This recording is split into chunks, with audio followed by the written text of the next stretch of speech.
Hey, what's up? Stop that. Only one song at a time, please. You're gonna need to wait your turn.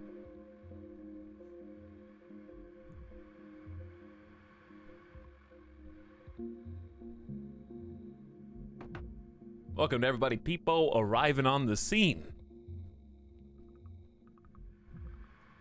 Got on my tweet and I'm good to go. Dude, it feels like Friday to me, but it is in fact Thursday, May 28th. Another day, another game. Another story to tell. Hope you're all having a good one as we hurtle towards the weekend.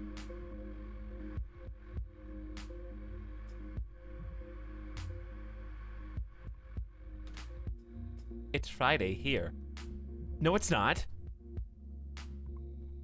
Hi, Mr. Streamman. What's up? She's the worst. Welcome, everybody. Just popping in. I was feeling a little thin today because I woke up late. So I'm gonna settle in here with some coffee. This is what happens when, you know, like day one. Dude, my eyes are so full of wonder and light and energy. I'm like 25 minutes early. Cool. Day two. All right, I'm still feeling good. Like 10, 15 minutes early. Day three. Less than 5 minutes late. As long as I'm less than 5 minutes late, that's fine. Honestly, who can complain? I would have waited for you if we agreed to meet at a restaurant somewhere, you know what I mean? Like 5 minutes is no problem. I'll get us a table. Do we need to DoorDash you some coffee? I got coffee. I might get a refill because I got my small cup. I got that small 1-cup coffee cup. Let me show you what I mean. One of my favorite coffee cups, actually. The Death Stranding one that changes color based on how warm it is. The color-changing Death Stranding cup. Dude, I miss Death Stranding.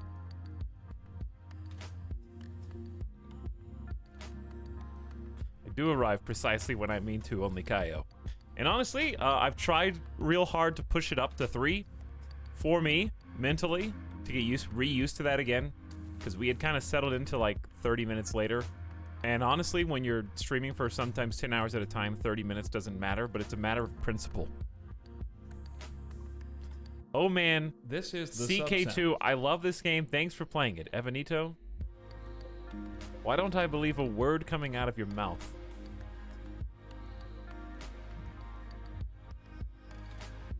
You've people arrived at least 4 times today so far already.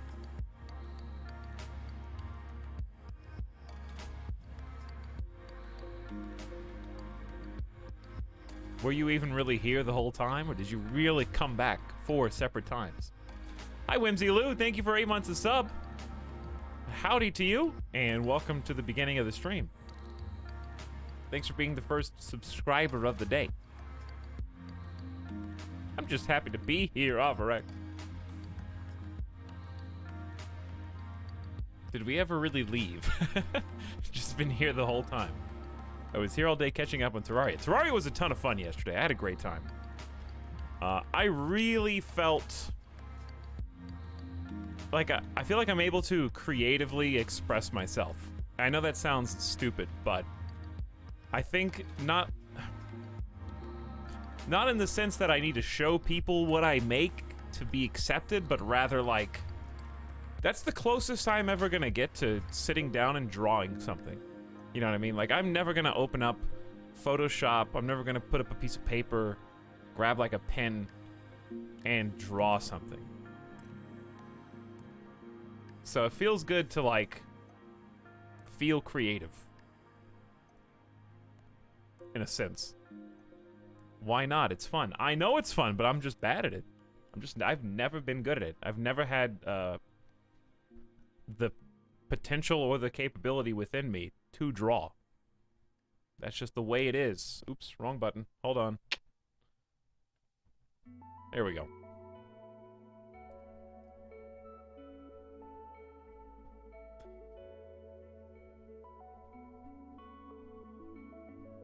I don't know if this is an original meme, Evanito, or if you just copied and pasted it, to be honest. Why not both? I spend all day waiting for Etalyx to log on. Sometimes I watch other streams to pass the time. My mom brings me pizza and tells me that I'm 26 and it's time to move out. I tell her that I can't because Etalyx is my friend and he needs my support. She's never had a true friend like Etalyx and can never understand. I eat my pizza and smile, so glad to have a friend like Etalyx.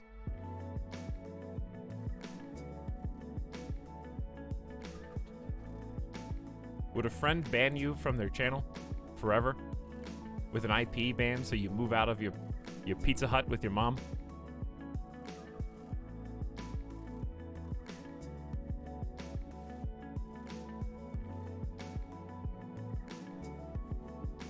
That's why I love Terraria. I could sit there all day making stuff look pretty. I feel that, Clive. Do it, you won't. A true friend deals in hard truths. What's up, KBS?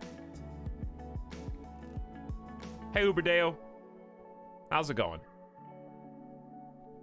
Welcome, everybody else is just popping in. I meant to. It's been a little while since we played this, actually. We haven't played Crusader Kings 2, I think in like 10 days, which is not intentional. It just happened that way.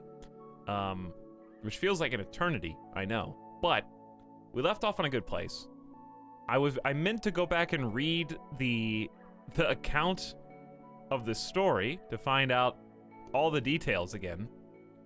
But I didn't have time because I just woke up an hour and 15 minutes ago. So if I seem a little aloof right now, that's why.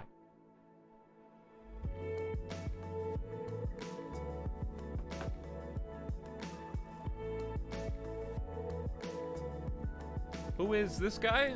This is just the featured ruler. So on Crusader Kings 2, they have, I guess, like, highlighted rulers that they think you would be interested in potentially playing. And if you, it's also apparently an incentive to sign up for a Paradox account. I think we got all the mods active that we currently own. So many things. So many of them are not necessary. Like, everything from here is just music. Dynasty shields don't need. Portrait packs you don't need. Unit packs you don't need. Content packs you don't even need. I know that sounds backwards, but it's pretty true. These are really the ones you need. Quote unquote need, right? Quote unquote. Dude, Crusader Kings 3! I saw some of the dev diary stuff that came out in the last few days. Like the last 2 days, dude. This is kind of crazy to me. Check this out. It honestly just makes me more excited to play more Crusader Kings 2 stuff. Because I'm like, yeah, I want that. Look at this. They did an art dev diary, dude. This is what, like, the kings and rulers and stuff are gonna look like. In 3D. So, like, this is the same guy. But this is the same guy, king, and with a scar over his eye. And I'm sure it goes into more detail. A role-playing experience. That's why I play Crusader Kings. An example of this is, okay, let me just start at the beginning. The pillar is represented by our goal to give life to the characters and their unfolding stories. An example of this would be the characters' portraits. We did not want them small and static. They are now front and center and show off their standing or lack thereof through clothing, as well as how they feel about what is happening to them through body language. It's pretty detailed.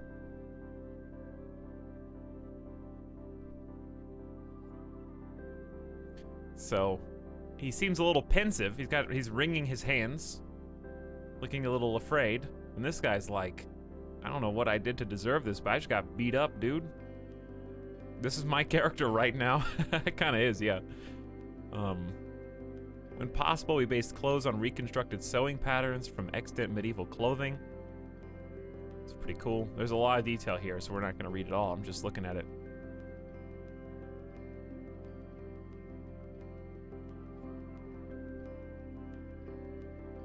I love that it's all like, you have actual people, you know? Your characters are like full-on people.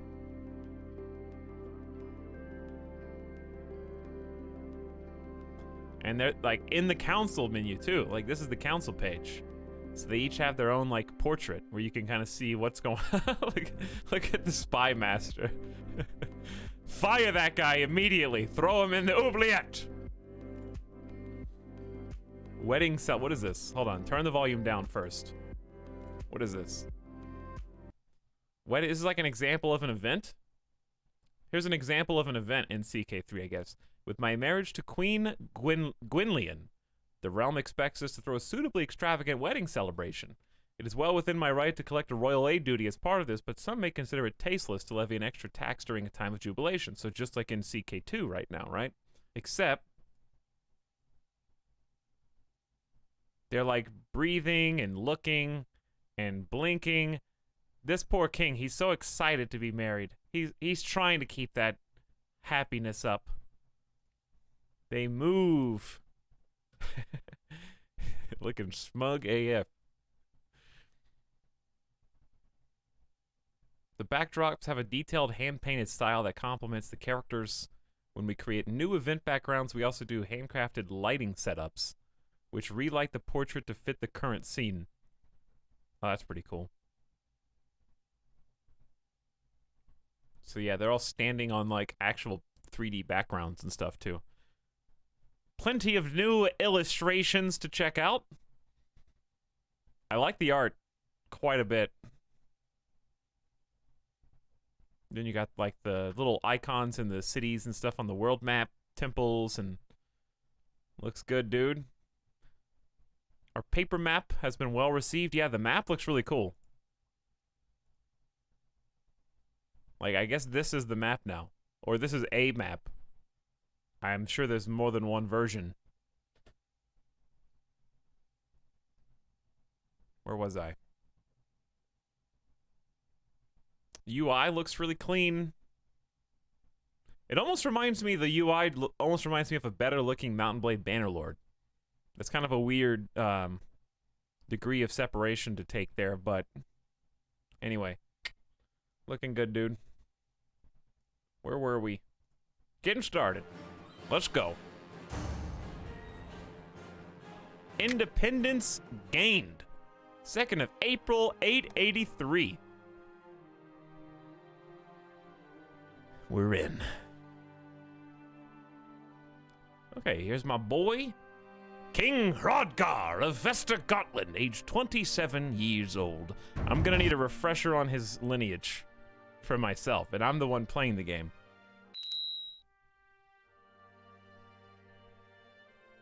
Kind of busy down here.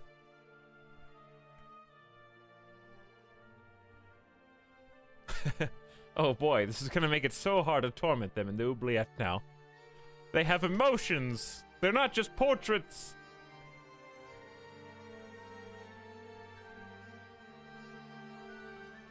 Looks similar to Civ 6 art style?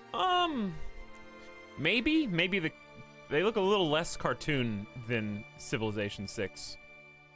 And the world map looks more realistic, which is neither here nor there for me. I like both styles. By the way, chat, you can get the Old Gods DLC for free by signing up for the Crusader Kings 3 newsletter. Plant in chat, Nico Deliro. Hook me. Are you gonna email me with that sponsor offer, Nico, before you start hooking people into your newsletter? Huh? That's what I thought. Get in line. Alright, welcome back, everybody. Let's take a look at the boy. King Hrodgar of Vestergotland. From Blessed Hrafn the Wise. I remember that you had quite the tumultuous rise to the throne, if I recall. Because King Snorri II of Vestergotland is currently dead before you took over. You've already got 4 kids. Do I need to look at the Otter Chronicles? Moisen? Maybe I should look at the Otter Chronicles. Well, you got a lot here now, dude. All right, chat. It's only 3 o'clock, so I don't need to tell you to put your sunglasses on. Right?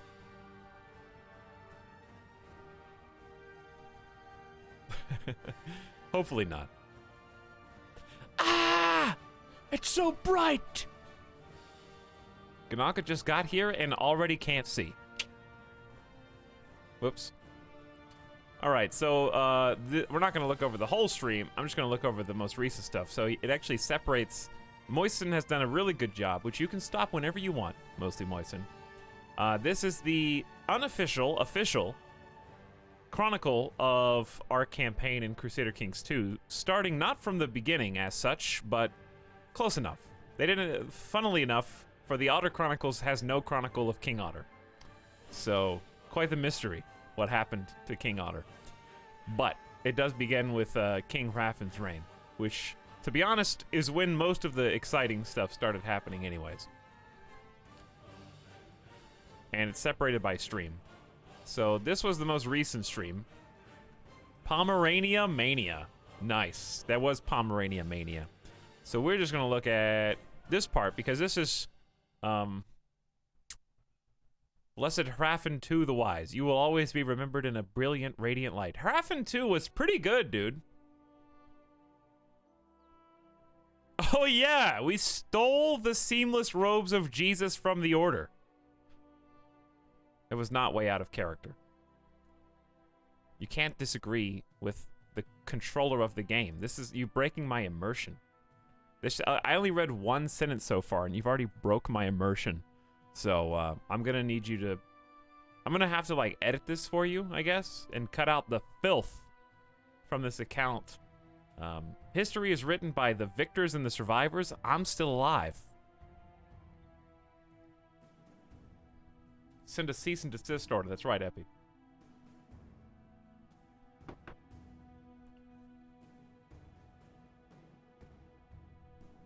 Alright, anyways, I stole the seamless robe of Jesus from the Holy Order of the Church.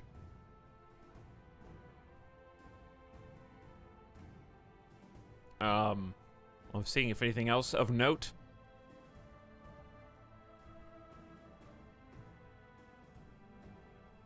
No spoilers! This is all spoilers, dude. Alright, so Snorri II inherited after Hrafn II died. What killed him?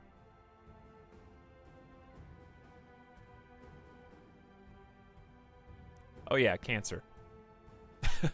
He would marry off and betroth many of his children as he awaited the inevitable. His body would give out on him 871, but his wit remained sharp as ever. He would teach his heir and oldest son Snorri the virtue of kindness whilst on his deathbed.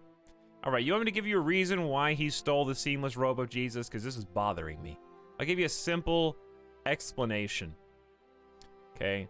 He wanted to have another relic because in these times, in the 800s, if you possessed something that you could claim was a holy relic besides your great-great-great-granddad's finger bones of the St. John or whoever it is that we've got the finger bone of, then you would be able to convert a lot more people to your burgeoning religion.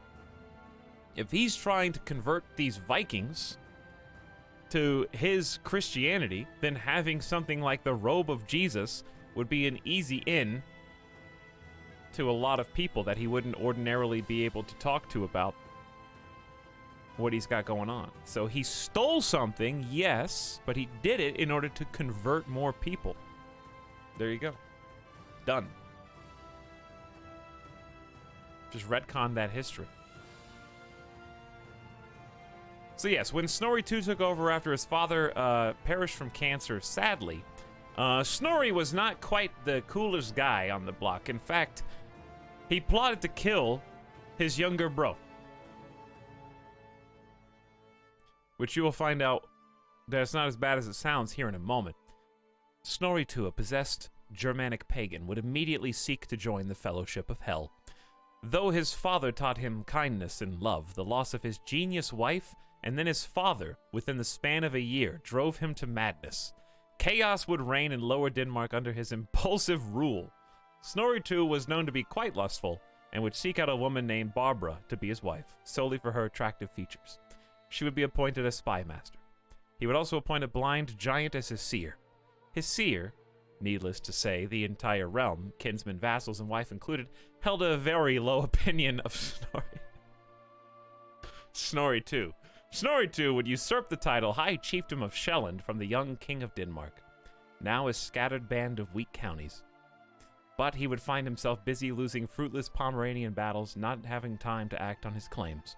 After suffering a grave defeat, Snorri II was approached by a woman, Emma, who questioned his faith in Odin. This woman revealed herself to be a priestess of Hell, and demanded Snorri to give himself up to Hell. Seeking glory and blinded by the tormenting visions in his head, Snorri II eagerly accepted. He would develop a deep-seated greed while awaiting further occult instruction.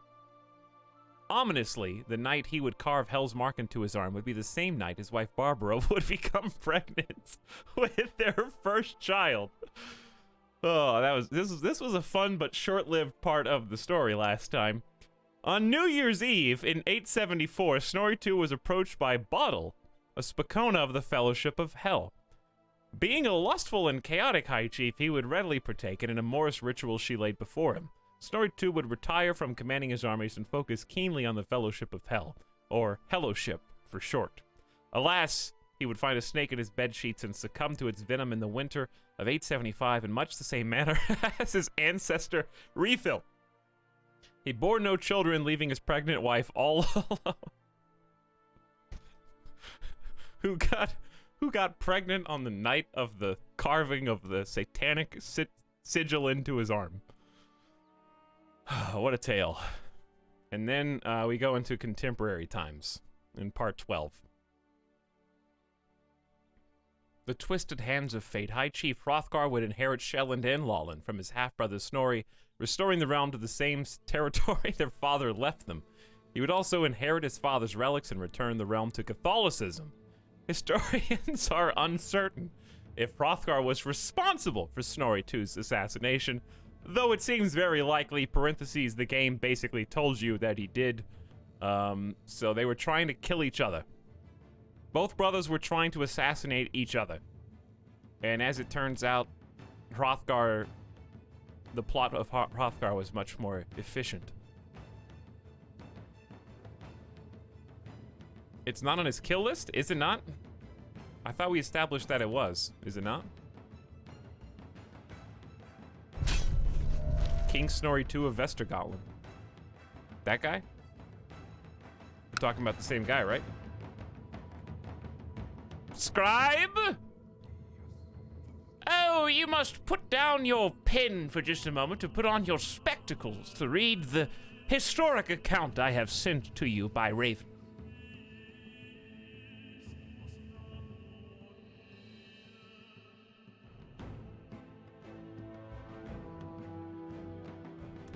He would also take a shy and chaste concubine named Saga a day before the wedding. Hrothgar would be tasked with defending his newly inherited counties. While moving to reinforce Shelland, a battle ensued in the lands of Finn. He chased down the enemy commander, intending to duel him, yet his courtesan Bertil would insist that he instead face the enemy commander and thus take all the glory. Pomerania continued the eternal... It was eternal war! We were in war for an entire stream, dude. We had at one point 9 simultaneous wars that we were locked into because the King of Pomerania was dragging us around, one to the next and back. It was insane. And what was hilarious was there were things that I wanted to accomplish that eventually we did.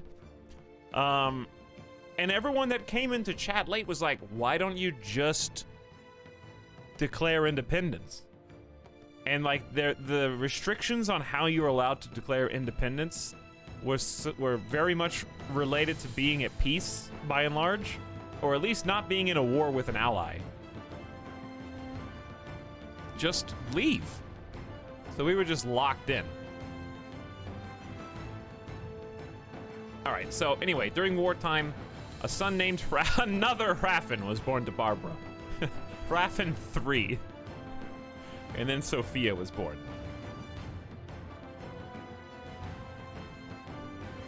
Yes, here is the account. This is pretty important, actually. Hrothgar went on the offensive in Aalborg, the last remaining Danish territory. He quickly sieged the capture and county of Aalborg. A clinical error meant that Hrothgar was actually pressing this claim on behalf of a courtier. Okay, so I thought I was adding Aalborg to our kingdom, but instead I was actually helping out one of my court bros take over Aalborg for himself. Thorolf, who had previously held the county, who had been married to Hrothgar's aunt Astrid the Heavenly for some time, would become the independent ruler of Aalborg and be eternally grateful for Hrothgar's kindness, and yet Hrothgar had different plans. He remembered the betrayal that led to his aunt Astrid's treatment while Aalborg was controlled by her captor, the Jarl of Yilin. He immediately exacted the revenge planned by his father. Though Thorolf was not the original captor of Astrid, he was made her husband and would be the target of this decades-long justice. Hrothgar quickly forced vassalization on Thorolf, who accepted to retain mutual friendship he incorrectly perceived in Hrothgar. With the vassalization of Aalborg, the territories under Hrothgar grew to 5. He bided his time before demanding a title revocation that Thorolf did not accept without a fight. Also, I'm pretty sure he refused vassalization and I had to go kill him as well.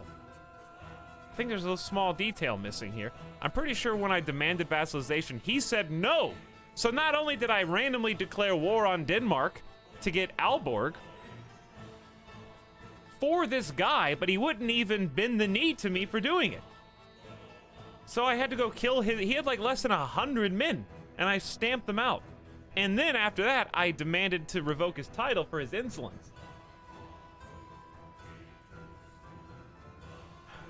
Afterwards, I captured him, publicly humiliating him by stripping him of all of his clothes, throwing him up on a horse, and parading him around the town. So he's a little pissed at me after that.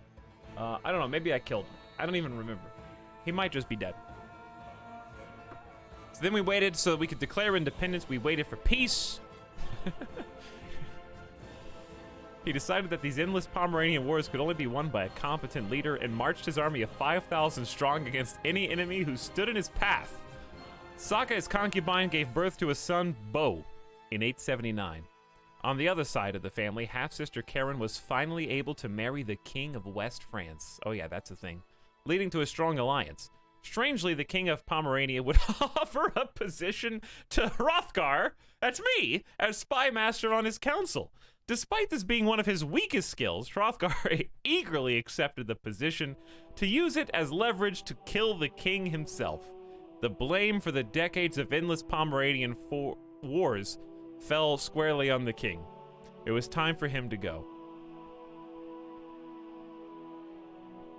We had another daughter in 881 named Gunhildr after grandma and step-grandma. Audovera became pregnant again as well, and 9 months later gave birth to Katarina. The plot to kill the king of Pomerania was a success. Hrothgar's involvement, though, was leaked by the perpetrator. This assassination would sever the alliances and obligations binding Hrothgar to support his liege in his futile wars. Ergo, Hrothgar was now able to declare independence from Pomerania. And so we did. We invited a legend of the battlefield to lead as revolutionary commander, a demigod named Sickland the Wolf. After defending their newly independent territory, we went on the offensive to end the war swiftly. Surprisingly, the king of Pomerania was able to muster a large army and push back the advance, signaling a long, drawn-out war.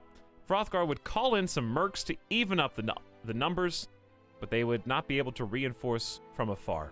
They regrouped in Lolland, demoralized, but still with the advantage of water between them. While defending in neighboring Finn, the army would force the Pomeranians to cross the Sound. They took the bait and were decisively crushed by the defending army of Hrothgar on neutral ground. 200 casualties suffered and 1,700 casualties inflicted. This battle would forever be remembered as Independence Day for the new kingdom of West Rogothia, with Hrothgar as king. And here we are. Thank you for writing that up so that I could recall it. Here we are.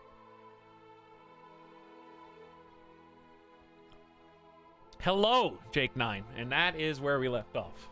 So, TLDR, King of Pomerania was locked in literally 8+ wars at a time. We could not declare independence without being at peace.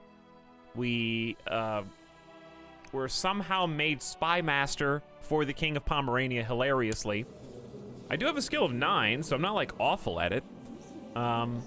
We used our position as spy master to basically plot the king's assassination. We invited some other people to our cause, but just simply being the spy master gave us the edge that we needed. We were in his good graces and being trusted by him. The plot was basically to weaken the supports of his balcony, to make it look like an accident, so that when he went out onto the balcony, it collapsed, throwing him from the top floor to his death, where he died on the ground. Splat.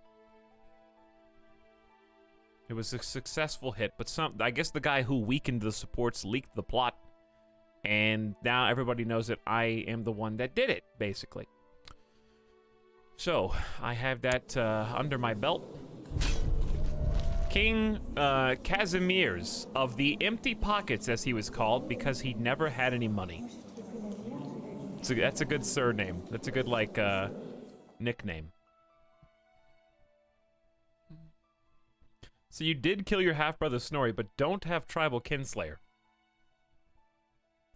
I'm pretty sure that tribal kinslayer is a public acknowledgement, and King Snorri was killed under anonymity successfully, but through gamification and controlling and looking at his kill list, we know that he did kill him. So we killed King Snorri. Well, no, he wasn't King Snorri. Yeah, because he died before we were even king. He was like Jarl Snorri at the time, I guess. So, it was well within King Hrodgar to assassinate King Kazimierz. Some people in chat were like, is that really in character for you to try to assassinate Kazimierz? And I think I said something like, yes, we're trying to get independence, and we've been locked into eternal war, and think about how many of our troops he's killed by dragging us through the mud in all these wars. But really, I didn't even need to make that kind of logical leap, because before I even took control of Hrodgar, the AI had him assassinate his own brother to become the leader of Vestergalen. So he's already got a history before I even had control over the AI of making an assassination plot. So it only makes sense that he would also be thus willing to kill the king for independence.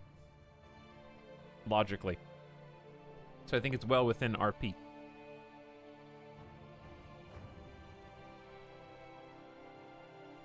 Oh boy, here we go. I have no idea what'll happen today. That's okay, because I don't either.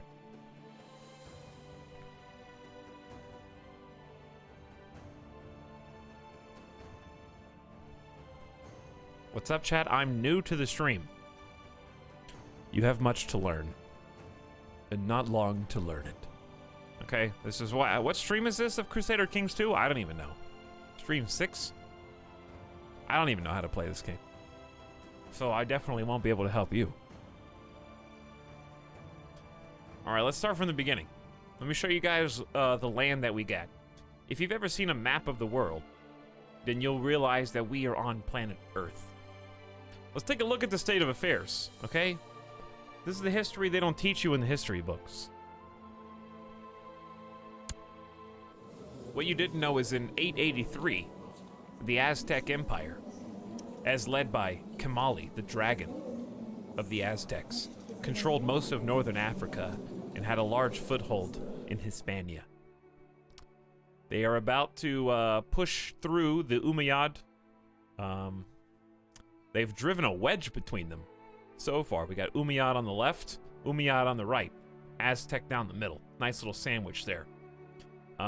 They have also pushed into France. The Umayyad have. But I have a feeling that because the Aztecs are here, West France is probably going to have a much easier time dealing with them because Aztecs breathe. Well, the Aztec could be breathing down West France's neck as well. Italy has already formed. They don't have anything, you know, to the south, but they've got a pretty cohesive whole right here with pretty good army. Almost 6.5k just by themselves is pretty good for this time. There's an Aztec revolt. There's an Aztec revolt now with 30,000 troops. Oh, I didn't see that. There is an Aztec revolt just cropped up in the middle of them in northern Africa. That's a lot of people, dude. Abdul Ghaffur of the Aztec revolt. Religious head, yeah. These are the Sunnis. How do I do this again? I can't click on anything. There we go. I think I just couldn't click on the Sahara. And yes, we got another 30. Wow, they're so much weaker than they were. They were at what? How many troops were they at? Over 150,000 at the beginning? Down to 34,000? This is handleable. I don't know how the Aztec revolt got so many, though.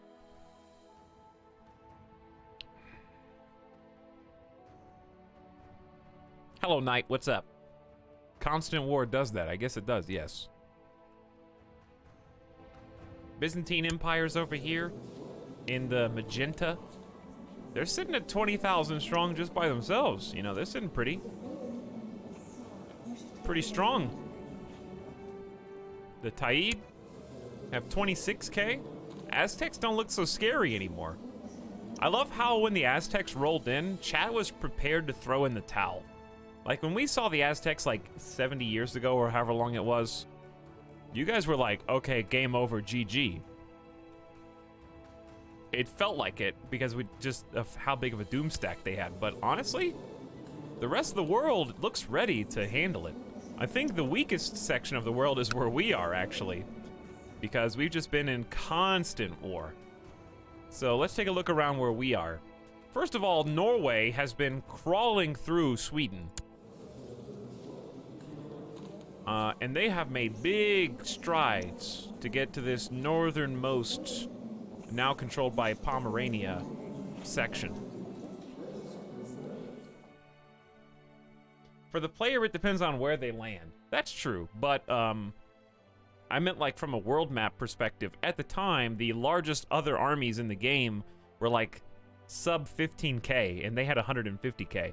Now we've got other, you know, nations that have over 20, 25K in troop power, which was not a thing when they landed. So it looked like it was going to wipe the map. I really thought they might. I didn't know. I've never seen it before. Do we still have familial ties to Charlemagne? Sorta, yeah, actually. My half-sister, Queen Karen of West Francia, was recently married to King Uric, whose parents are King Carl the Just, whose other parents, I don't know, that we had hang on. I swear we had another relationship, but there's so many King Carls at this point that I honestly just don't know where we ended up. But yes, we do currently. Okay. Anyway, here's where we are. I'll show you all of our counties. We currently possess control over the purple with the black and yellow outline. So we got Gudbrandsdalen, a small county up here. We've also got Skagen, Aalborg, which we had to bring under our control last time, Shelland, and Lolland. Okay, so we've got 5 total counties in our domain. We can have 2 more before we need to give them to vassals. So we no longer have anything on the mainland here. None of this is ours. Just Gudbrandsdalen, for some reason, is up there. And we're gonna try and keep it, because giving it up isn't very fun. It's hard to, if we have to let one go, it's gonna be Gudbrandsdalen, so I'm not gonna build that up at all. We are now an independent nation, so I can right-click us, shift right-click us, and that's us, highlighted by yellow. We've got, like, a small army, up to 2,683. Our retinue is like 1,000 strong, which is pretty solid. We've been building up the retinue. The king's permanent standing army. Yes, I do still hold the title of Vestergotland. Petty Kingdom of Vestergotland. But it changes, I'm pretty sure, right? I'm pretty sure what that entails shifts.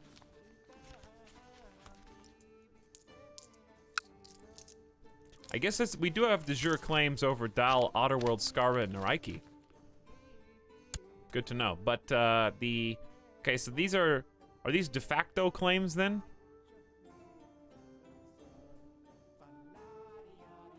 Because I just live there, and I'm the petty king of Vestergotland.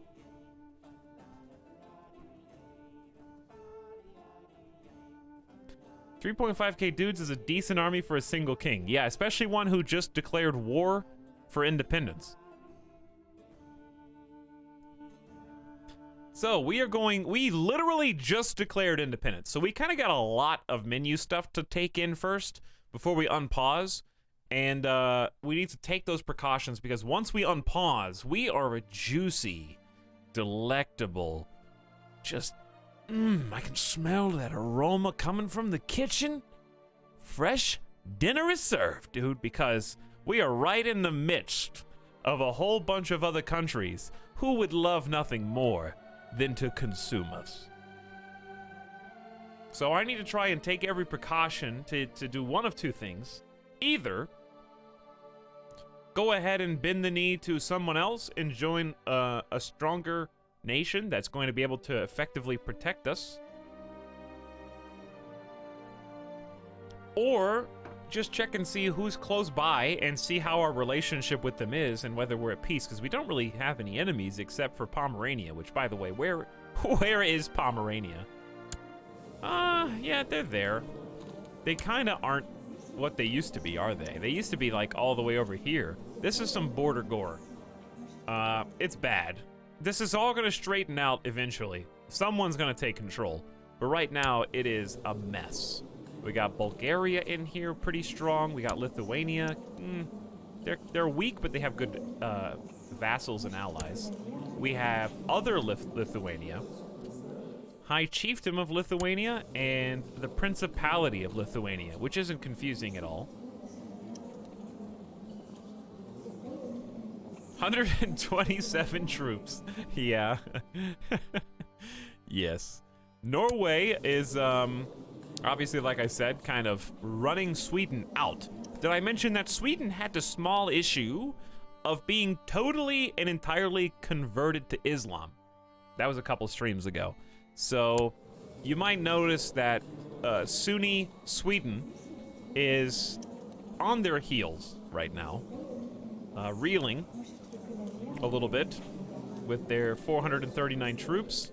They really let themselves go.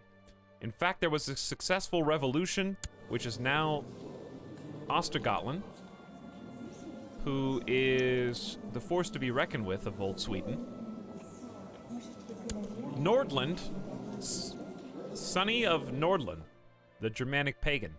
He's just kind of chilling there. He's definitely going to get conquered. Norway is moving on up, but they really don't have the troops to support their size. So I think it's really going to come down to, especially what happened to their king. King Magni of Scotland.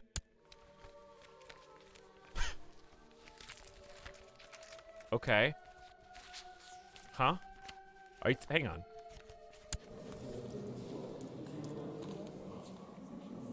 The King of Scotland's son is currently the sitting king of Norway.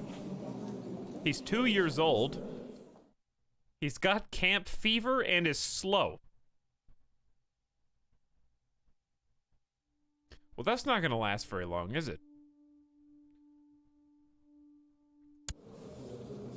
Also, King Magni of Scotland has no other children. That's his own... Well, okay, why isn't the King Magni of Scotland the king of Norway?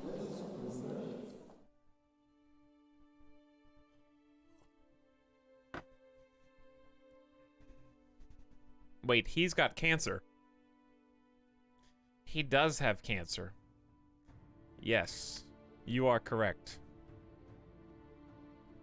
You can look at the title history.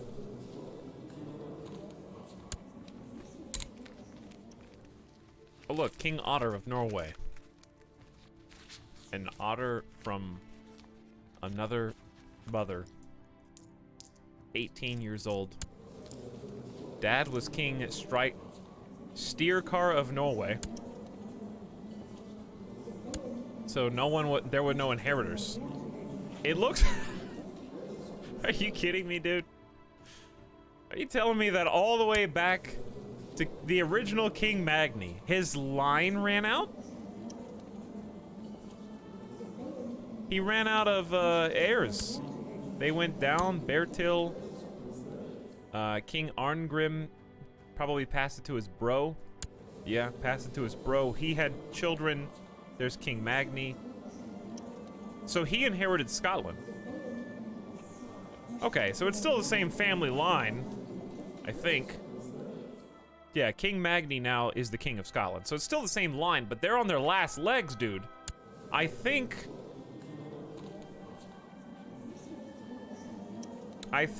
that these two are the last two, because there are no other male siblings or children.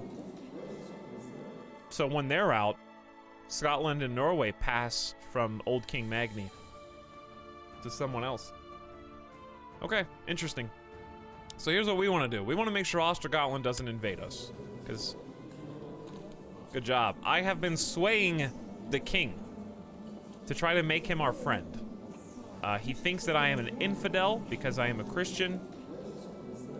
I think we're still Catholic. Yep, we are still Catholic Christian.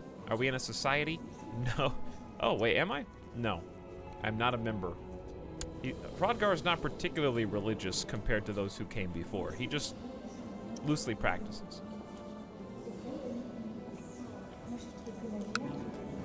So, we're good friends with Ostrogothland. How we feel with Norway? Norway is just this dumb kid. Who's the regent? Jarl Dag of Viken. He thinks kind of mildly of us, so maybe we should start appeasing him. To the south, we've got, of course, Bohemia. Bohemia, I think, is going to be the biggest threat. They're right on our borders. I think we start, let's figure out where is improving diplomatic relations with Ostrogothland. Let's go over here. Where is the capital of Bohemia? Whew, big, right here. All right, we're gonna start improving diplomatic relations over here.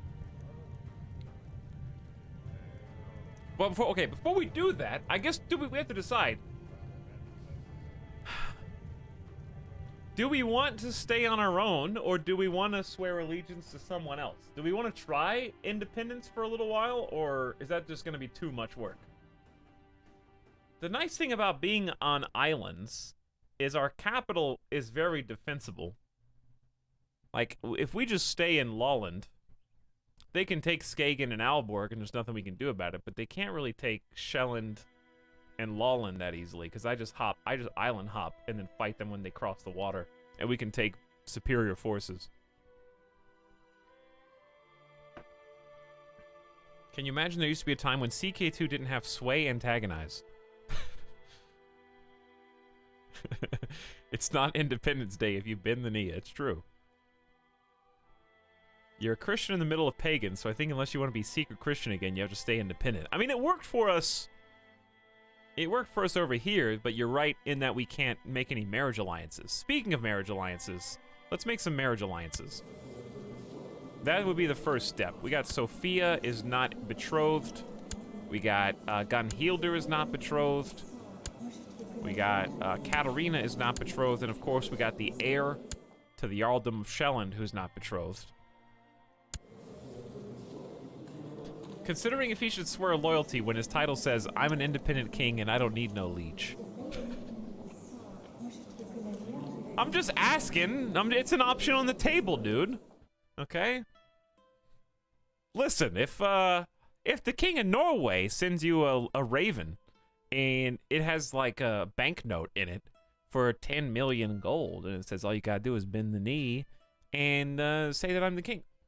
Be like, okay, it's a lot of money, dude. I would consider being a vassal for that much money. So what we need to do is look for other pockets of specifically Catholicism, I guess. Good luck finding it over here. This is crazy. Our best bet is going to be probably enshrining the alliance with King Uric. We've also got Italy. All right, Italy. Who is your heir? Prince Theoderic of Italy, huh? Prince Theoderic. Are you already... How old are you? 11. How old are my kids? Yeah, when's your birthday, Sophia?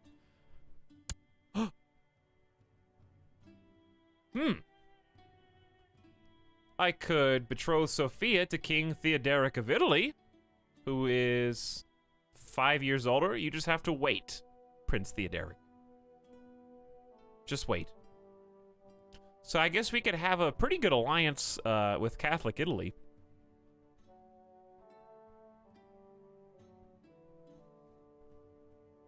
This religion map is all sorts of messed up. I've never seen it this messy. Well, it is 883, so maybe that has something to do with it. We started at the beginning. I think this is fine. Any objections? 5, 4, 3, 2, go. All right. So we'll check that out. You ever try matrilineal? Not with the King of Italy.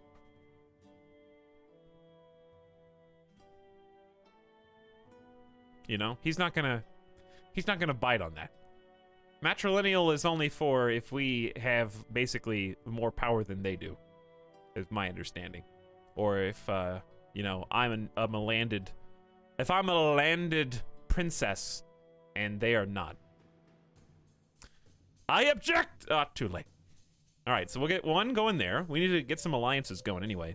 Do my brothers even have a marriage? Who else we got? Who else is Catholic? There might... I gotta look everywhere, because something might surprise you. I mean, we have, it's all over the place. This is Germanic. We're Catholic, obviously, up there. That's us. This is King Hans of East Francia, who is Catholic. Interesting. Interesting. And you have a 15-year-old. That's a bit too old. That is a bit too old.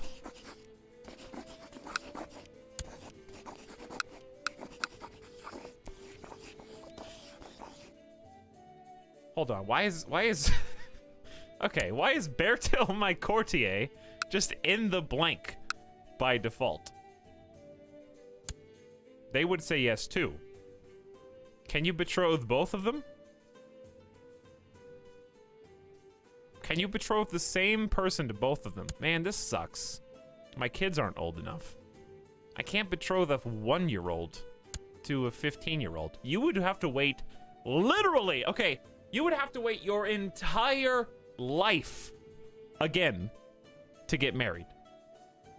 You know what I mean? Imagine being... I'm sure this has happened.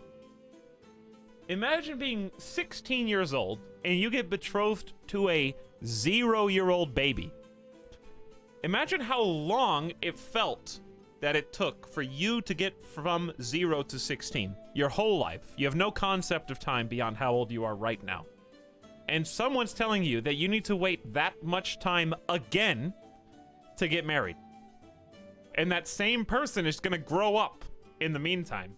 And you can physically, like, hold them in your arms and change their diapers. Yeah, literally changing your husband's diapers, or vice versa. Your wife's in this case.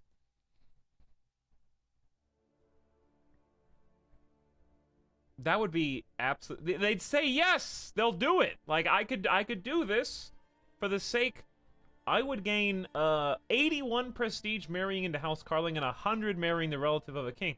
It's more likely that he dies before Gunhilder even gets to be married. Think about that. He'll be assassinated, he'll be poisoned. I think you gotta do it, though. If you have the option to make an alliance with the King of East France, because you're both Catholics, that's why. If you're wondering why he say yes, this is why. Because we're basically like a Catholic stronghold in Scandinavia, and we're actually fairly close to him.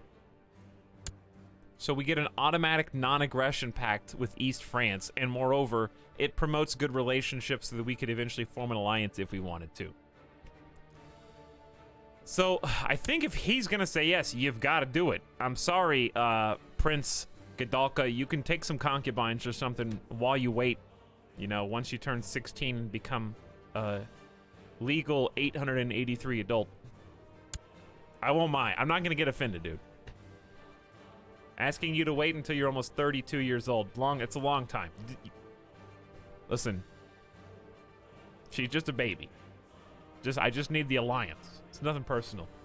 I'm not trying to make you put the chastity belt on for another 16 years.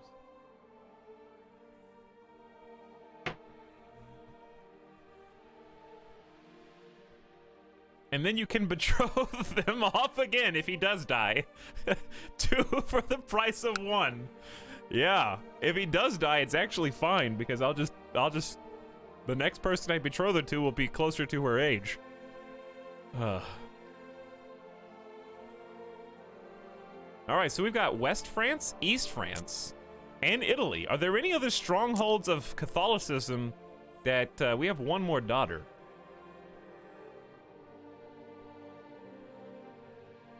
I'm looking over here. We've got a pocket in, is this part of Scotland or part of Norway at this stage? I don't know, but they do have Catholic places over here. Who's this? This is Bohemian. And this is Germanic. This is Waldensian, Catholic heresy. They are anti-clerical and advocate a return to vows of poverty. They are opposed to capital punishment and believe laymen can also administer the sacraments.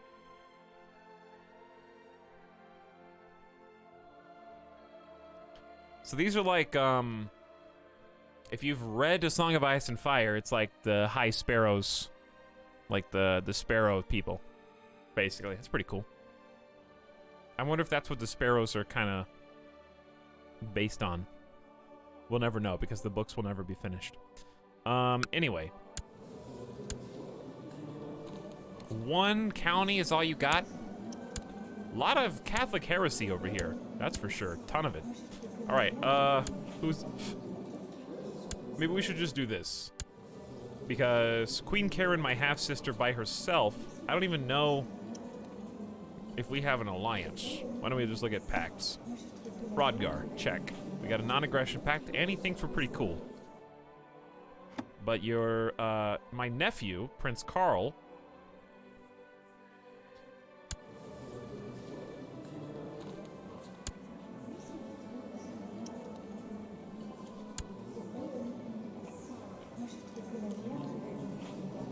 What's the relationship here? Queen Karen is my sister. So... But she's my half-sister. So who was her mom? Gunhilder. And then Hrodgar's was also Gunhilder. But one of them was a concubine, and one of them was not. Alright, anyways, I'm trying to figure out how messed up the relationship is gonna be. If I betroth my daughter to my half-sister's son. Because they're like half cousins. Right? They're like half... what is a half first cousin?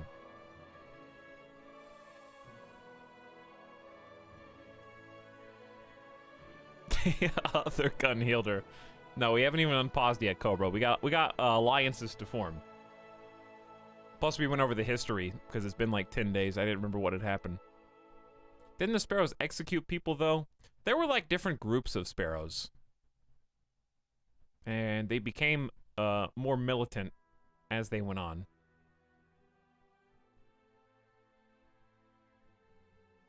.5 cousins. Alright, well, you know what? It ain't gonna stop me because I need a continuing alliance. So we'll see if they'll bite. Katarina? Skills of Katarina. Political concern, base reluctance, but they love King Hrodgar. And this is actually the closest one. Age 1, age 0. Go for it. Okay. Check. Alliances are in the works. The heir is a little bit more important, and he can wait. So now, council, we are missing a court chaplain. And I don't know why, but we have Ingomar with a level 19, who is gregarious, diligent, chaste, zealous, kind. I mean, these are all great. Mastermind theologian. He's 22 years old, and he's likely to be a zealot, which I guess is going to make him perhaps a little bit more likely to not like pagans and such, but this guy wants to become a counselor. He doesn't like me too much, but he's also cynical and wroth. This guy just has way better stats all around. I don't remember what else Ingomar was doing. I don't know why I thought he was the chaplain, but I don't honestly remember. So, let's figure out what we want everyone to do. Option A for my chancellor is improve relations with Bohemia on our border to try to prevent them from attacking us. And I think that's probably wise. I don't know if we can do it fast enough. I just clicked the wrong button. My map... We only have to wait until the 2nd of October, 883 to click the correct button, but I ain't reloading to save at this point, so I'm just going to take that one on the chin. That one's free. Let's go ahead and sway King Herman. Luckily, we don't have to wait more than 6 months in-game to do it. Whoopsie-daisy. Meanwhile, training troops, probably a good thing. Let's go ahead and check and see. We're looking at this meter here. Actually, are my armies? My armies are still up. And they are in the correct place, so let's go ahead and lower the levies. That's going to lead to income coming back in, and we can actually see who is in need of training the most. Shelland's is almost full. Lawland has got about 614 in the tank. We're just going to leave this dude right where he is. Where is he? Is that you? Yeah, it's you. Yeah, we'll take him out of Shelland and put him in Lawland. We need to get all of our troops maxed in case somebody else declares war on us, so we have the most possible. All right, my steward was building a legend, which is big monthly prestige. We have almost 500 prestige. Wow. The retinues are costing a ton, dude. -4 per month is crazy high. But building a legend is maybe the only thing keeping us in the positive. There's probably other ways to get more monthly prestige, but I'd like him to probably just administer the realm. And or oversee construction. Speaking of construction, we should continue to build up the capital. I don't think we can move the capital. Chat suggested moving it to Skagen, but I'm pretty sure that I have to wait 481 months unless we move it to the traditional capital of Västergötland. So I don't think that's possible. So we're just going to try and build up our new capital and make it good. Okay? Because it's all right. It's okay. Let's go training ground for levy size and garrison size. I think those are just both solid. That's going to cost 200 prestige. So I probably don't want to spend all 500 prestige, but a little at a time is fine. Wow, this actually does have Skagen does have a ton of stuff. Okay, that looks good. So I was potentially going to oversee construction, but instead let's just administer the realm for a little bit. My spy master was building a spy network. Let's have him scheme so that we don't get assassinated, you know, protect ourselves and uncover plots and whatnot. And the court chaplain, we are going to have... Hunting apostates is okay, I guess. Do we have any counties that are not Catholic? I'm pretty sure the whole thing last time was that we converted all of them. So yeah, they are all Catholics. I guess... Chat, what do you like to do with your chaplain? What's your favorite thing to do with the chaplain, in my position? Do we control the purple in Sweden? No, this is Östergötland. I know it's a little confusing. We do not control the ones with the red and yellow. We have the black and yellow.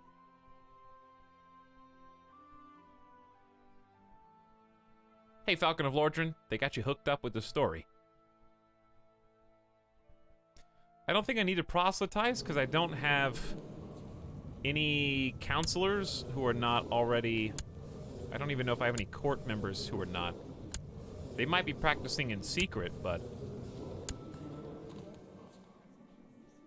Take back suck. I don't think that's within the purview of the court chaplain, you know? I could send him over there to talk to him. And I could send him over there to talk to some of the kings, but he might just get arrested. So... it's probably not wise. We did that one time and he got thrown in jail and I had to pay for his release. And he probably wasn't too happy with me. Improve religious relations doesn't hurt. Lead a religious delegation to discuss matters of the faith with the local clergy. Possible outcomes: improve relations with priest and decreased relation between priest and spiritual leaders. All right, so we'll try this out because I've never done it. I would just send him to the Pope, right? I mean, I guess I could send him anywhere. I'll just try sending him to the Pope. I don't know. We've never done this. So I'm just going to experiment and see what happens. Pope Benedictus III. He's cruel, arbitrary, rough. But he's quite content, if a bit malnourished, and somewhat of a poet. Okay, next, what do we have at the top? We got 2 weak claims. The Duchy of Anjou and the Chiefdom of Vard. I don't think we can want to press any of those. Title loss on succession. For what? The following title will be lost: Jarldom of Shelland, Bo Hrodgerson, and Chiefdom of Shelland to Bo Hrodgerson.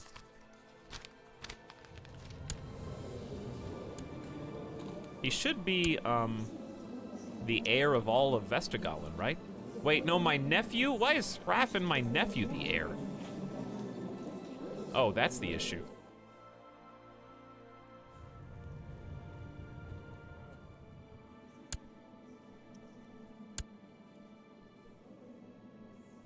There.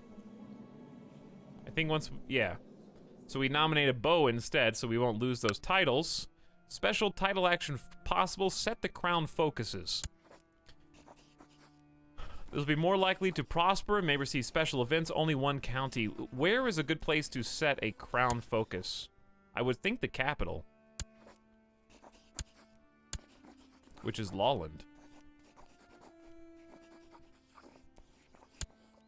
So we will set the crown focus there. Sophia, my daughter, lacks a childhood focus.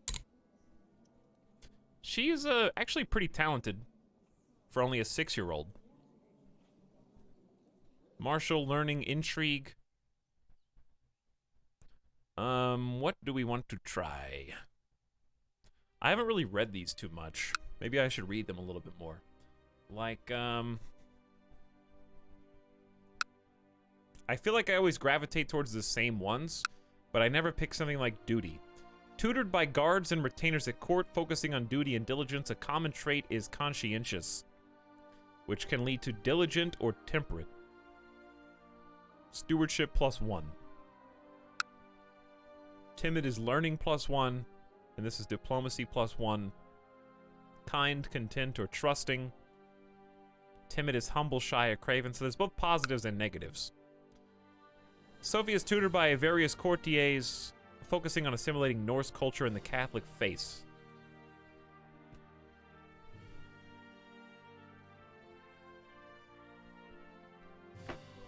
Duty chat is online.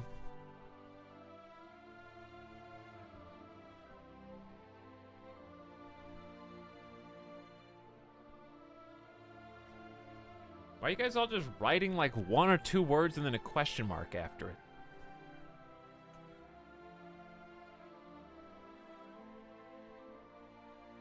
Hey, Swallowish Pride, I was able to watch the VOD of your Terraria dungeon adventure. Man, the unofficial name change was so funny. Oh, I see what you're saying.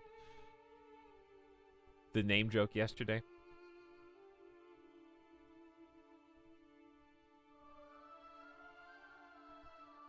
Scrolling through chat.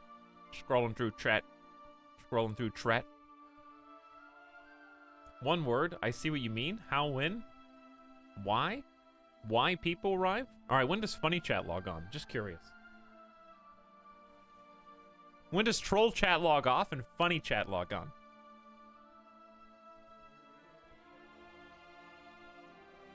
Never. Okay, then.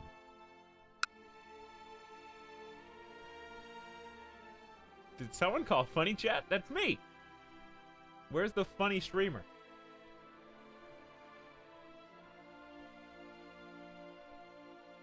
You just say something dumb and I'll hit you with that funny. Okay? Listen, a streamer is nothing if not reflective of his chat, so I simply don't have the energy to be funny unless funny chat is also here, okay?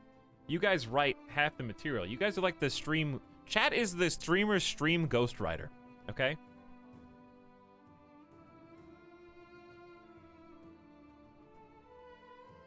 It's a give-and-take relationship.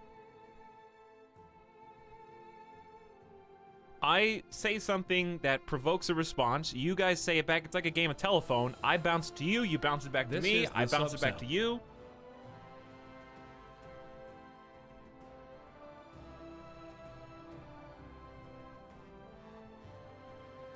Cockahedge123. Thank you for your 9 months of sub. Now, please laugh. Roof, very funny. I'll download some more jokes. All right, best joke. Go. Download the joke. I'm gonna read the first one. Best joke, that's all I searched for. Number 1. What's the best thing about Switzerland? I don't know, but the flag is a big plus.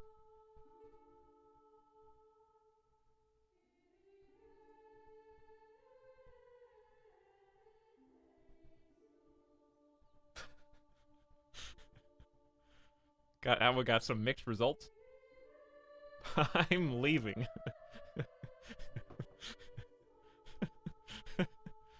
OMG, lame-o bro GTFO. Number 2. I invented a new word. Plagiarism.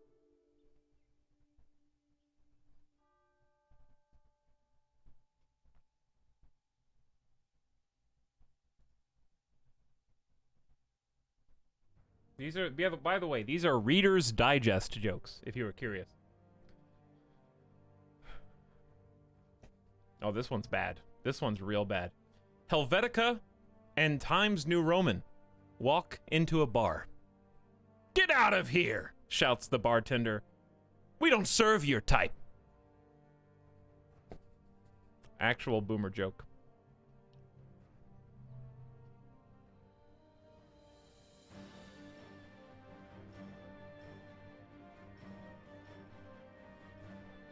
That's not even a joke. It's like typeface. Typeface. Font. I told you that was the next one.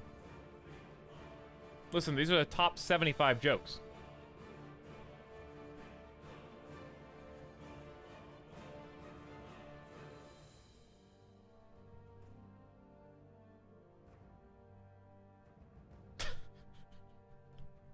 Okay, you know how a joke's so bad it just made me laugh even though it sucks?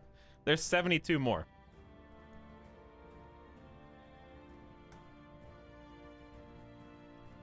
Here we go. This on the same list. A woman in labor suddenly shouted, "Shouldn't, wouldn't, couldn't, didn't, can't." Don't worry, said the doctor. Those are just contractions.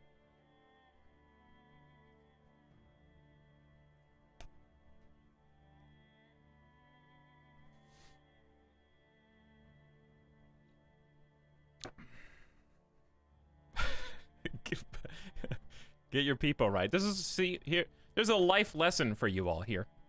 Okay? This is what happens when you demand jokes, okay? Because what you don't understand is that's like demanding a good script for a TV show or movie. That's like telling someone to say something intelligent. The lesson here is that if you try and force humor or intellect into situations where it doesn't belong and can't organically form, you get contrived, pre-written, copied, unfunny material.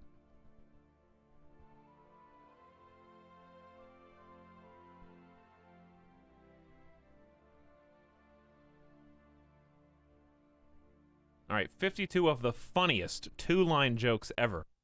Scientifically proven.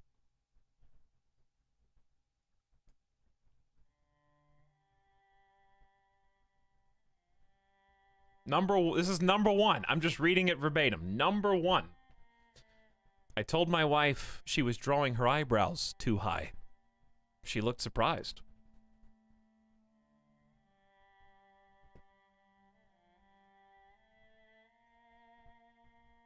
Number one.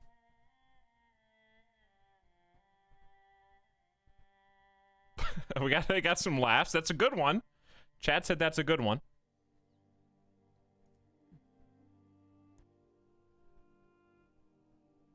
This is number two, same list. And the Lord said unto John, come forth, and you will receive eternal life. But John came fifth, and he won a toaster.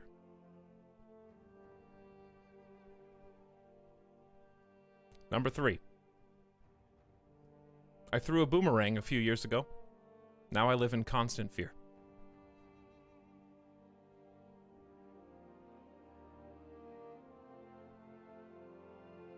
You don't need a parachute to go skydiving. You need a parachute to go skydiving twice.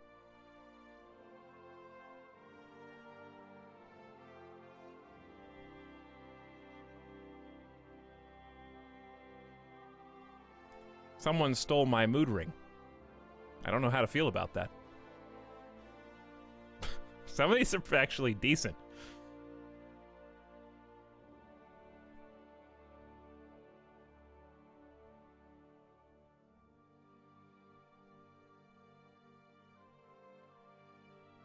I screwed it up already. My grandfather has the heart of a lion and a lifetime ban from the zoo.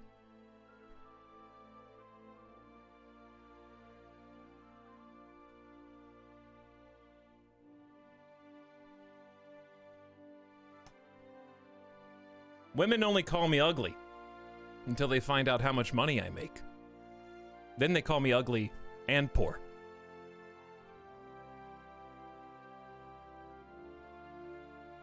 It's like Mitch Hedberg jokes.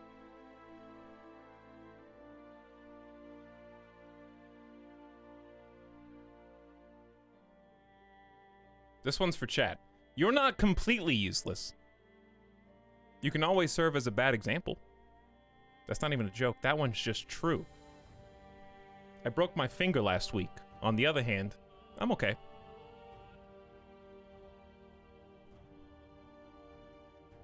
Apparently, somebody in London gets stabbed every 52 seconds. Poor bastard.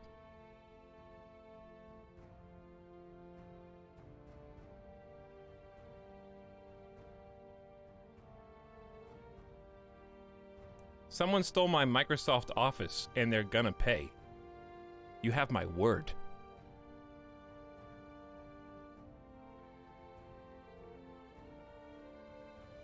I tried to catch fog yesterday. I missed.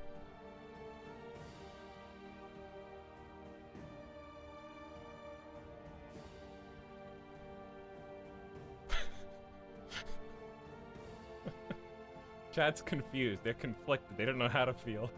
Why does Uncle Etal hate us?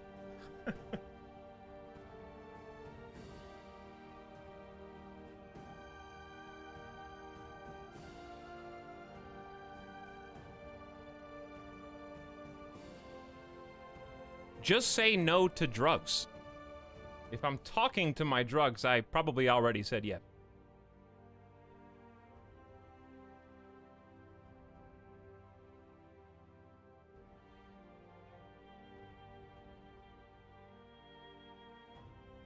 What did the pirate say when he turned 80? Aye, matey.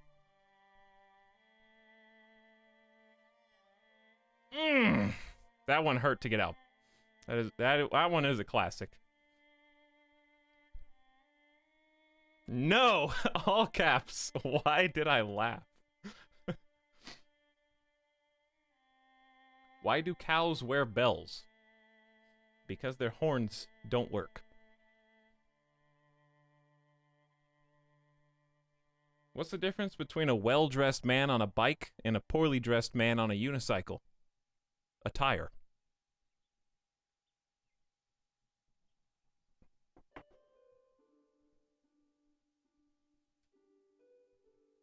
We have a genetic predisposition for diarrhea. Runs in our genes.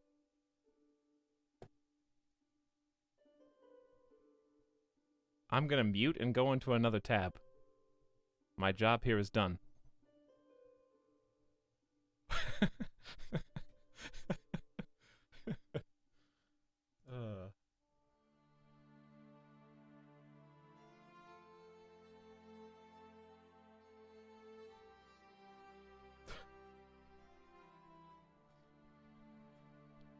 Some of these are mean, dude. What do you call a dog with no legs? It doesn't matter, it's not gonna come anyway.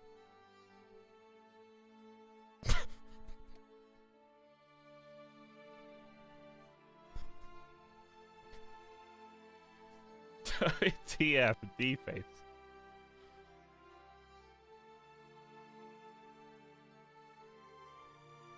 Why should you never date a tennis player? Because love means nothing to them. I, for one, like Roman numerals.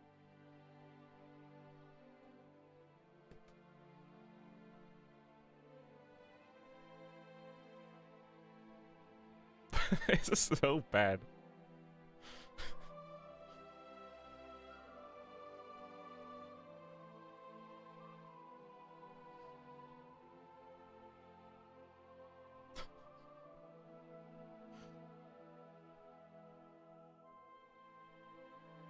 I have a stepladder because my real ladder left when I was a kid.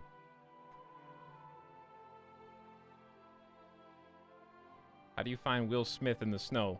You look for the Fresh Prince. My friend gave me his EpiPen as he was dying. It seemed very important to him that I have it.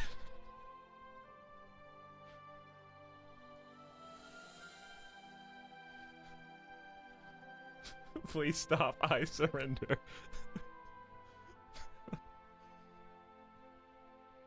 Oh.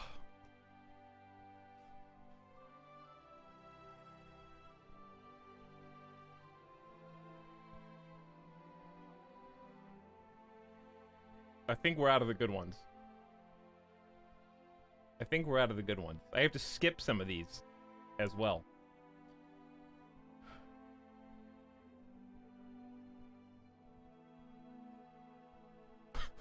The first rule of Alzheimer's Club. We don't talk about chess club.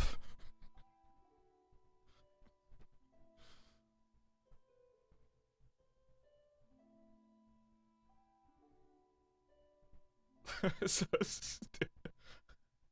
I don't know which I love more. These jokes or chat suffering. You can never lose a homing pigeon. If your homing pigeon doesn't come back, what you have lost is just a pigeon. Why does a chicken coop have 2 doors? Because if it had 4 doors, it would be a chicken sedan.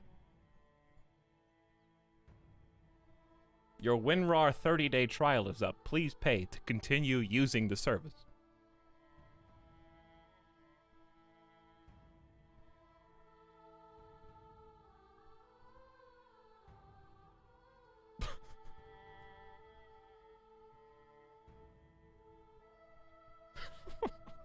What did Kermit the Frog say at Jim Henson's funeral? Nothing.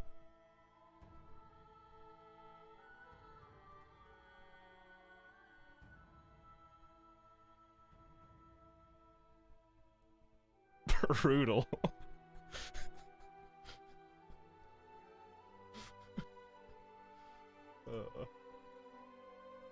All right, those are all the ones I could read.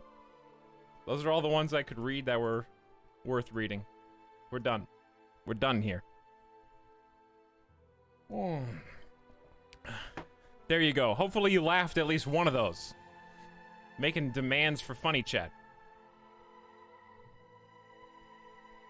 Comedy hour over. I'm out.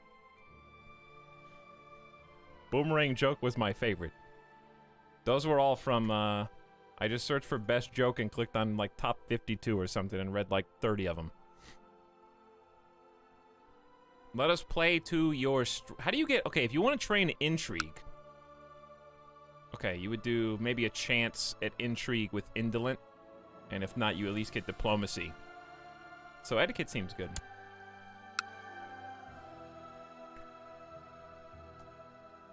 Funny chat is online, dude. Now.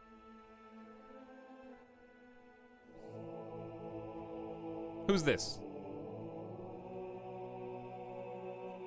Bishop, Thordir. This is my vassal.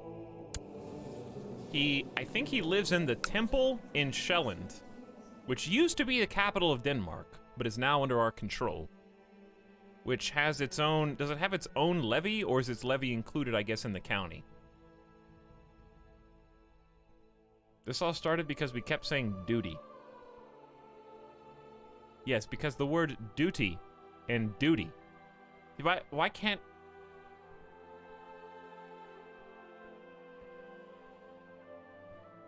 No one says duty. Duty.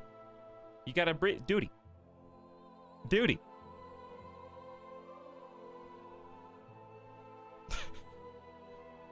Duty.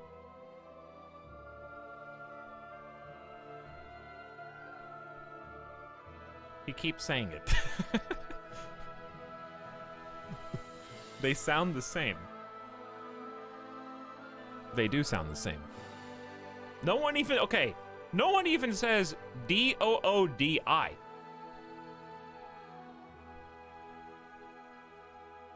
E. No one even says that word. Under any serious circumstances. So if you... Right, whatever. Alright, anyway. Don't distract me. Who is this guy? The bishop. He likes the Pope. He doesn't like me. Cardinal appointment score 93. Is that good? Make the anti-pope. Okay, that's a button. Creating an anti-pope will allow us to excommunicate any character in our realm and protect them from excommunication by the official pope. Bishops who like the anti-pope better than the pope will pay taxes to us. However, creating an anti-pope will cost you 500 prestige and will lower moral authority of the church by 30%. Well, their authority is only 27% anyway, which is really low. I can appoint a successor to the cardinal, or no, to the bishop as a vassal. Oh, well then Ingemar, right? He's good. He's got good diplomacy, good martial, not great stewardship, but he's got insane learning and generally good stats. I guess I could make this other courtier. He's got 17 with just stubborn. He's got a cough. Annoying and sometimes painful. I don't know if there's a reason to do or not to do this, but I'm going to appoint the successor.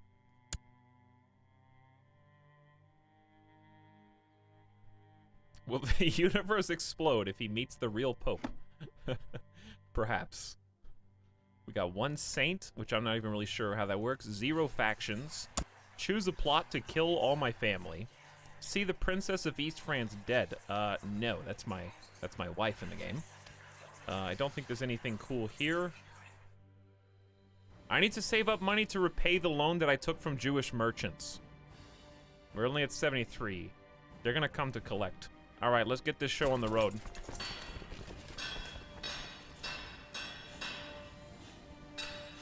Legalism will take it takes 510 to go legalism next tier. I say screw that. Let's get, in my opinion, let's get Majesty 2 for the gain on monthly prestige.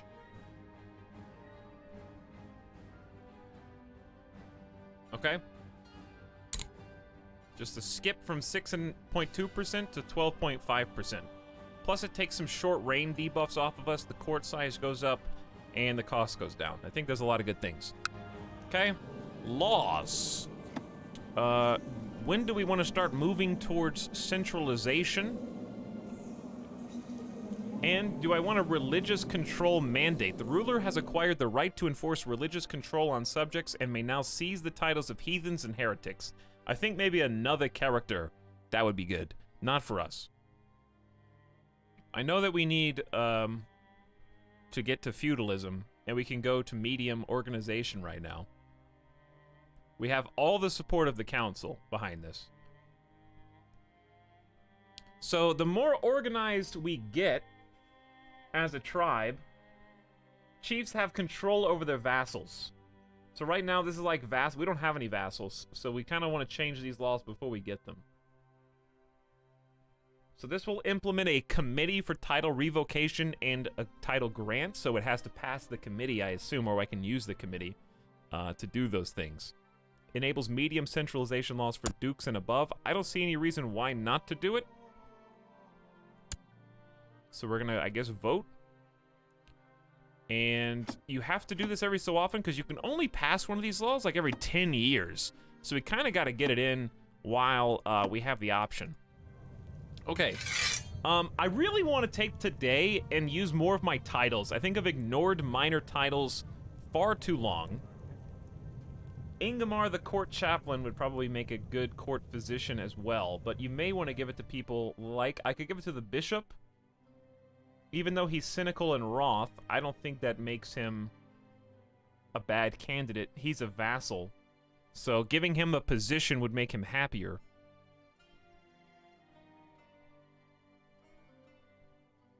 So he's technically one learning skill less than Ingomar, but Ingomar's already on the court, so make, see the trait of the third dude. Well, that's a cough.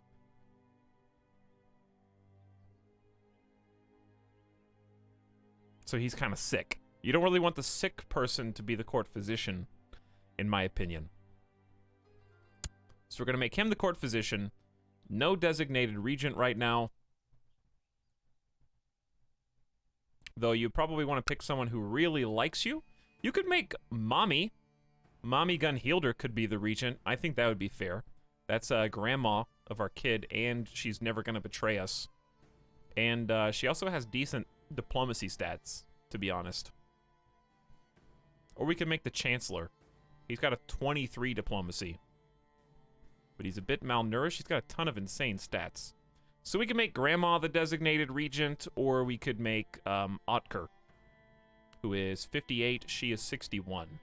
I think we probably won't need one, but we're going to go ahead. This does increase their opinion of you, which we obviously don't need, but that's fine. Now, Master of the Horse and Master of the Hunt are their own thing. This office dates all the way back to the Roman Republic, and in this era where a horse is a symbol of power, it's very important. The Master of the Horse delegates the actual day-to-day running of these stables, but much of the prestige of this office comes from the responsibility for the stud. Opinion +5, and it gives them some salary and prestige. So I want to give these two, like, Sickland to appease him, because he's currently not that happy with us, but he is a military god. He is also deceitful and envious, and always wants a better position. Beartail likewise wants to get married, so we might help you out in a second. So we're going to make Sickland the Master of the Horse, and then we are going to make Beartail like us more as well, and make him Master of the Hunt. Just try to get our best commanders, who are deceitful, give them a little, you know, piece of the pie. The hunt was serious business in an era when hunting was an opportunity to demonstrate horsemanship and martial prowess. The Master of the Hunt was a position of importance, so you get a +5 opinion from that too. High Almoner. The handing of alms was an integral part of rule and religious observance. We might leave this one open. Or we could give it to our vassal again, because he is like the temple vassal.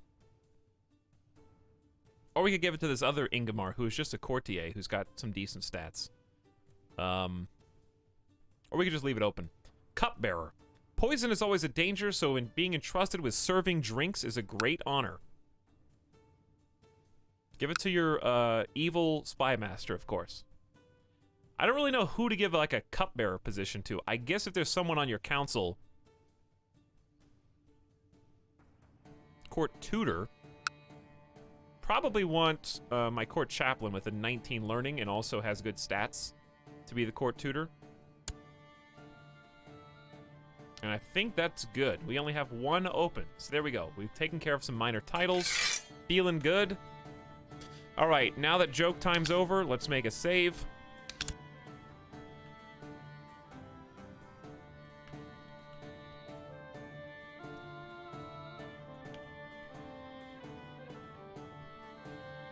The game, for us, started much earlier than that. I think there's different starts you can do, Shibir.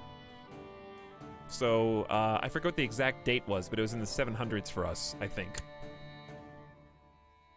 So I'm curious. To the good King Hrodgar, your wisdom and mercy are legendary. I decided to accept your suggestion of betrothal between Sophia and Theoderic.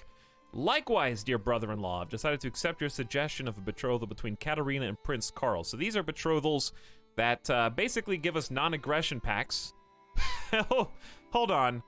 Hans Carling, it said that they would say yes. East Francia says, I reject your insulting suggestion, which honestly is probably, wait. That's because he just became the king just now. But why? Why did my brother-in-law, Hans Carling, just stop being the king, and his son became the king instead at age 15?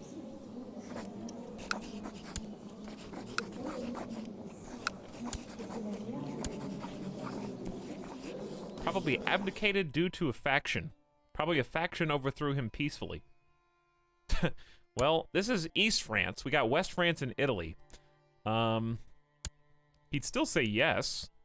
This is the kid who has to wait 15 years to actually get married.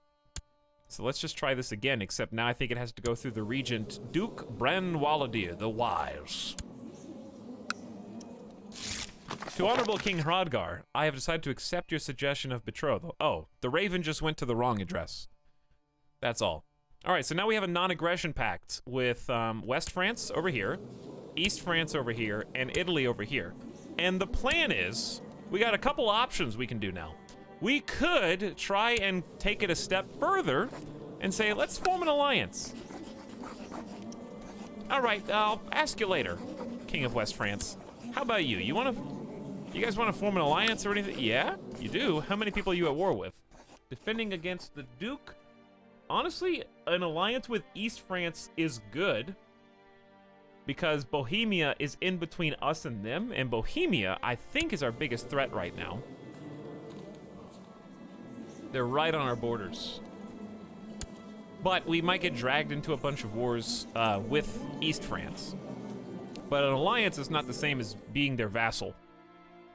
They're just being raided. They have a pact against the Aztecs. They're really only in one war. And it's against Milan, I guess, but not all of Italy. All of Italy is currently attacking the Italian Holy War for Carinthia, which is, I guess, Croatia.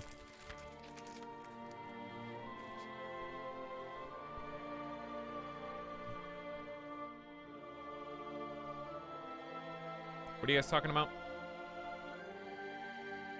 But yeah, when you start the game really depends on what DLC you have. So the base game start is much later than what we started. Base game CK2 years is... It ends in 1453, I think, no matter what. And then there's a lot of different start dates depending on what you want to do. If you have the same Viking DLCs and the Charlemagne DLC, the Charlemagne DLC lets you start in 769, which is when we started.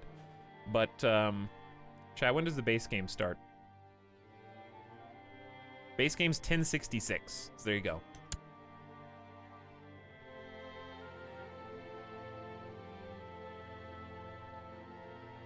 I don't know why. My favorite streams are where I look over and we've done literally nothing for an hour and a half.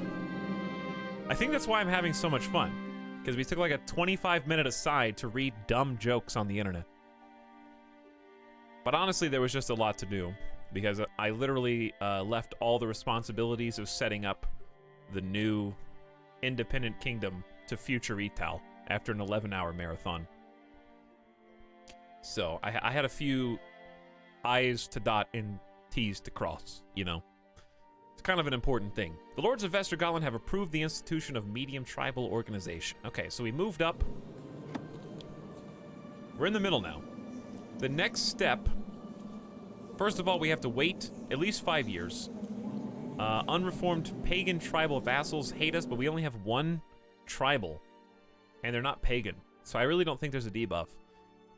This will unlock. First of all, I need to have medium, which I do. So this is going to be doable in 5 years. We can implement the imprisonment committee, the banishment committee, and the execution committee.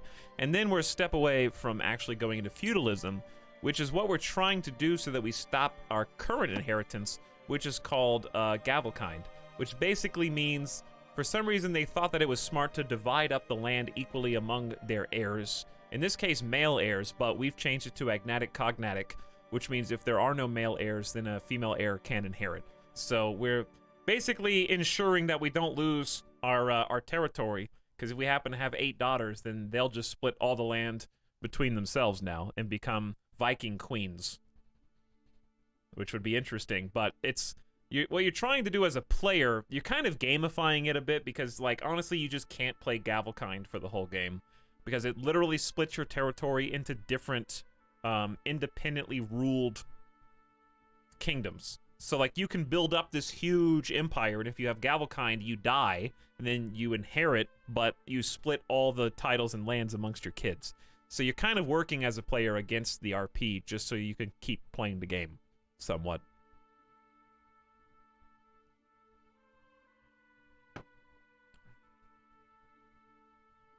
This game seems pretty hard to get into. Yeah, if you're really intimidated by it, I mean, Crusader Kings 3 is going to come out in a few months, and I would recommend just hopping into that. But if you want to just play around for a little bit, CK2 is, the base game's free to play. Obviously, if you really want to get into it, the DLC is where it's at. But you can still just, like, look around and click buttons, turn on cheats or something, and just mess with stuff and see what you can do. The events are really fun. It's really fun to roleplay in this game. That's what we've been doing. I've been trying really hard not to gamify too much. So I've been going wherever the wind takes me. We got vassalized a few times. We lost our ancestral lands. We lost our entire de jure kingdom. We moved in on Denmark's turf. And it's been a lot easier because the scope and the focus has been much smaller. I haven't really been trying to go too hard in painting the map. So it's been a lot easier to kind of learn those details and the game mechanics, because this is my first time playing it.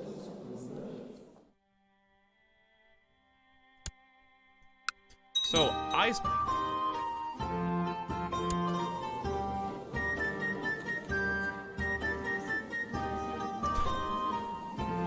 there it is.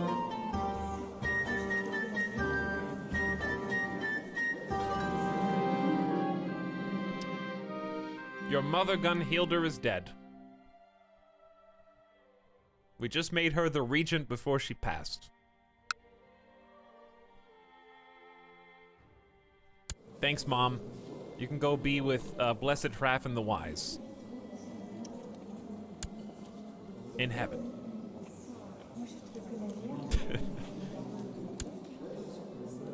I can't believe that, she's been around that long, dude. Why does,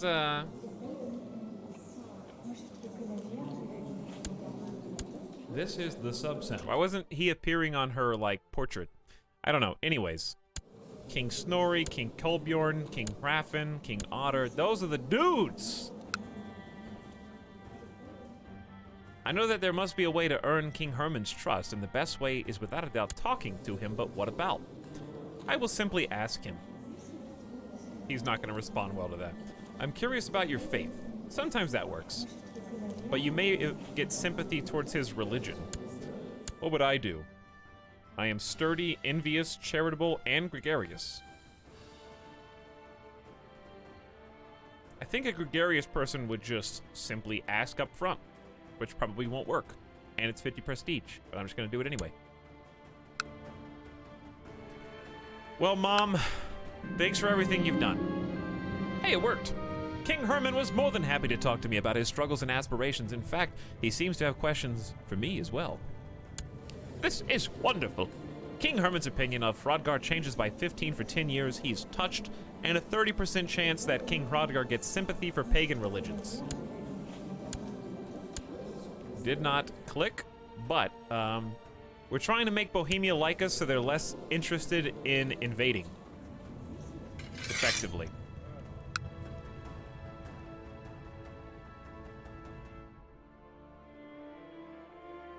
Just ask him. Oh yeah, because she was Gunhildur the concubine. That's right. Oh yeah, I was gonna change the regent too. Designated regents.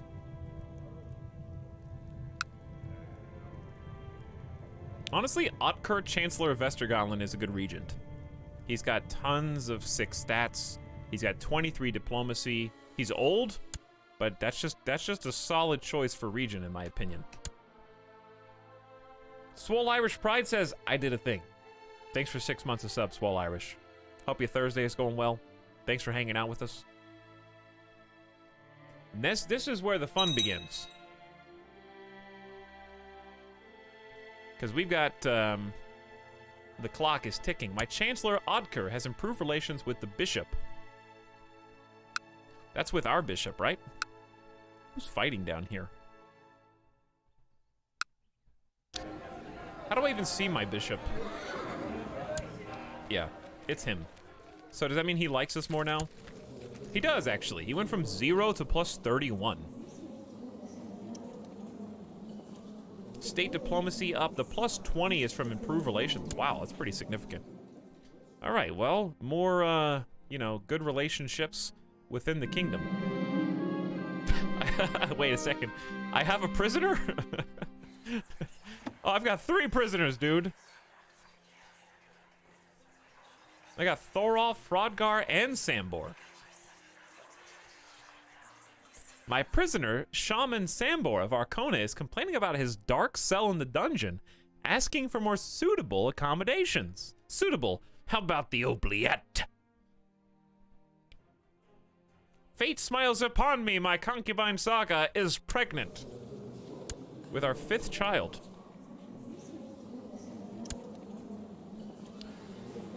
You know how hard it is to find concubines in Catholic Christian environments? My Vikings are like, well, I guess we're gonna have to go around the law. Listen, just don't take any of that crap from the Pope, okay? Just show him the Old Testament. It's fine.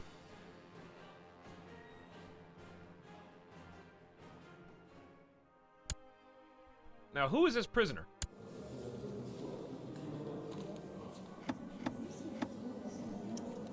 I honestly don't even know. Your liege is the High Chief of Rugen from Pomerania. Oh, are these Pomeranian boys? These must be Pomeranian boys. They have no family, no relationship. They must have just been like generals. I'm probably just gonna let them go because they didn't really do anything.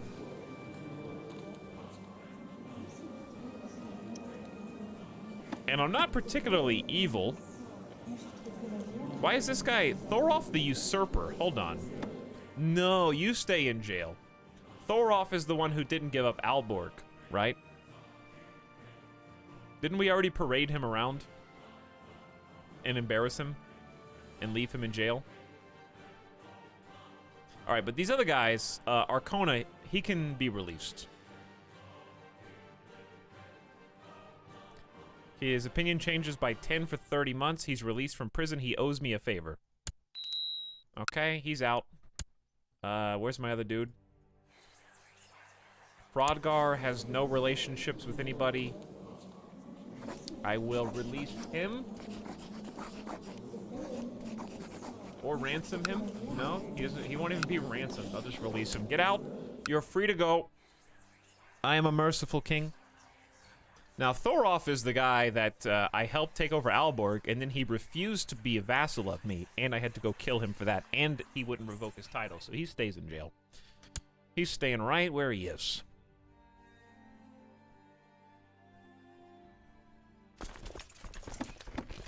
Alright, our retinues are getting really expensive. But it might still be worth paying for, because maxing out 2.2k would be a sizable army that would be formidable against invaders. After I'd made another courtier cry, the third one in a short week, I felt a bit embarrassed. Is this really who I am, a cruel man who likes to hurt people?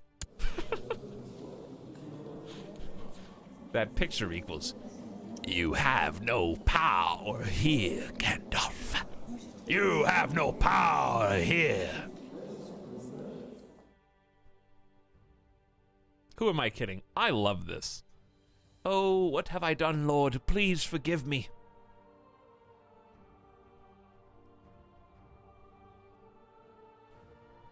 Well, I mean, I would say kind, except you did personally involve yourself with the assassination of your own brother and King Casimir's. So, whereas your father before you, Hrafn the Wise, certainly was kind, brave, patient, diligent. Wow, dude. Blessed Hrafn the Wise is... He was kind of amazing, actually.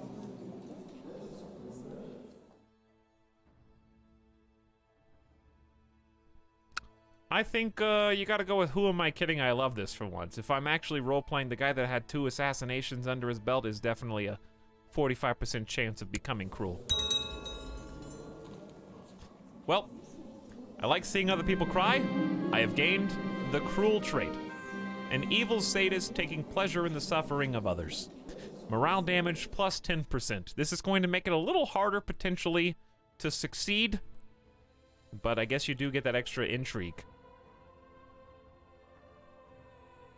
It has been quite some time since I regularly went out hunting or trained for combat.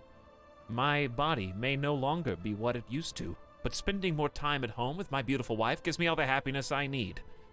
The only thing that matters is my family. Become fat. No, this is too much. I need a diet.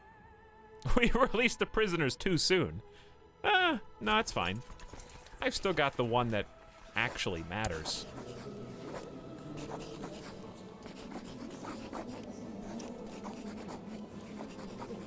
Perhaps he needs a little torture.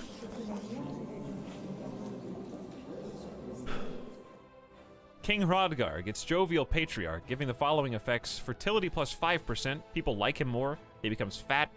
Your caring and kind attitude may earn the love of your relatives, or lose 2 martial, 2 diplomacy, and 2 stewardship.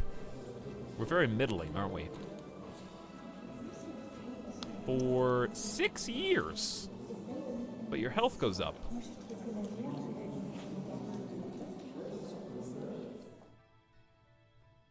I think this is just a what do you want to do? Personal combat skills down -10. What would the cruel but gregarious and charitable King Hrodgar do? Would the only thing that matters to him be his family? Or does he need a diet? We've always picked fat, I think. Maybe it's time to go in the other direction. He needs to be menacing and feared if he was going to be cruel. And he's not going to pick necessarily the smartest option, but that doesn't mean he hates his family. How much do you love your wife? Oh. Okay, well, no, this is too much. I need a diet. I let you choose. If you had, like, a big positive for Princess Otavera, then I might change my mind. But to be fair, she probably wants you to take a diet, too. Pope Benedictus has died already. There's a new pope, age 40. He might actually stick around for a little while, perhaps. Shy, trusting, erudite, ambitious, craven, a duelist. The duelist pope? That's kind of sick. Okay, I was gonna do something just now. Of course. Hello, Thorolf. Remember how you know, didn't become my vassal and didn't let me revoke your title easily? Thorolf's opinion of Hrodgar changes by -100 and you lose 20 piety. He also loses 2 health. Thorolf was undressed, tied to a pole, and left out in the snow overnight. While it seems like he suffered no permanent damage, he had to be carried back inside. You are sure he learned his lesson. 60% chance that Thorolf is stressed, 30% chance he gets a cough, 5% chance he becomes a lunatic. He has become stressed at 55 years old. Tortured, publicly humiliated, in the dungeons. This is what a cruel character is capable of.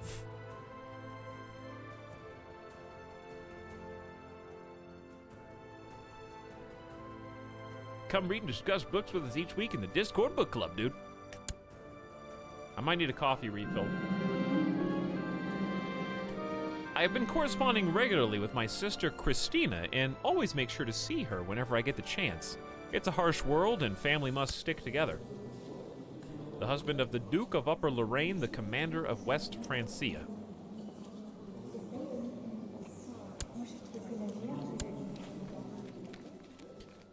Family first. Duchess Christina's opinion of Hrodgar changes by 15. They have a sibling love. And they support each other. How nice. Actually, they kind of hated each other. She's a heretic. Oh, she got converted to Fraticelli. The Catholic heresy.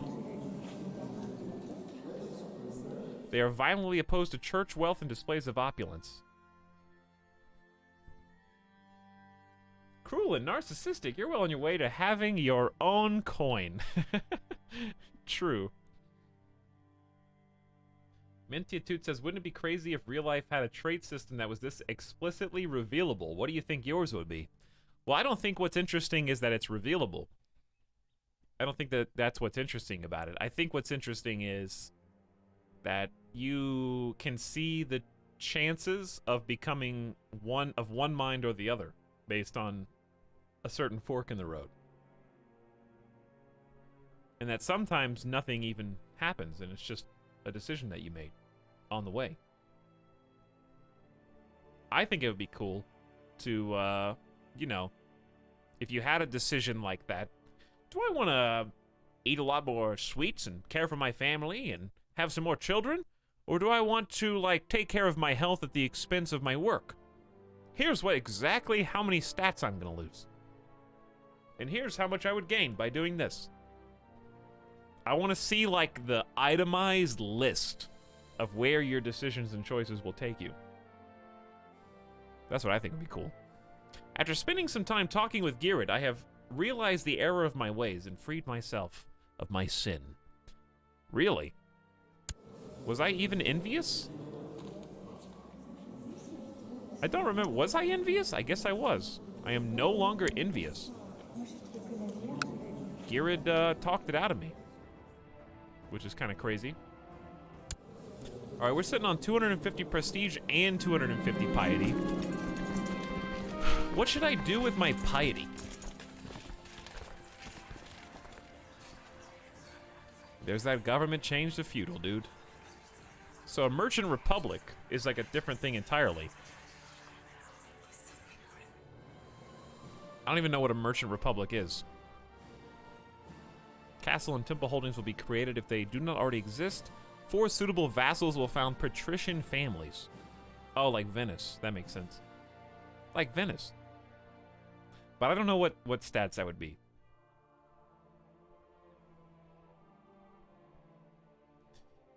My trait would be always pushes the shopping cart back to the shopping cart collection. That would be my trait.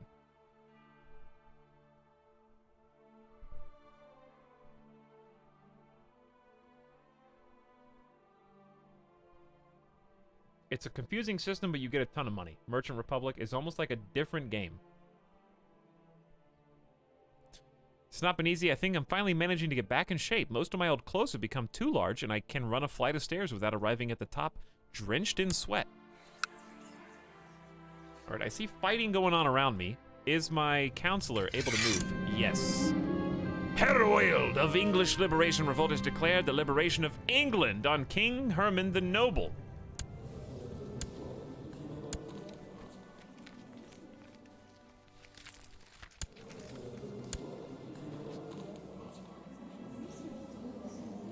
There's King Herman the Noble. Where's that guy that was just... Oh, here we go. Where is it? It's just a bunch of peasants revolting.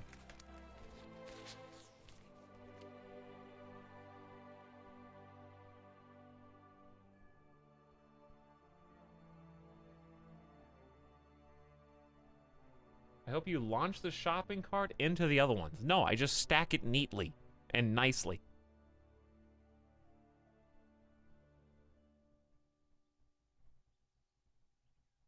+2. I would probably have +2 to diplomacy. I could handle that. All right, I'm getting distracted. This is what I was gonna do. Improve diplomatic relations with Bohemia to try and make them like me a little bit more so they're less likely to want to go to war with me. That being said, Ostergotland is going to deteriorate, you know, in time. So we need to be cautious of that. So I think we can speed up a little bit. I would like to save. Whoops, that is not how you save. And then speed up the clock so we can make some progress. Because I think at this stage we're kind of just recuperating. We're not really planning on declaring war on anybody. We're just going to see how long we can hack this by ourselves. High Chief Bodek declined King Herman's call to arms. And someone else, High Chief Bernhard the Evil. That's a good name. A message about form alliance. To the affable wit Hrodgar, the King of East France would like to form an alliance with you.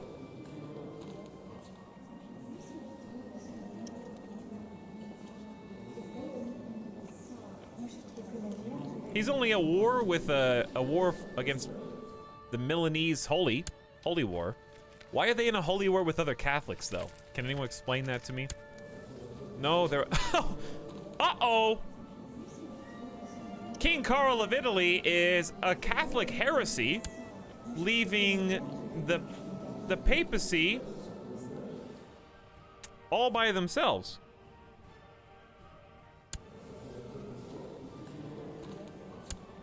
And that must have happened after we formed a betrothal with them. Wow, Catholicism is not doing so good right now. Wow! Their moral authority just sunk from like 28% to 11.6.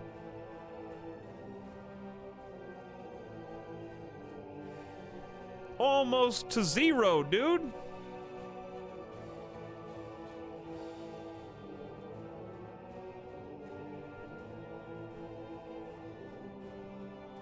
Do I need to read any of this again?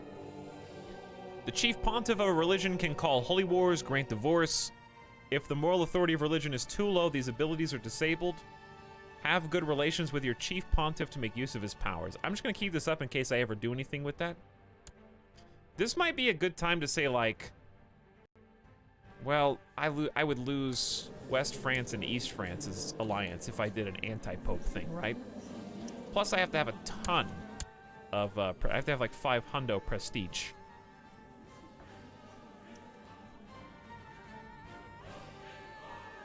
Well, anyways, back to you. I don't see it.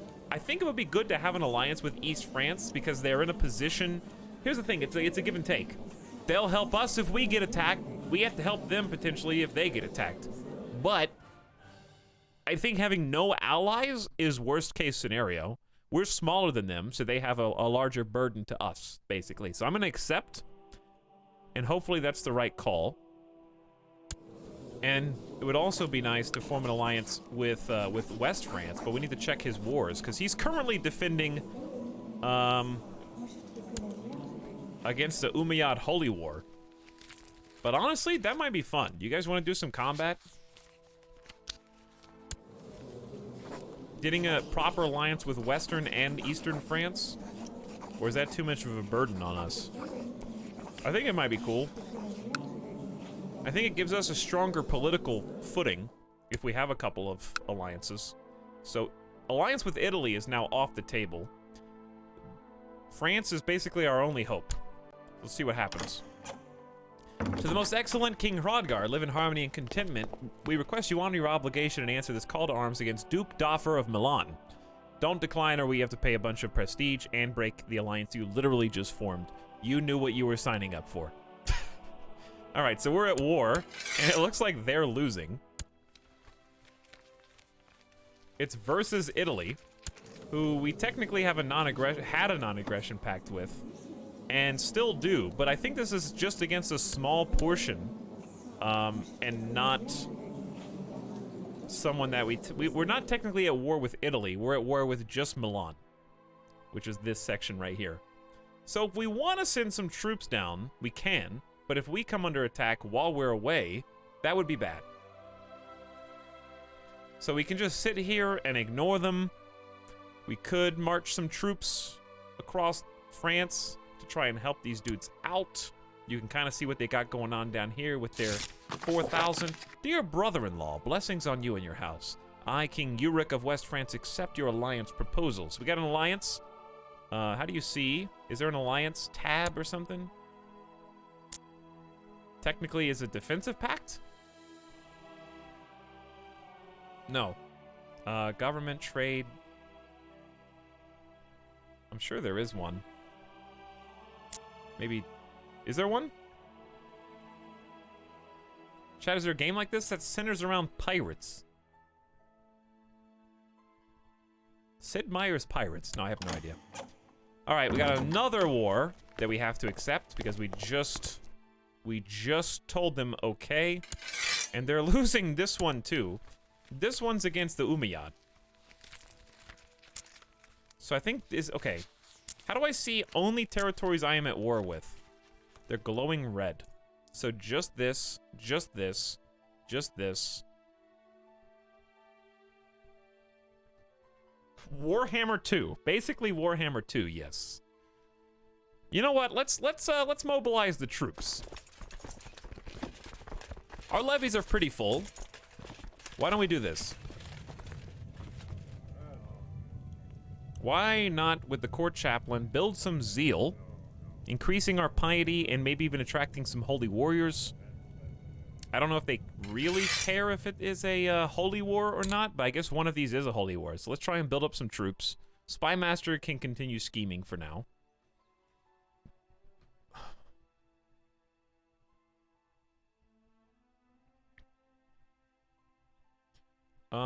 Let's do... I don't want a scheme to take me out, because we're pretty vulnerable. Alright, administer the realm, yes. Organize raids for plunder and glory might be good. 35% chance. Just to try and max our troops. But if we're gonna lose troops in battle, then training the troops is good too. But yeah, we'll just bounce it around, try some new stuff. Okay, here we go. This is gonna be really expensive though, I guess. We're making a decent balance compared to what we used to be. How expensive is it? Yeah, we're gonna go into the deficit. You can't be raiders while you're at war either, right?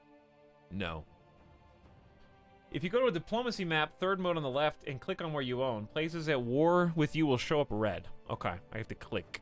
I have to click.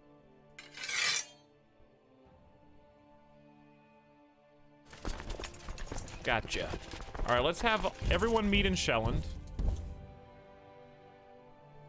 And then clicking just boats is Alt. Starting to get used to this. Meet all the boats right there. It's gonna take much longer for everyone else to hop in, but maybe we can get in from Alfheim or something. A daughter was born to King Hrodgar! And they want to name her Hafred. Which... who am I to say no? Welcome into the world, Raffid. Nice name. Very nice name. Only 84 troops? Out of 150? It's so little? Raiders have arrived to loot and pillage King Herman, the nobles county of Chester. I wish you could click on these to take you to where they're actually being raided. All right, let's group these guys up. We got Sickland in the center flank. Where are my other did my commander die?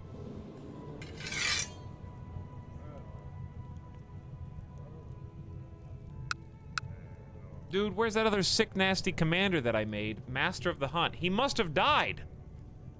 Ah, that guy was too cool. Now we need another general. Okay, let's do a little find characters.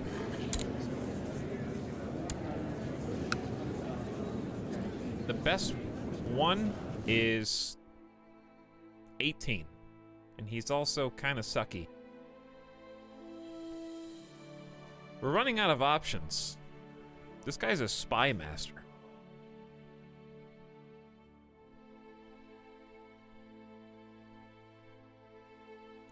But maybe worth it. He's all right. All right, Ernok. That's a nice name. I'll invite you to court. Actually, go to all time. Let's see if he accepts. Most excellent king. Blessings on you and your house. I accept and will arrive forthwith. Okay, so we can at least take Hrodgar, King Hrodgar, out. And put the new guy in as soon as I make him a commander. Did he get worse? Or was... No, he was a 16 before. Okay, so he doesn't like me too much, but after I make him commander, and after I make him, well, I'm actually gonna make Prusus the Master of the Hunt. He doesn't like me too much himself. So, brave, temperate, chaste. Prusus, you're Master of the Hunt. Enjoy your new position.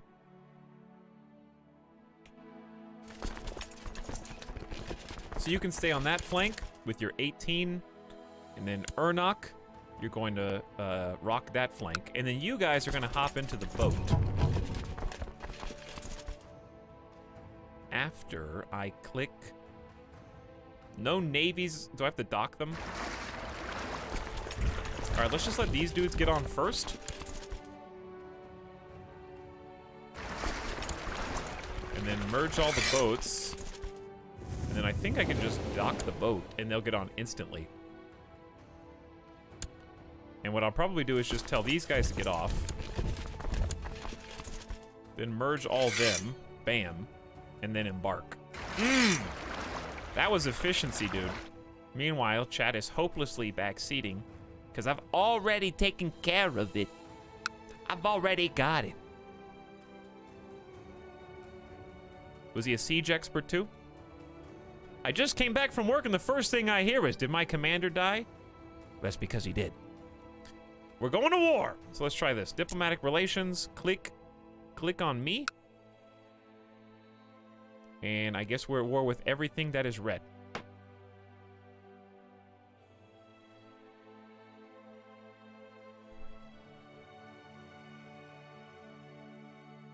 Okay. So we're going to sail down here. Where am I? We're going on an adventure, dude. Let's go. Let's just go here. Why not strike at the corner? Look how fast these boats are.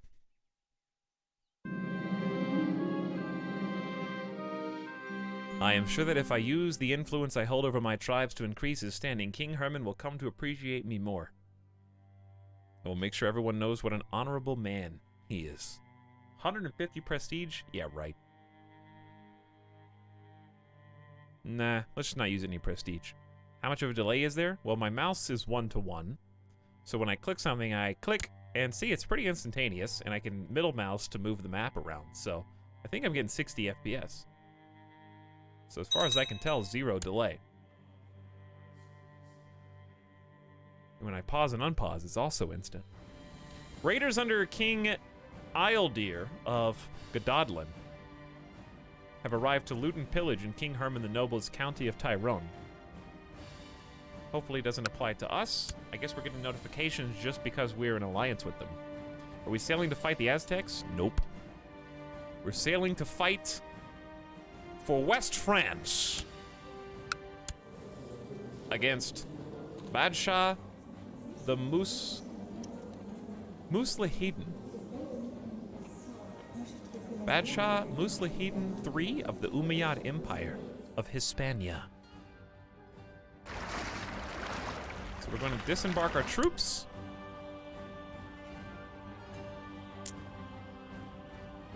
And we're going to start sieging. So this is going to give us an opportunity. There's 1,000 defenders here.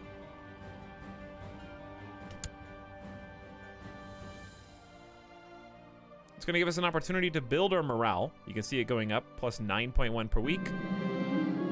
And we're sieging a spot that West France is probably struggling to get to. They got 36 hundo enemy troops there, so if I really wanted to strike, if we wanted to strike a decisive blow, we'd probably join up with their army and try and crush the thick army there. But that's easier said than done right now. My court chaplain, Ingemar, tells me that his efforts at increasing religious fervor among the people have met with great success. A small army of zealots have converged at Lawland tribe, ready to serve. Now I simply need to attack some suitable infidel before my new recruits wander off in disgust. Well, this is ill-timed. Because the boats kind of just left. Wow, 857? That's not bad, dude. That's a good quantity. All right, we're gonna send the sailors back. I trust these guys are gonna be able to handle this by themselves. What I actually might do is make a new unit.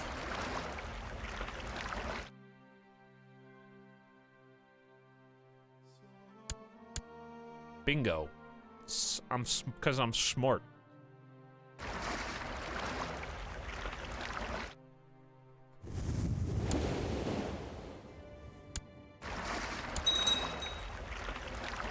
So we'll send just enough boats to come back. So it's 100 men per boat.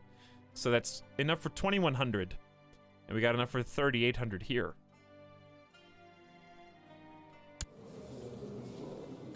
I don't know who you are or why you're here. Oh, it's Ernok's mom. Hello, Ernok's mom.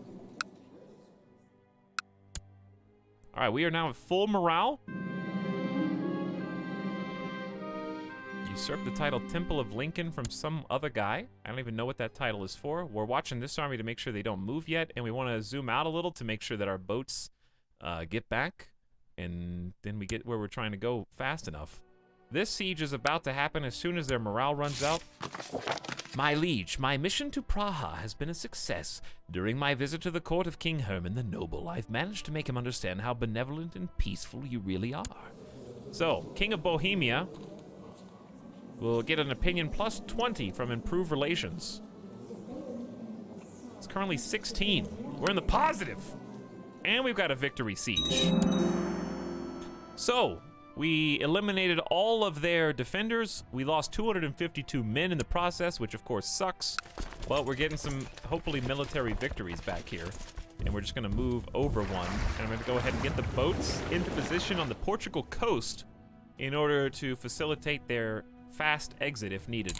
Meanwhile, we're bringing reinforcements in the form of zealots, who is going to instantly embark because we managed to dock the boats, and we're going to send them as reinforcements.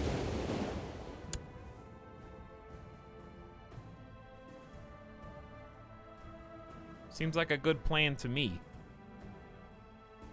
Training ground has been built, so that's going to allow for us to train more troops. We've only got 272 prestige, so I might hold on to it, but we've done that before and then we die, so it turns around pretty quick. All right, another 1,000 defenders is gonna inflict some casualties upon us, but we're getting some war experience. So we're trying to help out Western France, and it looks like the Holy War for Milan is not going in East France's favor, because they got a stack of 4,000 there. We can only help so many people.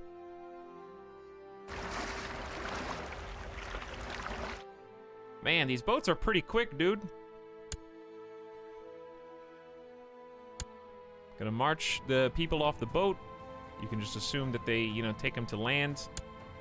There they are. Merge that up. Put them under the same generalship. And now we got almost 4,000. It's pretty sick. How are we at war with this Aztec spot? Just because they're Aztecs? They're kind of just attacking everybody, huh?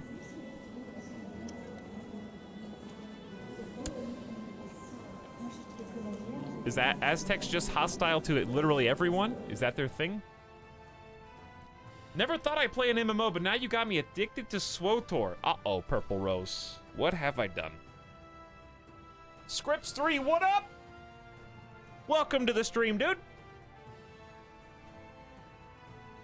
Do you get to keep the counties? No, we're just there to help our bros win a war, which they're current. It's basically a defensive war, so we're trying to beat them into submission so they stop attacking my friends.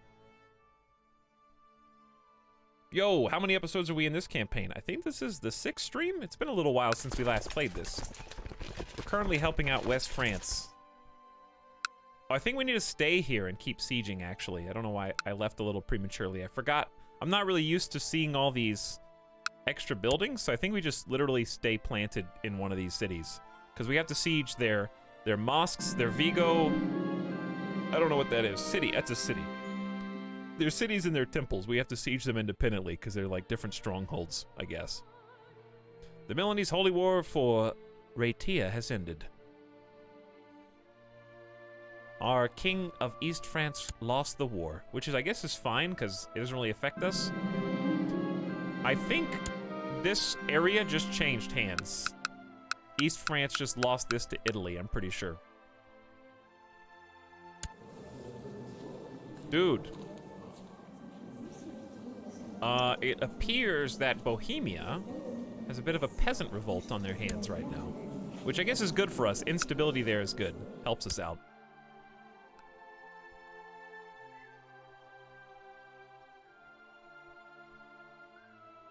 Another victory under our belt. How many spots are there? So we've taken out 1 of 4 holdings. These are faster, I think. So I think the green... Which one are we doing next? I can't really see which one's their morale. I can just see this on the right. Oh, it's right here. It's just on the screen, so it's another 700 people. 43% morale down every 12 days is insanely fast. Why are the sound effects quiet all of a sudden? My steward has been hard at work in Gudbrandsdale in increasing infrastructure and motivating people to work harder. Good for you. Like all this... There, maybe the sound effects are back now? There they go. We lost 0 people. Nice. And we got some captives. We got a lot of prisoners, actually. 6 prisoners? Who all was hanging out here?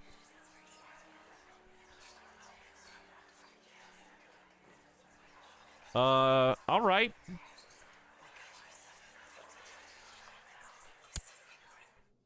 Do they have any family? Yeah?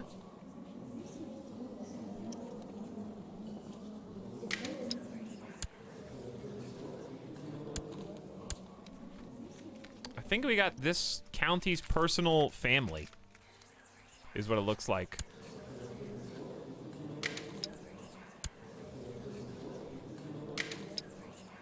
But why is this person not actually in bars?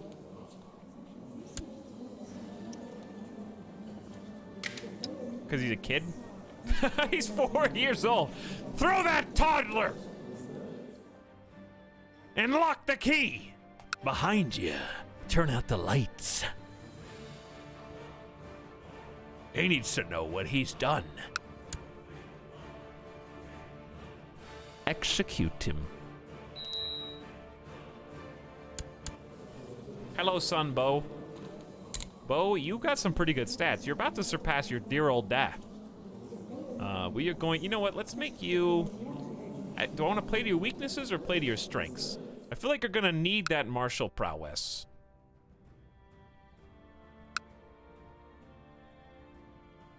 I don't know. What's the difference? Why go pride over struggle when they can both lead to +1 intrigue, +1 martial? Can develop into proud, arbitrary, or cruel. I guess it depends on what negatives you're willing to risk. Can develop into ambitious, brave, or stubborn, brawny, honest, dull, or uncouth. My boy Bo. Let's go pride. Because you got a 9 in martial. He's got a talent for it, I think. Alright, another siege, and I think this is the final spot. Alright, yeah, this is fully under our control now. So we're gonna go get Carunia. I think I'm saying the squiggle correctly. I didn't really siege this the way that I was supposed to. I know there must be a way to earn King Herman of Bohemia's trust, and the best way to learn is talking to him. You really want me to spend that prestige? Maybe some other time. He's fine. I don't know that I would ask him about his faith, but maybe I would. Young Hanifa has finished her education in the ways of faith and learning. Is this my prisoner? Are you my prisoner? Who is this?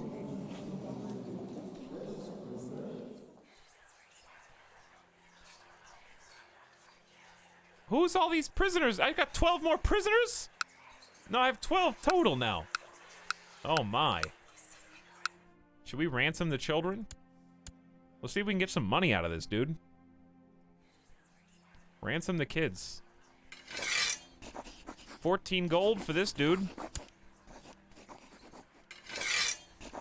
They are currently okay, one offer at a time. I accept your ransom. Sick. 10 gold for you. Galib. I'll be nice enough to ransom the children, you know? That's fair. 10 gold for her.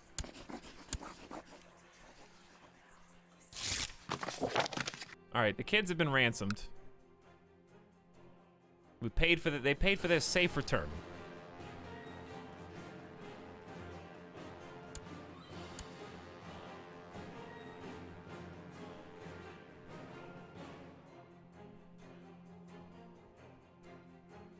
Alright, I said funny chat, not bad jokes chat.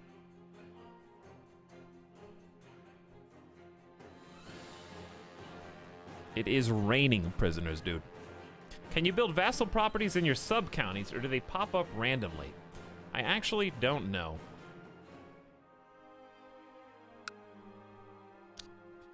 I can build a temple for like 500 gold, dude. I don't even know. Yeah.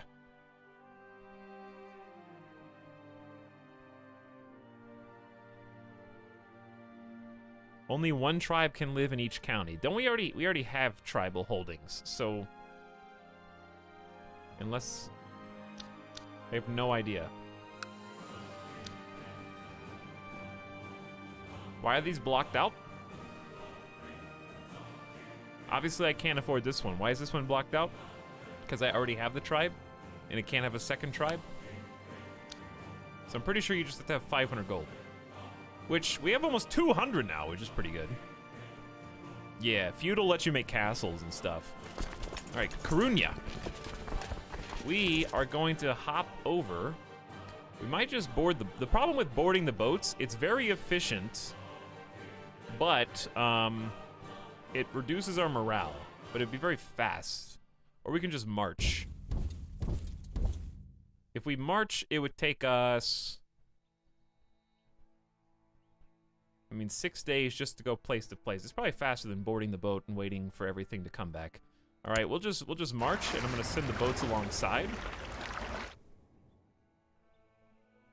How do I tell how their supply line is? All right, their supply line's good. The chiefdom of Munster has been usurped, so titles are changing hands across the board. So we're looking in the highlighted red, basically.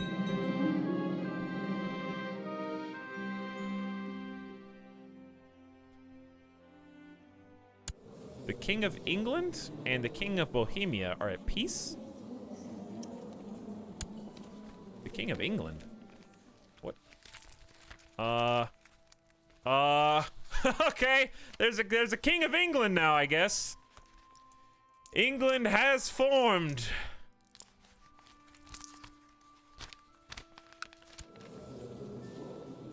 King Waltheof the Liberator. England confirmed. And they are Catholic heresies. Heretic England. I don't even know where these titles are going. All I know is they don't apply to me. They're probably related to the King of England. So, were they part of Bohemia? Because Bohemia was at war with them, I guess. And there's beautiful England right there, dude. The holy warriors my court chaplain attracted to fight for God have become disillusioned with my refusal to fight a holy war, damaging my... Bro, we were... What do you guys are literally sieging Muslim cities and towns, dude. Like, I don't... Ah, well, it wasn't technically called a holy war. We didn't get the Pope's approval to go fight a crusade, so we're just simply disillusioned with your lack of leadership.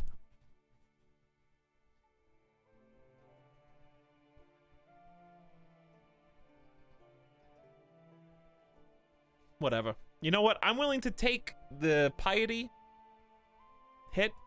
Oh, wow, that hurts. Down to 28 hundo. They just wander off in Spain. Like, what are you gonna do there? The peasant revolt has ended. King Herman of Bohemia won. So Bohemia's having some troubles now. I'm curious, how strong is Bohemia after all that? Still pretty strong. 15k, a lot of land. We got a positive 16 relationship with them. They are considered an MI. Wow. He's killed a few people. He's got some kills under his belt.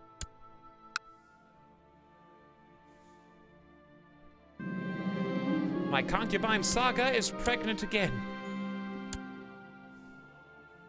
All right, so the war score down here is in the positive. Where we started, it was in the negative. I'm worried about these guys. They're just constantly sieging each other, but I'm basically backcapping them right now. They just wanted a free boat ride and some weapons.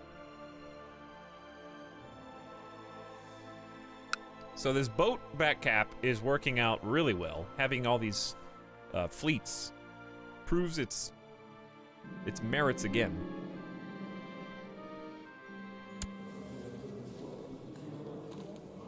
Chiefdom of Hamburg. That guy's dead.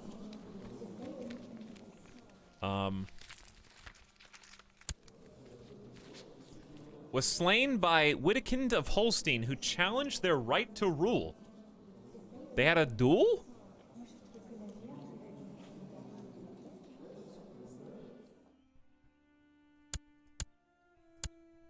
For these places?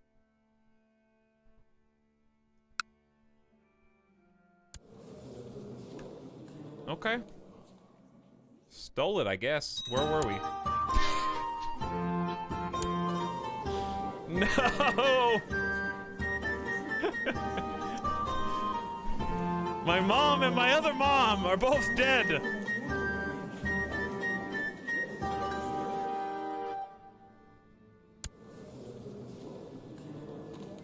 Both Gunhilders have perished, dude. Relatively close. Was it Gunhilder or Gunhilder? This was official wife Gunhilder, not concubine Gunhilder. That was not my actual mom, but it was like my other mom. Do you guys also ignore low priority messages? There's a lot of things that I probably should be knowing. Like we got some tech for noble customs in Lawland. Cavalry in Lawland increased to 1 by itself, but it's just so many that I don't need to know that it's hard to click on them. Like, I don't care who's made master of the bow in your land, Elizabeth, you know, so stop telling me, because I don't care. That guy's name is Bernhard the Evil, though. These are all the prisoners that we've taken. Realistically, do you just keep the prisoners until the war is over and then try to release them and stuff? Or what do you want to do with them? I know you want to say torture. I'm asking for serious answers. They haven't really done anything to us. We kind of just jumped in the war.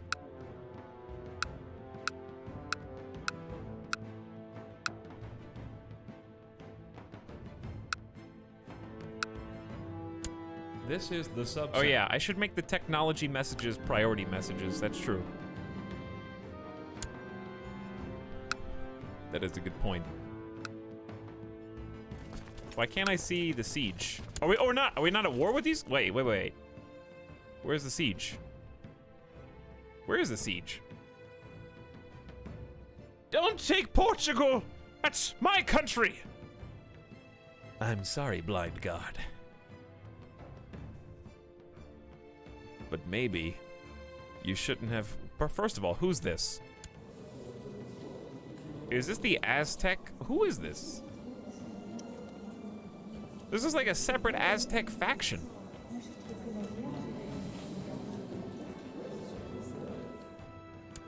We've got the regular Aztecs in Northern Africa. We got the Aztec Revolt. And then we've got Aztec Andalusia. Did you guys know that Western Europe was primarily an Aztec stronghold?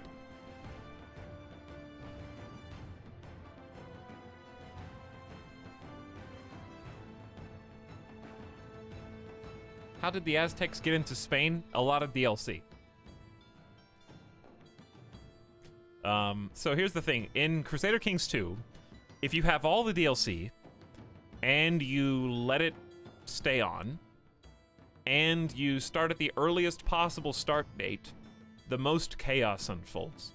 So we made the correct decision to stir that into a delicious blender at the beginning of the game. This alt history is pretty fun. It is, yeah. 3 different squads of Aztecs now. To be fair, these Aztec revolters are probably the people who were originally in Northern Africa, given their Muslim religion, compared to pagan Aztecs. I would like to read this, actually, even if I can't pronounce any of the words. The Aztec religion features a creation myth centered on sacrifice. Even gods were sacrificed to keep the sun moving. This is reflected in the many festivals and rituals of the religion, which feature human sacrifice on massive scale. The chief gods are Huitzilopochtli. I did my best. God of war and human sacrifice. Tlaloc, god of thunder and rain. Tekutli, god of fire. I know that was bad. Totek, our Lord of the Flayed One, and the one that everyone always makes fun of me for because it's the most common one. Quetzalcoatl, god of wisdom. Don't even try. I'm not gonna read it, chat. I don't care. Wait, there's 4 or 5 different. There's like 6 different ones on this page. And last time, I'm not even gonna get into this. If I had an opportunity next time I play Crusader Kings 2, I would turn the Aztec invasion off. Because last time we sat there and just looked at the capital, and I kid you not, this is not an exaggeration, over 5 different variations of pronunciation arose from chat. Each one convinced theirs was the right one.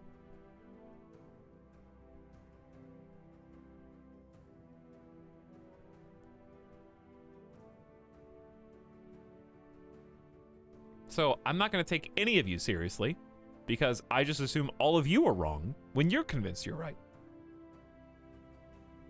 And then we got into an argument over whether a language was dead or not, and chat's like, if only he knew. It's not a dead language.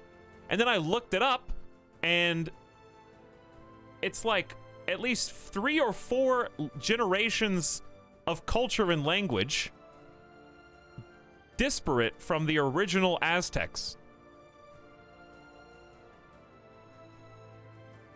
Were we talking about Aztecs or whatever? Internet George, who were we talking about? Mayan not equal Aztecs. We're talking about these guys. The Aztecs.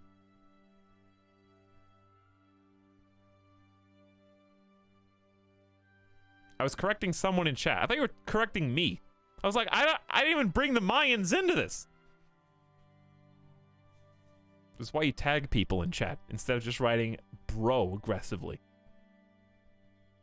I thought you were talking about me. Yes, you did.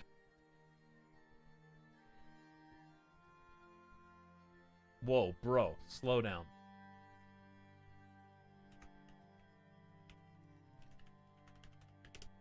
So chat was like trying to use the defense.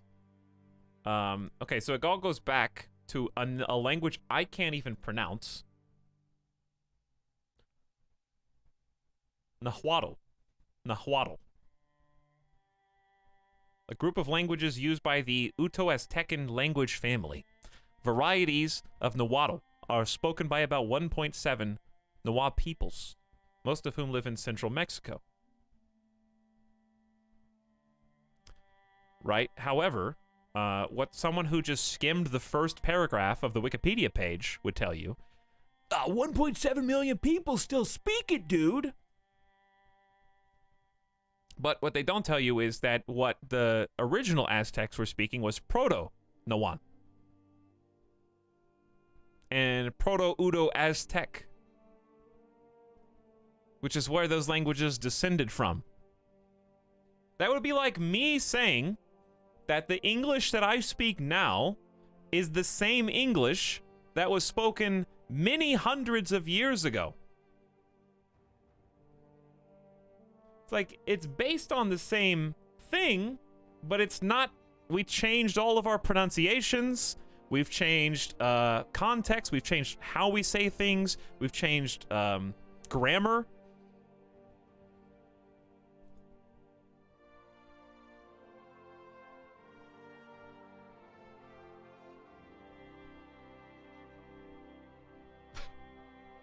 Now we just speak in memes. That's right. They couldn't even fathom the memes abbreviation we speak now. What would our ancestors think? So I'm curious, how many years apart?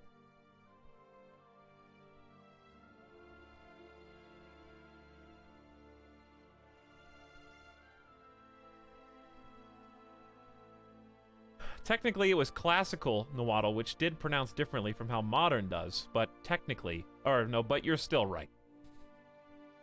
The best kind of being right. Just being right. That's the best kind of being right. So, I'm doing my best. There's a difference in just reading it how I would phonetically pronounce it, which, by the way, they wouldn't have written it like this, so it's wrong on a fundamental level. Original Aztecs would not have used our English characters to phonetically transcribe their words. So it's already wrong in a technical sense. All we can do is read it the best that we can, as long as we're not doing it to make fun of them. Then this is the only tool that I've got, is some English guy transcribed it on the screen. I'm just going off of what he wrote down. If he didn't want it to be said like I'm saying it, he should have written it differently the first time.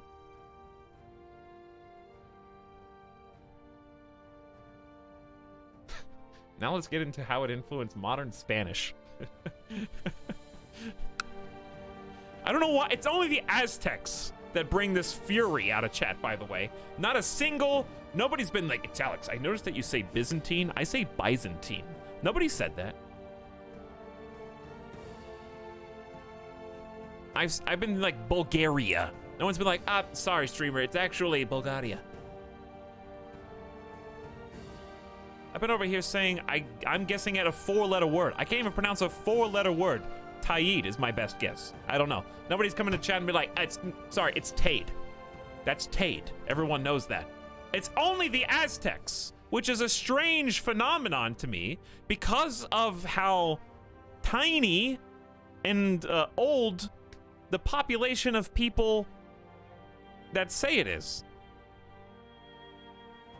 So I know none of you in the chat right now are like Aztec descendants who take it personally when I slight some imperceptible pronunciation difference in your old capital cities.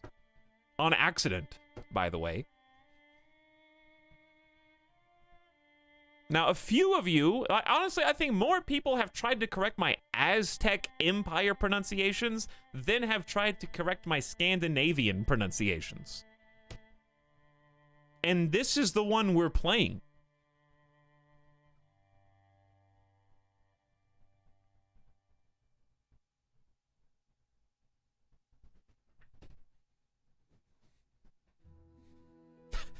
But how do you pronounce Laviosa? Chat is 100% Aztec and Scandinavian.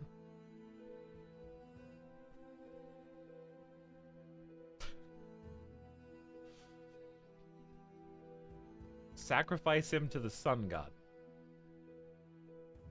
I sacrifice my brother when he misses a pronunciation. Oh, dear.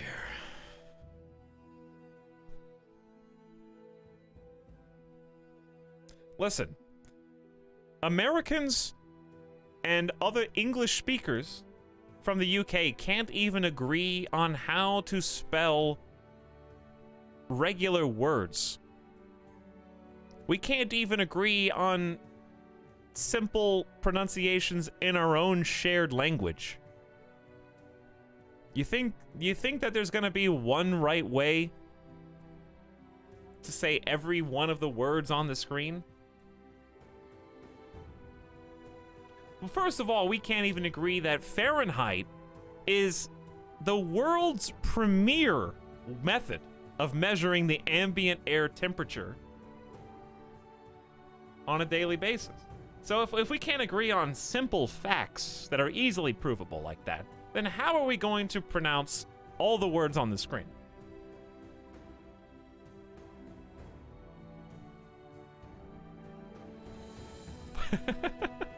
True.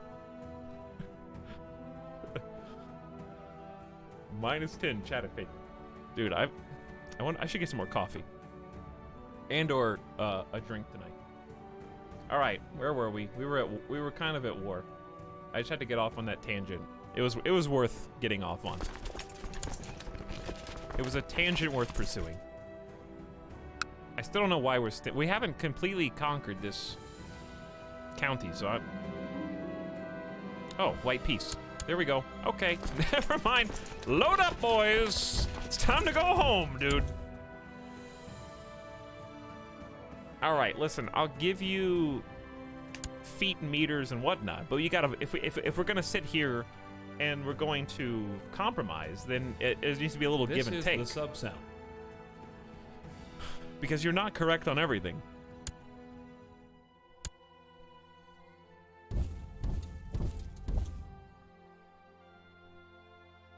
There has to be an agreement.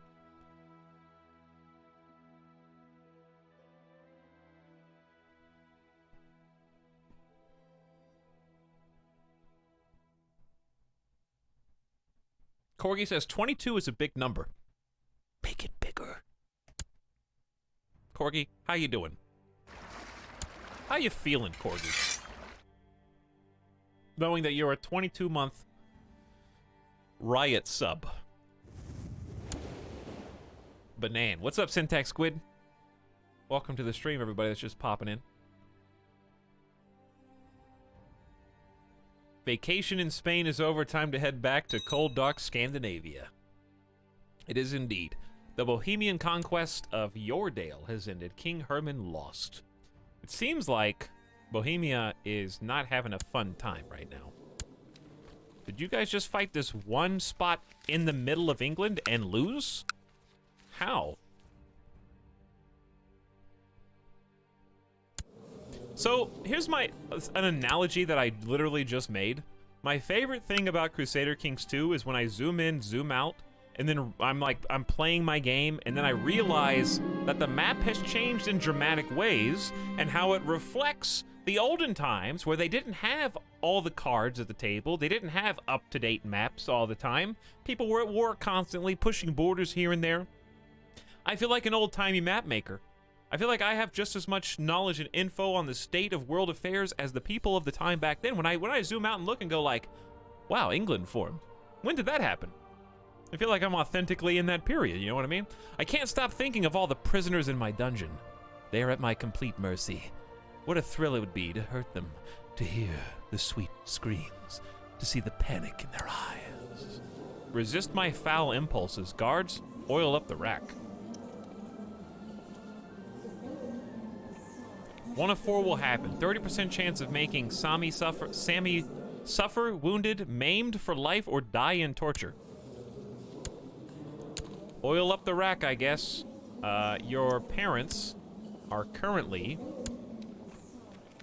Well, sorry, Santiago.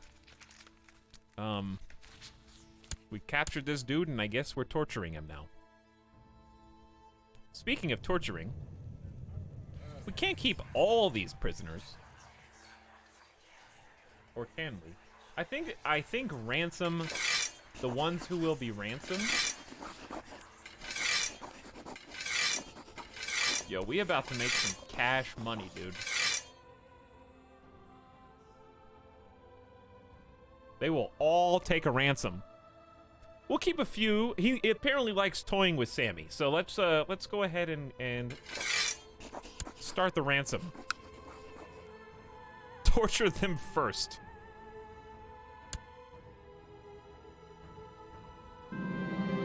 During the evening's council meeting, the court chaplain, Ingemar, told us of a rumor he'd encountered. The peasants speak of an artifact hidden not far from here. The specifics of Ingemar's information are uncertain, but perhaps this would be worth investigating. Court chaplain Ingemar arranged the search. Immediately begin to search for the artifact. The outcome will depend on the skills and traits of your court chaplain. Rumor of artifact for 10 years. King Hrodgar's opinion of your court chaplain improves.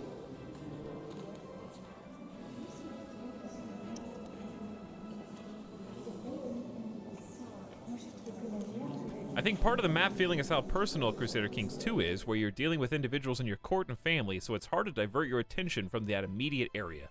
Yeah.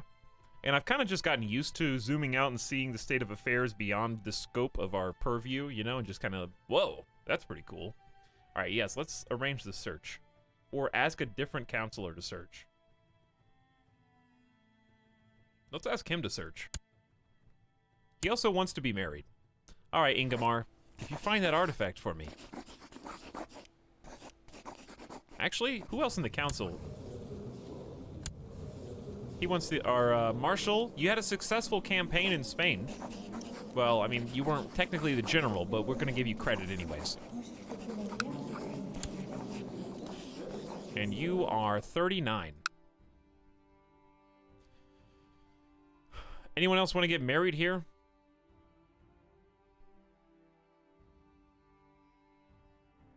We have some courtiers. Who would like to get married? Lunatic. Stark raving mad. You can't hold that against her, though. Lunatic, raving mad individuals have a right just as much as anybody to aspire for love.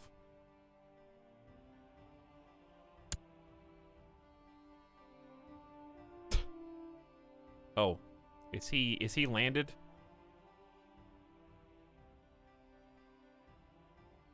Or is Edla landed? Who's landed here? How do I tell if... Oh, she has claims to 2 titles, so she's landed, right? Does it matter if she loses 100... That's not my prestige, right? She loses the prestige. So who cares? We don't have a better option for you.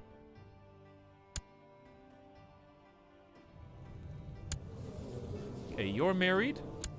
You're married. She's dead, but you don't want to get remarried, so we'll leave that alone. Speaking of, I need to check my own. Alright, Court Chaplain. I don't know if there's anybody here, so we might look outside. You're 26. I said that we could wait, but I'll be honest, I'm gonna forget. So how about I will arrange a marriage just to encourage you to succeed. Wants to marry a ruler. That is a high aspiration. You have a lot of claims, actually. Hold on. Why do you have so many claims?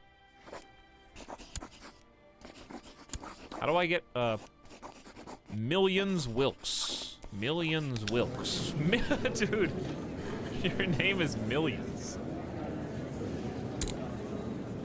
That's a pretty cool name, dude. Have I had a lunatic character? Maybe once, but he died real fast, yeah. You have so many claims. All your family, your parents, your grandparents are dead. Your siblings are still alive. Weak claims will probably not pass. I don't have anyone I can marry you to, I don't think. What about my siblings? Who's still alive?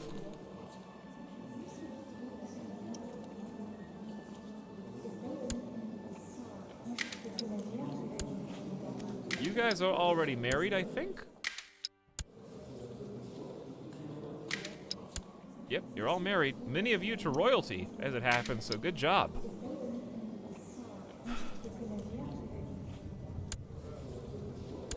Anyway, I got distracted. I don't think with all those claims, she would really want to marry us.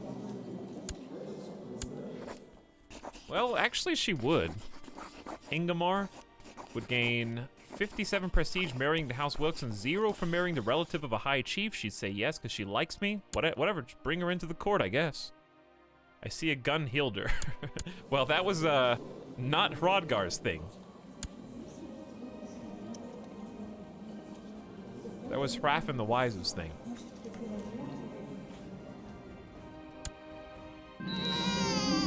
A son was, speaking of Hrodgar's thing, this is Hrodgar's new son.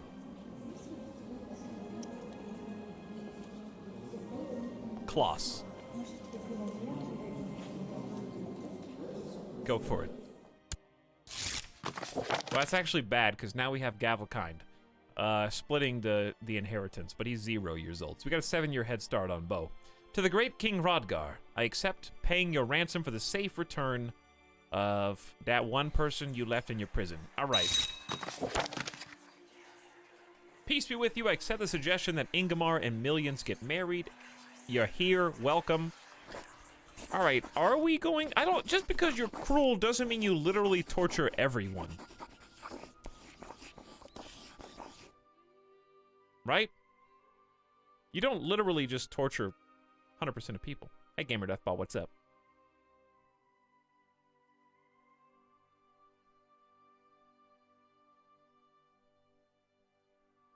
But yes, Corky, thank you for the 22 months. Blind God as well. Thank you for the 3 months. I read what you said, but not why you said it.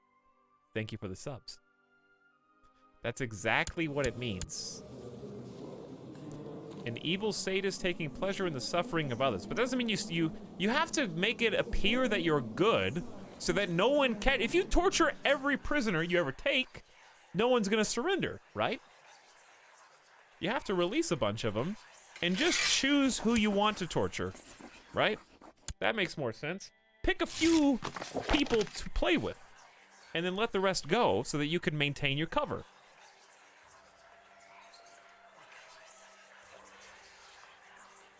So this guy, he likes to torture, so we're gonna keep him. We'll release the ladies of the court. How about that? Court Chaplain Ingmar is making steady progress searching for the artifact. Already? Look at the money rolling in, dude. 14 gold for you? That seems like a lot. Oh, I see, because you are an important individual. My steward has been hard at work in Shell and increasing infrastructure and motivating the local people to work harder than ever. We need to think about expanding our territory. We can. Why did our total domain size go down? Actually, 5 out of 6. Oh, and also, who would I even strike? Norway is getting a bit big. They might have some interesting succession here soon, because actually this kid is he's not sick anymore. Who's your dad? Dad's got cancer and is slothful. He's got another son. He's got more kids now. Never mind. Okay. If I had to take something away, it would be this. What happened to Denmark, dude? Denmark is gone.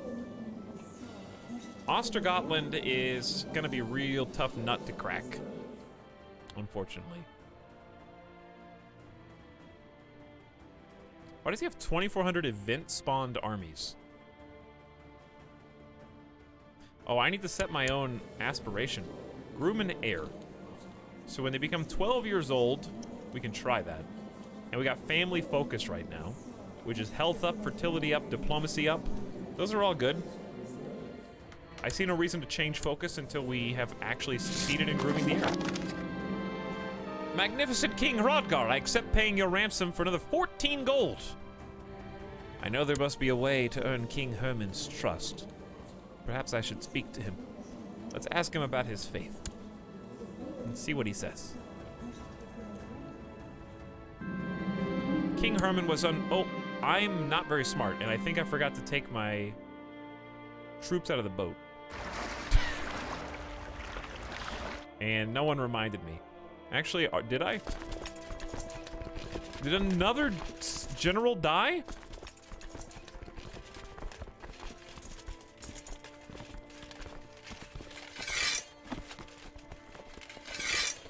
I think another general died. Yeah, the army of Sikland, this is my retinue, yeah? King Herman was unmoved. He claimed there's no point to talk about his faith to an unbeliever. Okay. That's fine. I'll remember that. Alright, troop-wise. Like, this levy's full. This levy's basically full, Lawland's basically full. Alright, so we don't even need to train the troops.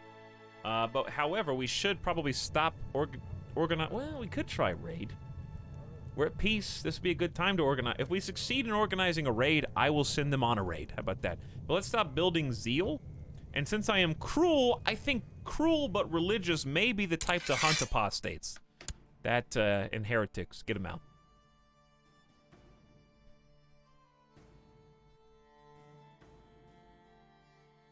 Hey, Etalyx, what's up, Shadowlight? How are you?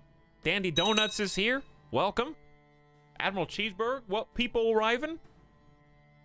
Grant Ward is stealing gold from people in the chat. Under my nose. Okay, so if I want open, how do I choose this type of message to make it a priority message? It's basically saying that, like, we're getting tech up. Why?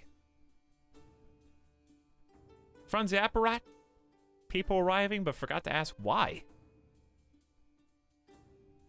A lot of chatters arriving on the scene right now, and I need to take a Gamer Death Pub break.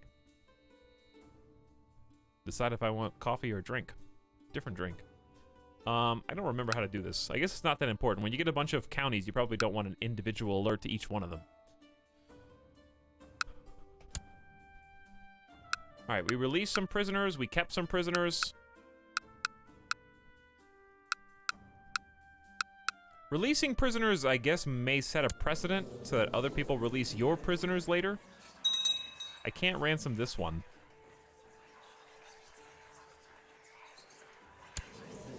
And I'm not really sure why. This guy was called the Purifier. So I feel like he probably wasn't that great of an individual. King Herman just passed away. Bohemia just split into Saxony. This may be my chance.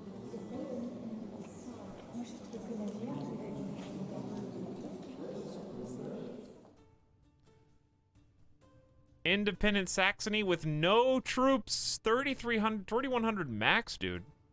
What can I do with this? Can't declare war, I don't think, unless I want a holy... Hang on. Is it holy war time against the pagans?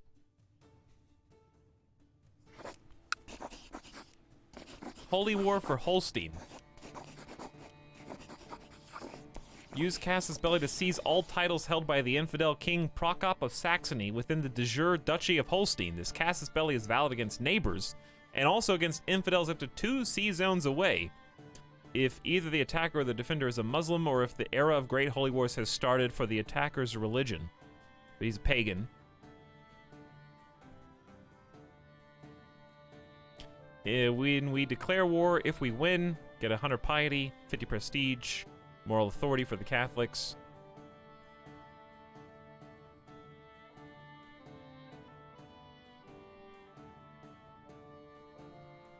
This is the sub sound. A surprise, to be sure. If we make peace, if we lose. Also, we have allies. Nearby Slavic rulers may ask to join King Prokop of Saxony in defense of their faith. Ah, yes. True. But, will Slavic pagans join Germanic pagans?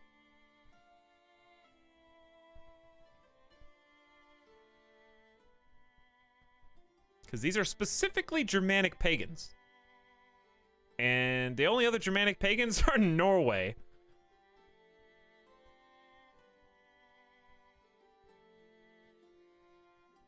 Saxony is Slavic. Where are you getting that information?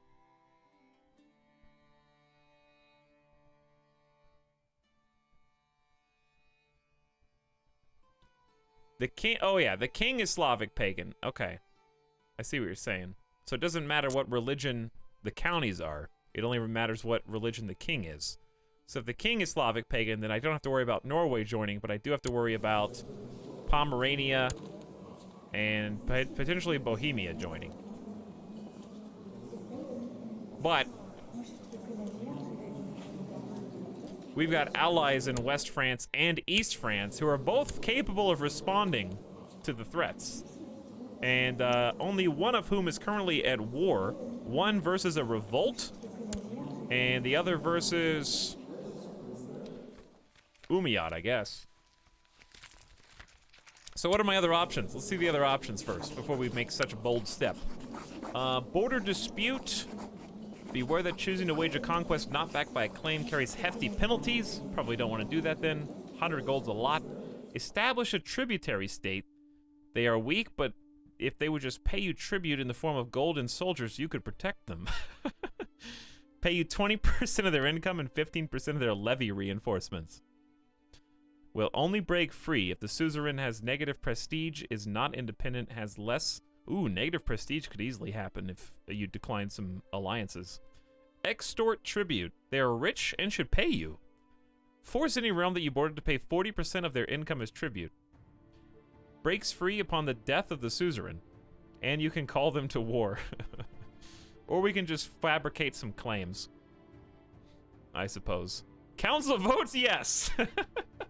Oh, 5-1. That's pretty good council support.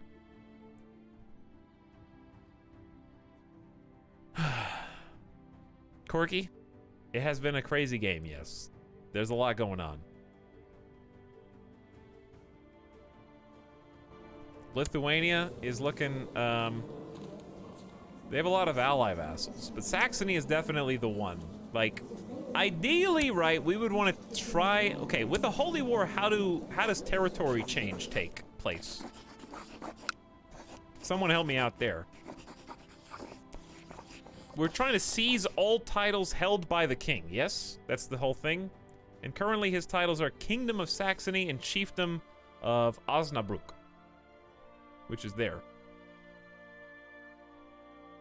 So I would basically just take over Saxony immediately and neighbor my allies West and East France. You seize everything not owned by a Catholic in a duchy. Only Holstein. Why only Holstein, though? Because I guess what's confusing is when it says Holy War, the first line of dialogue says, I can use this casus belli to seize all titles held by the infidel within the de jure Duchy of Holstein. So why is it just Holstein? A holy war for a kingdom is a crusade. Like, why can't I choose which one to do? I also... Oh, because I don't have Finn. But why isn't Schleswig considered a border? Because it technically should border Lolland, right? I like that chat just writes the same 2 words over and over again, like that explains anything.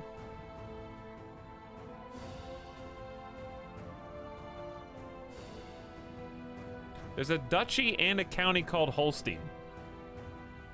Alright, so Faldahar has written 2 extra words that literally no one else before him wrote. Let me read above Faldahar.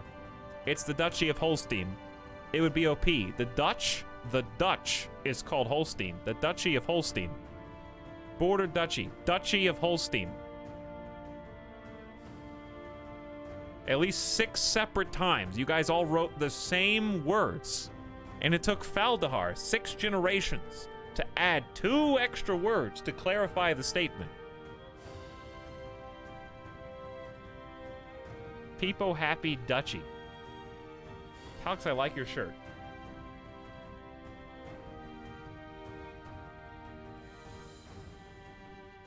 Thank you. You want to go rock climbing later? Duchy Holstein. Big people happy.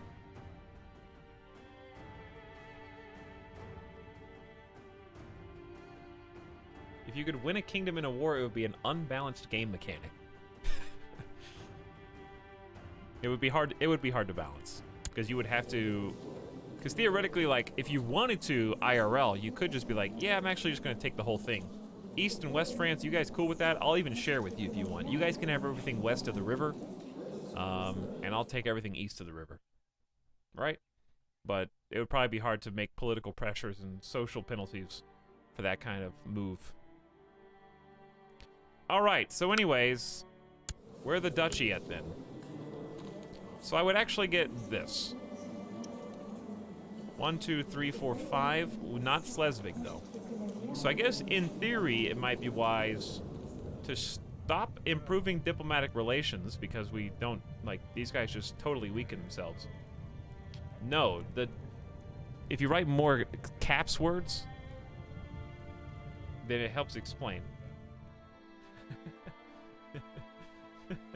So it's just the de jure duchy. All right, dev in chat, Crusader Kings 3 is still in development. When I go to right-click this and click the declare war button, okay, just show me a button that tells me this. Is it for this? Is it just for this? Because this is where the button took me. High Chiefdom of Holstein. No. All right, so I can continue with my point. Crusader Kings 3, if the devs in chat, put a button next to the thing that you click that shows you what you're actually going to war over. Instead of just writing it in one unclickable sentence tooltip. That camera takes you to the wrong part of the map. I gotta deduce a puzzle in order to figure out where I'm actually going to war for. Make sure you don't declare war on behalf of your vassal Thorolf. There's still time to change it. All right, so I can peep OG. Now, everyone shut up. Let's reread this. Seize all titles held by the infidel King Prokop of Saxony within the de jure Duchy of Holstein. All right, so here's what I'm doing. Click on this. I am going to click on, he doesn't even have, who am I actually going to war with? Who's actually, I can't even go to war with the guy. Chiefdom of Holstein. This is not even it, though. That's just the chiefdom. Where's the duchy?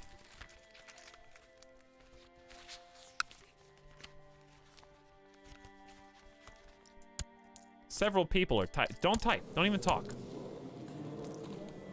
This is the guy of Holstein. So I need to click on. Don't even type anything. Don't even touch it. All right, I'm showing you how hard it is to actually figure this out for someone who has only played. This is the first campaign. Don't even say one word. I will figure this out. Eventually. I know there's a button that opens up the duchy view instead of this guy's portrait.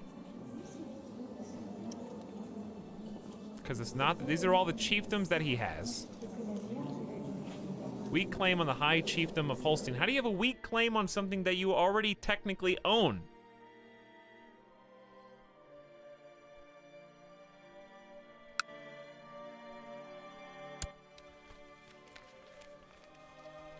God, this is so annoying. Okay, because this opens the county view. De jure Duchy of Holstein. Why does it go over there? All right, here we go. Because that's, I guess, the foothold. It includes the Chiefdom of Schleswig, the Chiefdom of Holstein, and the Chiefdom of Dithmarschen.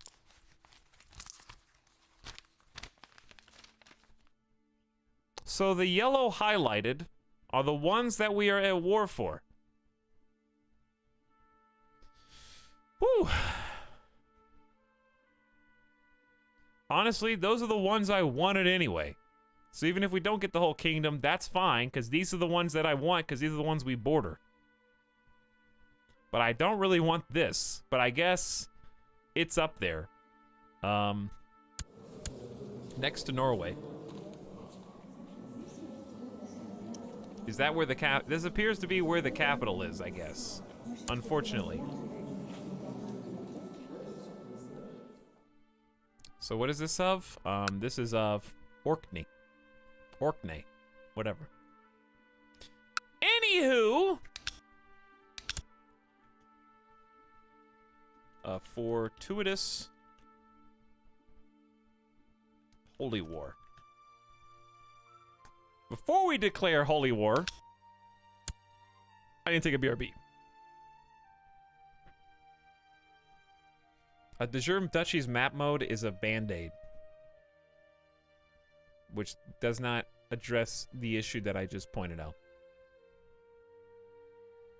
If there's a button that says declare war, it should tell you in Crusader Kings 3 exactly what you're declaring war over. Schleswig, Holstein, and Dithmarschen is highlighted. But I would have never guessed that also Orkney is included, because it doesn't mention Orkney at all. Except when you click on it, it only takes you to Orkney, and then you have... But it isn't. So why, when you click this, is that where it goes? So something's wrong. I don't get Orkney, even though when I say Holy War for Holstein, there's a button there, I click it, it takes me there. I'm not actually going to war against this. I can't even. Listen, I can't even.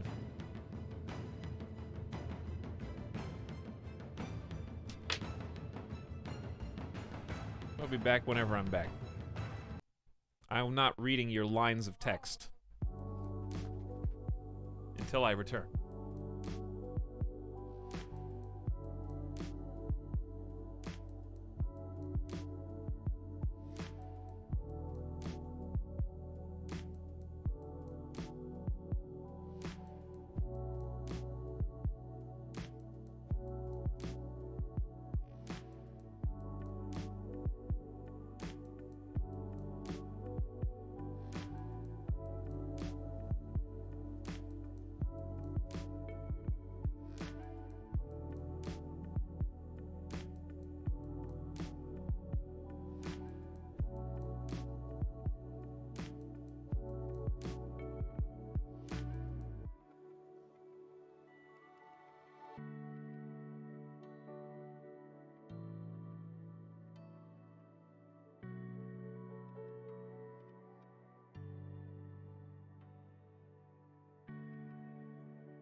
Monka, shh.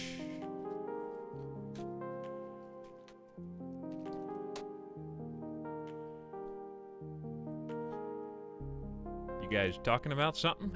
Huh? That I need to know about? Nothing? Oh, really? Nothing?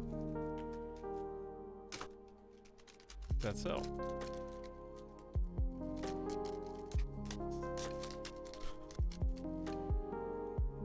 Why can't Etalyx accept that our brief two-word messages often perfectly explain complex game mechanics that even seasoned veterans do not fully understand?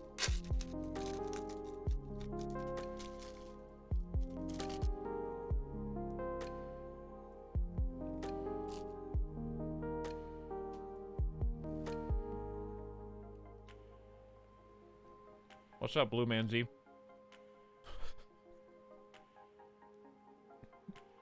That's a lot of people runs.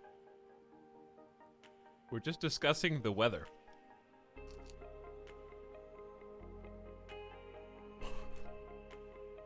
A two-word message, and one of those words is the Jeff emo. All right, let's get it. Let's get it, dude. I see no reason not to declare war right now. We got an opportunity. We forged some key alliances with East and West France.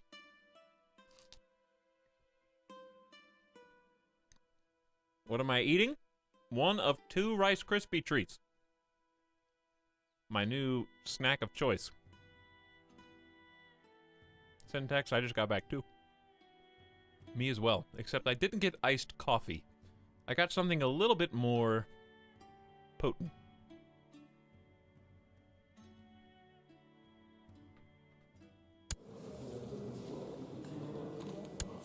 All right, King Herman the Noble. We cozied up to you for a little while.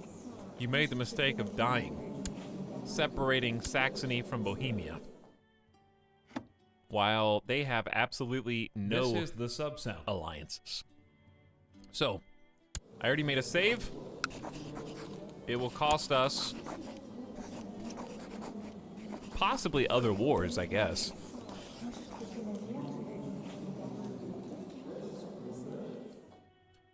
Who are the other?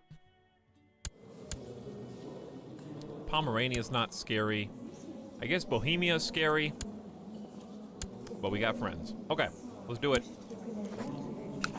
Holy War! For the first time ever. The council says yes. Who's voting no? My spy master. Interesting.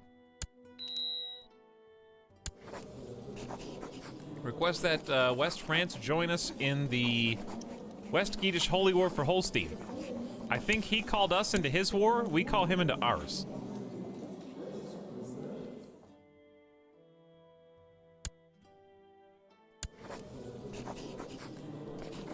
They're both gonna say maybe, I guess.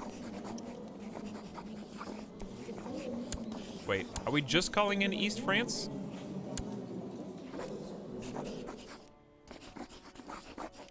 Oh, he already, okay, we already did West France. Dissolve the alliance. All right, so we've called in both. We shouldn't need them, but we may as well. Let's see what happens. All right, we need to raise, we declared war. Raise the armies.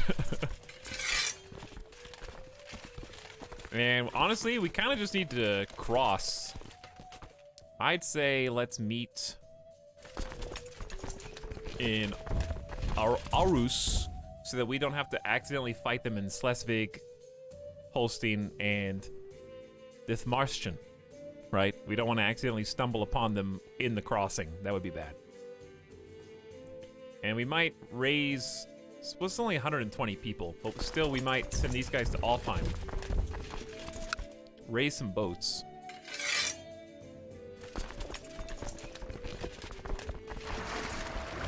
And then use the boats to kind of fast track them. Saxony fleets immediately. That was fast. To the glorious King Hrothgar, your wisdom and mercy of legendary, of course I, the King of East France, will answer your call to war. Oh, how nice. I love that my spies can see immediately what's going on in East France during that time. All right, then we will... Can you tell if troops are on a fleet or not? Probably not. By the way, Scritches says, war. Etal War. What up, Scritches? Thank you for 13 months of Rice Krispie treats. Welcome to the stream. Hope your Thursday is going well. Thanks for hanging out, and thanks for playing. Taz Sabin as well with the Fresh Prime sub. This one's for you.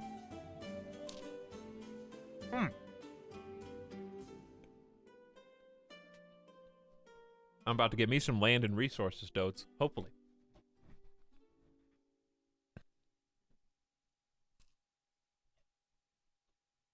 Arvarax, that is not a hot take.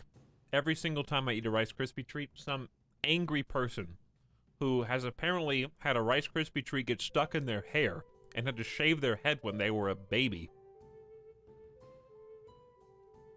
voices their apparently popular opinion that Rice Krispie treats are bad.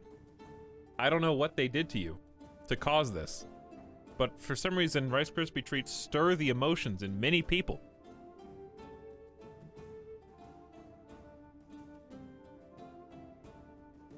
Rice Krispies raided and looted my homeland. That's actually a very cold take, because literally there has not been a single time where I've eaten Rice Krispies on stream where some or more people, one or more people, said that it sucks.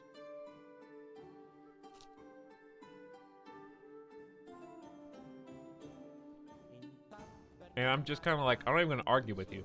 I'm just letting you know that you're not alone. There's a group of other people like yourself who have been hurt by Rice Krispies in the past who, if you guys band together, maybe you can talk it out, hash your feelings, and get to the bottom of how you can move forward.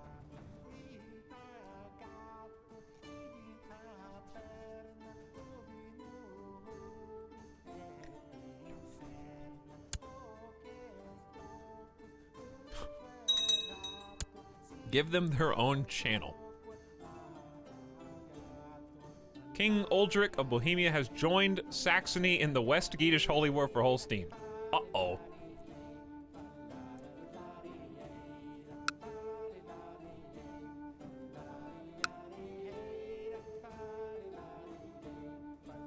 Well.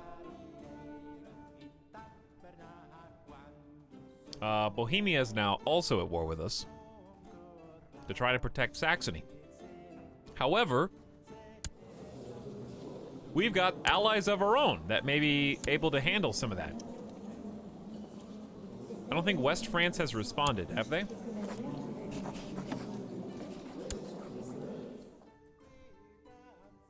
No, they wouldn't have. Considering that the king was apparently murdered less than a month ago. Auspicious timing indeed.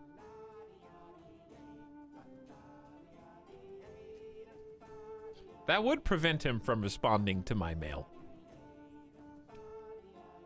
Also, have you guys noticed that every time a new king takes over Western France, we are the ones who managed to arrange the marriage, and a full, like, family line of daughters of the Ottersons have been left widows because of the kings of West France all succumbing to some mysterious death at every turn.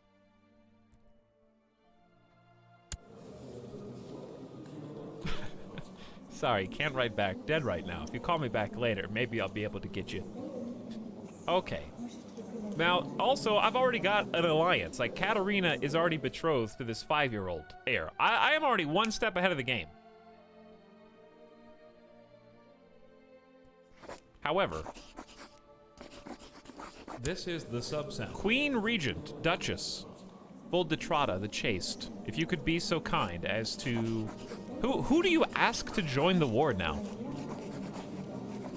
One step ahead of the Murs, dude. France is cursed. They are. Do we not... Is our alliance thus canceled? Or what?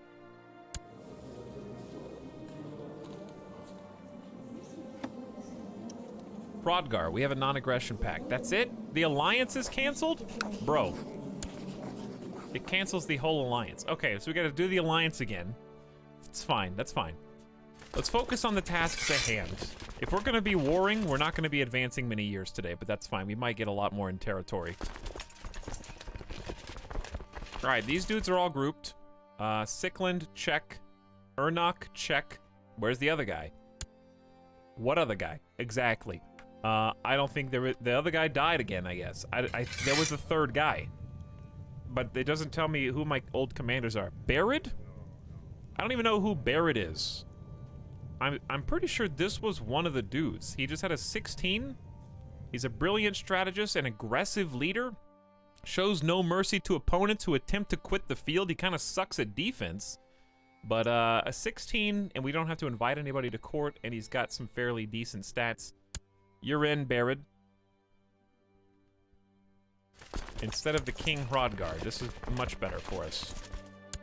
Okay. So we're all united. There's only one squad that's left. We're gonna go ahead and march into Schleswig. And I think just start there.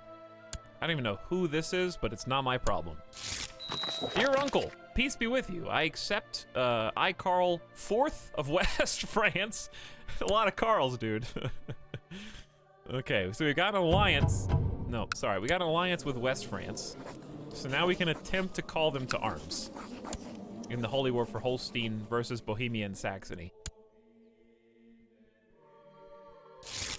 Of course I will honor my obligation and answer your call to war. All right, so we got West France in the mix as well. Good for us. It's a good time because they're just defending against a peasant revolt right now. So it's, I mean, that's bad, but it's not like insane. And they're, I think the Umayyad are attacking East France right now. So anyway, we're looking at all the red are evil, right? All the red are evil. We're just gonna sit here and siege. And we should burn through this pretty quick. Now, likewise,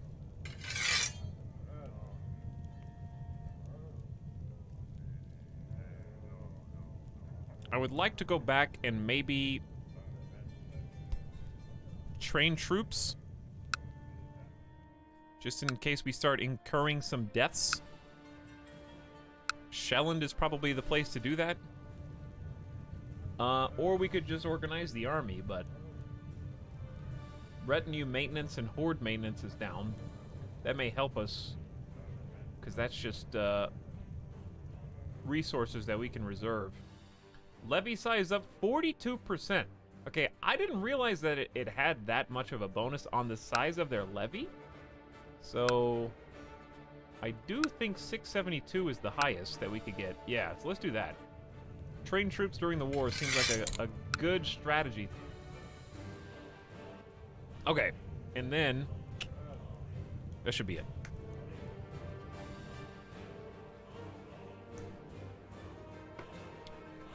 Leisurous, tomorrow we're going to be continuing our pirate campaign in Warhammer 2, which I'm very much looking forward to. A lot of good games. Pay no attention to the armies warring inside your duchy. Yeah, I'm sure that they are going to leave all of our buildings alone. Actually, they're warring in neutral territory. This doesn't belong to us. Sorry.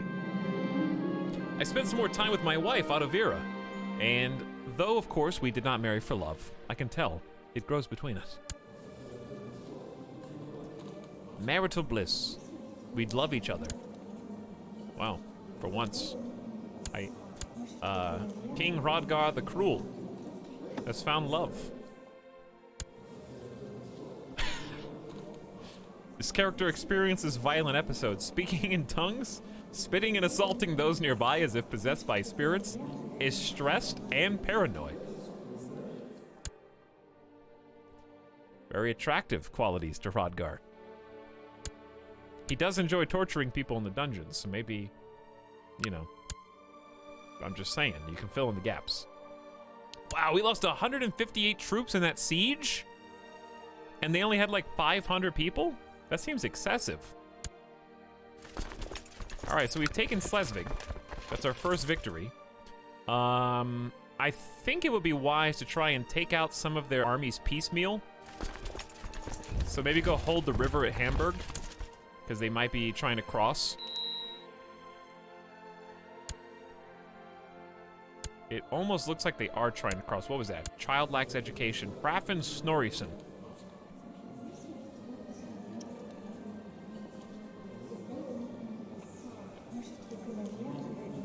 Warhammer 2 and DLC on sale right now. I told you guys it would be going on. Is the base game on sale too? I told you guys it would be going on sale soon. It is.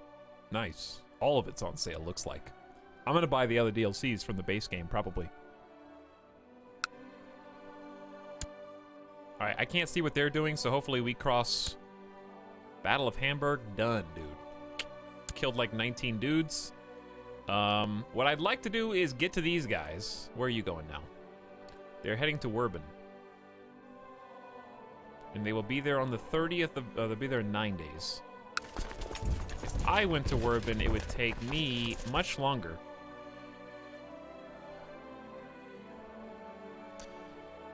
So I think I was trying to just take these out before they group up into a big doom stack. Instead, what I think I'll do... Man, I gotta cross a river to kill these guys, but it's probably worth. Let's just go over here and try and take out their armies. Especially because they're sieging. Who are you sieging? Essex.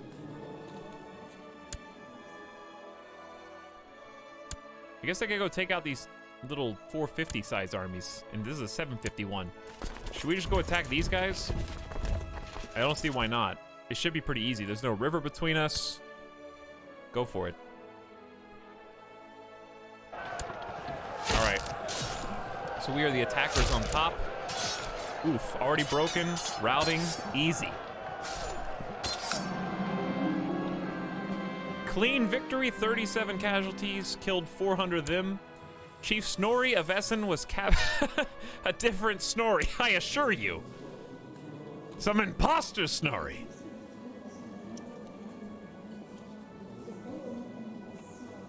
All right, well, we captured that guy,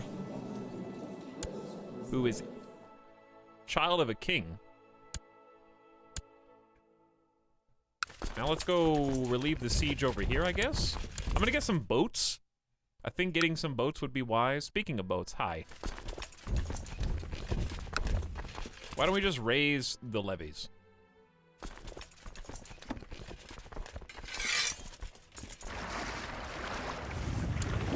And group them up.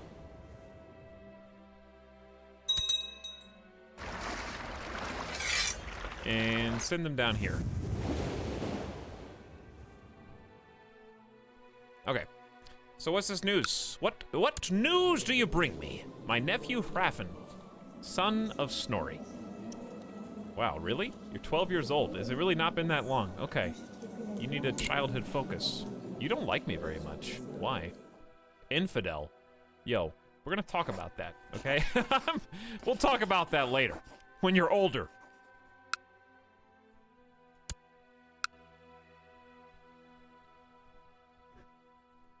You're too young, 6 years old. I hate you. Because you're not a pagan like me. Ah, you naive little snot. You have such a childlike wonder about you. Listen, you're going to church tomorrow, okay? Come with me. Honestly, at 6 years old, you just have to walk up to him and be like, by the way, the thing you think is wrong, the thing I just said is true. You could convince a 6-year-old of literally anything that you wanted to. You can just tell them that, like, if they don't do what you say, a dragon is gonna swoop down from the sky. If you don't do your homework, okay, you need to practice your maths, or else that mean dragon that you saw in The Hobbit, he's gonna come back to life, and he's gonna breathe fire down upon our house, and he's gonna eat you unless you finish your homework and get straight A's. I'm not strong enough to use the big crossbow to shoot him down, so I guess I have to do that now.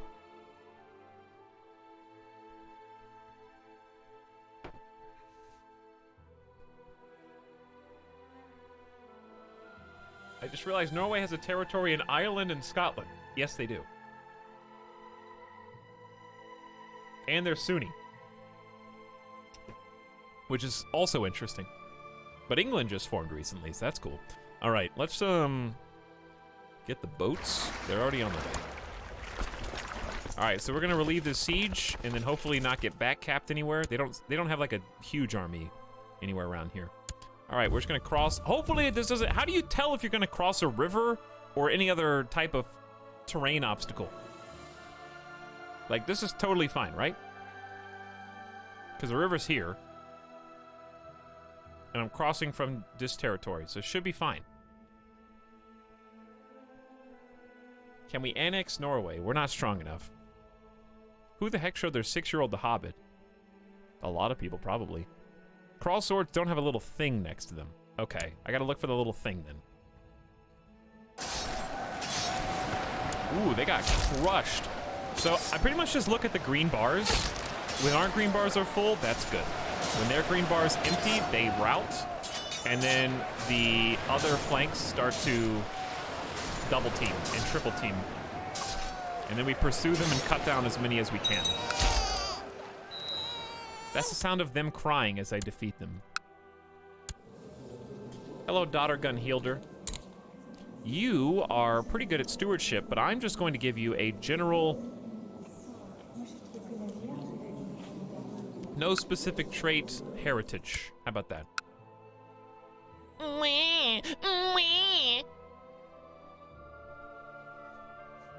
What's the war percent? Am I covering it? This is the sub sound. It is over here.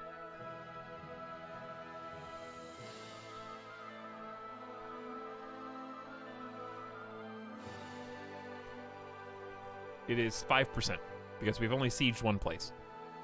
Roggleboggle and Pepper Depper are here. Hi, Pepper. Hope your Thursday's going well. Thanks for hanging out. One cannot both progress fast through time and also declare war on people, so we've chosen war. And here comes France. Ooh, big France, dude. 42 hundo. It's pretty sick. Having allies...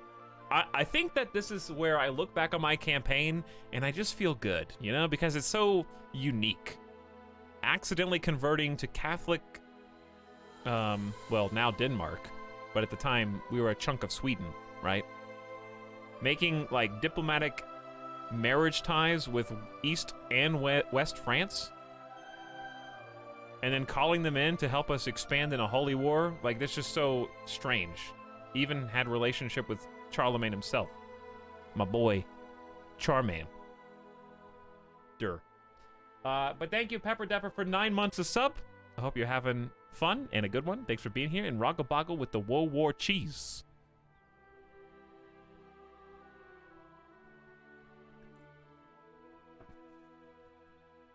Hey, Izzy, congratulations. That's good news. Very exciting. But I'm glad that any worry or panic you had was misplaced and you can breathe a big sigh of relief now. I know that you don't need any more stress on top of current world events, so I'm glad things are looking up. It is a time to celebrate. It is not breast cancer. That is excellent.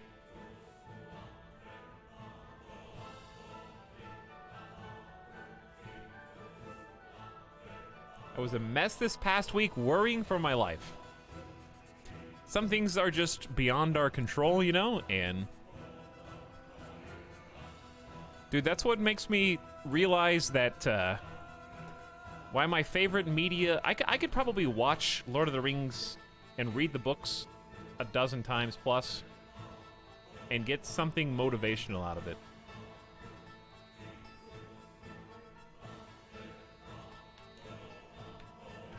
I want to make sure I get the quote exactly right.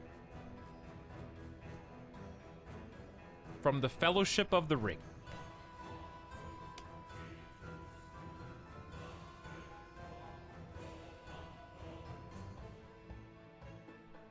I wish it need not have happened in my time, said Frodo. So do I, said Gandalf. And so do all who live to see such times. But that is not for them to decide. All we have to do, all we have to decide is what to do with the time that is given us. One of my favorite quotes of all time.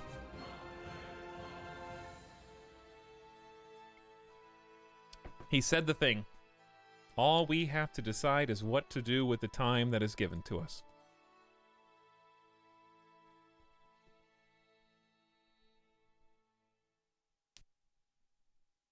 All you need to do is something. Close enough. Gandalf is the best. There are so many timeless quotes in The Hobbit and Lord of the Rings. And honestly, that's one of my life mantras. I need to remember the quote better. As long as I have the idea of it, you know. But that's what I think of my day-to-day. All we have to decide is what to do with the time that is given to us.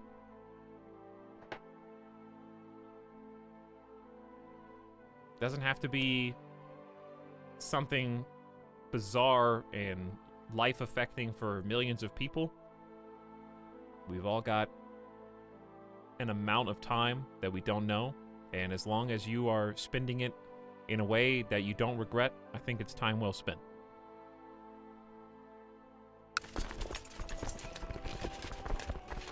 Now, I think I need to lift the siege here. My steward's hard at work in Gudbrandsdale in increasing infrastructure and motivating the local people to work harder. I think we need to reverse siege these guys. Let West France kind of duke it out. I received word from Court Chaplain Ingemar that he is making steady progress searching for the artifact. That's pretty cool. My liege, I've tried to make King Uldrich of Bohemia realize what a benevolent and peaceful ruler you are, but sinister forces are discrediting your every move. Well, you shouldn't even be there. What we're gonna do now... I think I want to fabricate some claims with you. Now, we're not really going to be able to take on Norway. We're not really going to be able to take on Ostergotland. And Norway kind of hates us. So I'm a little concerned about them. But we have some good allies now, at least. If I was going to fabricate a claim, I really want Finn. But I really don't want to go to war with Ostergotland, because that's ruining a good reputation right there. We could try Norway, but he's not as tough as my allies. He doesn't have any allies. So I think if I was going to make a claim, it would have to be on these two, because we're about to have everything else except these two. He is Germanic Pagan. We have no way to make good with him unless we swear allegiance to him. He can keep... I would be willing to trade Gudbrandsdale in for these two. 1,000 troops in this levy. Wow. Yeah, let's make claims on Vard. I don't know if that's the best place to go, but we got to start somewhere. And we're wasting our diplomats' time right now. All right. Watch these bros, dude. They're probably just going to start sieging. I don't know what their goal is. All right, we have not quite finished back capping. We got like 69% every 12 days. We're just looking for red doom stacks that we need to respond to. Uh-oh. The King of Saxony has called Chief Kreslaw into the West Geatish War. Is that any relation? Oh, is it just you? Okay. Your court chaplain approaches you with the request, my lord. I want your permission to travel to the pagan lands and spread the Catholic faith among these unfortunate people. It shall be for the glory of Jesus. Your zeal does you credit. Jesus be with you.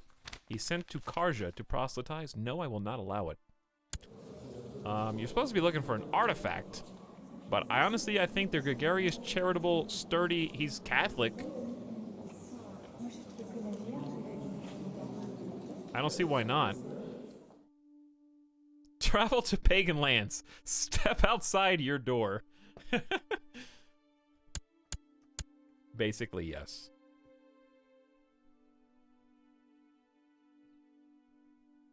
I've decided to play video games and watch other nerds on the internet do the same. It's a good choice. There's so much fun to play. I regret being here. Casey, get out. Stoy gifted a sub to Izzy. That's very nice. Izzy, enjoy your sub. And Stoy, thank you for the gift sub. It's very generous. Save Casey, chat. Sorry, who said that?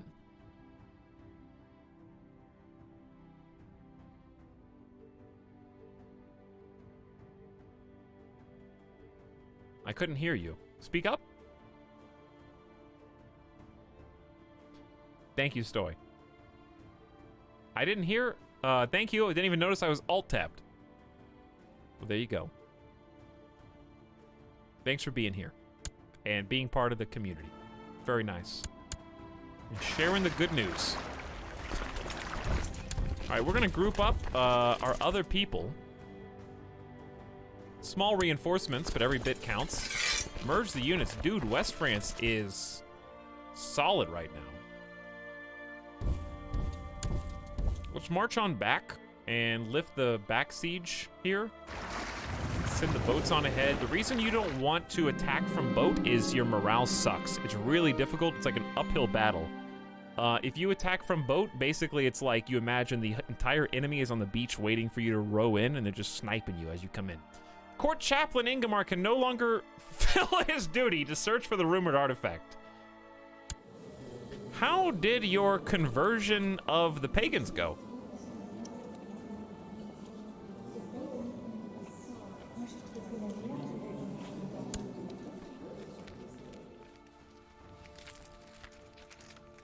Fate smiles upon me, my concubine Saga is pregnant. It seems that Lithuania has imprisoned you.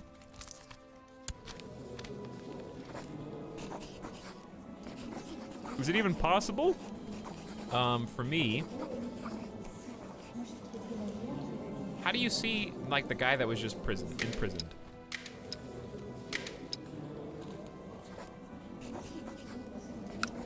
He won't let him go.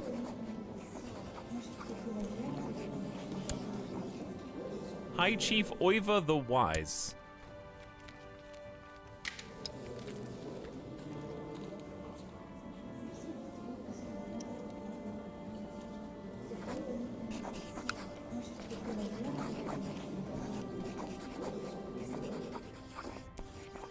All 4 of his children are imprisoned by refill of Revel.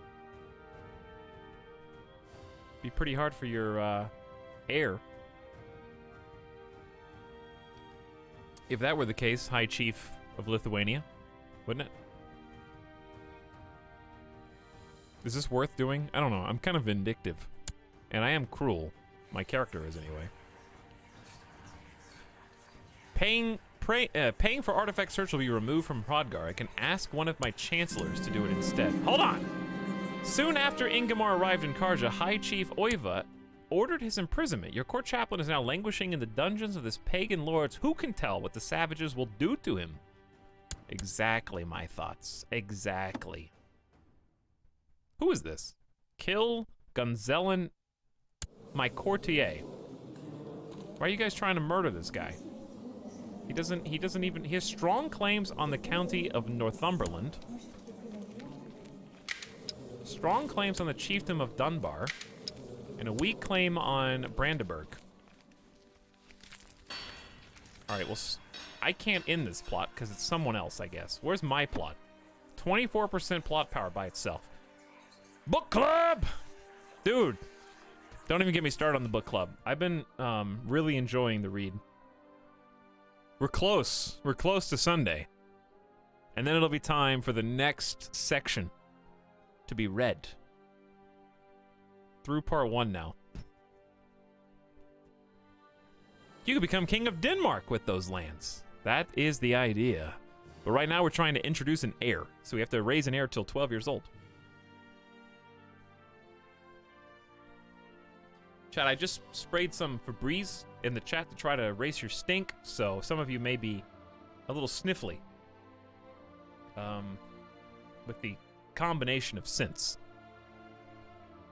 So if you smell anything sweaty or try hard, then I ask that you humbly just ignore. We're trying to do some cleaning here in this chat.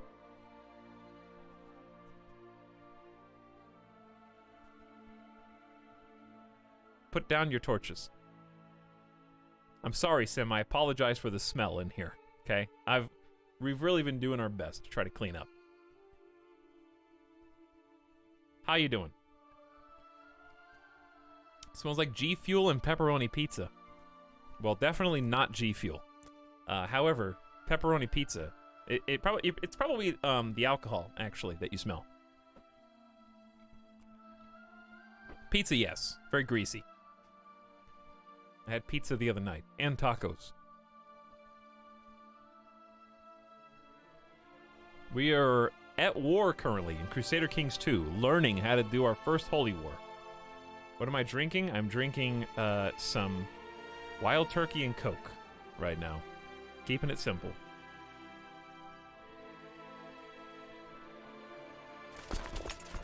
If I said that alcohol didn't help embellish Crusader Kings 2 chaos even more, I'd be lying. Certainly an enhancer for this ridiculousness.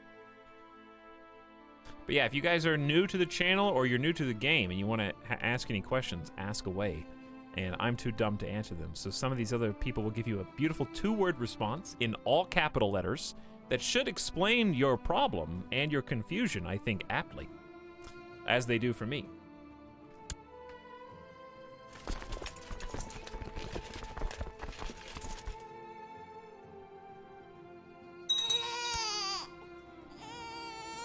A daughter was born to someone I don't even know?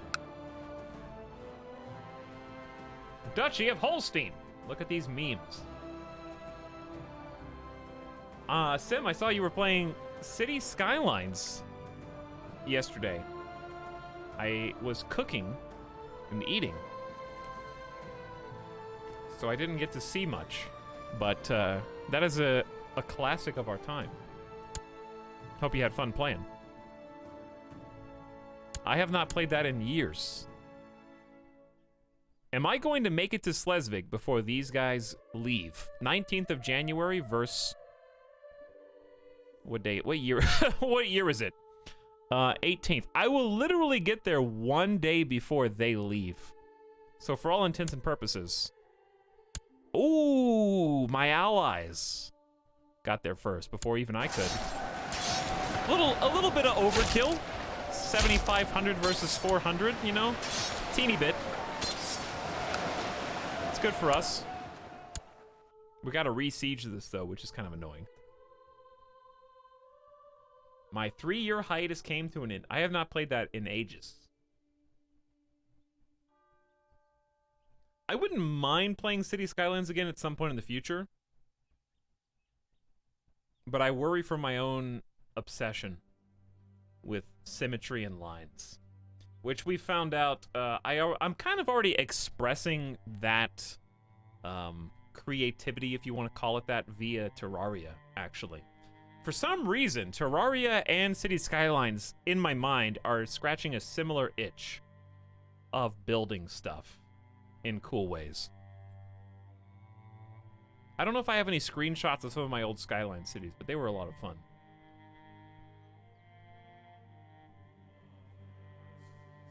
But I'm glad you had fun with it. Cities was my first Etalyx stream. I'm still waiting for him to play it again. Then I may be free. Then I'm free!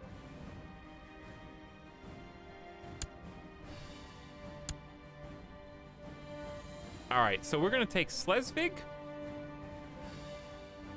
And then we're gonna start ooh, really? You're gonna go attack Lolland.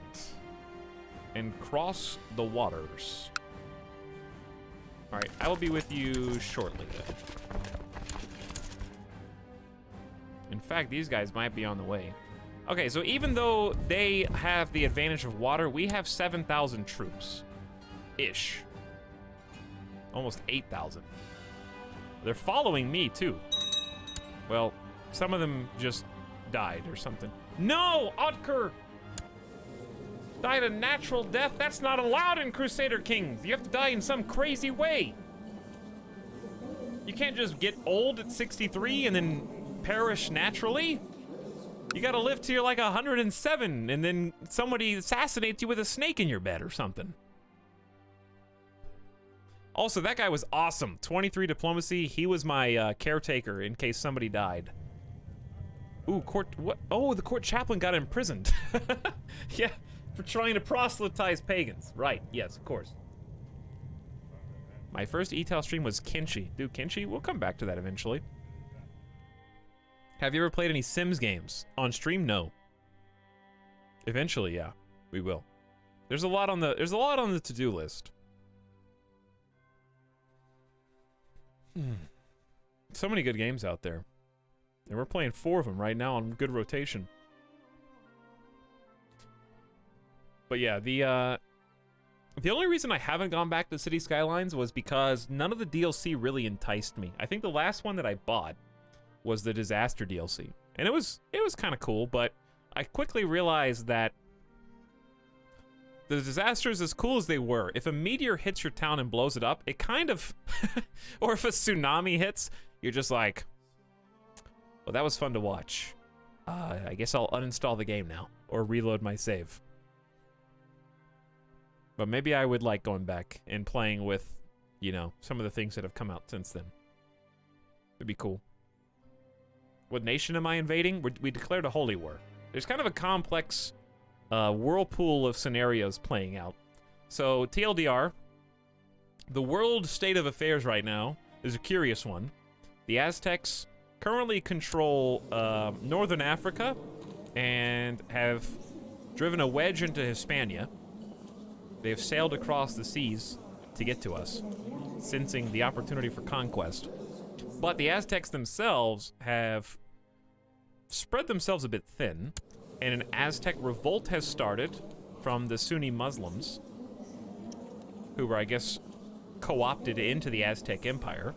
So there is a revolt currently at play, and on top of that, we have a third Aztec formation here in the form of Andalusia.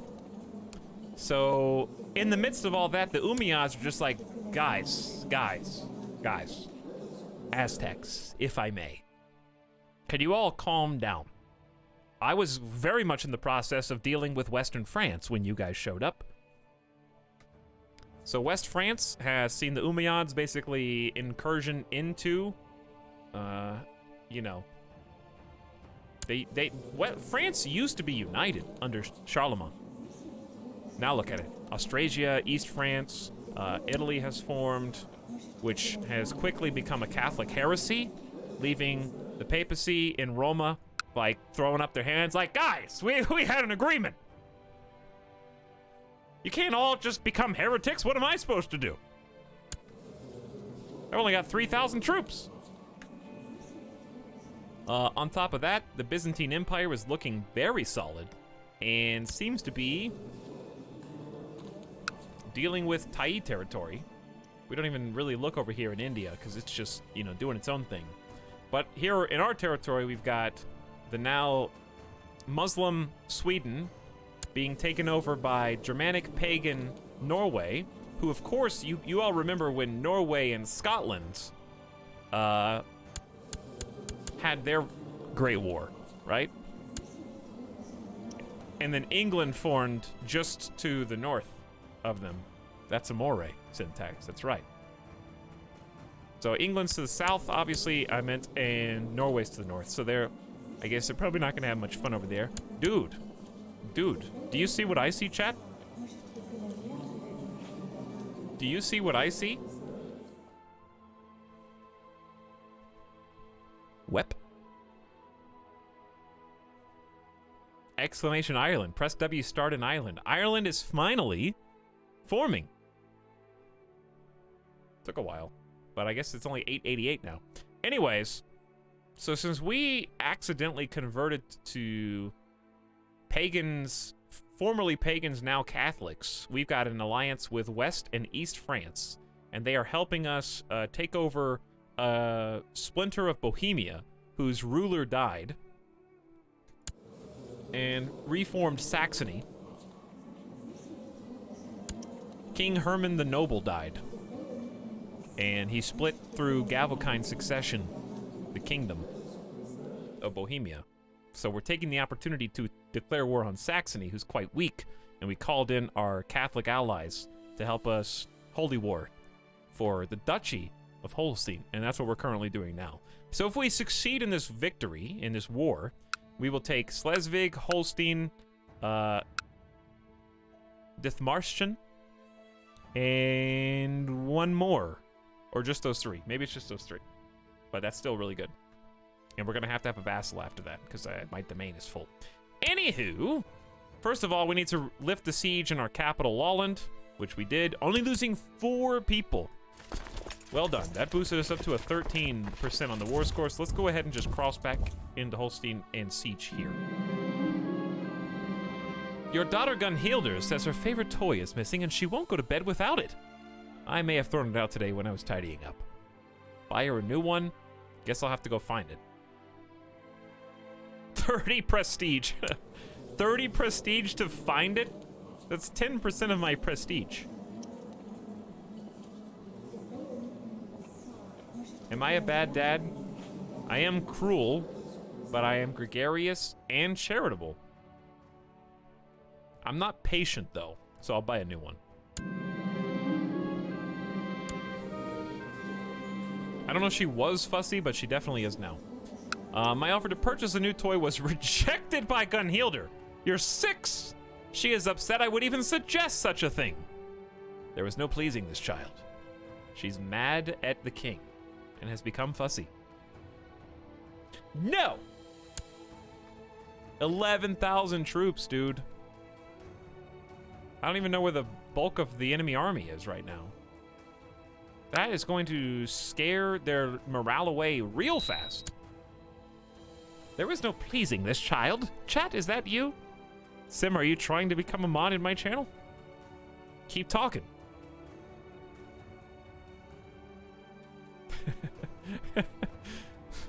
You've passed the first test.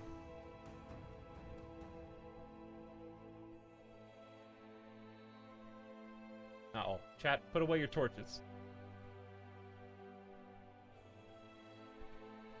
They get upset sometimes. Don't poke the hornet's nest, or they will sting you with fire. But yeah, Crusader Kings, I don't know if you've ever had the opportunity to play Sim, but the third game's coming out in a few months, and I'm looking forward to that. We were taking a look at it earlier. I don't know the rest of you, this is not just for Sim, but I like the fact that they're gonna go all 3D with the people, because my favorite part of this game is just role-playing as the characters. And they look so good. Here's the, I'm not gonna, like, read it again, but it's crazy how much difference 9 years can make. It's crazy to me that Crusader Kings 2 is as old as it is, I guess. But yeah, we had some other people in chat earlier, so this is for them as well, being like, wow, this looks really intimidating. And it kind of is. Like, I still don't really know everything that I'm doing. But like, this is what your king's portrait may look like. Compare that to that. Like, this is all we get. You know what I mean? That's it. And compare that to this. And it's like night and day difference for all the leaders. And like, here's your council screen. So you got a 3D, like, image portrait representing each one of them. They have different emotional stances depending on their relationship with you and what they think of you. Compared to... Oh, here's my council. Oh, speaking of, I need to appoint more council. That reminds me. And it's only like 3 months away. I can't believe how close it is. I'm excited. So what I'm trying to say is, for those of you out there who think that this looks intimidating, that would be a good jump-on point.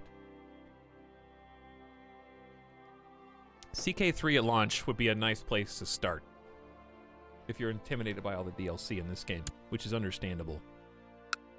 Alright, Chancellor, we don't have any good picks. I'm gonna have to bring someone in from outside. Which is fine. However, chaplain-wise, my court physician and the bishop of our temple, I think, is a fine pick. We have another Ingemar, who's actually similarly statted, and who's not cynical and wroth. But if I was a cruel king, I would probably pick the one who's more known for being wroth. And also, this guy aspires to be a counselor, so if we give him what he wants, his opinion of us will go up. There we go. We went from like plus 15 to 32. All right, so Chancellor-wise, we need to go to Find Characters. I'm going to load my filters. And we're just going to find someone who has good diplomacy skill, who can also be manipulated. 60 years old. Why are all the best ones so old and wise? He wants to be married. We also should find someone who's Catholic, like the rest of the country. Humble, brave, shy, kind, honest, a poet, bit uncouth, has a stutter, and is a charismatic negotiator, but I think is probably better pick than the 60-year-old. Yeah, we could invest a little bit more. So we get a -5 opinion. I'm a known murderer, but that's okay, I guess. It's not that big of a deal. Known murderer, just a -10. Just a -10.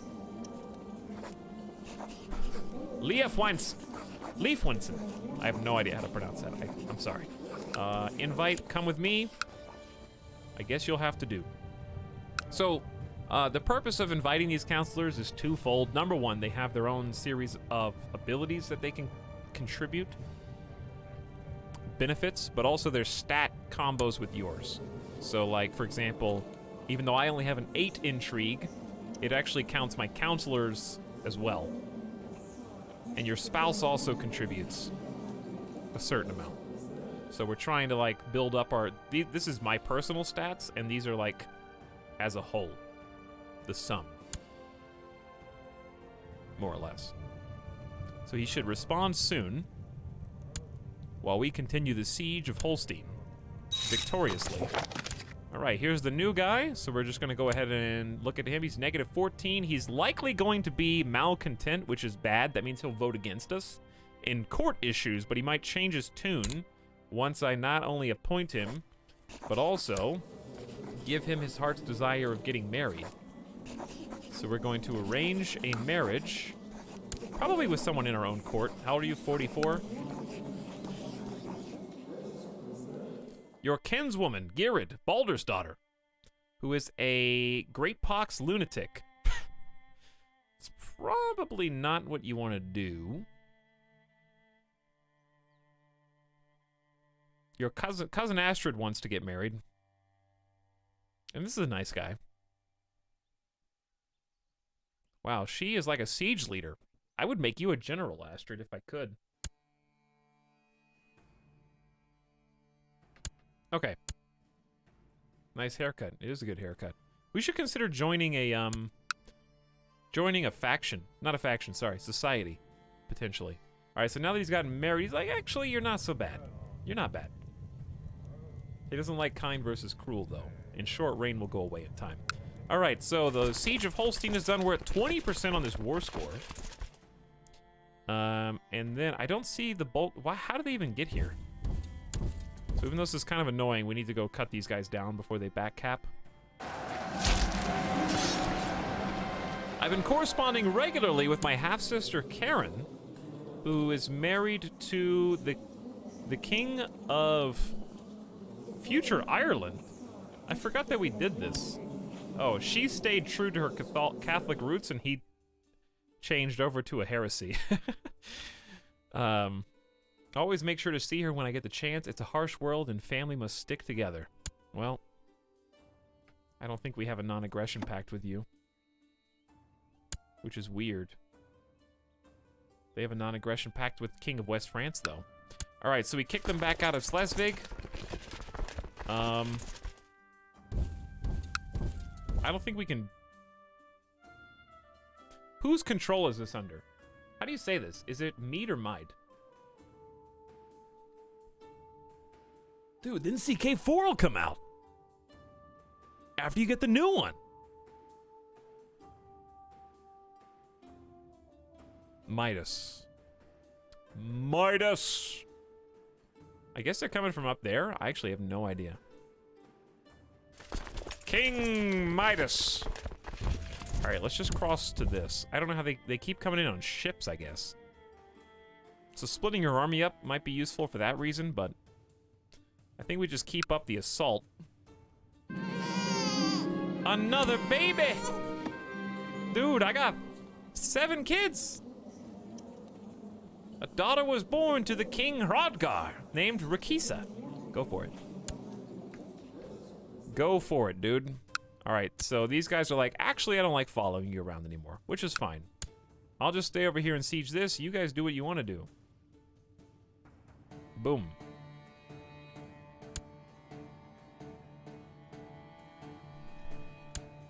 I think we can just leave the game on pause unless you guys see a fat stack of troops like these, but I don't know if I want to go fight them or not. When I can just sit here and siege instead. My Chancellor has improved relations with the King of Norway. On accident? I guess so. Oh yeah, we were fabricating claims with Norway. It's true, we were doing that. Also, I can ask one of my other stewards, or chancellors, or spy masters to try and search for the artifact. Why don't we let the, I don't know what kind of skills we want. Wow, these guys are very one-dimensional. I guess I could ask the new court chaplain to go. He just has terrible stewardship and intrigue, but he has amazing learning and, like, serviceable diplomacy and martial skills. So I guess I'll have him take up the charge. He likes us quite a bit. Wait, can I even ask him to do it? Who can I ask to do it? Anyone but him. I wonder why. Maybe because he's predisposed, doing other stuff, being the bishop of the temple?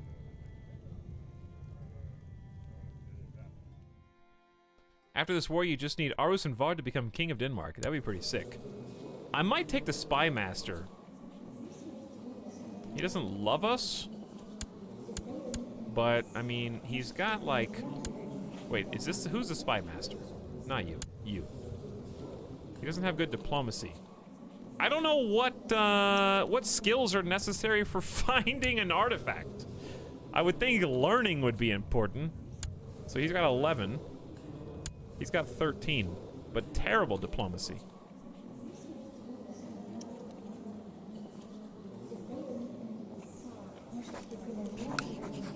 Oh.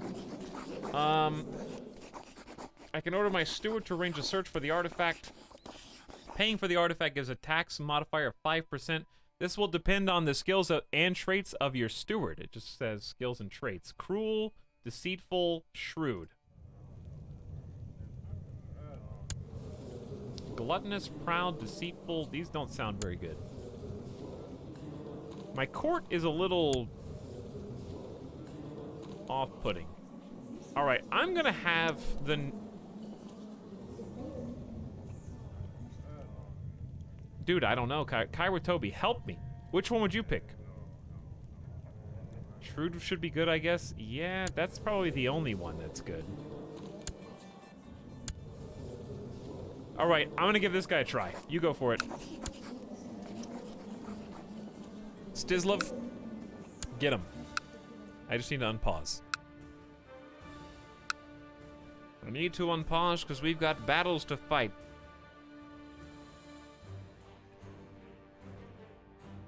Does Kingdom of Denmark still exist? I don't know. I'm sure I could find out, but I don't feel like it. My steward has sought me out with concerns regarding the search of the relic. Stislov has asked me to issue a decree allowing his treasure hunters to appropriate the resources and men they need from the local burghers. You shall have your decree. The steward makes significant progress. We have 5 years of build time extended, vassal tax down, city vassal opinion up. Yeah, do that. You have my blessing. Another successful siege, sir. We're up to 47%. We're moving to Hamburg, while our allies rout the enemy at every turn. Your daughter Katarina. We have so many kids now, dude. Let's do... humility. Learning +1, diplomacy +1, both would be good.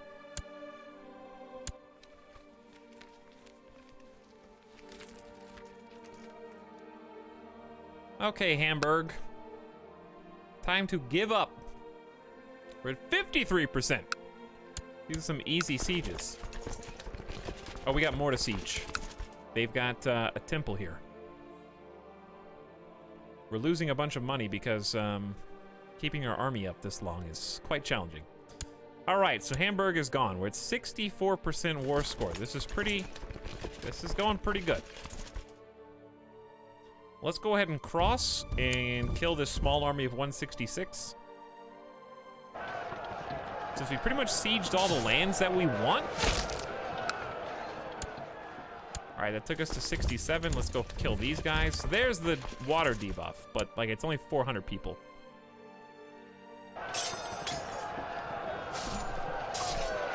And the more battles we win, the more our war score will rise.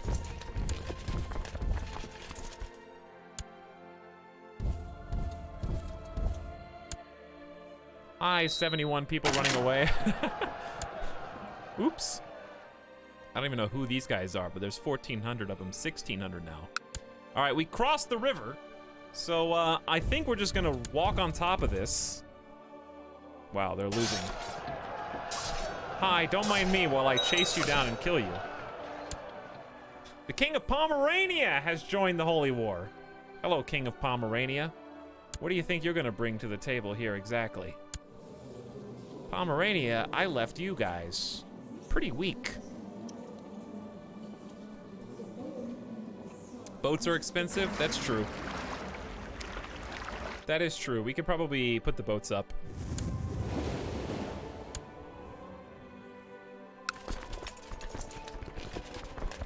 All right, we're at 74% war score. I say we just hang tight here and do this big siege, because there's like 1,500 defenders here. Alternatively, we could make a push. All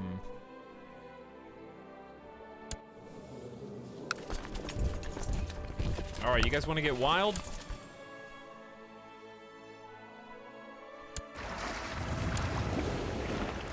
I got a plan, dude. I don't know if it's a good plan, but I got a plan.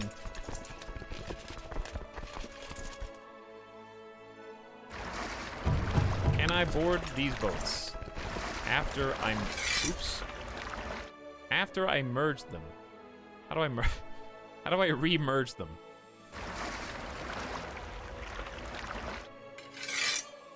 How can I get on these? There we go.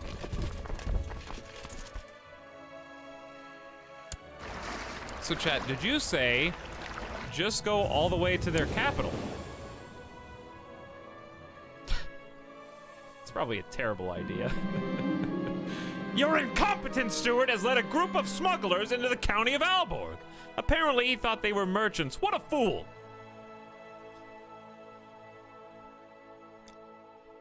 Smugglers in Aalborg. Build time up. Build cost up. Disease resistance down, and the prosperity decreases slightly.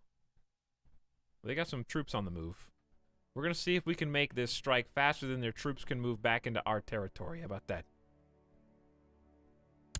Oh no. They've got already troops sitting there, dude. I don't think we can... I think 2-to-1 odds may not be enough for this.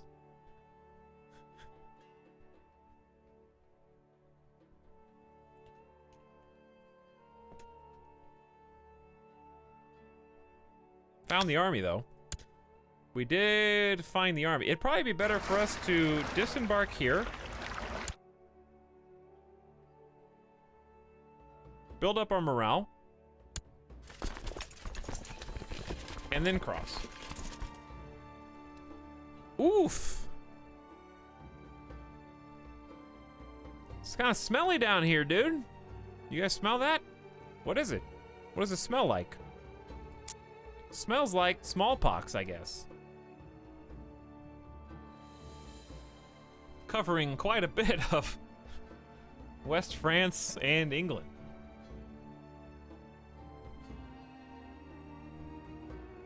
If he has 100 plus wealth, then he let them in as a bribe.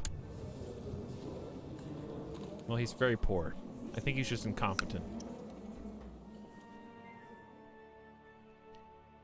Okay, anyway. We're gonna stand here until these green bars hit the top. Once the green bars hit the top, we're gonna try crossing over.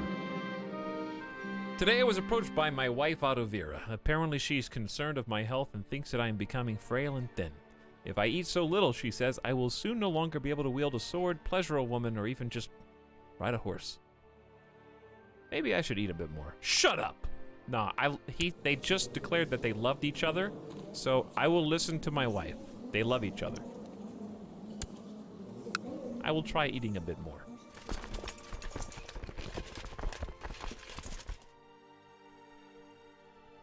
Oh, they're at 2,000 now. This is actually, I don't think we're gonna win this.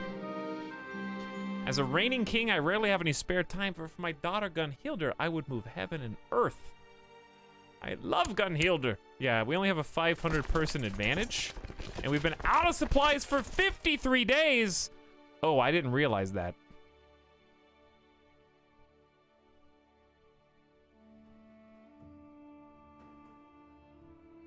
We're suffering attrition. This would be a tough fight. This evil, cruel man. Stop right there. I'm only cruel, not evil. I smell a save scum. I really think we would lose this fight, because I can't... What are they composed of? 1,300 light infantry, 82 heavy, 300 light cav, and 344 archers. They have twice as many light cavalry as we have, but I have over 3 times as many heavy infantry. And an extra 500 light infantry over them. Is 282 heavy infantry enough to carry us? Over 200 more heavy infantry than they do. Read the cruel... He likes hurting people. That doesn't mean he doesn't love it. There's plenty of people that have been cruel in history who love their families. That's what's supposed to be one of their redeeming characteristics. It's like a trope. Evil is a point of view, okay, Anakin?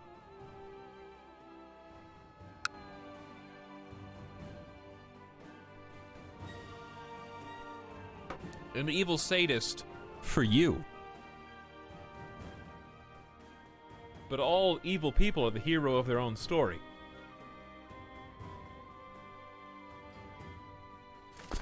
Alright, if we attack this and lose, we really set ourselves back quite a ways. It would be very unwise to take this fight.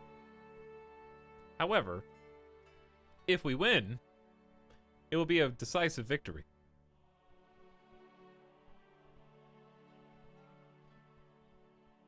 I smell a save scum coming, yes.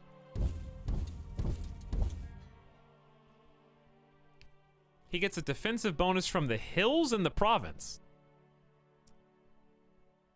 And I get a debuff from crossing the strait. Yeah, let's get back in the boats. Let's just hop back in the boats. A bird has arrived in the muse, and a new book on the art of poetry is in the library.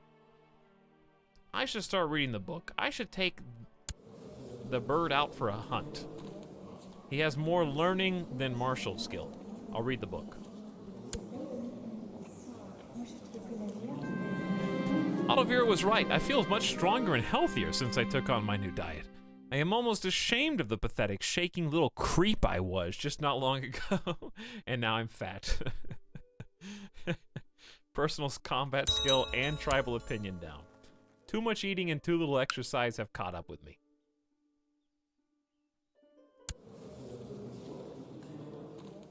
Time to start my own book club, I guess.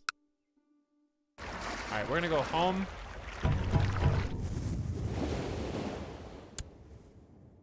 How about just go to Skagen, resupply. This book on poetry is really boring. It's filled with do's and do nots. I just want to throw it out the window. It wasn't for me. He gains the trait depressed. I should take the bird out hunting instead. I don't know why this is a diplomacy benefit, but if it... I don't want to become depressed. Who would voluntarily pick this?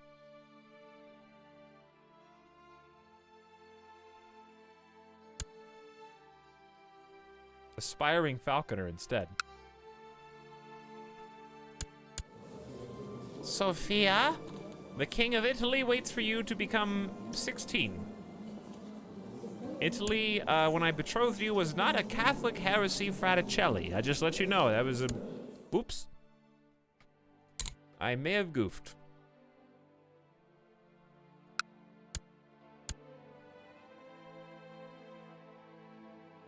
Luckily, France is carrying me right now.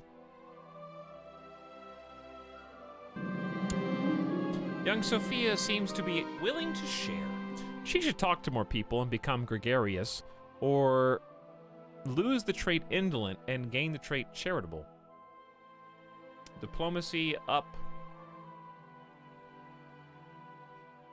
for both. Gregarious like her father. How about that? All right, dudes. You guys getting all supplied and stuff? Boom.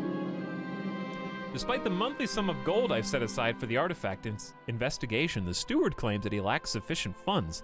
He asked me to put an additional sum at his disposal. 30 gold? Lacks funds? What a wastrel. I mean, he really hasn't been performing.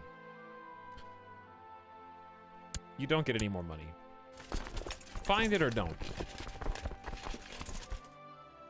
Chat, we're at 100%. I think France carried us there in a couple of recent battles. Or maybe it's just time. But it's time to enforce my demands. The great West Geatish Holy War for Holstein has ended. King Hrodgar has won. And my domain grows. Welcome to New Vestergotland.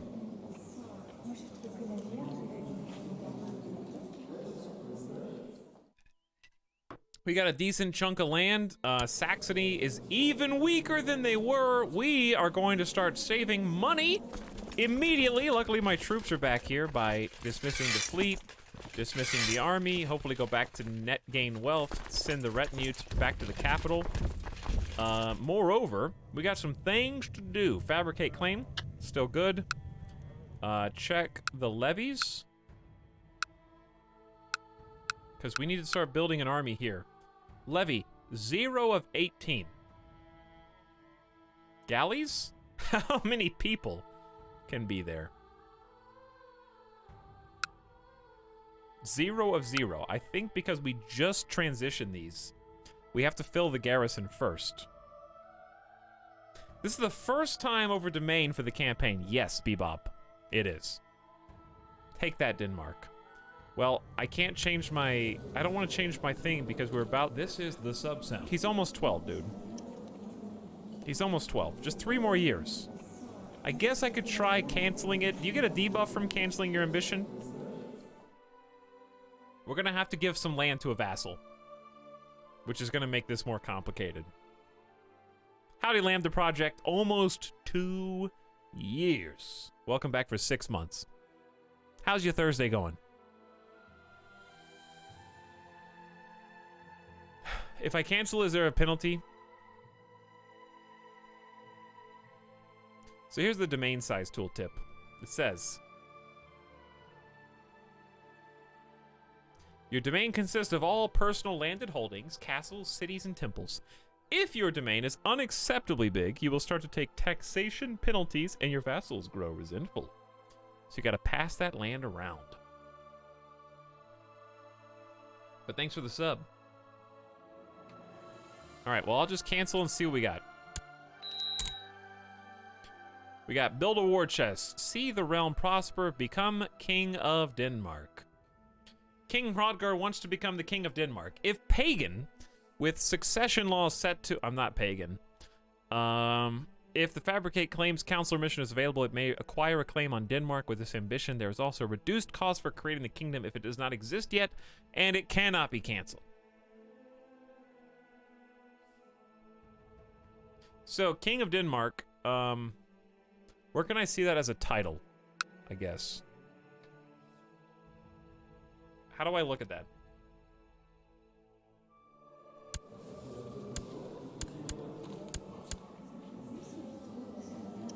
Because this is the chiefdom of Vard. Going great, trying not to set my computer on fire while making a 5,000 star Stellaris game. Oof. That's a lot of stars, dude. Go to jure under your capital province. Capital province. Go to de jure under your capital province. Define. Oh. That. So, we have to have Duchy of Yilland, High Chiefdom of Scania, Jarldom of Shelland. So we need Finn. Right?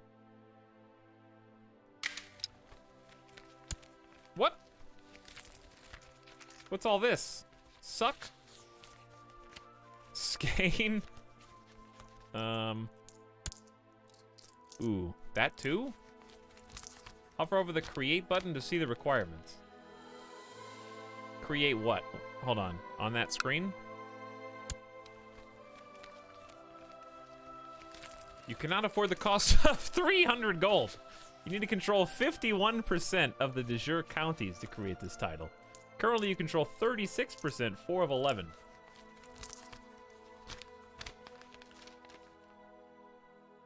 Well, that sucks. Probably not worth then. A lot of money, and we don't even have half the counties. Or, yeah, we need 51%. So you don't have to have all of them. You just have to have most of them. So you're saying there's a chance. Well, how am I going to get enough cash?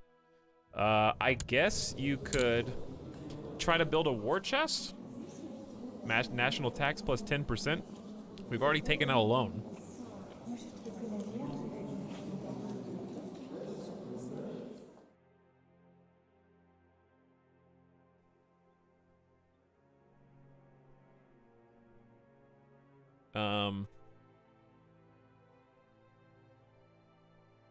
Maybe raiding? Yeah. Maybe build up the new counties first. So build a war chest, how many do I need? I am ruling a duchy, so I need 700. Is that correct? It's kind of a lot. But the 10% tax modifier. Here's what I'll do. It's 500 or 700.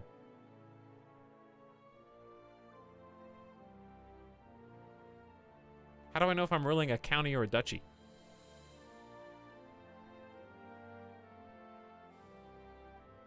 Oh, 500 if ruling a duchy, not if ruling a duchy 700. My bad. Okay, so let's do build a war chest. 500 so much money. Build a war chest. Prepare for war. Get the national tax modifier up. How long until I can cancel this? I guess we just need to introduce our heir in 3 years. So let's do build a war chest for the tax modifier. And then change from family focus. We don't have any city vassals, but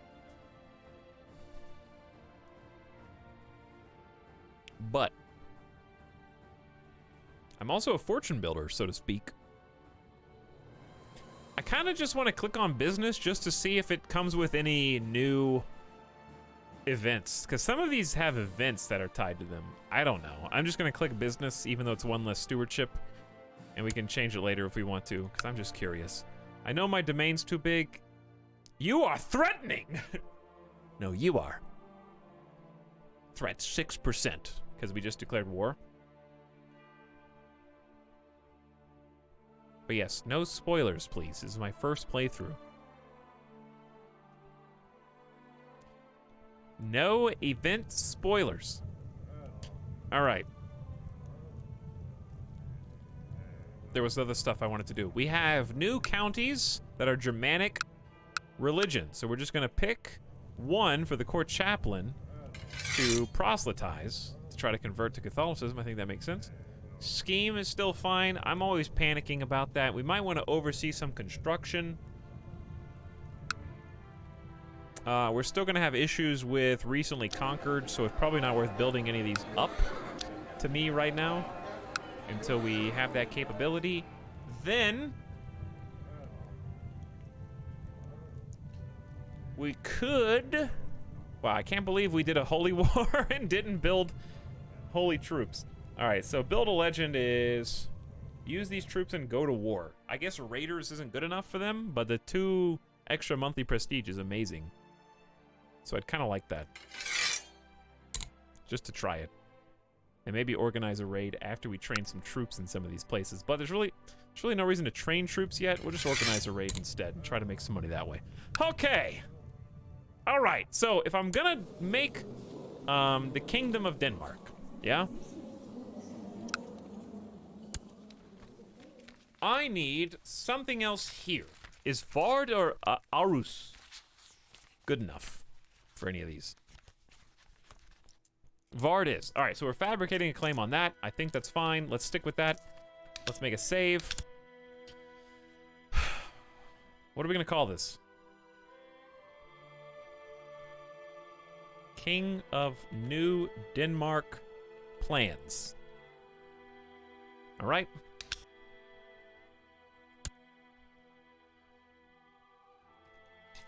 I'm gonna get a refill real quick, and then we will continue figuring out how to distribute our domain properties, okay? Sounds like a good plan. I'll be back in just a moment. So hang tight, short break.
Hey. What's up?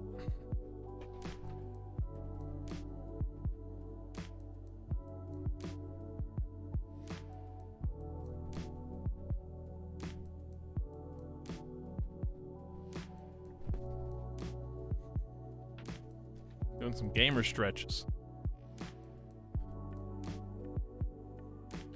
Whew.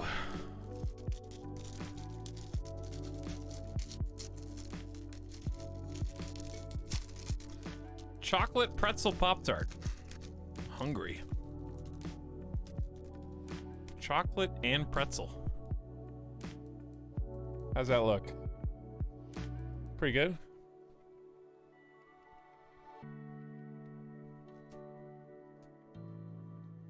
Not bad.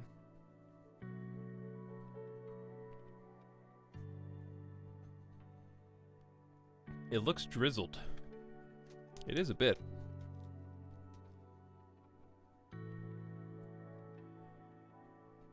Alright.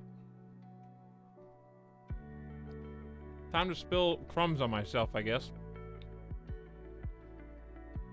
How do we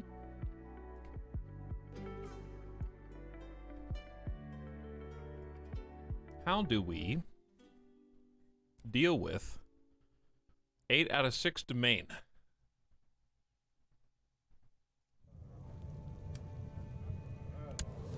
Do we have to pick someone from our court to make into a court or family, I guess?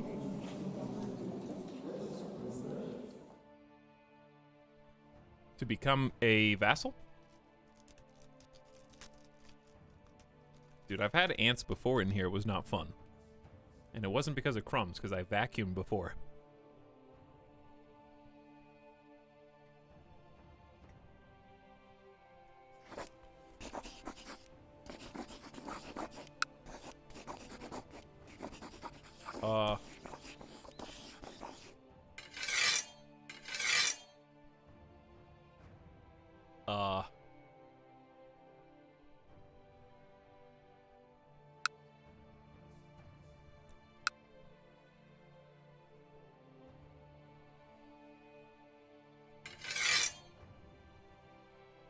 How do I get... They don't want me to give any titles to my son.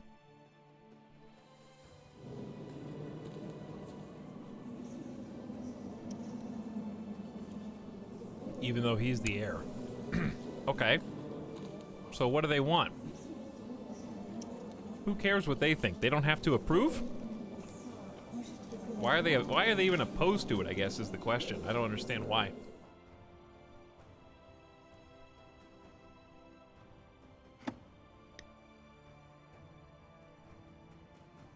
My son loves me, dude.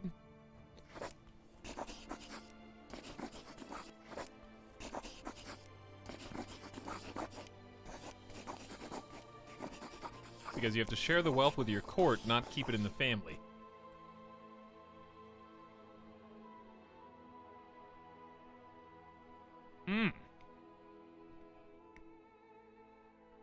Honestly, I'd be okay with giving somebody in the court Gudbrandsdalen. The rest, not so much. So why don't we give somebody... Marshal Kettle has been here for a long time. Bishop Thorolf is already a vassal. He owns a temple.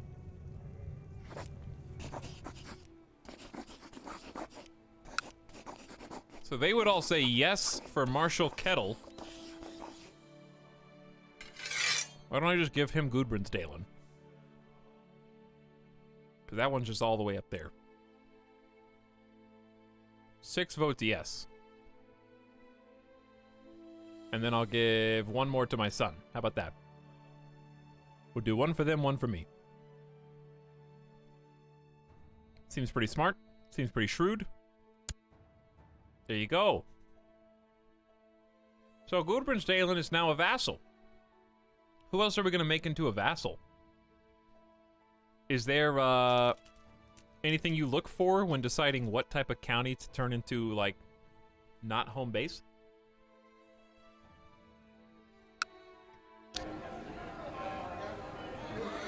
Like, this place isn't even built. So maybe just give that away.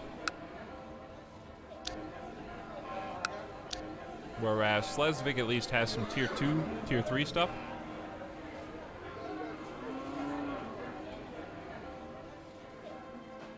Try to keep counties in your main duchy.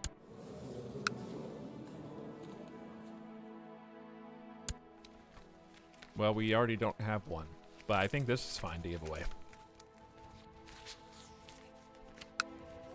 All right, so I'm gonna give Dithmarschen to my kiddo.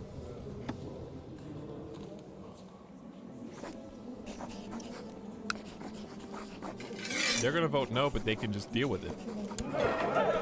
Oh, you can't do that. Oh yeah, I just did. What are you gonna do about it? I already gave one to one of you. Dude, get some more war. First of all, you don't deserve one. You've been failing. You just got here. The spy master is the spy master. He barely even likes me. Court chaplain is already a vassal. Okay.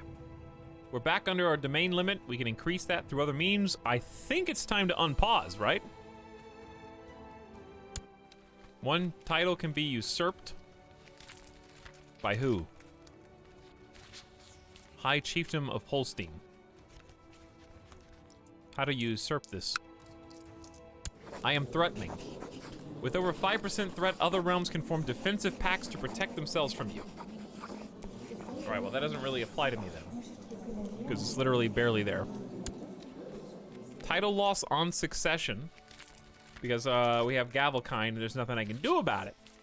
Alright, I think that's where we're at. Chat, we good? Unpause. We probably just need to chill until these holdings... wow, they're not gonna... These aren't gonna expire for a while. Some of them are gonna expire next year. The monophysite faith triumphant.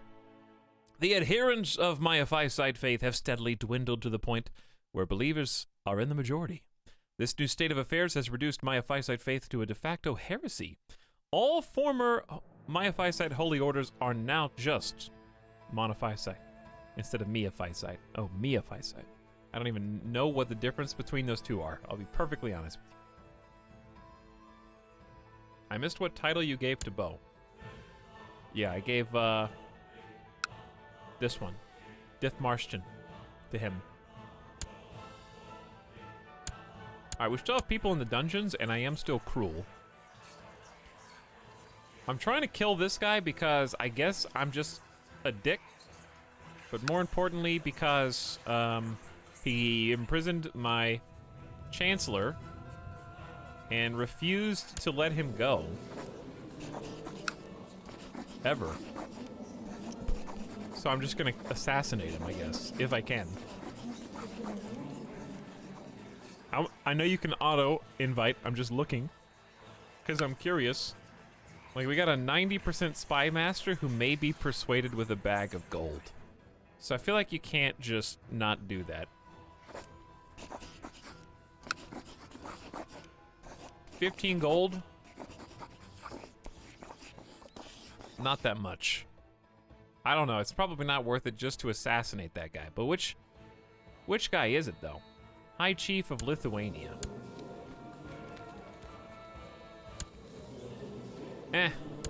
He's in the weaker Lithuania. I'll just set it to auto-invite. I'm just mostly interested to see who wants to join. We got the only one guy. You know, I am cruel. I am feeling a little vindictive. Here's your money. Here's some money.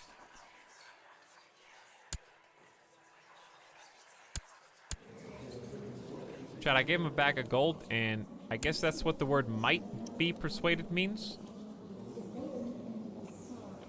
Because he's not persuaded. Already backing a similar plot. Did I just send him 15 gold for no reason? Oh wait, I sent her 15 gold for no reason?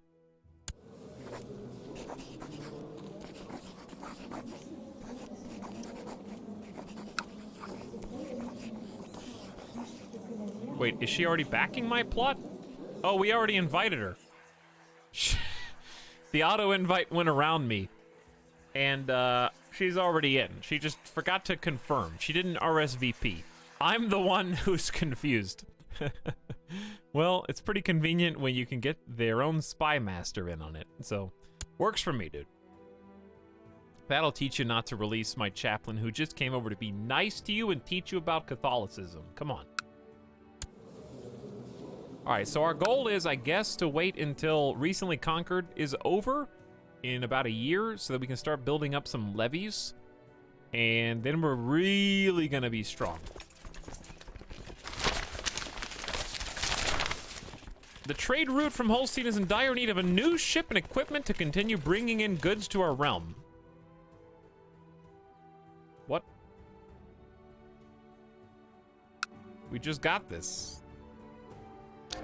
They don't even have any buildings.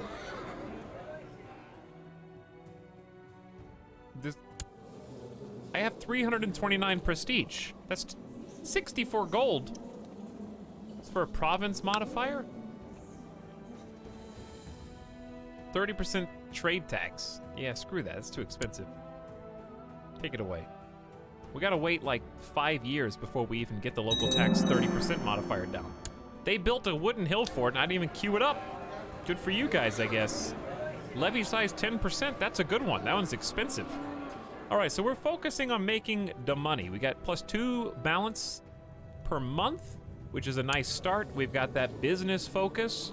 We've got a tax modifier on everybody. We've got 3 new counties who are gonna be paying us income in time. My co-conspirator, the spy master of one of the Lithuanias, assembled a party of mercenaries who will ambush High Chief Oiva, disguised as highwaymen. I am assured he will not survive the encounter. Yes, the roads just aren't safe anymore. Let's see if it works. Dude, we're growing. Ostergalen's still a threat, but we might be able to actually hold our own here soon. And we got allies. Failure! High Chief Oiva got away from the ambush, and he saw through the disguises of the mercenaries, somehow identifying them as men in my employ. Bro, you were the spy. You had one job. You were the spy master. You know what? Antagonize this guy. Screw this guy. You are presented with opportunities to make life miserable for them, lowering their opinion of you. These opportunities involve trickery, deception, and slander, and improve the mood of the characters with a cruel disposition. I'm role-playing so good that the game knew that I would do something like this, and is actually going to actively benefit my character from doing so. How about that? Okay, who is closest person to us? How long till you can declare holy war again? 352 prestige. We're actually pretty close to that. Pomerania. Who do we want to sway to our cause? Realistically, Norway. But I also don't care. I'd rather keep, well, this dude likes me. For at least 2 more years. Can I who am I swaying right now? Can you only sway or? Is it sway or antagonize or what? Paradox makes gains for the real RPers, dude. Sway chat. I can't. You guys are too far gone. Anyway, let's keep the clock ticking. A talented artist from Lolland proposes to paint an iconic portrait of Blessed Hrafn the Wise. 3 gold, gain 25 prestige. I'm down. He's in hiding, so you can't. But can you only sway? You only sway one person at a time, right? Or is it sway and antagonize per person? I may have severely misunderstood that. You can only sway one character at a time, but you can also antagonize. So you can do one of each, right?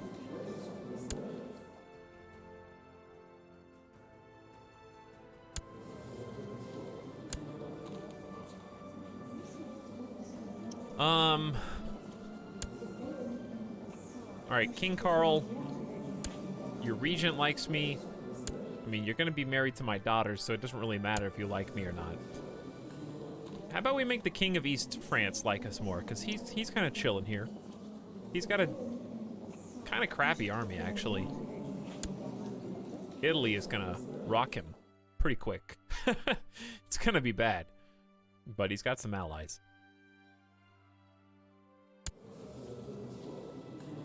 All right, I don't know who to sway, chat. Is there anyone you think I should sway?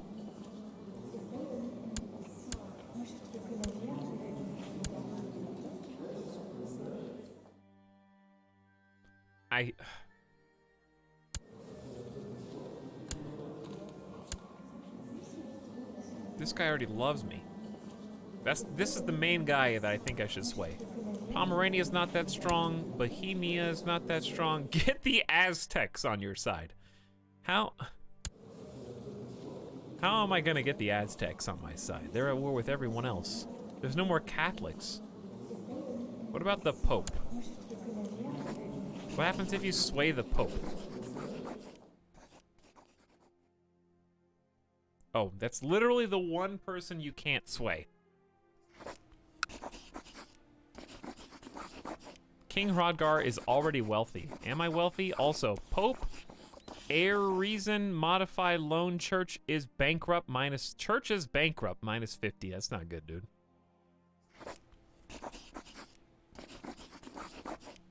What if I granted the Pope a landed title? What if I just started giving the Pope all my titles?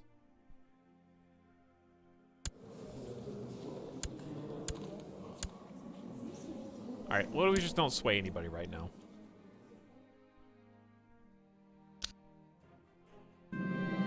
My Marshal Kettle has gathered up a great host of raiders lusting for plunder and wanton destruction. Do not let them idle. You guys only got 4 hundo men. That's all you could get? 4 hundo. Alright, if I was gonna be a raid boy... How would I do that? I think raiding is not a bad idea. Honestly, raid the Umayyads. We already kind of went over there, didn't we? Piss them off. They got too many troops, though. That's true. I mean, we could just hop over to Scotland. The Germanic pagans. That they are. They're not nearly as strong, so they can't really hold a candle to us. I say let's go for Scotland. Leave Norway alone. Do they have a alliance? Yes. Well, it's with their vassals, which doesn't really count to me. All right, Scotland it is. Call the raiders! Get the Vikings together! We have a maximum troop of 2149. We unfortunately cannot call from Gudbrandsdalen or our other vassal, but that's okay. Bring everyone to Shelland. Actually, bring them all to Finn. Rise the fleet levies. Alt-click to combine them right here. Actually, we can't dock there. You can dock here, though. So bring everyone back to Shelling. Sorry, my bad, guys.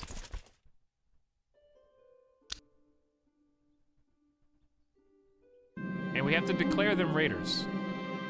My co-conspirator on Radala has let me know that High Chief Oiva of Lithuania will die by poisoned wine at an upcoming banquet. Classic. Thank you, Spy Master. Even though you failed the last time, I will have to trust that you'll get it right this time and get revenge for him imprisoning and not letting me ransom that one guy. All right, we got the dudes. Now, chat, merge. Why can't I merge? Is it because the raiders?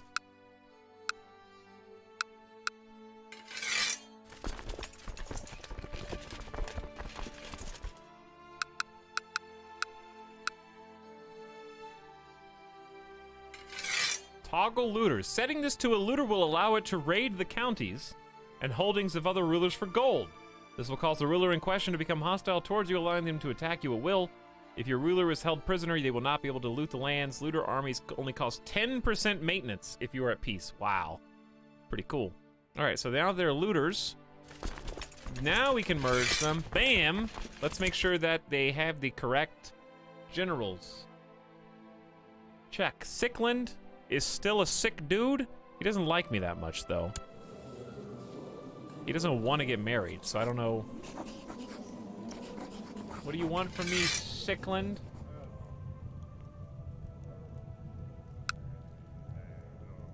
Ernok also doesn't like me. Let's make him master of the hunt. We don't have a court tutor anymore. Ingomar is the smartest boy we got. My cupbearer.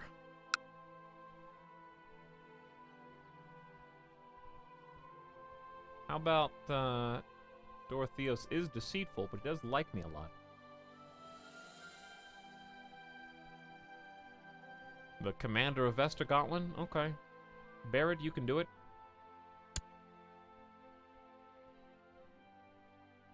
Anyway. That's pretty much everybody. But I don't know how to make those dudes like me more. Designated Regent. Honestly, nobody in our court is very good at that job. The Chancellor doesn't like me too much. He's got decent diplomacy and not much else. Anna is pretty balanced. Anna is just a courtier. When Hrodgar dies, he's gonna have a problem. Hopefully he's got a lot of good years left, because he's in his 30s, so it should be fine. Let's embark. No navies present. Shut up. Alright, so who should we raid? Someone with money, I guess.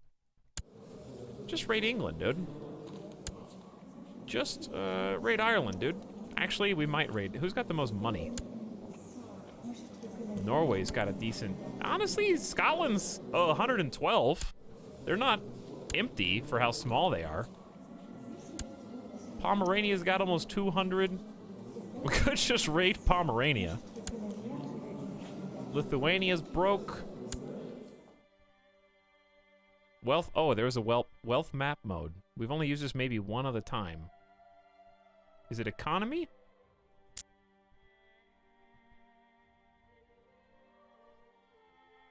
Oh yeah, you can go down rivers. That's true. Hey, my little Kilo, what's up?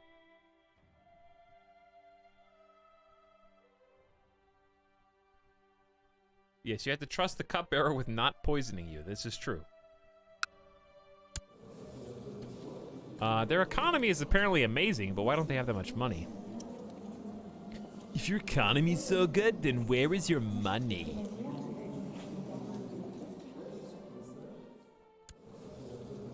Wow, this might be the one, dude. We can raid Catholic heresies, right? Look at these guys. That looks like it. The Kingdom of Cornwall, 415 in the pocket. We can just pop on in and say hello.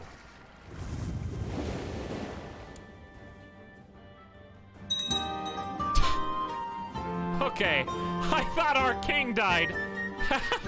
After I just said, he's only in his 30s.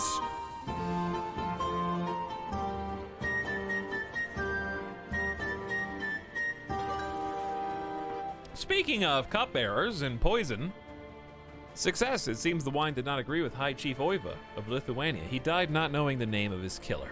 I think I'll celebrate with beer. All right, Lithuania 2.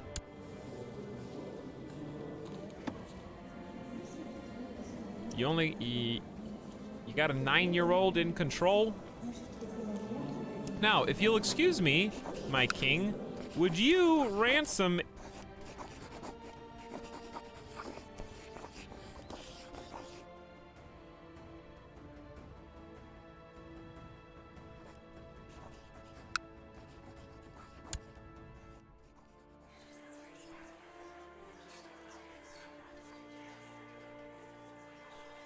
Didn't learn. They didn't learn.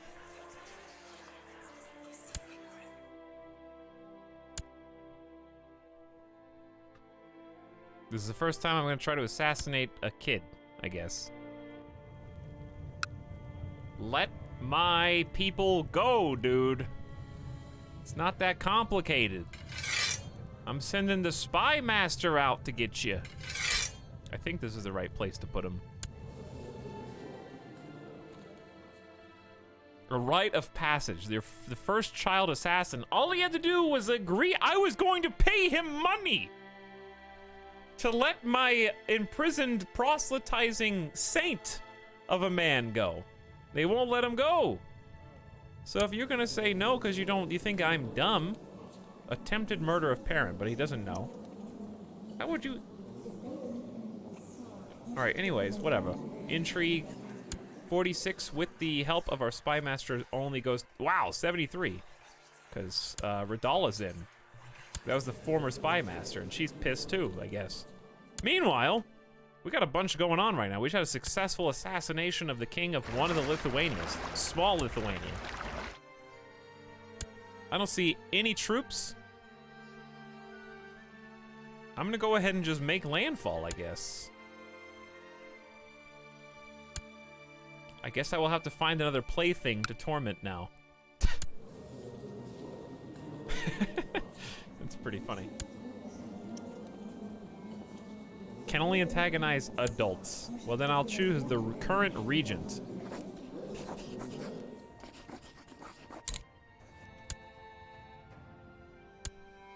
All right, dudes. We're here. We made it. We don't have a lot of morale, but it's going up. We are looting, raiding, and pillaging like true Vikings. For money. Hi, Daughter Hafred. Daughter Hafred's quite good at scheming. Also stewardship and learning. Conscientious is just mostly stewardship. We'll go thrift. I think I picked that a lot. I don't know. I don't really have a meta in mind. All right, so we're tearing them down 13% every 12 days. This will be a bloody raid just because of the nature of how many defenders there are. I received word from Steward Stislov that he is making steady progress looking for the artifact. Good for you. Grab your torches. We make landfall in Cornwall to steal their wealth.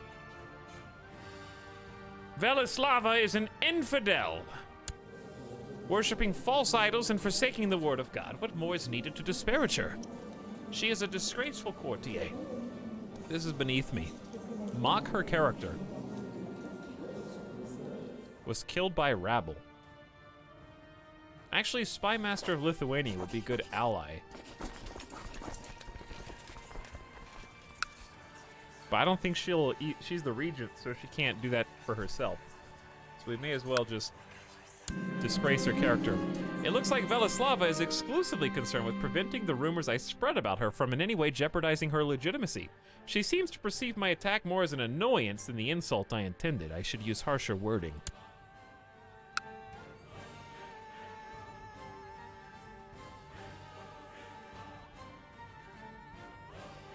All right, let's see what we get.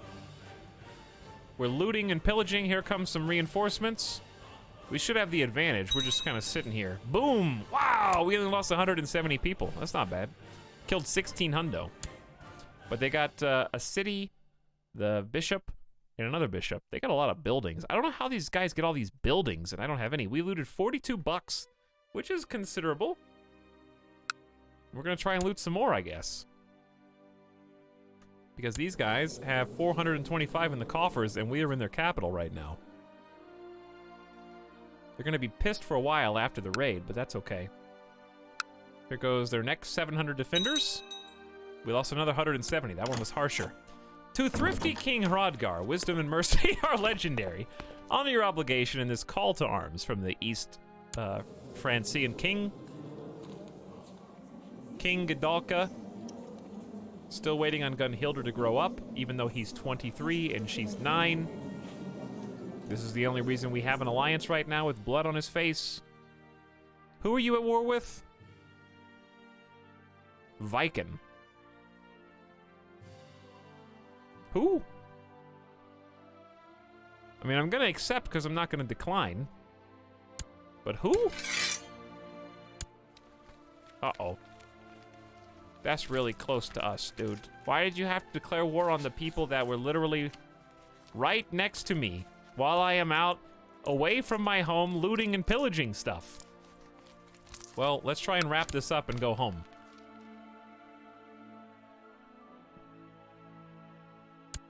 That's like your friend texts you and says that he's outside. Why aren't you answering? And you're like, bro, I'm at the grocery store. You didn't tell me you were coming. Next time, make some plans more than 30 minutes in advance.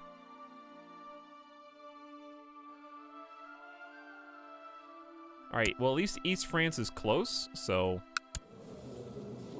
if they're smart, then they'll come up and attack. It's a defensive war, I guess. I don't even, was it East or West France? Am I looking at the wrong France? No, it's the correct one. They're defending. Okay, so it was a hostile takeover. They can't take over my land. They can raid me, but that's about it. All right, we got another 43 bucks. And I think they got one more hotspot. This is actually good money. No, we looted 64. Wow. And this is the last stronghold in the capital, at least. Boom! 24 bucks. So 24 bucks for reference is like 8 months of currency. We've taken them for all they're worth here. So if we want, we can either go home and defend. Oof. All right, 9,000 troops. I'm not home. Keep going. You guys just be on your way, dude.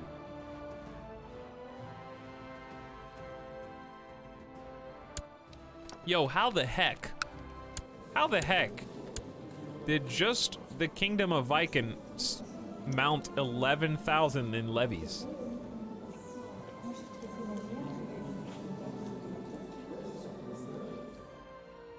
Just curious.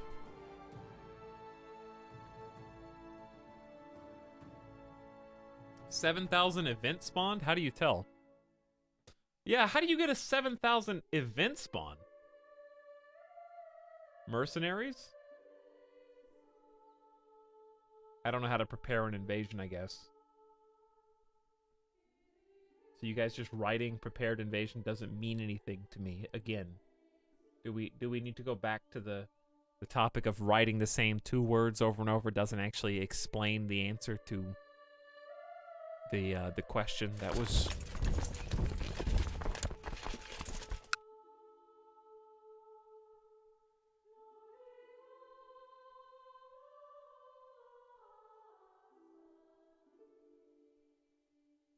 All right, well, I'm going to ignore that because hopefully they don't siege me.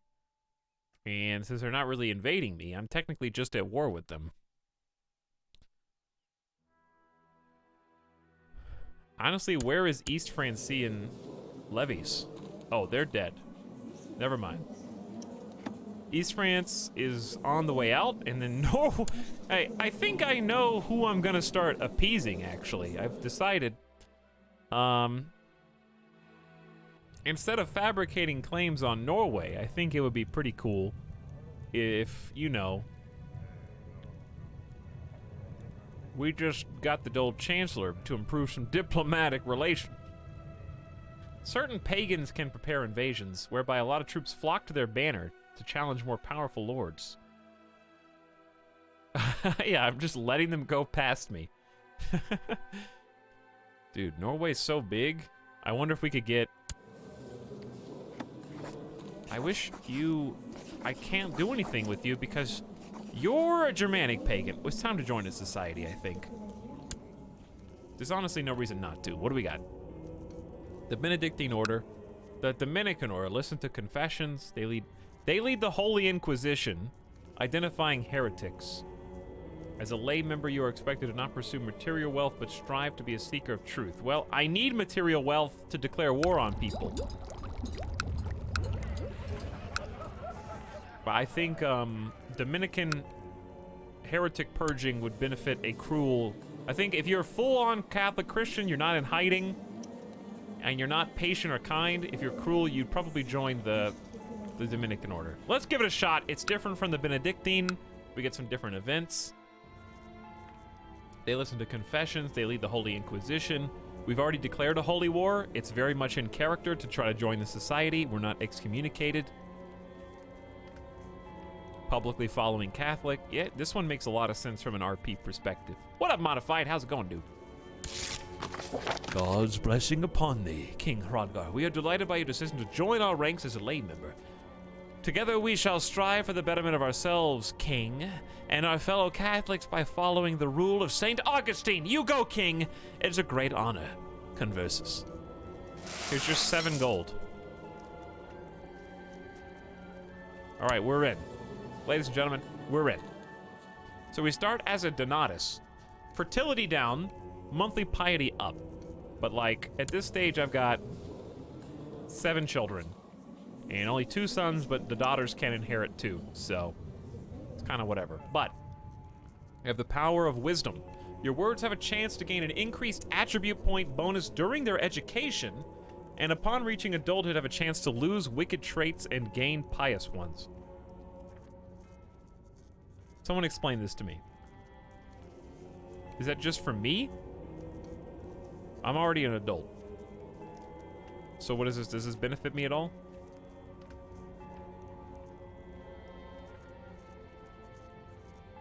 You use it on your kids.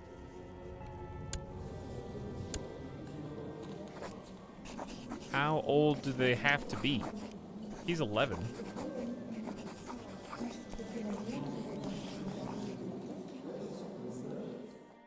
Oh, you have to mentor them. That's a better answer. I don't think I'm necessarily a mentor.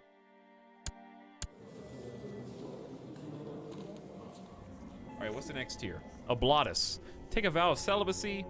Give spiritual guidance. Remove vices of your landed characters.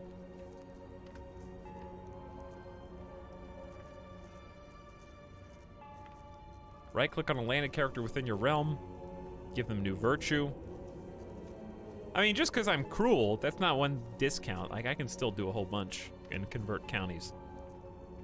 All right. Anyways, where were we? We were raiding. Doing a little bit of pillaging.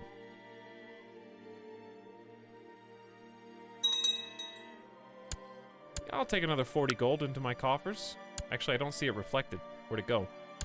Chat, where did my 40 gold go that we just got?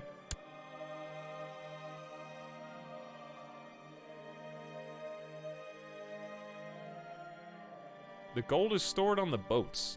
Are you just making that up, bub? It on boat? Oh, it's carrying loot. That's pretty cool. Another one. They have any more? This is a very productive raid. What a good target.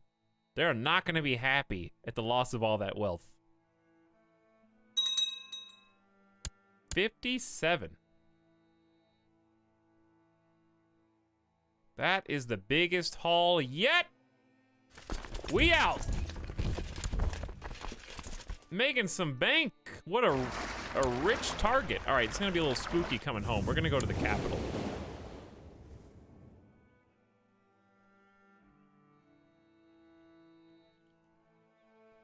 Oh, yeah.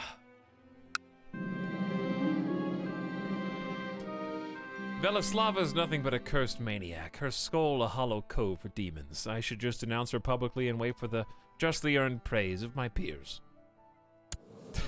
Spy Master of Lithuania. She's a disgraceful courtier. I should have used harsher wording. She didn't really take my meaning. But she still hates me. Which is fine by me. My steward Stislav has sought me out with his concerns regarding the search for the relic. He asked me to issue a decree allowing his treasure hunters to appropriate the resources and men they need from the local burghers. Make significant progress for the artifact. Build time up, burgher vassal opinion, and city vassal opinion down. We don't have... Do we have city vassals now? or just tribal vassals? Chat, would this piss off Kettle of Gudbrandsdalen? How do I tell what type of vassal he is? Is it just the people, sorry, is it just the people that go in holdings? Like this is a temple vassal? I can't see all the options because I only see temple and tribal. You can tell by the color of the ring around their portrait. Well, that's advanced. Red is city, blue is feudal, brown is tribal, green is Ikta. I don't even know what Ikta is. Anyway, you'll have your decree. Because I don't even think I have any. Whoa! A fleet full of loot has returned from raiding Hrodgar, gains 408 gold and 408 prestige, dude. The looted treasure has encouraged buying and investments in Lolland, which has attracted more warriors hungry for gold. Levy size up 5%, tax income up. The spoils, my dude.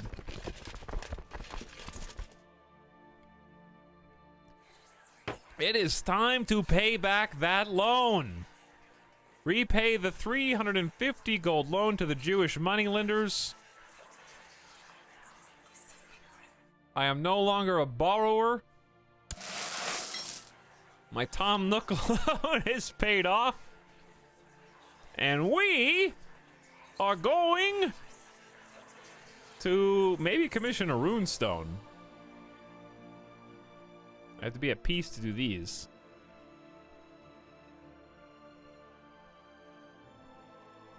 Borrow 300 more. No, that just loses all the money. Also, don't neglect the vast quantity of prestige we just picked up. Donate to charitable causes to improve standing in the Dominican Order. 100 gold, dude. That's so much. Buy indulgence from my sins. Search for a smith.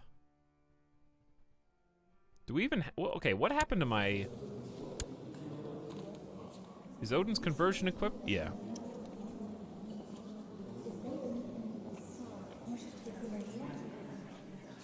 Write a book? Probably not.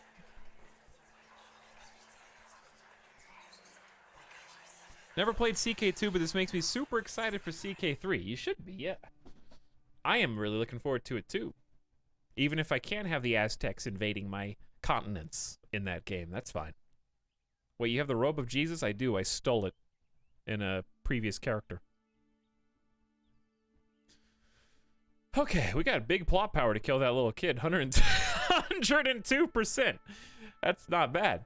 All right, sorry, I'm just thinking, you know, what do I want to do with all this money? I think I want to make a runestone. And to honor my forefathers. You've decided to commission and raise a grand runestone for future generations to gaze upon. Like, King Hrodgar has to start leaving his mark. You know, he's 35. He's also conquered in the first holy war ever 3 new counties. Like, that's worth commemorating. Like, no joke, we snuck in by ourselves without any help and just took it. Yeah, that's true. You can read about it in the account of the events of the game created by Mostly Moisen. Let it speak of me. It will stand in honor of my father. It will stand in honor of my mother. Who do you like more? I can't tell.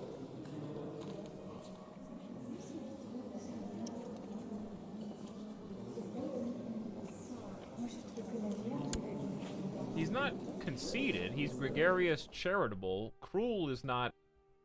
He's not ambitious. I don't think his stats would lead him to pick himself over anyone else. I mean, Blessed Hrafn the Wise was a legendary character in terms of just his sheer quantity of stats. I'm not gonna lie, I thought that said Flat Earther. I was confused momentarily. Blessed Hrafn the Wise should be honored. He should be, it's true. You join the monk order pledging away your material wealth and have a big runestone made. Yeah, because I'm giving my material wealth away to memorialize my father, you know? It's kind of like your taxes.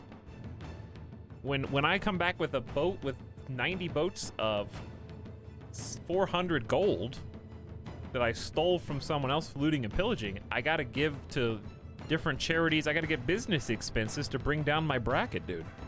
So I spent on a runestone.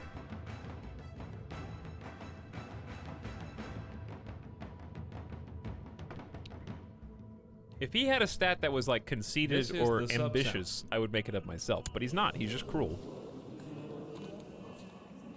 And he's a chivalrous and charitable individual. Okay, so we'll do that, and then with the last 188, probably just hold on to it for now, even though I want to build up some more. Let's bring down the levies for now, or at least the fleet. Where is the battle taking place? We got Eastern Army here that we kind of need to help because Norway is being a dick. I don't even see where's the fat army? Where's that 9,000 strong one? The whole map's revealed. Oh, they're over here. Oh, God.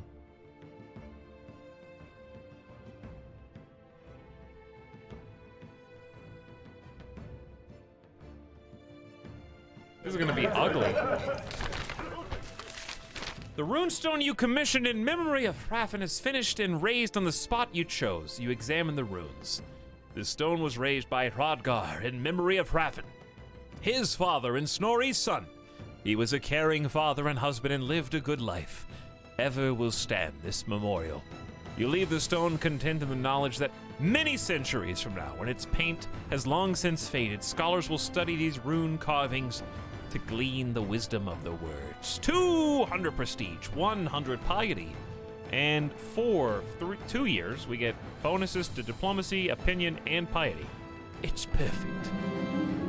Being charitable is about loving other human beings and forgiving them the trespasses they do to us. Your kinsman Kolbjorn, Baldur's son.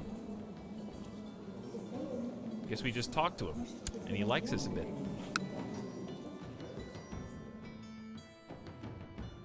All right, so we're just gonna link up with these guys for now.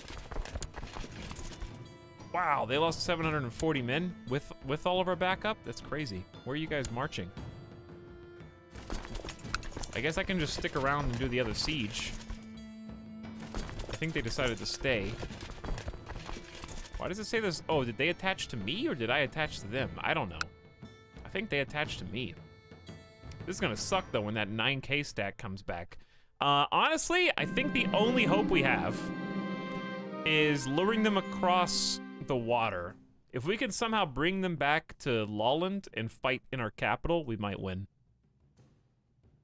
My co-conspirator, Chief Volta, has bribed a hunter taking High Chief Riku on a trip into the wilds to quietly dispatch the child and make it look like an accident. They call it the wilds for a reason. That's petty vengeance that we're doing there. We're negative 32% so far, because I think they went straight for the throat. They went for the capital, dude.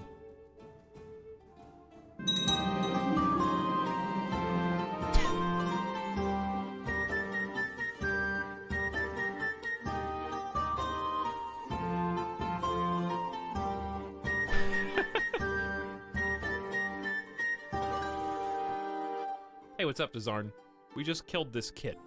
Success! The hunter did what he was paid for and made sure High Chief Riku never returned from the hunting trip.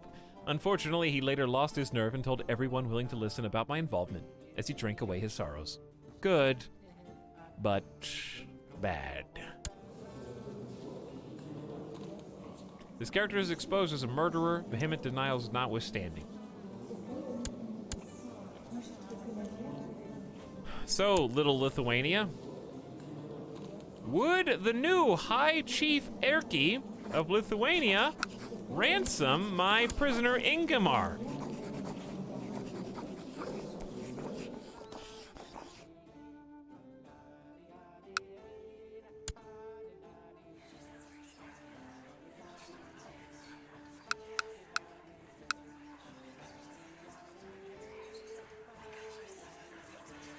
Why do they keep making... Okay, since I'm the one that starts, I'm the one taking all the heat, and the Spy Master is the one actually making the kills.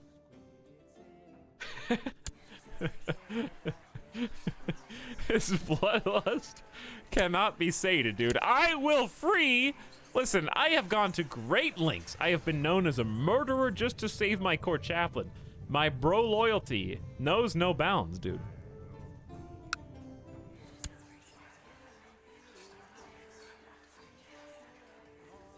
All right, also we beat that small garrison. This is not a winnable war, dude. I don't know what they want to do. I guess we just wait it out and maybe... Oh, they got 2 armies? Who are these? Oh, that's the Fraticelli Uprising. East France is screwed.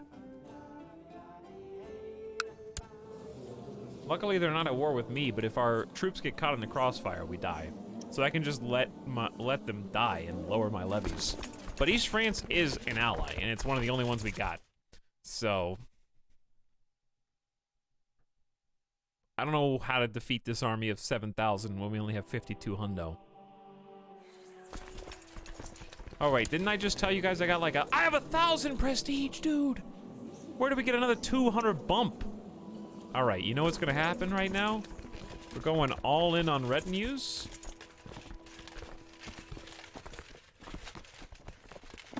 We can have a total of 3.2K! How much is that gonna cost me? Time for me to learn how to, calculate. We're making only 1.12 monthly prestige. And that is with building a legend. Hey, Panics, what's up? This is my first campaign of Crusader Kings 2. We're having a lot of fun. We're trying to be independent boys for a little while. For once. It's been a wild ride. Tons of fun, lots of learning. Well, I'm afraid of maxing my retinue because it costs prestige to maintain. I guess you have the cost to save yourself once you get the retinue where you want it. This is how you save on prestige, right? You just pay up front and then you pay... How do you tell how much I'm paying monthly? 3.92. Ooh. That's a lot. But the more prestige you use, the better the retinue you get. So is this worth... I really think I just need a bunch more archers. You can pay 84 gold for the heavy infantry, but you have to pay upkeep for them, right? So right now they're free in terms of money. They only cost prestige. So as long as we keep raiding, we can keep funding the retinues, because we're getting a ton of prestige from raiding. So I think it pays for itself over time. Why don't we try adding to our cav? Because our cav and archers are particularly weak. We do have a decent amount of heavy infantry. 100 is not... Oh, it's whatever. There's only so much you can do without just outright paying. How do you tell how much this costs? 0.15 per month. We're losing, but... Ooh, we're actually doing pretty good. Considering our whole levy is raised, and I think... The boats are down, but the levy's raised, and we're only losing 0.5. The Viking economy. It took a while for me to figure out how profitable it could be, but, you know, pretty darn good, dude. Can I afford to pay 0.15 a month? Probably. Just once. 300 heavy infantry would be amazing. Never mind, that's... Did they lie to me? Nah, that went up to 2, chat.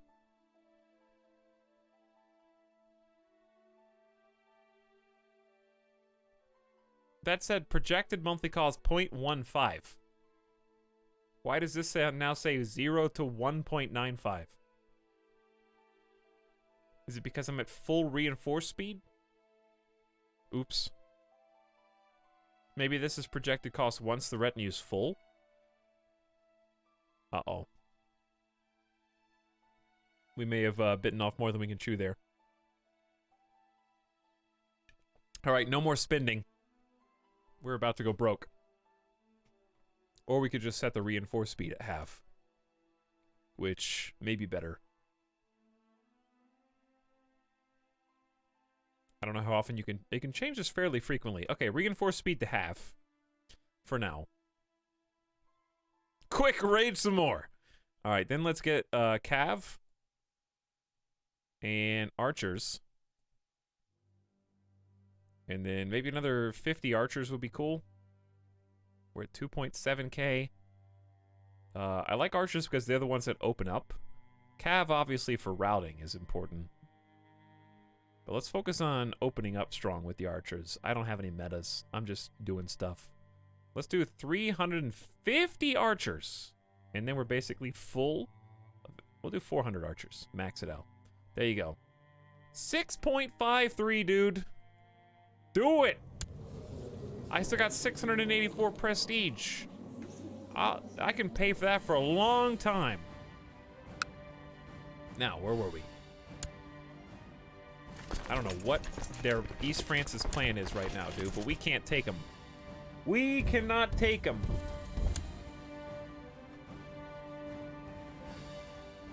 So I don't know what their plan is.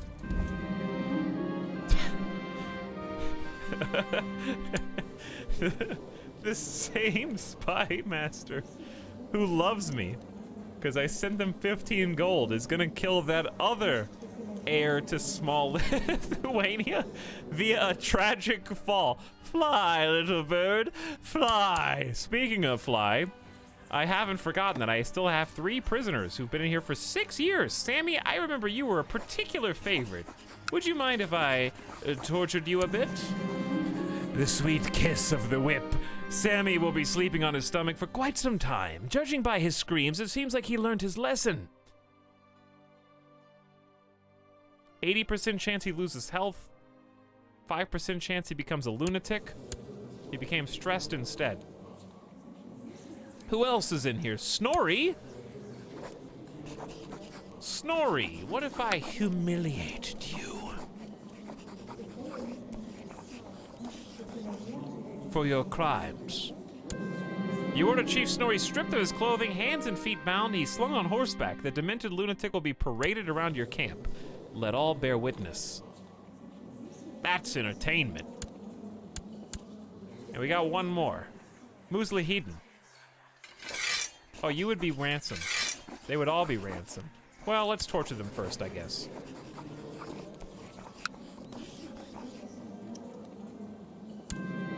A bucket of rats was strapped to Muslihedin's chest and heated with burning coals. Fortunately, it was removed before the rats managed to gnaw their way through him.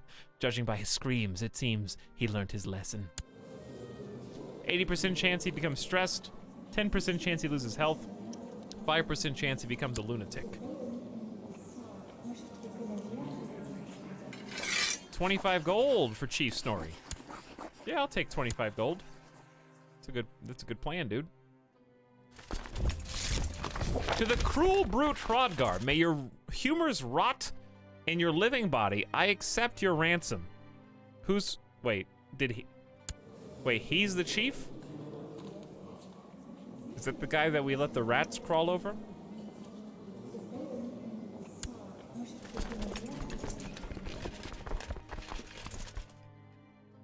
He paid his own ransom. Well, that's pretty cool. I've had my fun. To the foul infidel Hrodgar, you child of a mangy dog, I accept paying your ransom. Well, I didn't kill you guys, so that's a thing. To the cruel fat pig Hrodgar, are you guys running out of insults?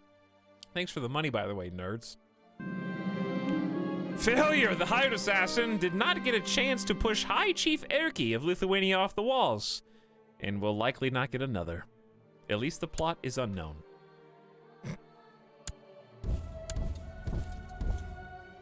These guys are not very smart. We can actually take these dudes now, and they're not going to come back. If we could just sit across the river from them and tempt them into attacking us. Oh, really? You're gonna have another tragic fall off the parapets? Good luck with that. Let me know how it goes.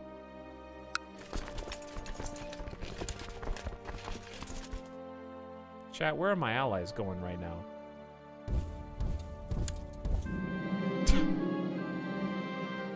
My steward tells me his efforts at praising my name and deeds have met with great success.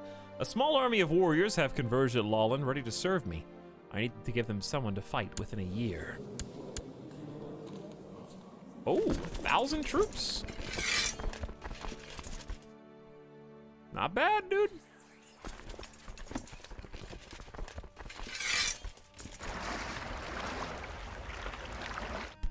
All right, we really don't need that many ships.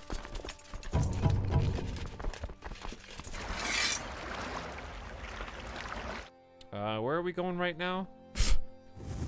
All right, Dover is fine. Dover is fine. And these ships, and these ships, and these ships.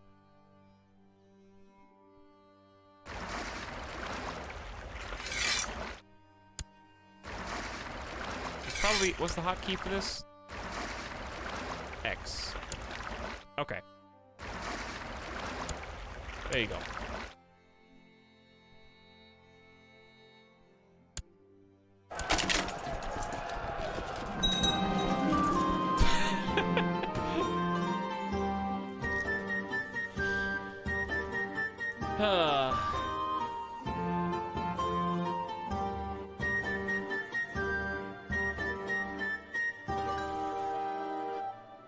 Honestly, this is the least efficient spy master ever.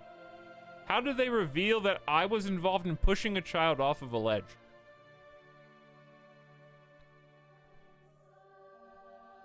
High Chief Urki flew off the walls like an ostrich, but the assassin was caught, and honestly, you wouldn't think I would come up with a way to do some shell company. We always get caught when we kill them and never get caught when we fail. Yes. P.S. Lithuania is now controlled by High Chief Volta.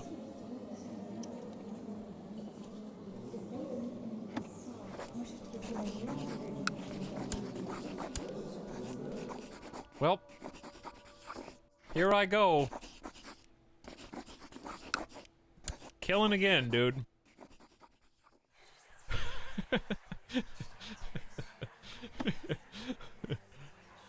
The assassin knows your name. What is your spy master doing? I know. That's what I'm saying, dude.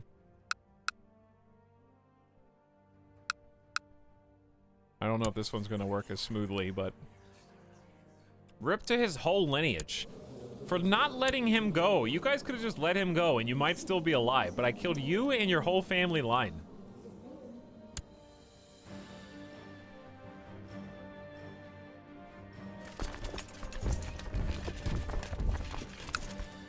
If we all just stack on top of this, we might have a chance, even if they outnumber us by 1,000 men. Uh-oh. Okay, I just saw these guys. They're not coming for me, though. That guy helped you in the previous plot. Did he? Oh, we only have the former spy master as our current only friend.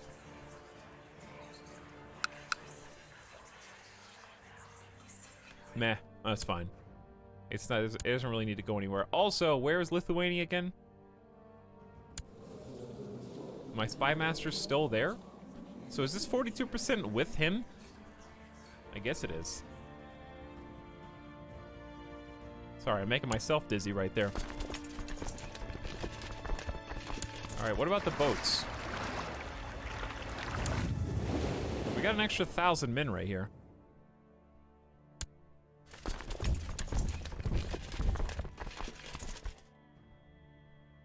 Dude, the boats are so huge, dude. Stislav has returned and brought an old metal box. He has proof that the bones within once belonged to Saint Cessianus. Chat, yes, his name is Cessianus. I'm sorry. Who was martyred in Diocletian's great persecution.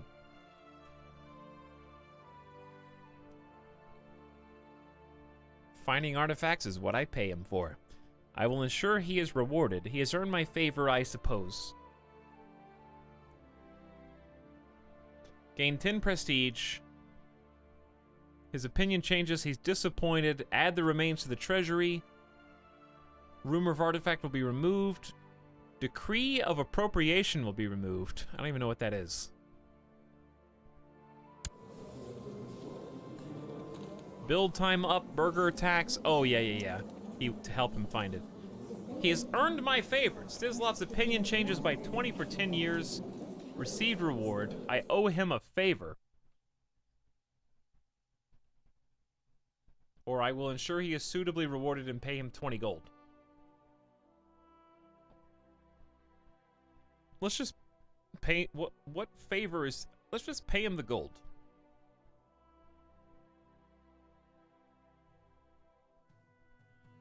Yeah? We just got a bunch of money from ransoming people. Pay him the gold, get the good opinion. We've got a new artifact!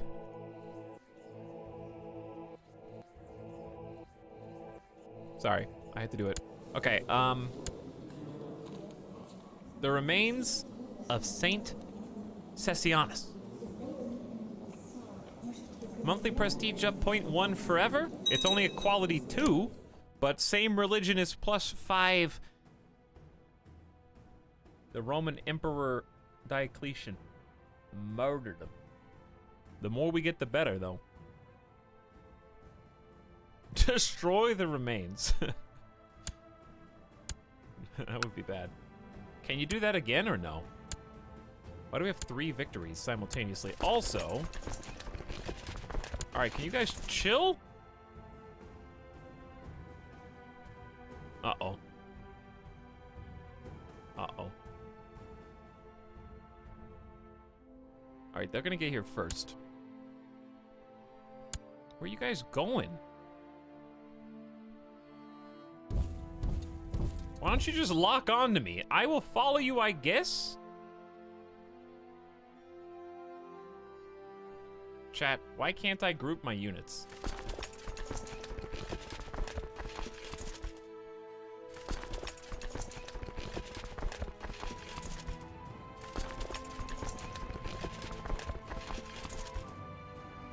Did I leave them as looters? Am I looting East France?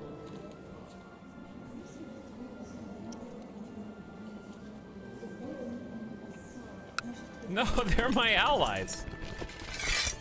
There we go. All right. Anywho. I guess we're doing this. But I feel like we should not be moving. They're gonna move first. We're gonna get there on after they leave. All right, we just plant. We just plant. We're just backcapping and sieging and backcapping and sieging, and no one actually wants to fight. Hrodgar Gotsk is now known as the Terrible. He does have a fair few kills under his name. Also, a handful of people may have died in the dungeons, and I just forgot about them. You know, approximately 5 or so may have died in the dungeons.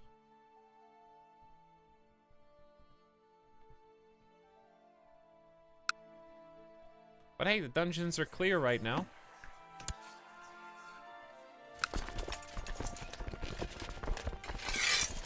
Chat, when did we get 10,000 troops? I just attached my army. Let's let them go.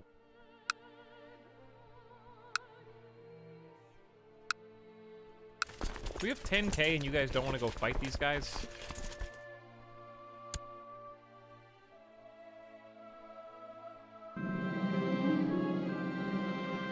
Belislava is an infidel worshipping false idols and forsaking the word of God. Honestly, I don't even care about you anymore. This is beneath me. I forgot about that. We need to antagonize the new king that won't let the dude go. Infamously cruel Dominican monk king. Who has the most kills out of the people we've played? I think this person, probably? It's been a fun change of pace. By the way, Sinal, thank you for 3 months of sub. What's up, dude? Once again, welcome back. Thank you for sharing for a 3rd month.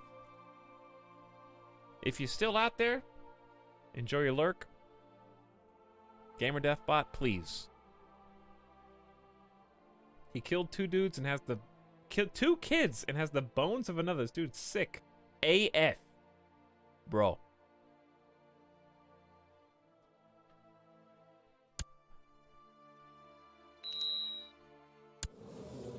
Hello, my son, Klaus. What would you like to be good at when you're older? How about we haven't really done humility?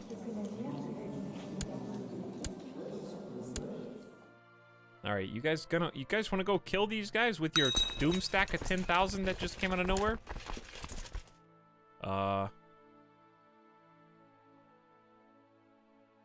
We may have to go home.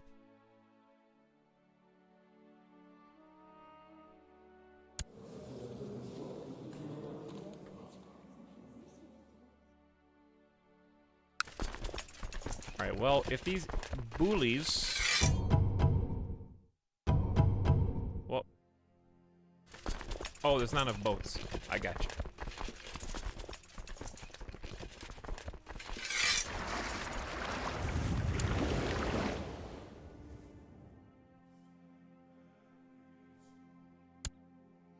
You want to loot from me? God's blessings upon thee, Donatus Hrodgar. The hectic life of a ruler rarely allows for sufficient time for contemplation. Seclude yourself and think of your life and your actions, a sort of penance for your sins. Secluded penance. To complete this mission, select Do Penance in the Intrigue menu and complete your holy seclusion.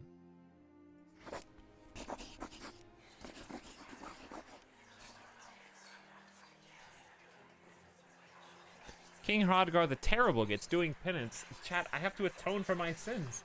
I have killed many. In a quest for vengeance and to free a holy father of the Catholic faith. Today my seclusion begins. I have selected a simple chamber in the town where I spend most of my time during the coming months. Within those bare walls I shall do my prayers, read the Bible, and contemplate life. I am finally back in shape. I am not fat. Wow. At the same time you went into seclusion. That's pretty good timing.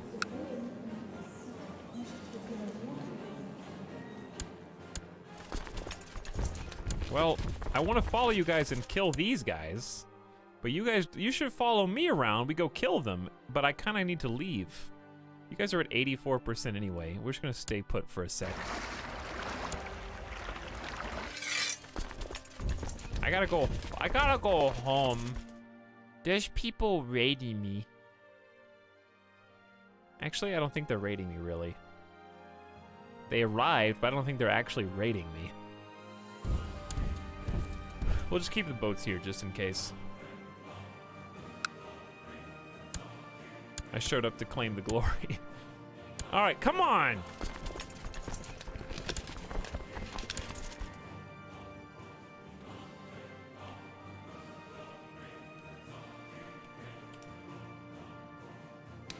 Make a save. I'm curious if I start heading. Are you guys locked?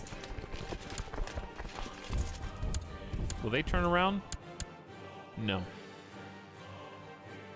Stupid. All right, what if we just go for these guys? Sophia, your daughter, can finally marry. King Theodoric of Italy may be a heretic now, but there's nothing I can do about that.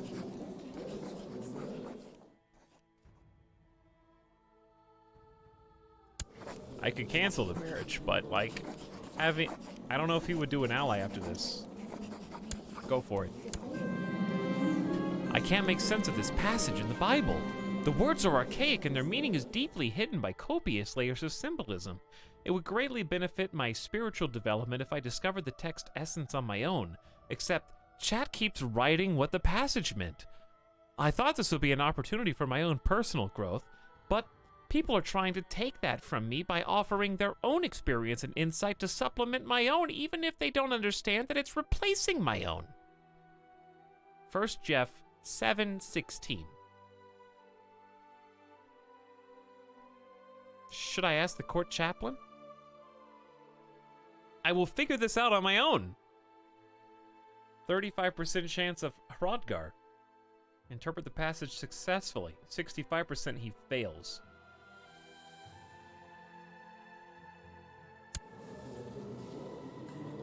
What are you? You are cruel, gregarious, charitable. There's really no, you don't have that many traits for a 37-year-old. You kind of just, I'm having to really fill in the blanks as to what you would do in most situations. I don't think he doesn't like his chaplain. There's no shame in asking for help. Being proud is not in accordance with the rule of St. Augustine, so I decided to ask Court Chaplain Thordir for help. He was so happily surprised by my request that together we proceeded to unravel the wordings of the passage. With his patient guidance, I made sense of it at the end. We explained the passage successfully. Well done. He'd ask because he's gregarious. That's true. I accept your suggestion that we get married. Wow. You don't even like me enough to have an alliance, even though you married my daughter. Okay, well, I'll be happy with a non-aggression pact, I guess.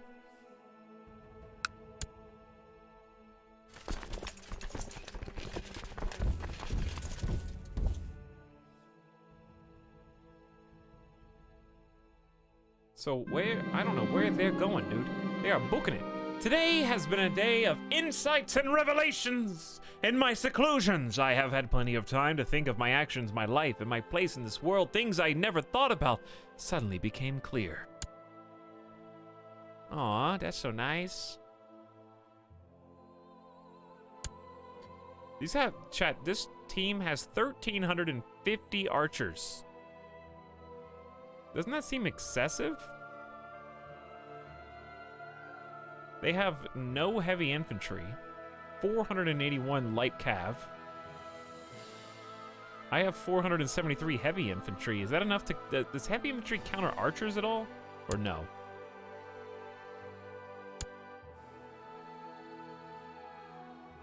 I just want to see what happens if I try and fight this. Even though I think we lose. Archer go pew.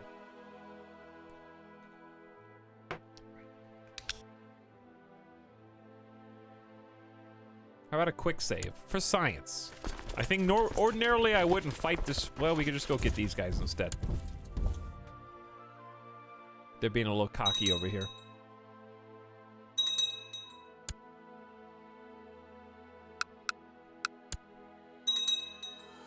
What?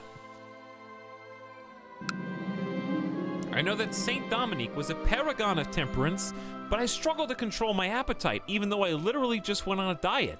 While doing penance, I am supposed to eat very simple food in small portions, but I am growing weary of eating Pop-Tarts and simple sandwiches with mayonnaise and just turkey meat.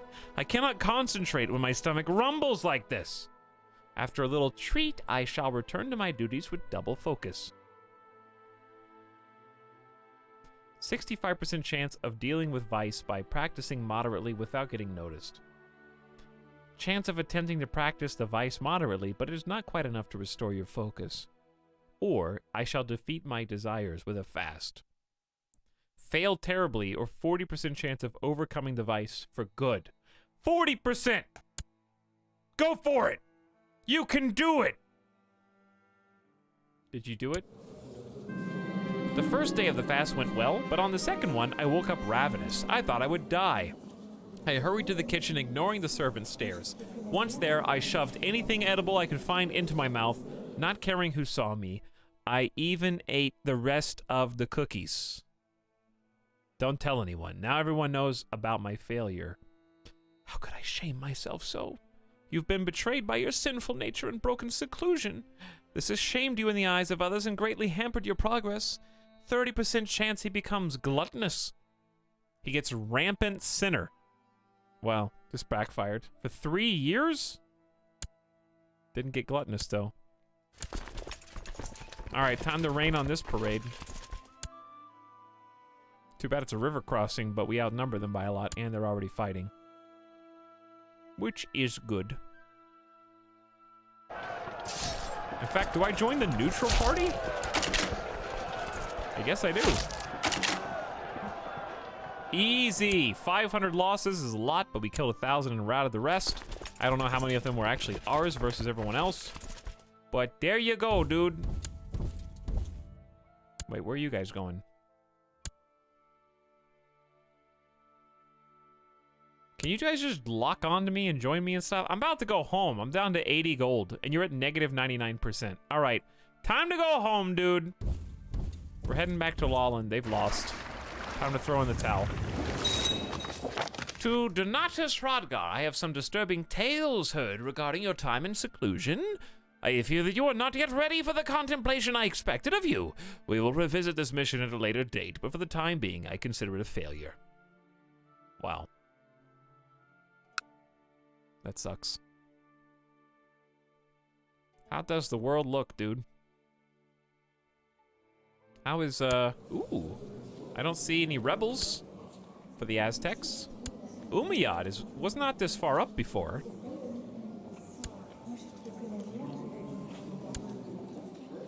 I don't see any more Aztec rebels. All right, the troops are marching home. They haven't run out of supplies yet. My fleet's already back.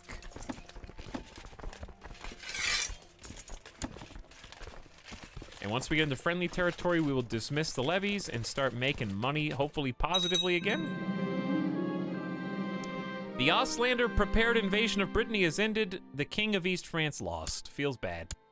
And also, your daughter Sophia is now known as the Unfaithful. She is deceitful, pregnant, an intricate web weaver, and known as an adulteress with a 19-state intrigue. Yes. Yes. Accidentally undoing the Catholic heresy just as I planned. Known adulterer at age 16. The family of sinners. Let's just pretend that I wanted that to happen, I guess. Oh yeah, I forgot. This is technically home now. I forgot about that. So I can dismiss the personal levies there. These are my this is my retinue? What a retinue, dude. Let's go back to max speed increase. Even though we have to pay for them. With the levies down, it should balance out a little bit. Uh-oh. This is a call to arms again from East France against the East France revolt. If you decline, rip your prestige, dude. 558, and we're not in alliance anymore. High Chief Volta's inconstant nature is entirely unfitting of a grown man. I should condemn his behavior publicly. Oh yeah, this is the guy that won't give me my prisoner back. Just as expected, he is furious. The rumors I spread have got under his skin. How could he deny any of them in good faith? Perfect. He's pissed. -100. We have a known plot to kill your concubine.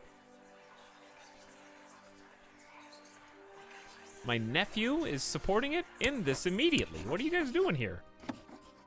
We're at 99%. Oh, guess why? That's right. No one ever figured out that me and the spy master were in cahoots. Sure, they know that I'm the murderer, but they have no idea that Radala is involved somehow. So Lithuania, small Lithuania, keeps making her the spy master over and over again. And they keep wondering how I'm so good at assassinating every single Volta of Lithuanian king keeps dying. So how do you tell which Lithuania is which? They don't even have a special name. There's just Lithuania and then Lithuania.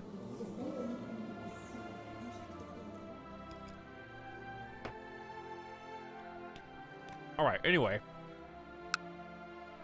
I literally just put my army down.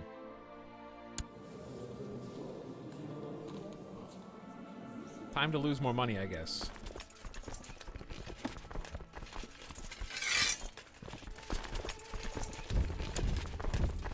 I will be a good alliance member and do my best to help.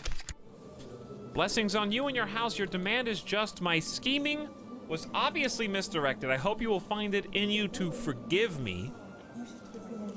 Of course, it is I, Elizabeth Swan, Keira Knightley.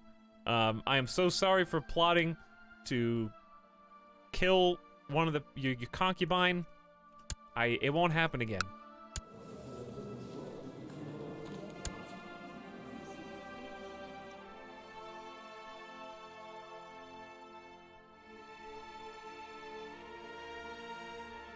All right, is it just me, or is our army like, I think some of these are raiders or something, and they're gonna get pissed when we don't go raiding.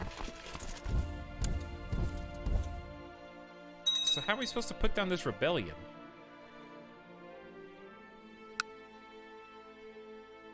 I guess go for these guys. Oh, oh, hi. The Fraticelli Uprising. That makes more sense. 67 hundo! We don't want to get caught in that. Alright, now can you guys just be good and follow me and stuff? Together we can do this. We'll have over 6,000 people. It's probably good enough. They've got that mostly light infantry and archers. No cavalry to speak of. We'll ride them down, dude. We got this. I just need some backup.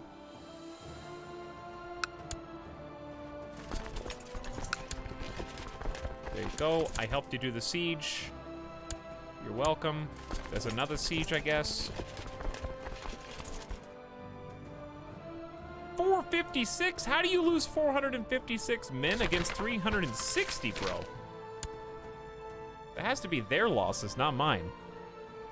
God's blessing upon thee, Donatus Hrodgar. The Dominican Order needs more funds to maintain a charitable function. We hope you can spare some worldly wealth to help us on this mission. Go with God. Isn't donate to charity a 100 gold option? Yeah. No. Also, these boys are out of here, dude. I don't know. I'm just gonna go kill these guys then. You guys are just playing hopscotch. Also, I am losing so much money each turn.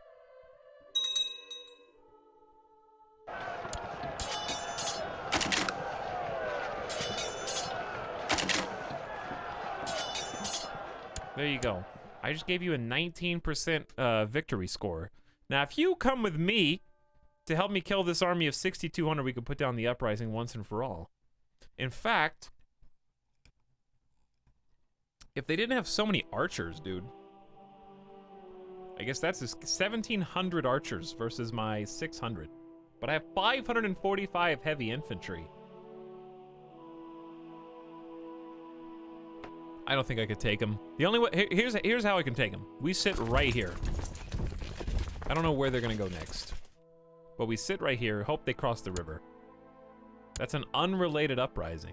Is it? I guess it is. Who are we even trying to kill then? They're over there? Okay, oh man. You know how long it's gonna take to march all the way over there?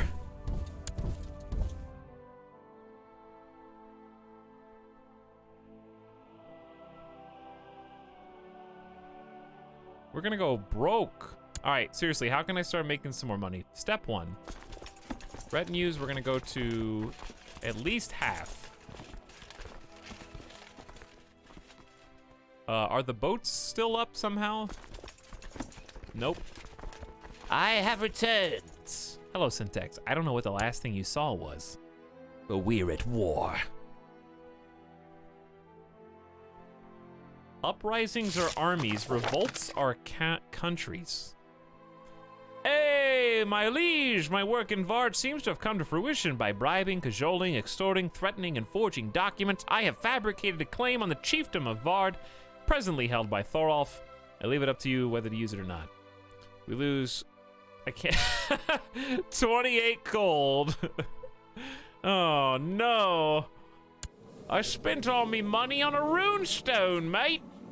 And also, the army of Norway has surged to 18,000 strong. So pissing this guy off seems like a bad idea. And all we have is a crumbling West and East France.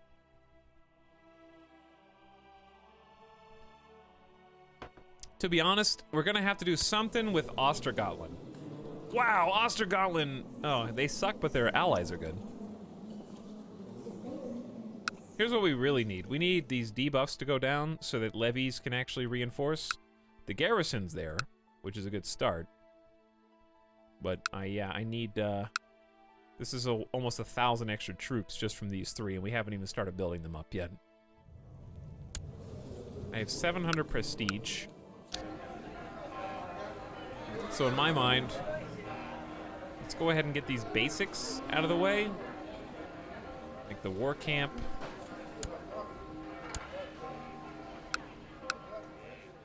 Likewise, Holstein's got nothing, dude. So let's get the trading ground first. Anyway, I don't think I can afford to use it right now. I'm sorry. Let it go. No one's gonna get pissed at us if we let it go, which is good. And we need all this cash. So how can I make some more money? Just stop raising the levies. Okay, yeah, but how else can I make some money?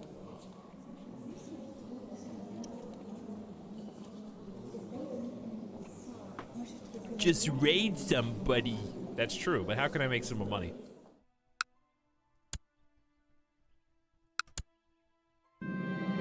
Oh. Okay, well, this is awkward. Good thing I came to help.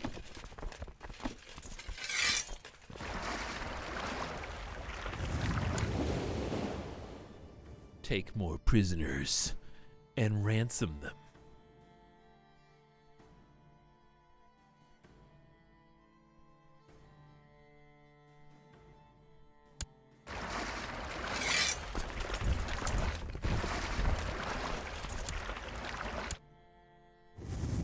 All right, we're coming back home again, dude. Your daughter Rakisa lacks a childhood focus. She has an aptitude for stewardship, but we're gonna teach her etiquette to try to buff that 0. All right, we have to go raiding, dude. Let's find some other target. But we're gonna go broke while we're raiding. So why don't we do this? Why don't we just say retinues disable? We're not even reinforcing. How are we gonna make money before we run out? We only have 4 months because of all the boats.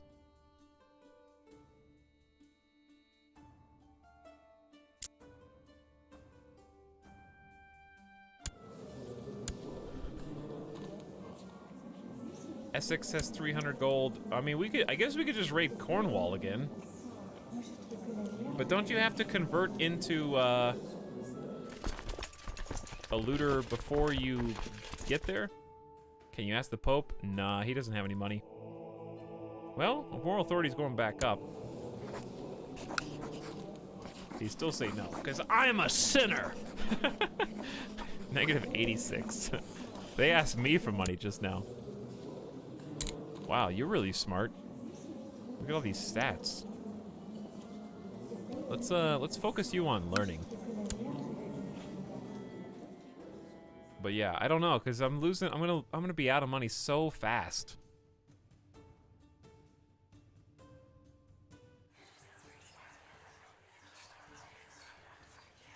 Military's expensive, as it turns out.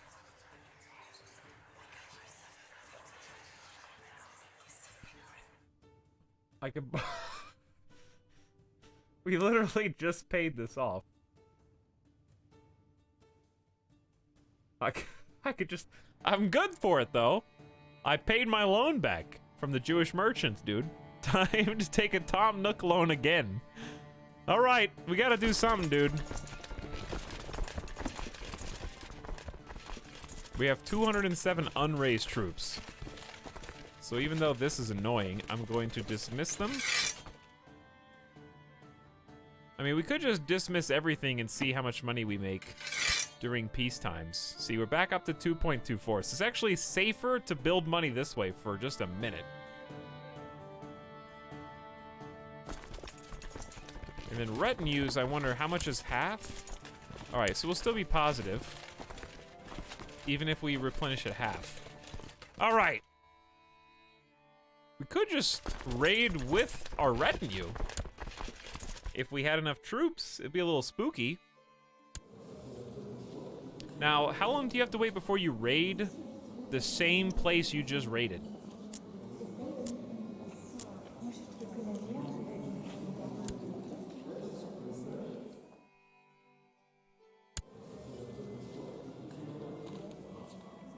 Wow, Byzantine Empire only has 200.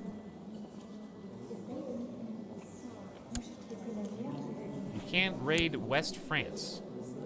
We don't want to. We can't raid Norway. The King of England wants to get married. Too bad he's a Catholic heresy.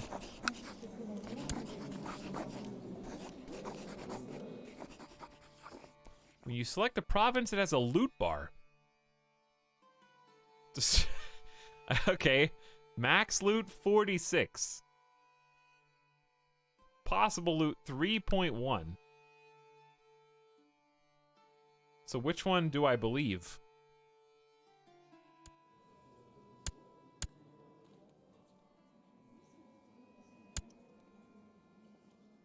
Dude, Norway is all over the...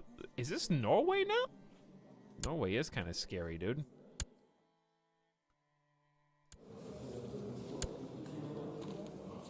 Just raid the Aztecs' forehead. Honestly, though, you might.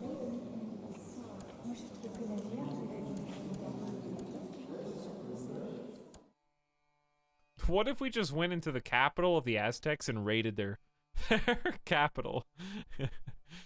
Oh, man. Who has the most cash? I guess let's just see. How much money?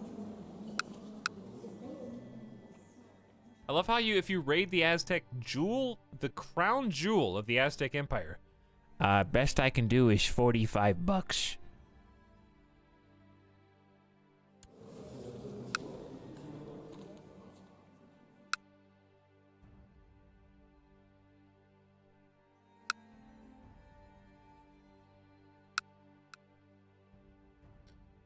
This spot, I guess just individual counties probably would be better to raid. Like this York, raiding York would definitely piss off England. They've got quite the army. I love how all the wealth is concentrated here. I really don't want to go anywhere where there's a plague either. All right, somewhere over here looks good. This is Umayyad territory.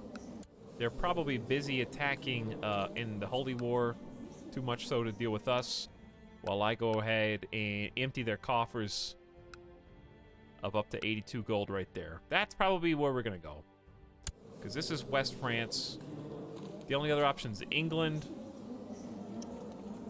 How about taking some Pope money? You want to take some Pope money? Just declare myself the anti-Pope. They only have 75 gold max. But I'm Catholic, yes.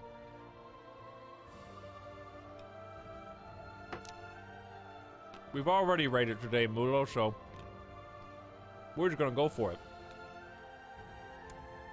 But before we go for it, let's build up a little bit more while we're at peace.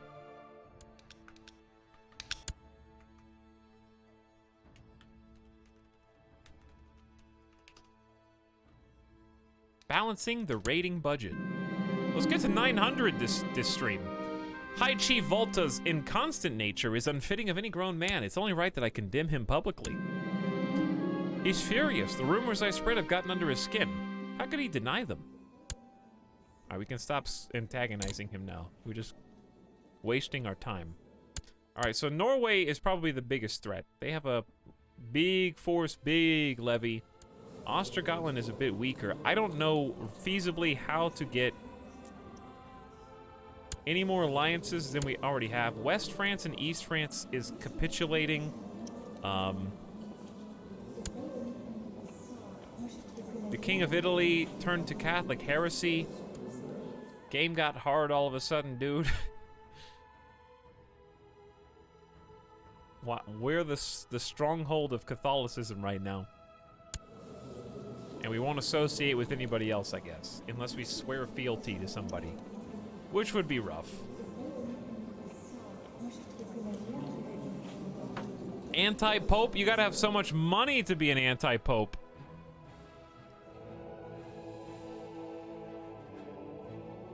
Or prestige. I guess it's just 500. Can't make someone below count level anti-Pope. So I'd have to give him a bunch of land?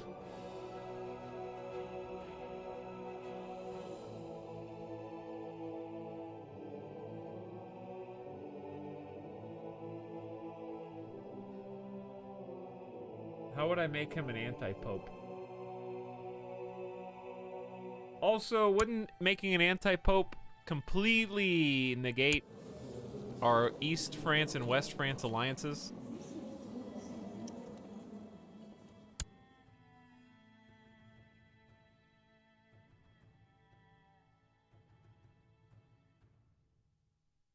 It wouldn't? It would just say like, hey, I'm the real Catholic guy. Nobody would tank their moral authority. Okay. My liege, I write to you with bad news from Schleswig. Our efforts to root out heresy and convert the population have met with resistance, and the peasants are arming themselves. We may have a revolt soon. In Schleswig? How do you see the revolt risk? 12%. Is that high? We've never had this happen before. So instead of organizing, well, I kind of want to organize raids, but I could suppress revolts. Is 12% a lot, or should I not be worried about it?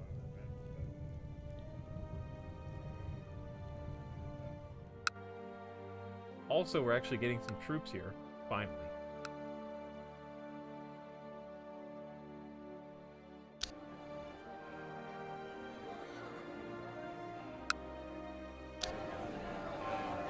Still building these. Albor, what you got? You got some bases too? Let's get levy reinforcement rate and morale up. That's a long one, so let's go ahead and just build that. Yeah, we don't even have everything in Shelland yet, so let's get the heavy infantry. Just get like mass training with all this extra prestige that we've been clinging on to. Spend it finally. 12 per month is pretty bad. That's chance per month, so it's pretty high. All right, well, I will go to suppress the revolt there then. Until it goes down.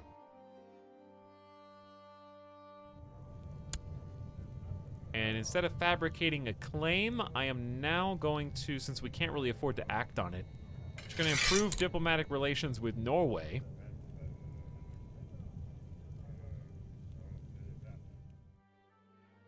Let's go ahead and scheme. Forget about the spy network. No one even wants to join. All right, I'm gonna abandon this plot. I killed them. I can't save you, my dude. I can't save you. I tried to save you, but we need a scheme so I can detect any plots in here. I tried. All right, war camp's been built. Some raiders have appeared. How many?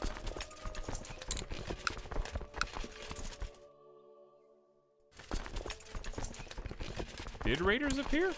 Under bow. Oh, enemy raiders.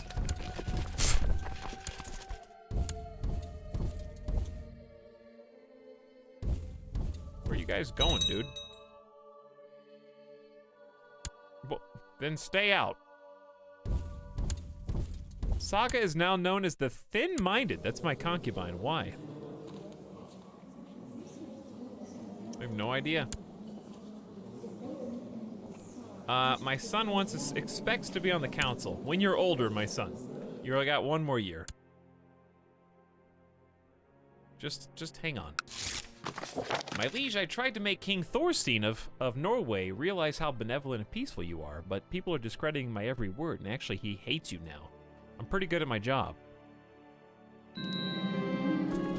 Young Bo has finished his education in stewardship, and he's learned all the basic skills required. He's, honestly, pretty good dude, and he's currently angry for not being on the council.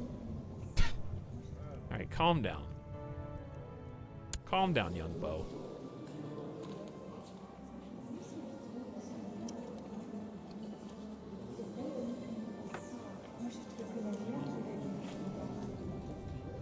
To be honest, I may just fire the old chancellor who just failed me, even though you only have a 12 in diplomacy. Because he doesn't like me anyway. He thinks I'm a tyrant. So, you're out. I don't like losing the skills, but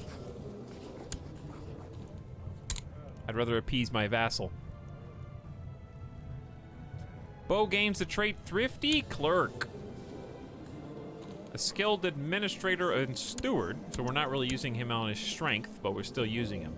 All right, and he is going to try improving diplomatic relations as a 16-year-old in Norway. Dude, we're cruising towards 900 now. We're building training grounds, we're getting all sorts of new constructions put up. Trying to build up our new territory. I'll get a practice range in. I know I'm kind of blowing through my prestige. However,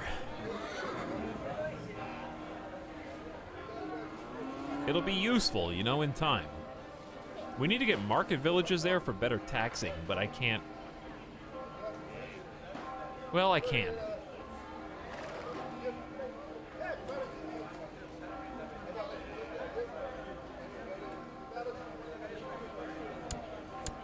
All right. I think I missed something. Is our son the Chancellor now? Yes. We made our son a vassal by giving him one of the lands that we couldn't quite control under our domain, which is now slightly higher. My max was than it was then. Also, the Pope has changed hands again. He thinks we're aight, but he's still not going to give me money. I don't really know what to do with the Pope.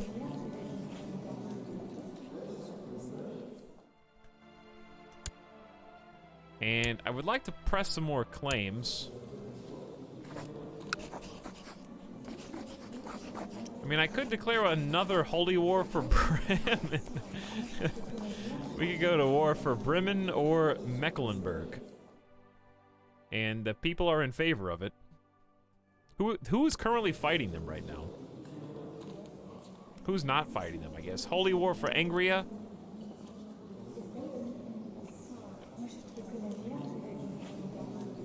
I feel like we might end up growing too big. All right, so here's what I want. I guess I want Mecklenburg. Anything on this side of the river. So we can't actually get proper Mecklenburg because it's controlled by Pomerania. But I think we should try and grab these two.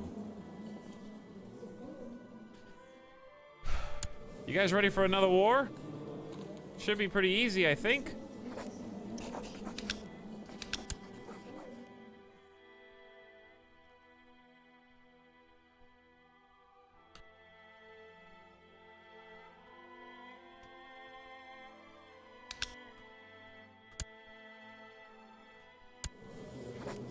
Try and grow those borders, dude. All right, am I understand? Let me look and see where these ones are. So the other ones we'd be fighting over are those two. They can have those two. These ones aren't being fought over, and those are the ones I want. I wanted to save the ones on this side of the river because they'll be easier to defend. Did that say error writing save? Did it? I think it did.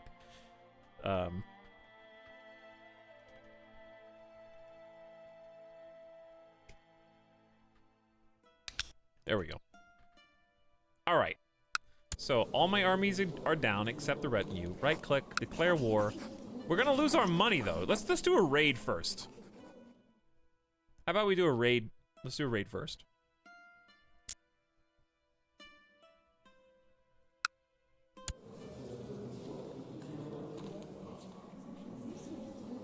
I mean, I could raid West Francia, but that seems stupid.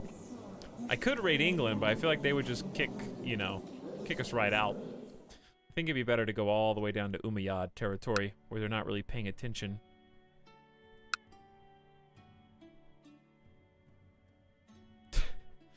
Holy war to kill Saxony. I lied. Hopefully they're still there when I want to go to war. Unmarried heir. That's true. He is 16 and he's not married. But, who would I even arrange a marriage with?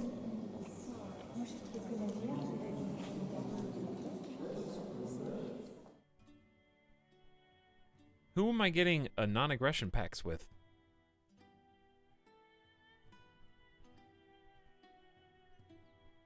Everyone.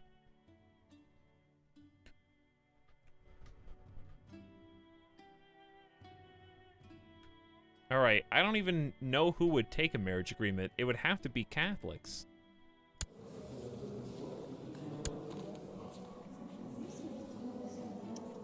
Who? This is. I always hate marrying off my heir. It's just so annoying. And there's 2 different menus.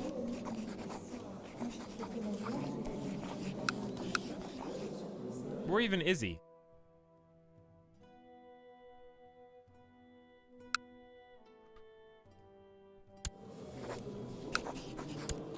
Where is he on the menu? I know you have to click on this to marry outside your court, so I guess that's fine, but I'm just curious. All right, Vardo the concubine. How does this result in a who? Do you want a marriage pact with those dudes in the east?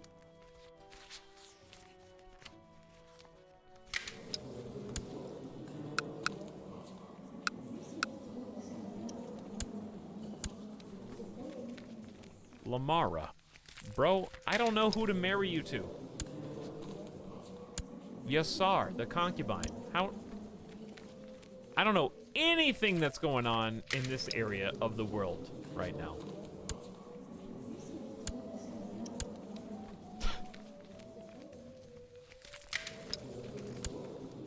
Just marry for stats then. Basically, I'm just gonna marry for stats. I think that's probably stats and age. Cause like you want to find somebody who's got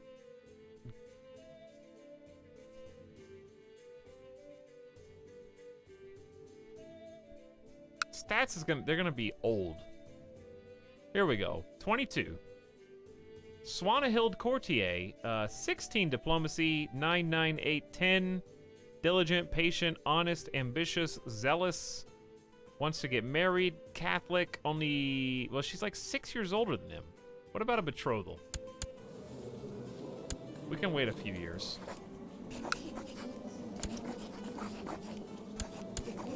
No, not in my court.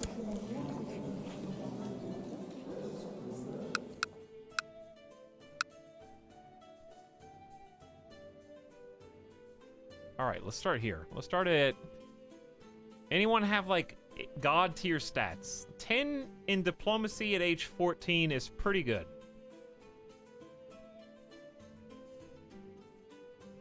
Do we have any super geniuses that we can wait for? Rowdy, shrewd, playful. Wait, you're in the petty kingdom of Vestergotland already? Oh, it's Radigan Carling.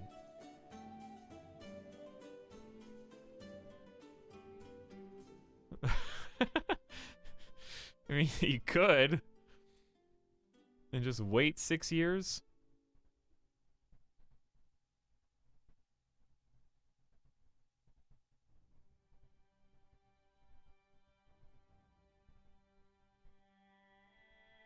What do you think, chat? I'm open to suggestions.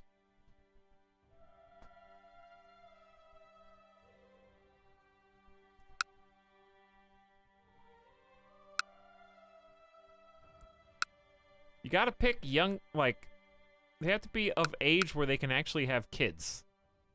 And you don't really want someone with incredibly high intrigue. What about Philippa, who's 3 years older, wants to get married, has a 10 diplomacy, well, she sucks at steward and marshal, but has 15 learning. And she has a non-aggression pact of some kind.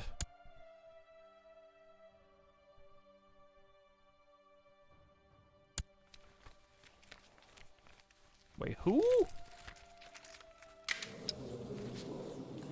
Well, now I don't know where she is.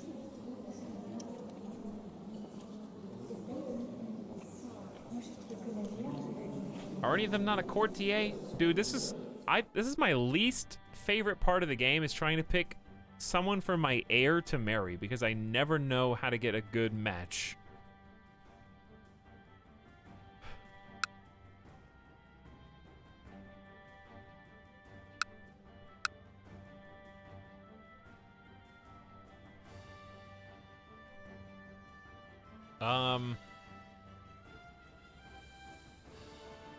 I'm just gonna pick...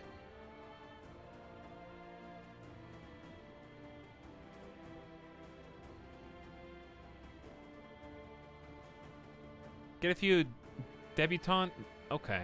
Well, that's money, isn't it? I don't have. I only have 40 gold. I just usually take the prestige hit and go for good traits. Yeah, but I'm not metagaming. I would like an alliance and not like just find the person with genius and marry them. Where's that Carling person?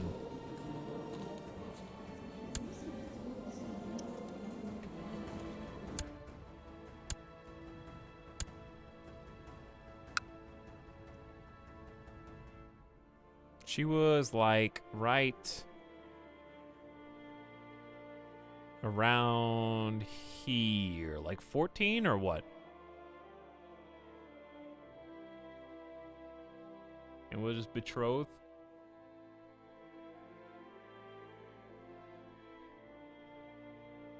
I remember she was blonde, but all these kids look. There she is.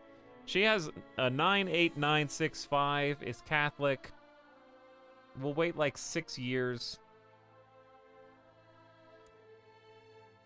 From House Carling.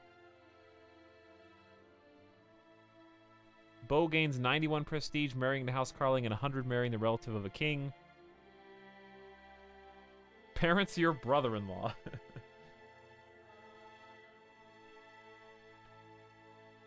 Non-aggression pact with the Prince of East Francia. Whatever, I don't care. Just go. I'm just ready to unpause, frankly. Alright, we built the house, Carl, the practice range. The Pope is dead again?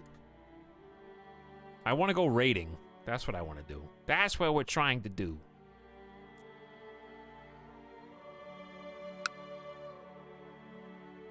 Alright, let's do it. See if we can raid faster than we go broke. Somehow, I doubt it.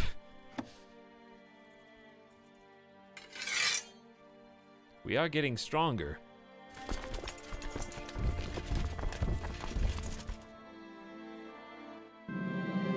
The world is dangerous and devious plots are everywhere. Rumors have reached you that people are conspiring to kill your daughter Sophia, the Queen of Italy. Oh no. And there's a 59% chance. Or 59% plot power. I can't do anything about it though.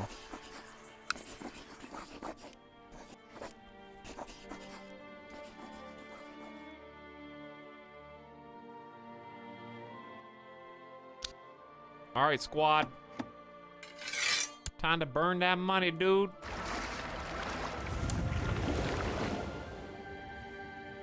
The gang's all here.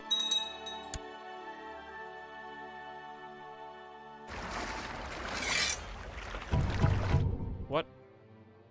Oh. There you go. What? Thanks to my wife's stewardship of Holstein, the local thieves guild has been eradicated. What? Did I do that? Visiting the monastery at which my order has convened this time, I join my fellow lay members in dutifully performing all the tasks required. In the evening, after the day's work, the abbot gathers all of the visiting lay members and reveals the monastery's great treasure. A great relic has been safeguarded here for many generations.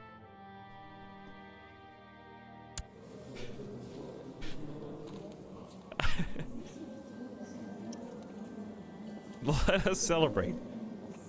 That's nice, I guess. It should be mine. He gains the trait ambitious. Start planning the theft of the image of Edessa. Here we go again. Honestly, what are the odds that it's gonna work twice? I feel like he is ambitious. He's trying to do holy wars. He's trying to expand his domain. He's thinking about anti-popes and stuff. I can't see him being content, so unfortunately I have to do the it should be mine. It's part of the job. All right, why can't I put these guys on the boat? Oh, I have to click embark. Honestly, these boats can go away. All right, we're on the move, dude. The precious. We gotta hurry. We're losing 2.21 a month, which isn't as bad as it was before, I guess. The conversion of Croatia. The tribes of Croatia have been converted to the Fraticelli faith. A group of priests sent by the King of Italy have performed a great ritual, during which they have converted the entire population of Croatia alongside King Vuk, or Vuk, and many of his vassals. With this act, the people of Croatia have once and for all forsaken their old pagan gods.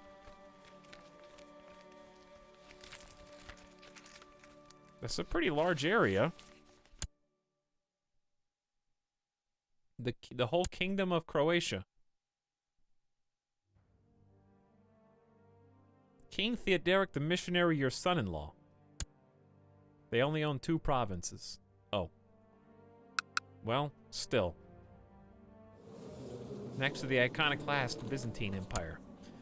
The Vikings are on their long ships once again, under the command of Hrodgar from afar. Honestly, Marshal Kettle probably should be one of the leaders. He's got good stats, but he's also doing good work here. The revolt's down to 4%, but I don't know if that's because he's suppressing it. I guess I'll just keep it there. I don't know. Is he still doing anything or not? Bo of Dithmarschen has declared holy war on King Arnost of Saxony. What?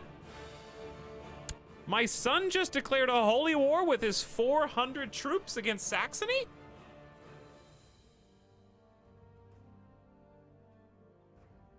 Having decided that the relic would be much better safeguarded in my own hands, I must now tackle the task of how to liberate it from the confines of the monastery.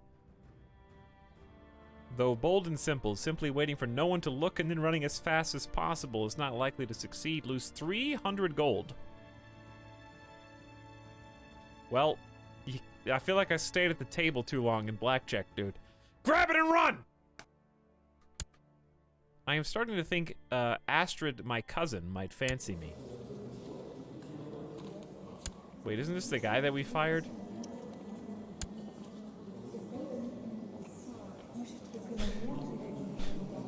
How is she even related to us? I honestly don't know. Your son just holy warred your holy war.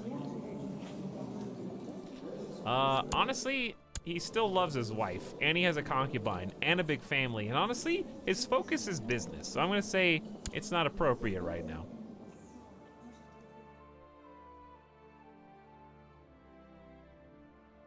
Wait, did he just holy war my holy war?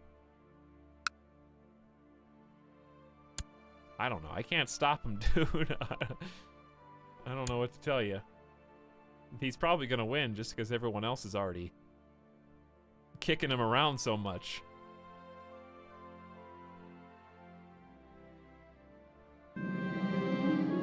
Deep in the night, I sneak down to the relic's chamber. Adrenaline pumps through my veins as I take hold of the priceless artifact, savoring the feeling of it in my hands. But suddenly I hear the footsteps and turn around to find Oblatus Epikel looking at me with wide eyes. The concubine of the High Chief in Bulgaria. You've caught me. I submit to the order's judgment. Surrender and do public penance to atone for your actions, losing 10 diplomacy. Use their surprise to make a break for it. You are sure you can escape, however this will upset your brothers and sisters, and your time with this order will certainly end forever. Leave no witnesses. Gain the trait greedy. Attempt to murder Eipkel. Your chances of winning are good. And become greedy with the national tax modifier. He's pretty greedy, dude. He's currently in the process of trying to build a war chest. He's got a business focus. He's trying to steal a holy relic. He's cruel. He's already, by proxy, assassinated at least 3 individuals, including 2 children. I think what he would do is clear. Leave no witnesses.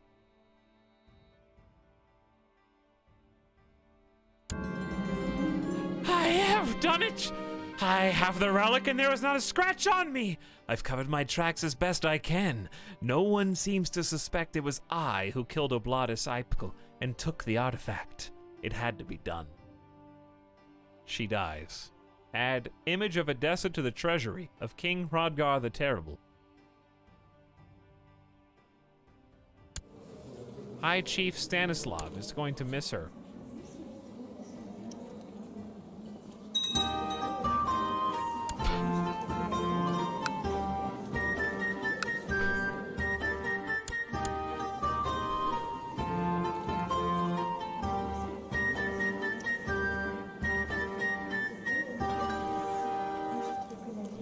Indeed. Quite. This is a quality 3 image. Dude, I can't believe we got a quality 4 from the robe of Jesus when we ran out that one time without killing somebody. Killed 2 kids and a nun, by the way. All right, listen. The kids and the father were because they wouldn't release a holy man of Christ back into our care for money. We were going to pay the ransom like you're supposed to, but they wouldn't do it, which means they hate Jesus, which means they had to die to try to convert other people. You know, the chaplain, if he came back, think about how many people he's not converting because he's in prison. What is 2 lives worth, truly? Now, the reason I had to steal this is because I think King Hrodgar is getting aspirations that he's not convinced that the regular Catholic Pope is doing it anymore. The Pope has lost the pool of local Italy, who literally surrounds the papacy. He's planning on becoming the anti-pope later, so he's simply trying to do the greater good. If he can acquire enough holy relics and declare himself the pope and bring everyone to the loving light of Jesus and how much that's helped him, then what are a few lives in comparison to becoming the new pope that helps everyone else for the greater good, dude?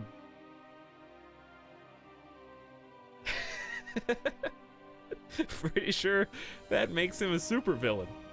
Well, it's fun playing all these different characters, that's for sure.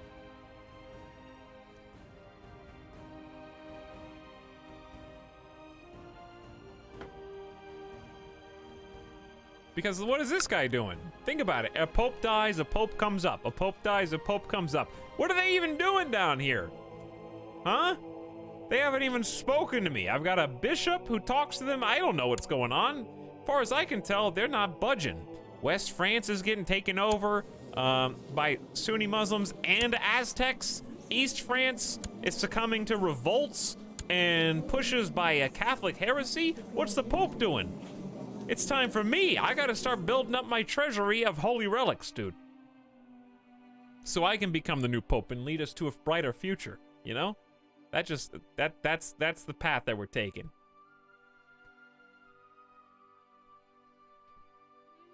And we've done a decent job. We got at least 2 holy relics in one lifetime. That's a new record.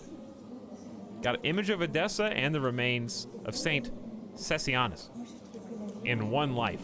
Highly unlikely. All right, anyways, where were we? We were down here. I don't think these guys are our problem. We're here for this. We're here to loot and pillage, so hopefully this works. Oof. That's an Islamid revolt. Should I be concerned about that?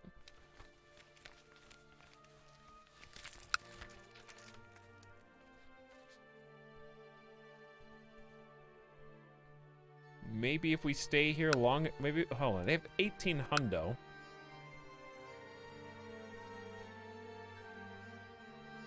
We gotta, like, take this slow. Here's the thing, I'm kind of locked in. We're just gonna, how did I get 5,000 people? Bro, why do I have 5,000? Did the rest of them not get off the boat at the same time? Okay, we might be aight. I didn't realize we were this strong now. We've come a long way, dude. Halfred, your daughter needs a focus. She's really talented. Let's go towards your strengths of intrigue. We got playful and fussy, which can lead to gregarious, deceitful, or lunatic, and then patient, greedy, and paranoid. Go for it. We might be all right then. Especially if we're defensive.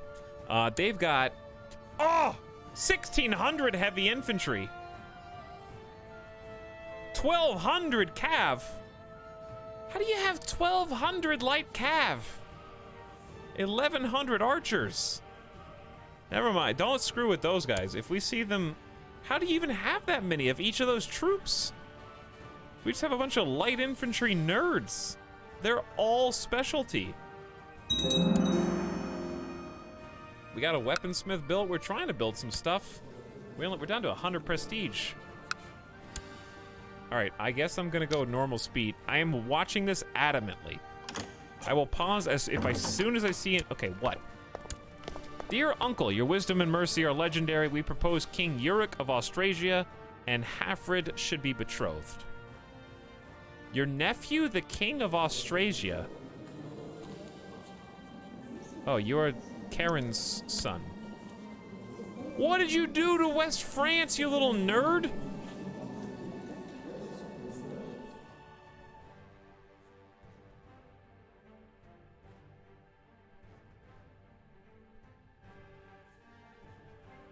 I guess? I don't know, chat, yes? This is just one of my, like, 6 daughters. I don't feel like finding you someone to marry, so go for it. All right, I need to watch this. Don't you move. Just let me do this siege and make money. That's a lot of defenders, though. Large numbers of famished defenders have succumbed to starvation in the place we're currently raiding.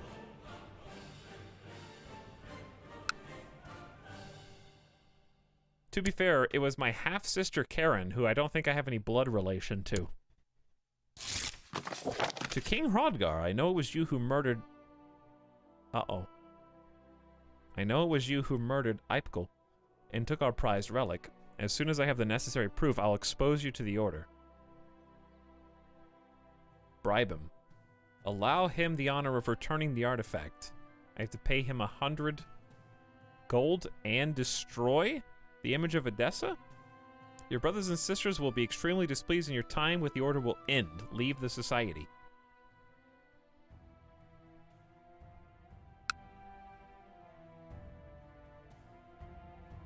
That one. Bye. Later, nerds. Alright, we stole 60 gold. Suffered no casualty. No! I'm not joining Lucifer's Zone again. I can't join anybody until 1st of Jan 897. We're not joining Lucifer's. Alright, we're gonna stay here and keep looting. He's not that kind of evil. That's not the goal we're playing. Killing nuns but won't join Satan. Alright, but there's a difference in the king murdering somebody. Why, okay, why would you murder someone to steal a holy Catholic relic and then start worshiping Satan? You killed them to get the holy relic. Not, well, unless you were doing it to destroy it, but he doesn't have any traits except greedy. He just wants it for himself. I don't have to explain myself. 112 gold here, dude. We hit the jackpot.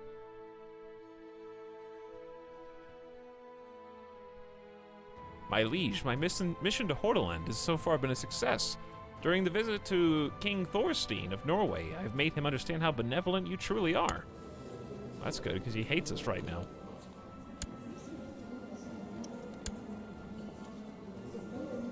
Thank you, my son. Got a practice range built. All right, we got 2 more. We got a temple and a castle to siege, I guess. I'm glad their siege is taking just as long. All right, we got all sorts of camps. We're gonna be bulking up that retinue even more. Come on, castle defenders, get out of there!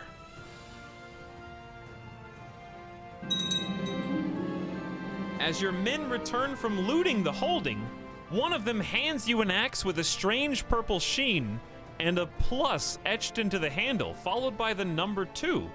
After weighing it carefully in your hands, you toss aside your old dumb gray axe, which, by the way, need I remind you, is actually your family heirloom, Odin's conversion, that you've literally had since the beginning of the game, in favor of the new weapon. I feel stronger.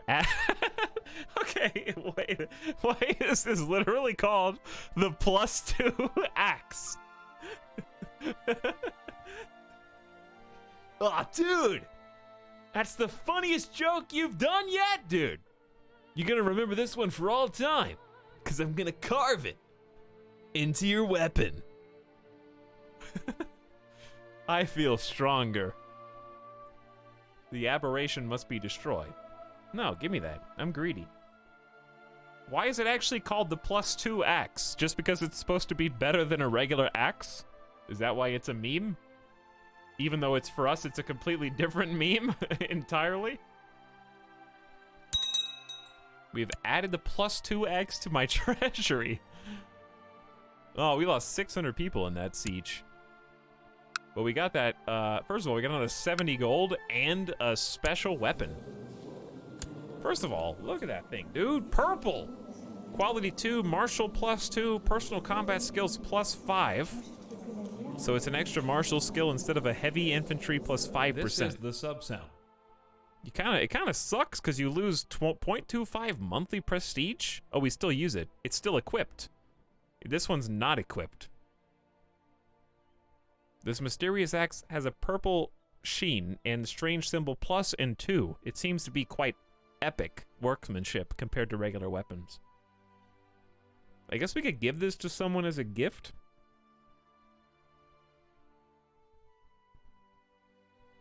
Because it seems like Odin's conversion's better. But this one's in pink text.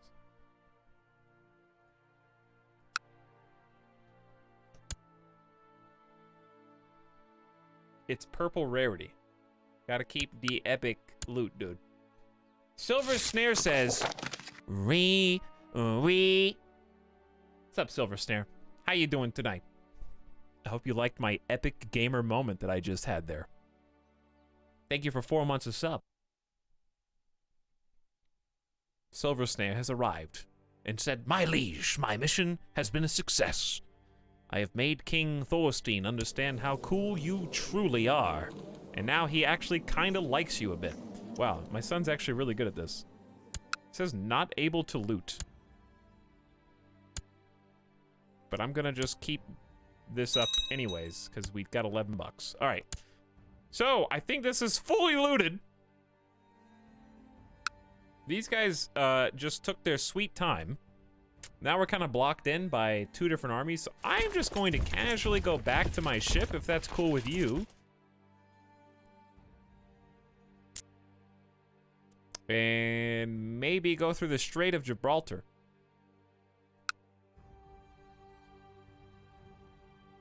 Max loot 79 is 101.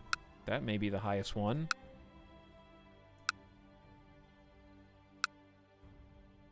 All right, let's go for that one. Let's go for the 101. Granada.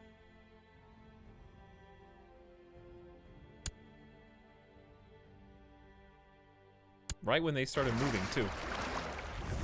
Can we hold any more? How do I tell how much money I've got on the boats?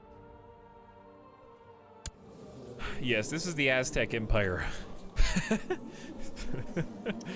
What are they gonna do about it? I don't know. Maybe they're gonna have a crazy army there. They're currently attacking Nubia.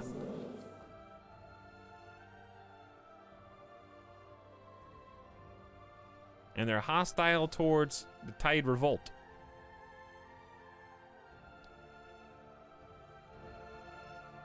Select boat, hover over. Oh, we're halfway full. I guess we could just go home. I mean, that's a lot of money. Maybe don't get greedy. 323 bucks is good. Or we could go up to Santiago. And just get some money on the way out.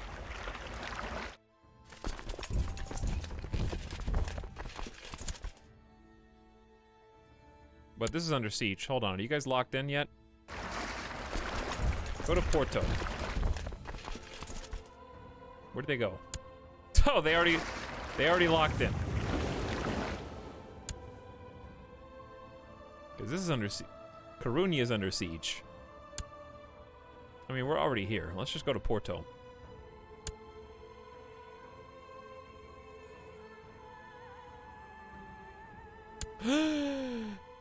Ooh, they're already locked. Okay. Hey, my gold.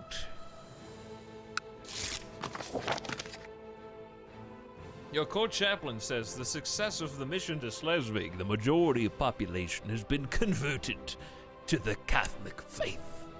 I have done right by you, my liege. Schleswig is now all Catholic. Now, we turn our attention to Holstein to make them Catholic too.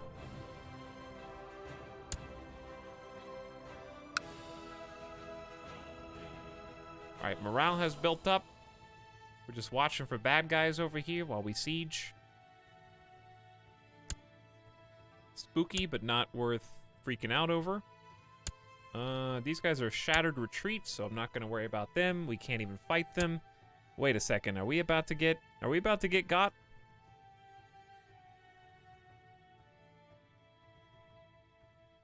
These guys can't fight us. Only these guys and these guys can, but they may have a large army.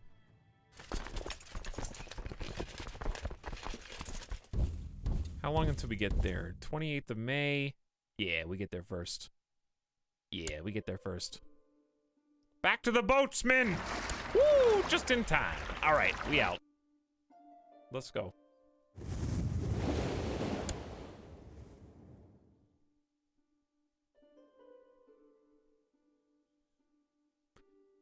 Dude, where'd this money come from? Seriously though, where'd it come from? Why do I have an extra 100 gold? I haven't even deposited the loot that we just got from the coffers.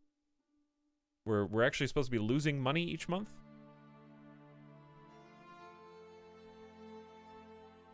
Don't get greedy, says the greedy king who just killed a nun to steal a relic. The king didn't make that call. The general did. On the battlefield. How do you think the king is at home right now? You think he knows what's going on? A fleet full of loot has returned from raiding. King Hrodgar the Terrible gains 350 gold and 350 prestige. The loot has encouraged buying in Lawland, attracting more warriors and tax. I actually don't know where all the money just came from besides 552! We built the war chest! We did it! I don't know how we got to 200 gold, but the money we just brought pushed us over the rest of the edge, dude.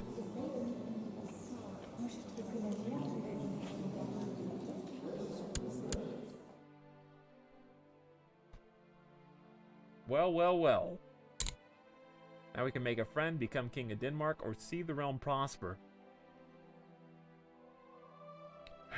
We could try to become king of Denmark, but it ain't gonna be easy. He is gregarious, so we might want to make a friend, but it's not easy either.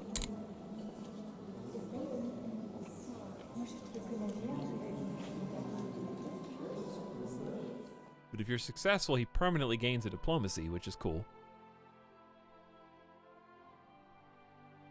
Dude, we got so much piety. Chat, what can I spend piety on?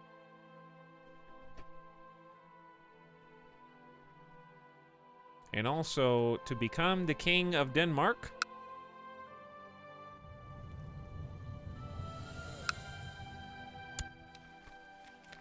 I would have to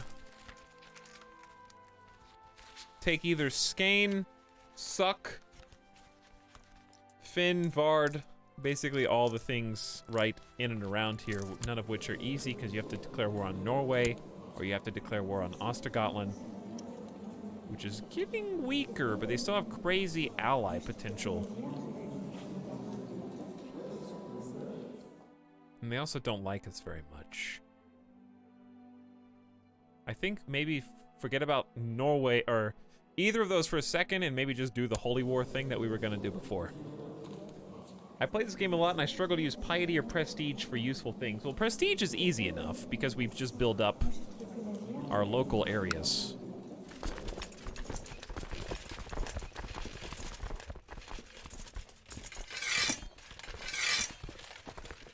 For Norse, yeah. Well, I just meant, obviously, for me. But for piety, I don't really see too much. Why don't we, since we're actually at peace for a moment, we just got a ton of cash. We haven't done anything cool like a tribal festival, a feast, which has to be after November. Summer, oh, they got like multiple different ones. Here our plea for salvation. Do you plan to push for feudal soon? I guess we could change another law. We could go to high organization. Everyone supports it. So, okay, tribal organization versus centralization. Chat, could you succinctly determine why do I need centralization? Because I can handle more vassals and my domain size allows for a big domain for a top liege. So this is better for me, worse for vassals, is my understanding. I kind of want to push for low centralization because we're about to take over 2 counties and I won't have to create another vassal if we succeed in this holy war. How about going Republic instead for more RP drama fun? I actually just am gonna go with the flow because I can't metagame because I don't really know what's good and what's bad and what's what.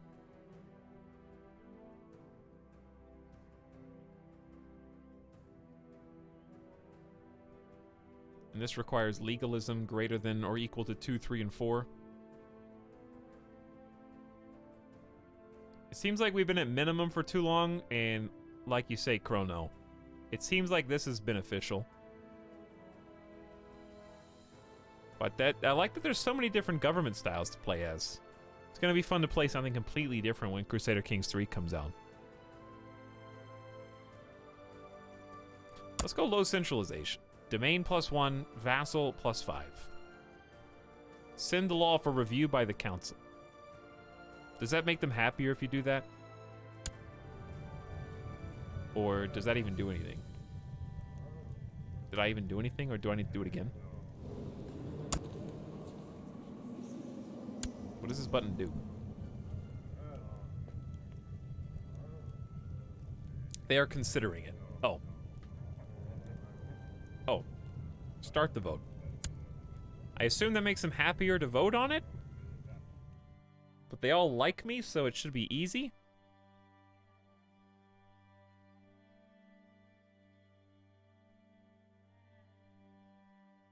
It lets you see who you should bribe. Oh. Okay. My core physician, Bishop Thordy, has suggested I buy him some books on anatomy and herbalism to improve his skills. Spends the money on new supplies to allow him to improve, but there are no guarantees. How old is he? 43? He's a pretty cool guy. We just got a ton of money. Go for it. I am greedy, but I am also, oh, I guess greedy supersedes charitable, huh?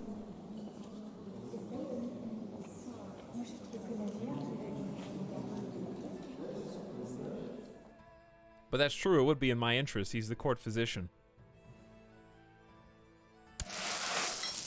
I don't think being greedy necessarily means you keep every single penny you ever find, Mr. Krabs. I am pleased to hear that after a period of peace and shrewd management, the county of Lolland is doing well. People are happy and the tax collectors are reporting record intakes. Lolland prospers. So they get influx of loot and maybe something else? All right, I said I wanted to do the thing. So let's do the thing.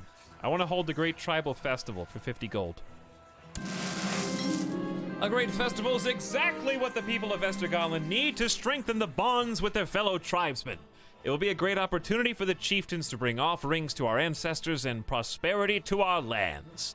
Let's get started. I mean, we just had a successful raid, dude. We made a bunch of money. We got gold. The kingdom's the biggest it's ever been.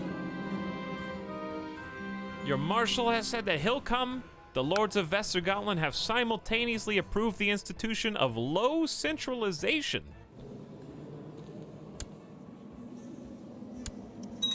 And my domain max has gone up to 8. Your son Beau is coming to the festival as well. Our betrothed can marry Gunhilder, your daughter, and the king of East France.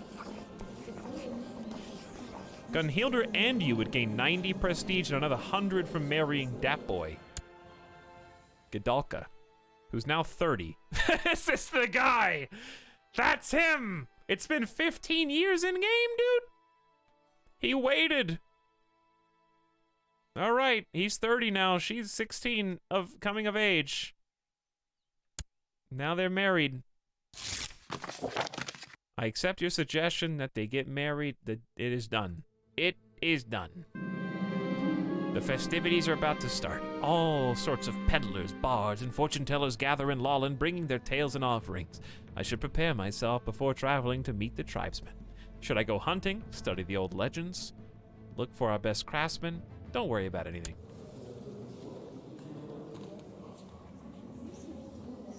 Stewardship -2, health +1. Spend time researching old tales and stories. Gain the trait stressed, but you'll get +2 learning. Spend your time searching for the most experienced craftsman in your tribe. Lose 29 gold. Hired expensive craftsman. He is kind of a big spender now. I do not need to worry about anything.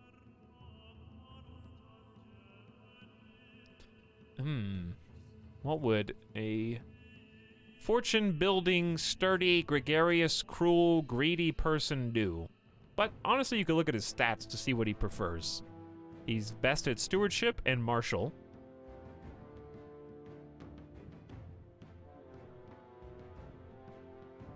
I think he'd probably go hunting. It's also good for his health. He loses some stewardship to do it, which is... He loses stewardship in 2 out of 4 things. Refine your hunting skills. That's what I think he would do. Especially after a successful raid campaign, you know? Go out and get some fresh air.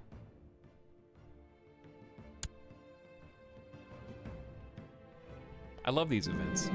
My court physician has let me know the new books I bought him were quite helpful and that he already has a few ideas he would like to implement. One of my lights doesn't work. Hold on. I was gonna turn the cam on again.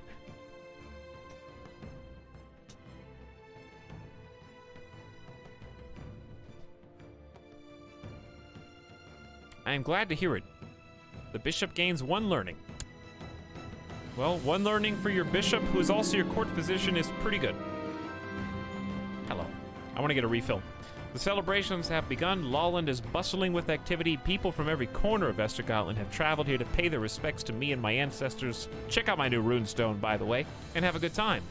Tax modifier up 100% for like 6 months in just Lawland, but that is the capital, so it's a good place to have a tax modifier up, probably.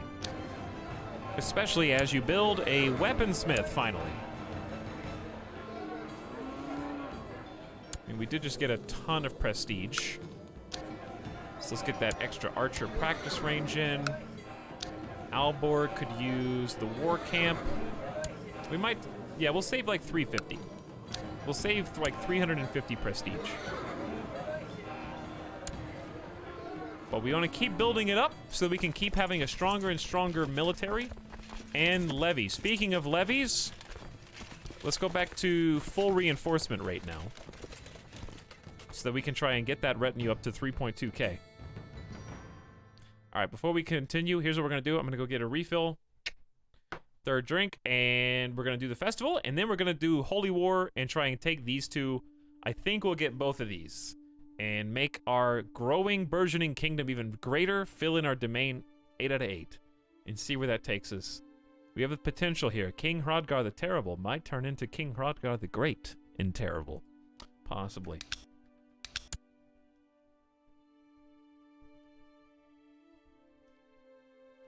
This round is on me. So give me just a moment. I'm gonna take Midas outside. I'm not really hungry, so ignore the snack part of this, but I'm gonna take Mr. Midas. O-U-T. Is your son still at war? He may well be. He might be.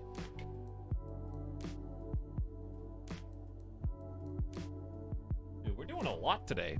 Not a lot of time is passing, but we're getting a lot done. I'm shocked that we're still independent. It's a lot of fun. It's very different gameplay from what we were doing before. I feel like I'm more in the driver's seat. All right, hang tight. Thanks for waiting. See you in a sec.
This is the sub sound.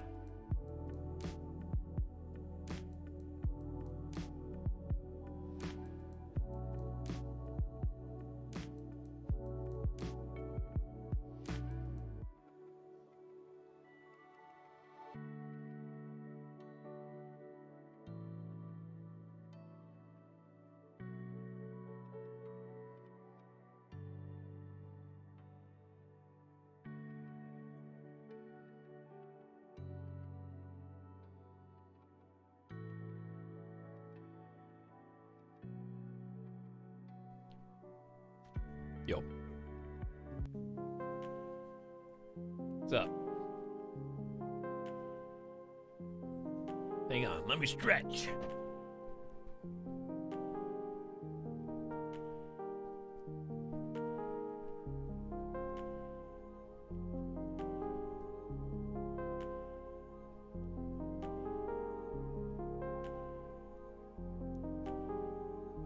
All right.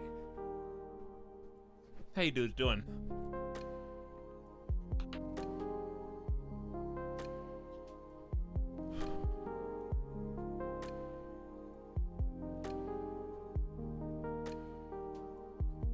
Big Bussy Boy says, "Hey King, please accept my humble offering."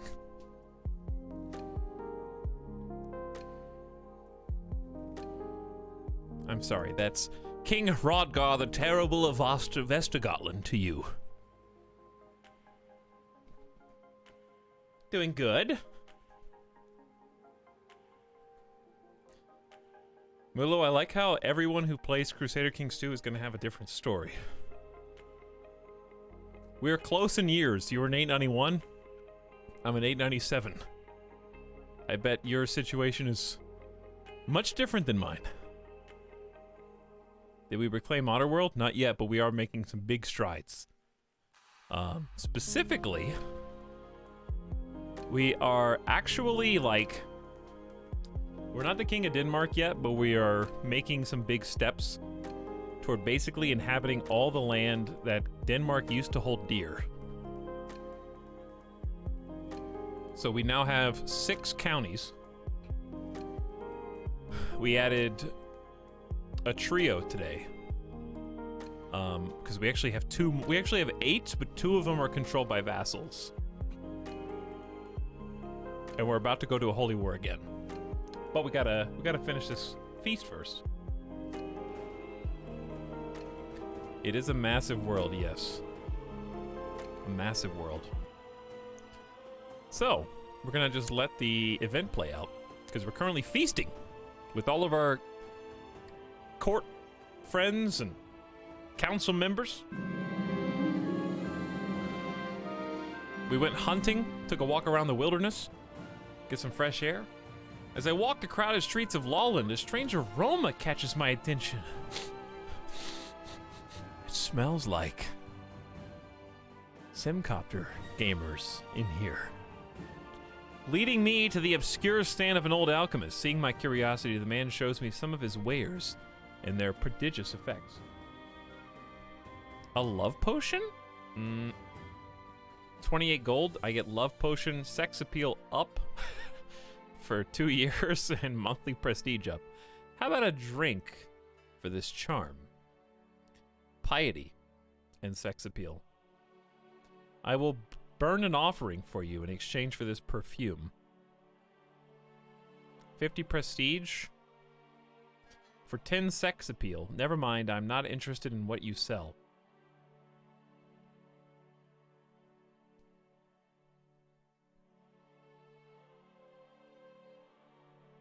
Every time I see Otterworld, I think of Abe's Odyssey. It's a good series of games. But yeah, we've been making some big, important strides here, while the world is basically in turmoil around us.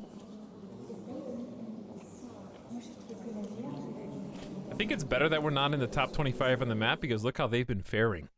Would you say that you want to be in the top 25, mostly Moisen, or fly under the radar long enough, and then pounce on different countries in their moment of weakness after they've been shredded for being in the spotlight for too long?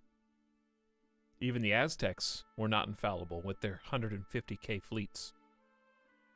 So it's been an interesting tale.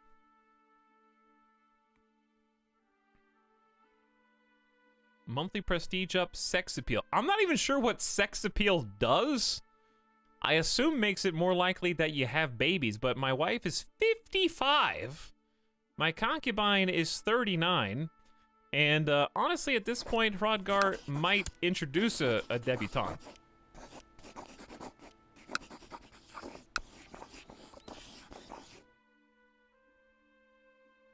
Ooh, remember I made like a joke about this person looking like Keira Knightley. Didn't she get married to somebody in my court?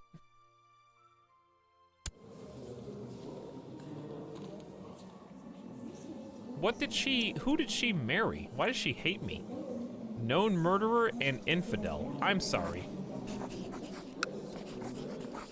She will not accept your offer.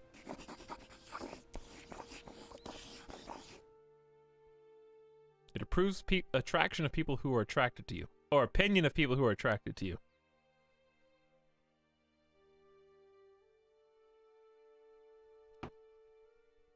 I don't think we've even made a seduction attempt. There's so many mechanics with your focus and whatnot that it's just so many gameplay options. It's cool. All right, 493 gold. I don't think this is a ton to lose. He did just get kicked out of the Dominican Order, so he's not quite as chaste as he was when he was a part of it. So I'm gonna go all in on the love potion.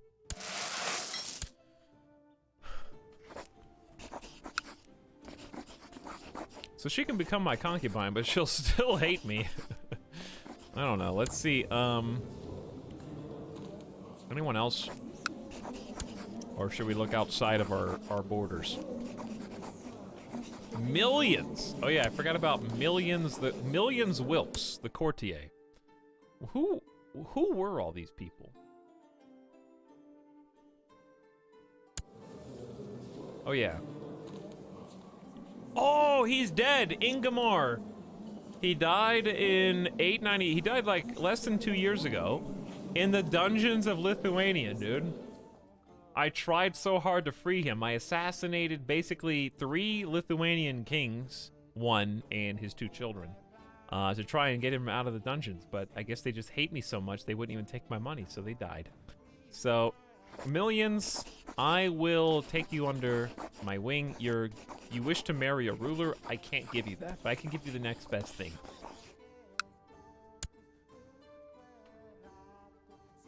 And then, I don't think anyone else will ever say yes because I'm an infidel. And then Catholics, of course, being Catholics, will say no. They're always really old. Why are they always really old? Those are the only people that they will even offer as a concubine. These guys are also heretics. You would think that my daughter would be able to be like, oh yeah, Fraticelli does not permit the taking of concubines. Well, guess what? We're at a feast, right? Karen Struger has arrived at your court. Diligent, erudite, content, gluttonous, and a fortune builder. $500 if you tell a funny joke. Nah, I'm good, dude. The funny joke is how long it has taken me to time out that spam. Get out of my chat. Karen Struger has arrived at your court ready for service. Do I look like a dancing monkey to you? How high can you jump? Look, I'm holding the bills right here. Just... Oh! Oh! Reeled them out too fast. Sorry, bro. That green carrot on a stick is gone and it's never coming back. Counting down to his own timeout. 5, 4, 3, 2, 1. Bam. Gone.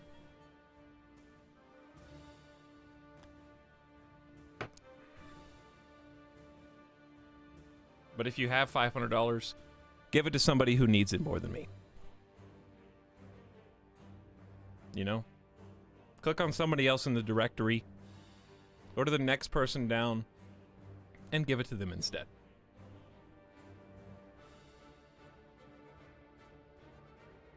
Not saying I'm rich.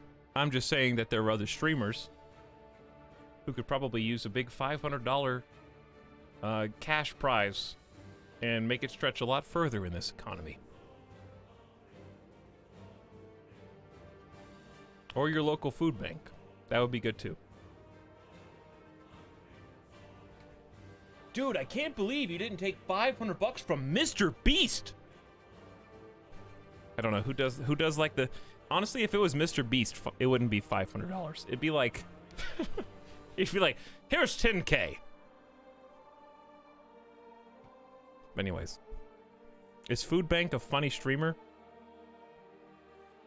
There probably is some Food Bank. Twitch stream Food Bank Drive. I don't even know how to organize that kind of thing. Feeding America had a thing.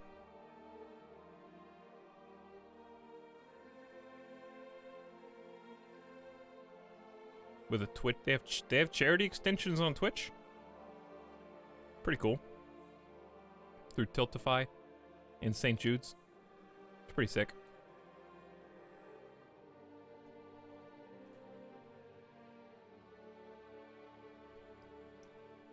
Etalyx would just spend it on a race car bed. I do want to get a race car bed. All right. Hello, Karen. Karen Struger. In we go. So, how long until the feast is over? Greedy king takes concubine named Millions.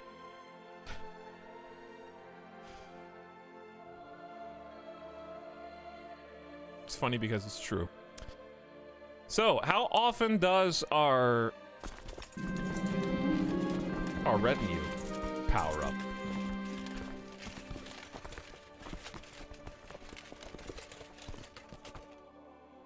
It should be 2.5% per month.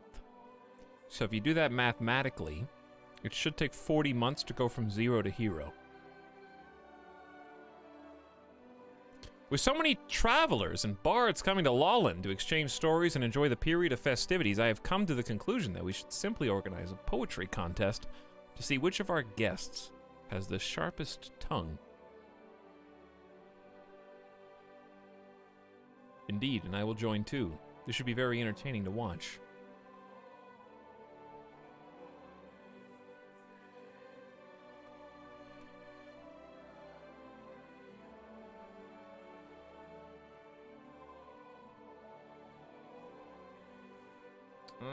A poetry. He does have a 10 in learning, which is pretty consistent with everything else he's got. Just because you're cruel doesn't mean you hate poetry.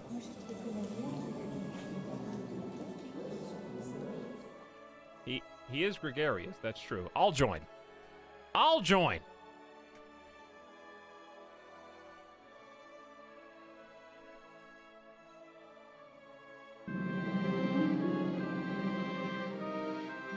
The competition starts early in the morning. An entire crowd of bards and young prodigies assembled by dawn in the longhouse to warm up and practice songs. The contest starts and I take my place among the contenders, waiting for my turn as the first poet begins his performance. Let the best man win. The contest gives us the opportunity to hear many amazing stories, tales of love and war to captivate all the people of Lawland. Unfortunately, the public does not seem to receive well my own poetry, and the uncontested winner turns out to be Bohumila. I can't say that. Bohumila, whose epic storytelling skills enthrall the entire town. Why is your kinswoman Girid known as the Broken Lute, by the way? She's a lunatic with the great pox. Well, she's not really, you know... Alright, this woman deserves a prize. Depressed, deceitful, erudite, ambitious, cynical, and diligent. I pay 34 gold to her, and her opinion changes of plus 40 to me. I had never heard that story. Chat, I guess I'm gonna give her, like... This is enough money to convince 2 spy masters to kill their king. But we did just do a successful raid, and this was a festival of celebration, so there you go. You've bested me in poetry combat. With the period of festivities nearing its end, it's time to burn our offerings to the ancestors and pray they will protect us in the years to come. A long moment of silence shrouds Lawland as the smoke rises to the night sky. Then the shamans lead us in somber hymn, concluding the ceremony. Glory to God! I like that there are some weird offshoot of Norse tribalist mythology and Catholicism. It's their own understanding of religion. Prosperity increases slightly. All right, so is it actually officially over? Choose an ambition. Didn't we just choose King of Denmark?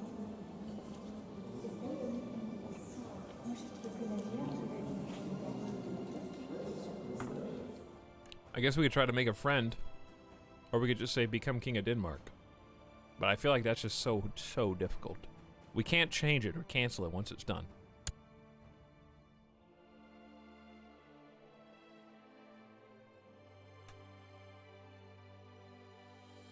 A reduced cost for creating the kingdom if it doesn't exist yet, and it can't be canceled. It's time to lock it in. All right, and if it's time to lock it in, no need for a business focus. Let's go for either war or hunting.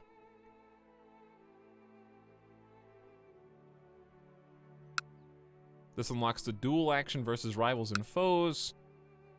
He travels the realm making friends and killing off God's creatures.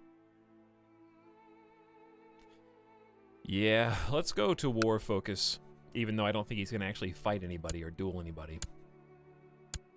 20 personal combat skill can't hurt. I think I'm too drunk to chat, so I'm gonna lurk. All right, big bussy boy. Cheers, dude.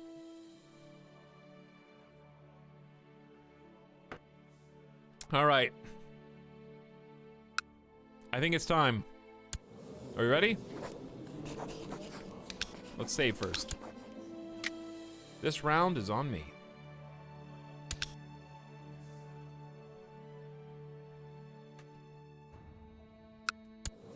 He is not feeling so good, so I will just pile on. So there's gonna be a war for Mecklenburg, I believe, which should include, according to this, Chiefdom of Hamburg, Chiefdom of Lubis, which are right here, which is exactly the two that I want. So to do this, if I win, I gain 100 piety, 50 prestige, moral authority for Catholics goes up, but other people may join the war. It's worth. Okay, I can call in allies. I will call in, this is East Francia, my son-in-law. And this is West Francia, my nephew, who's married to my daughter. Don't ask. All right, immediately raise the levies, which are up to 2,600 now. We don't need the fleet levies, we just need everybody to come on in.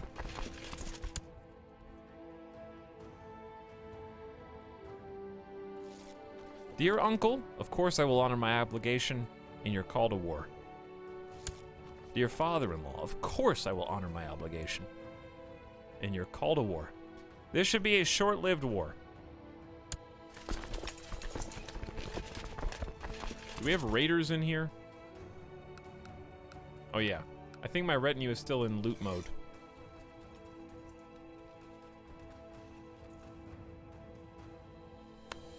Who can I not merge? There we go. All right, let's just head on in then to where we want to be.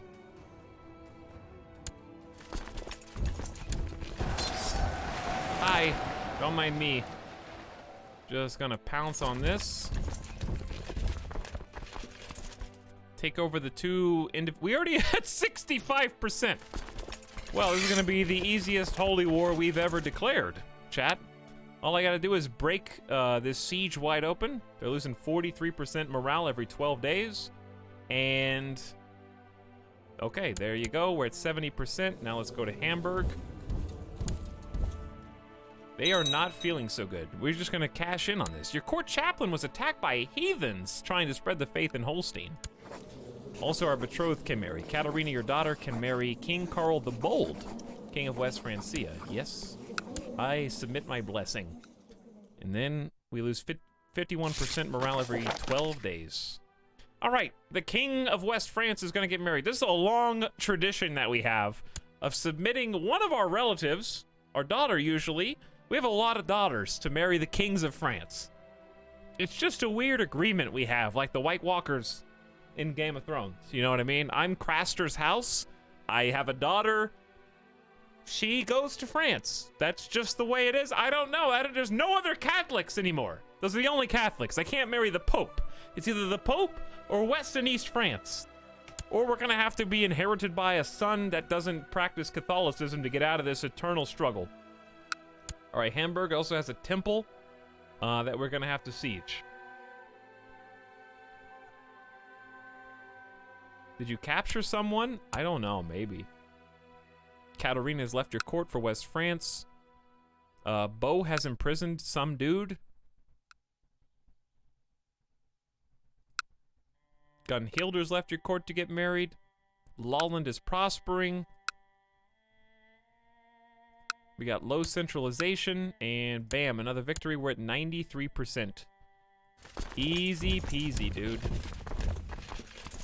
This is just free land. We gotta get it before everyone else does. This is up for taking right now. Great King Hrodgar, peace be with you. We surrender under these terms.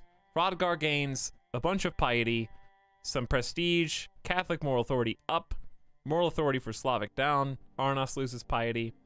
King Hrodgar vassalizes lords of his religion and takes all other titles in the High Chiefdom of Mecklenburg. Is this what I want?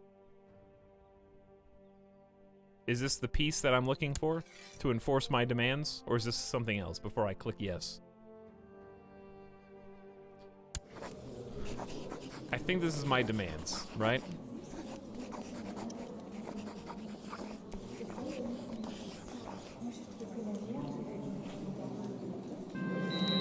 Okay. West Geatish Wars ended. King Hrodgar of Vestergotland won. We got, why do I have 9? Sorry, did we get a 3rd domain? There should have been only 2 there. How do I have a 9th domain? Look, we've actually got titles. This is supposed to be just Hamburg and whatever this is. Liebeck. The church. Okay, how can I give the church? Pillage it. How do I give the church to somebody? Or can you not?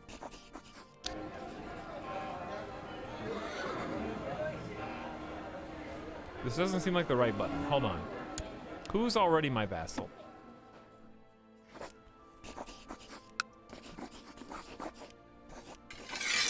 This one? I should give it to the other guy who already has the temple, right? The council would say yeah. This is a good idea. Choose some random person. Hey, Damscaster, welcome back. I always decline and just force surrender myself, just to make sure you're doing it right.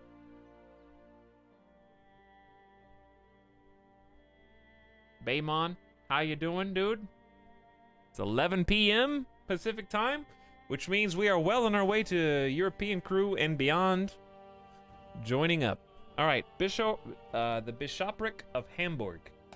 You are going to get that land. We are down to 8 out of 8 domain. We have Hamburg and Liebeck under our control.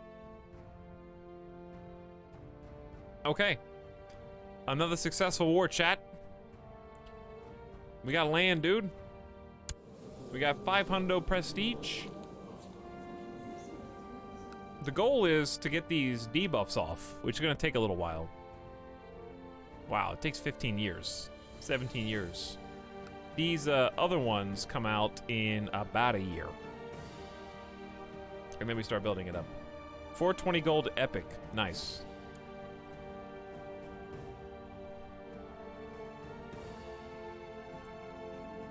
During the last few days, my wife, Princess Otavira, has been clutching at her stomach and made frequent visits to the privy. I have now been informed that she is suffering from dysentery.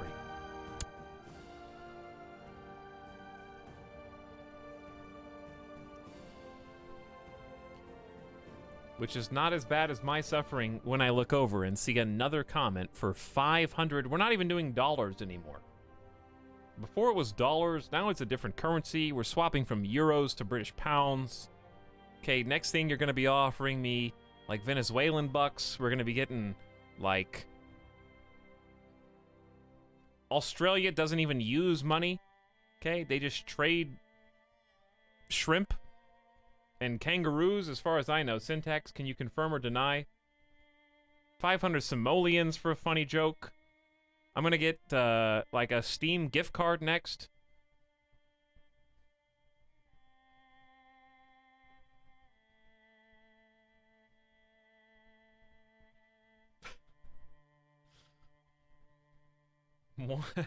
One ounce of gold. Chat, I'm gonna give you $500 in Toys R Us stock.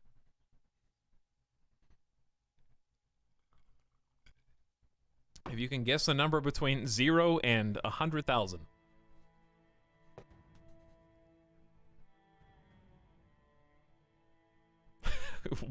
7.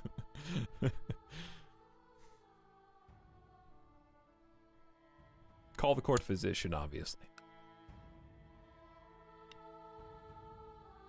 Somebody's gonna sell me their Diablo 2 account next. They're gonna give me a, like new holographic Charizard.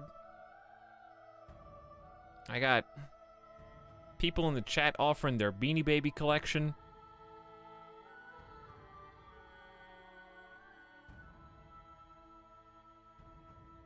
Some dude told me he was an acupuncture specialist and he would give me a 25% discount if I came in for my first visit. It promised it would relieve all my stress. Did someone say Beanie Babies? I did, yes. I remember every single time I went into... They was always in Hallmarks. They always had Beanie Babies in Hallmarks. And they had that Princess Di Beanie Baby. And I coveted it, dude. Every single time that I walked in. It was always hundreds of dollars. So, of course, my parents, being reasonable individuals and not collector psychopaths, would steer me away from it. This is the sub sound. And I couldn't understand why, because I just wanted it. I don't know, when you're a little kid, you don't get it. You want something and you become obsessed with these Beanie Babies. It was this royal purple Beanie Baby. Like, Beanie Babies were cute. They were. They still are. They're, you know, they're a joke now. But, like, it's not hard to see why they took off. This was the Princess Di Beanie Baby. And honestly, I haven't seen this since I was a child. And it really did awaken just now. Just looking at it, I was like, I want that. I just remember seeing it. And, like, I want that. Even now, it's still, like, locked away. I look over and see a Beanie Baby. Yeah, this is the one. How much is Princess Di Beanie Baby? Let's see.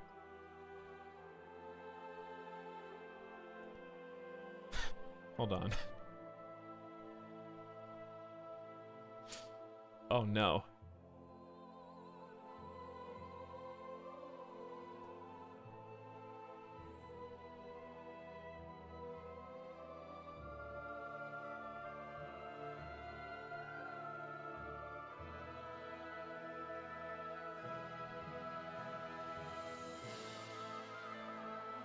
They had the 20-year anniversary. Okay, this is a quote from USA Today, who wrote an article in 2017 before I'm taken out of context. The upcoming 20-year anniversary of Princess Diana's death on August 31st makes now an ideal time to sell, advises Dr. Lori, who is an antiques appraiser on Discovery Channel's Auction King. I don't know, it just feels bad to see, like, okay, now that Princess Di's been dead for 20 years, now you sell the Beanie Baby, dude. Now you get the most money for it.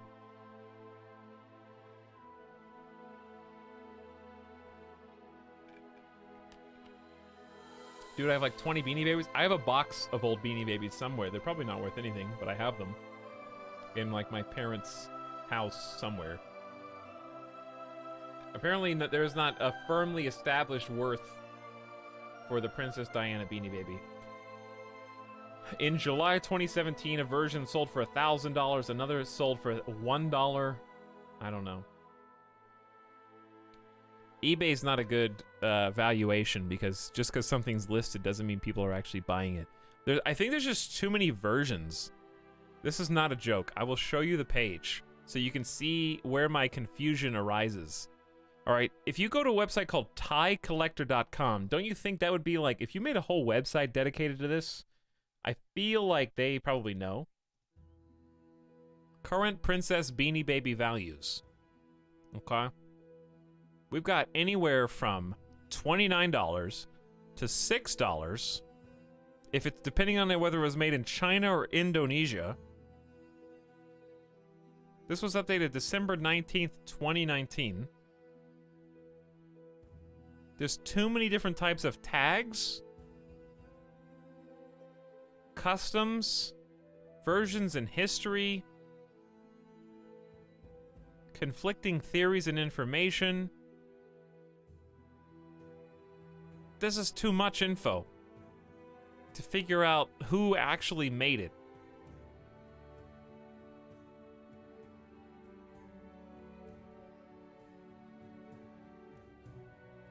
That's too much, dude. Alright, anyways, dear King Hrodgar, there was a plague of pirates on our coast. They must have figured out that we were going to stream Total War Warhammer tomorrow. Can you please put my mind at ease?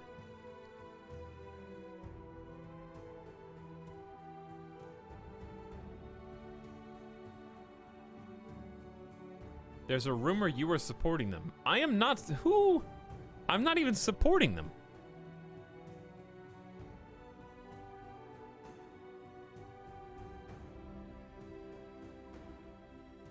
A strange accusation. He is up to something. Answer accusingly. That's my nephew. Answer cordially and reassure him. I have 500. I don't even understand what he's talking about. I guess I'll reassure him once. Alright, we got War Camp, we got some other things built. Dude, we got so many domains right now. Feeling good until I die. And then the kingdom splits. That's how it always goes. Feeling good and then the kingdom split. Oops. Alright, when do we want... Ooh, Norway might... They're still doing good. They're still doing fine. They got too many people. When do we want to fight Ostergotland, though? I guess it depends on how many troops they can actually muster. How about we start, let's get Finn. Let's fabricate claims on Finn. And if it succeeds, we might take it and just defend Shelland. So, suppressing the revolts, we got a 4% revolt risk. And I'm not sure, okay, chat, when you suppress revolts, is it only in a single county or like in the area? P.S. Internet George, thank you for the 500 bits. Damscaster says, we're back. I'm happy to throw well-deserved money at you. And also with 500 bits, says these bits are for your Beanie Babies. This is the only currency that pays for them properly. Welcome back, Damscaster. Thank you for both the sub and the bits. I'm glad you're having a good morning. Thanks for being here. Internet George says 500 bits and my Habbo Hotel account for Funny Joke Kappa.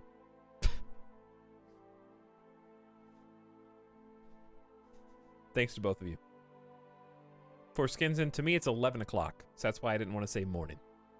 Because it doesn't feel like morning, but I don't know where you are. And I'm not going to ask because I don't want you to dox yourself. Only the province the guy's placed on. Well, in that case, let's build up some troops.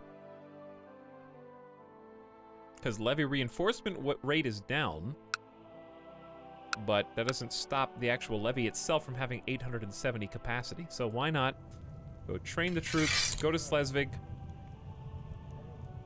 Building a legend, I guess, is fine, but you may as well just administer the realm for a little while, because I don't really want war troops. Let's improve the domain. And let's keep proselytizing. All right, these are all good. I'm on the table in Riften, and it's 8 a.m. here. What is that? Is there a current duke? You might be able to get the land without fabricating. I don't doubt you, but I also don't know. Oh, because it's de jure?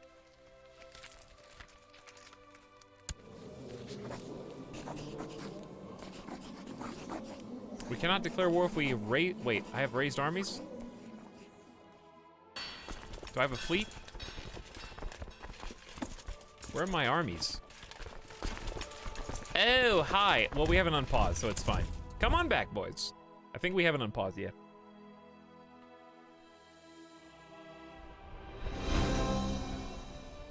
Enough. Out of you.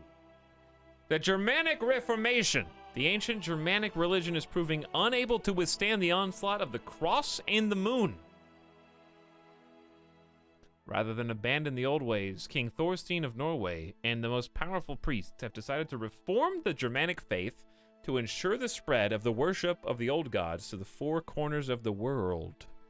Reorganized as an autocephalous hierarchy of loosely connected high priests, the Germanic faith is ready to contend with its weak and effeminate opponents, be they missionaries or crusaders. This event could mark the beginning of a new era of pagan revivalism all throughout Europe and spell doom for Abrahamic usurpers.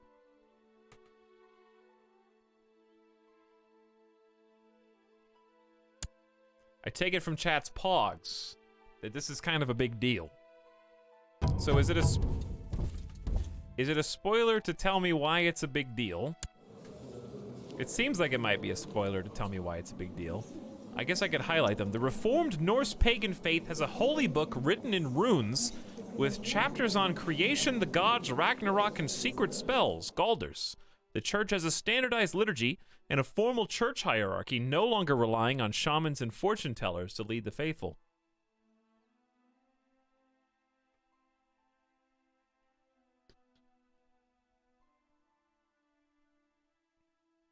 Basically, Germanic is a big boy religion now, like Catholicism. Ooh, but moral authority for Catholicism has been on the up and up too. I bet our holy wars have helped.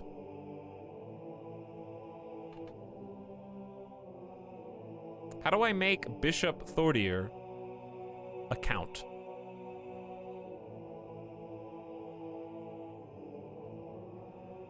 That's my new question. Secondly, oh yeah, I'm still waiting. Hang on, they're back. You guys are back. Welcome back.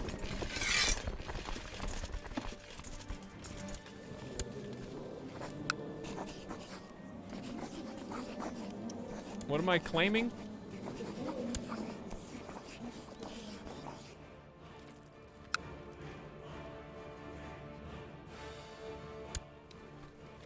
Okay, but I want to claim Finn.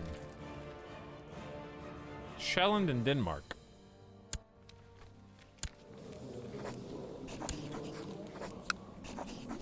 Oh, it's there. You just have to scroll down. Does your claim on Finn and Otterworld? Oh, baby.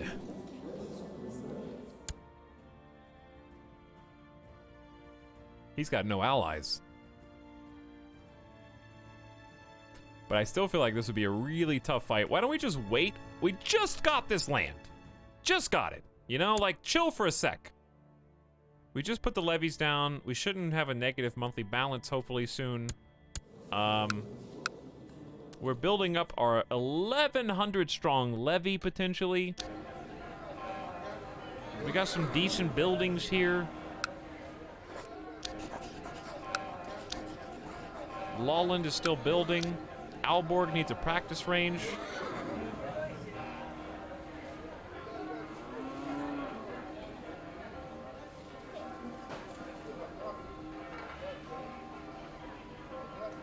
is gonna be sad, chat. We're gonna need some F's in the chat. I like that you already had this account made 2 days ago. Ready to go. I don't think they know. So I salute you, British Mr. Beast. Because I don't think that you've been made aware.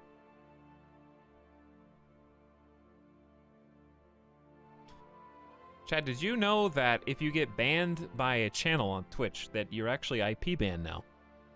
You may not have known that, but they came up with a solution to alt accounts circumventing timeouts and bans, which, by the way, was against the terms of service. I don't know if you knew that either. So...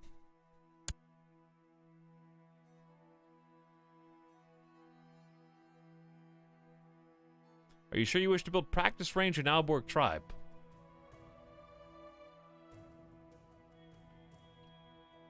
I do, yes. I do want to do that. Slegsvig's nice and built up. Holstein is very much not. All right, I guess we have 399. You guys can have... I guess I just want to do the market village so we can tax these people. They get a minus 30% tax modifier though, so it feels kind of bad. You're getting less value out of this. Levy reinforcement rate's down, but they'll still eventually get to their max, is my understanding. So let's get some archers. And then we'll worry about these two later.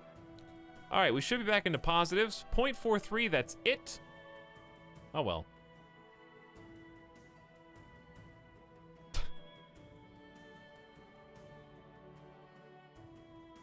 Detreville, you have the right idea.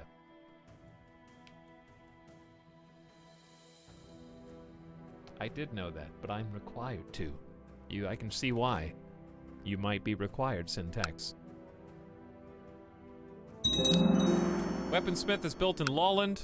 I say let's just enjoy our new holdings and see how far we can get and see what else happens in the game and kind of sit back and watch. We're almost there to 900! In the studies of warfare, I've come to realize that clever tactics on the battlefield's only part of the story. There are other disciplines of equal importance. Inspire the men, and they will invade hell for you. It's not glamorous, but wars are won through sieges. Armies must move with speed. Movement speed up, retreat up, siege leader up. He would have to be an actual troop leader for this to matter, right? But like siege speed would be pretty sick.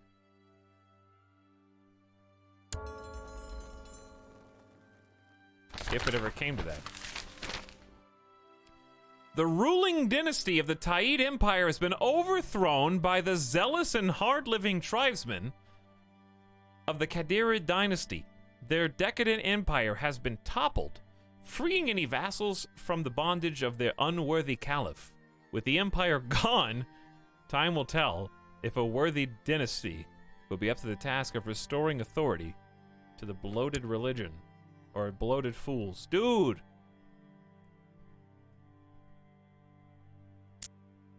Taid is gone. They just got overthrown.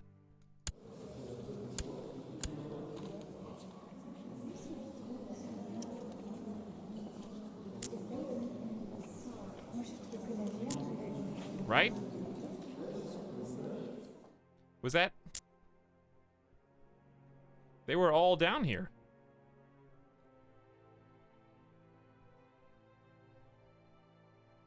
Okay, meanwhile, the Aztecs still going strong. Umayyad, much weaker than they were before. West France is still pretty stout. They're just having trouble with, oh, you know, the West Francian revolt. Nothing important. We haven't been called to action yet, so I guess they think they have it under control. East France, not doing so good. Bohemia has a lot of allies, I guess. Pomerania is slowly rebuilding, but they're not particularly strong. So, like, if we wanted to, You could probably declare war on them and be fine.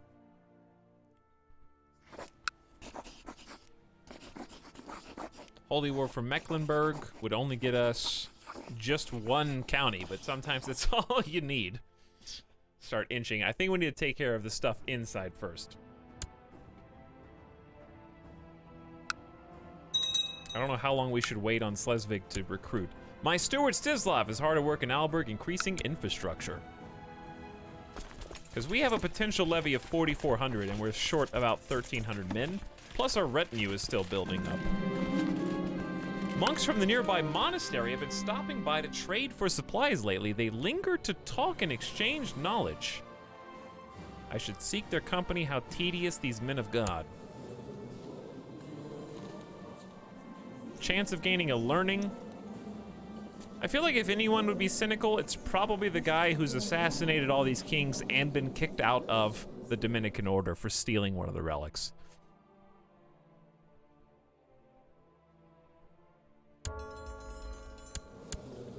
This character is a cynical unbeliever, disliked by the clergy, but good at intrigue.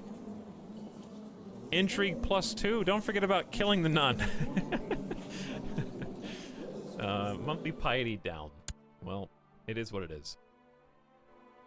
I'm open to anti-poping, but I don't think I can do that, because no one in chat knows how to make my cardinal actually rank up to count.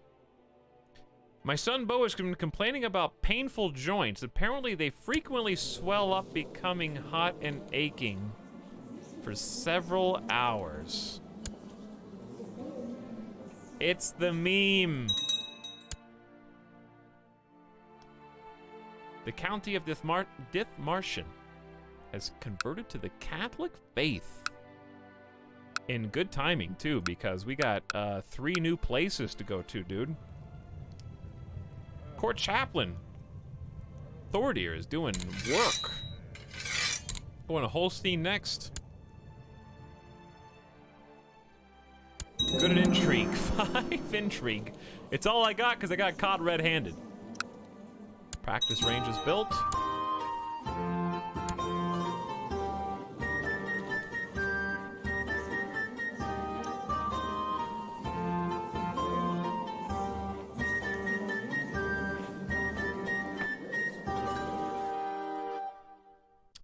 Your daughter, Queen Mother Sophia the Unfaithful, her husband, King of Italy, just died of cancer. So I assume our Italian alliance is up, but we didn't really do much with them on a non-aggression pact basis. I came out of lurking for that. Thank you, antagonist. I appreciate that.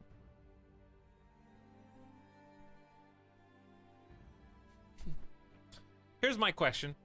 Without being in a society, how can I mean, even in a society, how can I convert people? I wish there were more societies. Because these are pagan.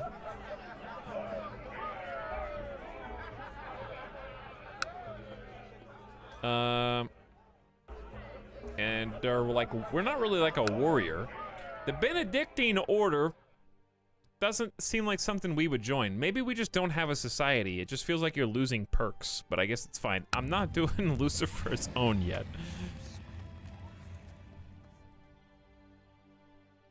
Throw them in prison and demand religious conversion. Well, I mean, like Italians, like converting Italy back to Catholicism and such. But I guess that would be one way. By the way, is anyone in my prisons? I still know of a plot to a plot to kill my son. Your daughter, Queen Mother of Italy, is plotting to kill my son. I can't ask her to stop because she's not here. An excommunicated character will be despised by all characters of the same religion and is fair game for declarations of war. They'd say no. My piety is good, but he doesn't like me. I'm cynical and greedy.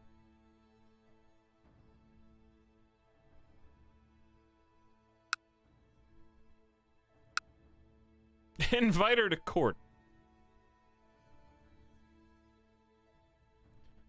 I guess it's not that big of a plot power, but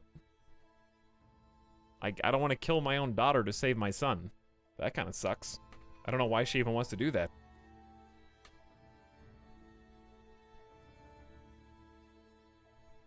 Baymon with channel point says, this sounds really dumb, but how frequent do you drink plain glasses of milk outside of adding it to other foods?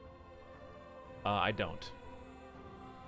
I bought some milk when I was at the grocery store recently for the first time in a while, so that I can make foods with it.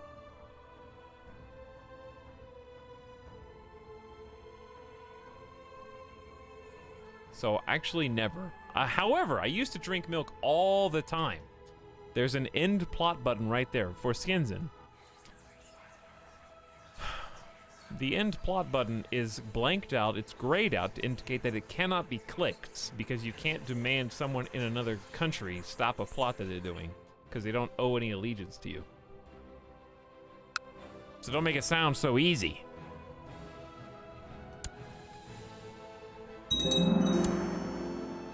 Dude, we got another practice range. Every time we build a building, the max levy is going up. We're at 5139 max now. We just need to actually train the troops, which is difficult because 4 of our new counties are all severely debuffed in levy reinforcement rate.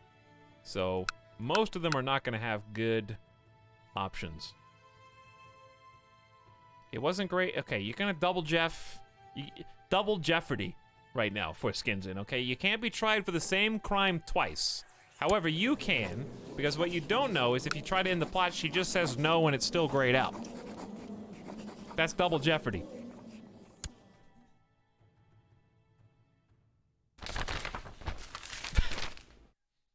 Renewed jihad. The unthinkable has happened. The holy city of Mecca has fallen to infidels, and the Kaaba is even now being defiled by their very presence.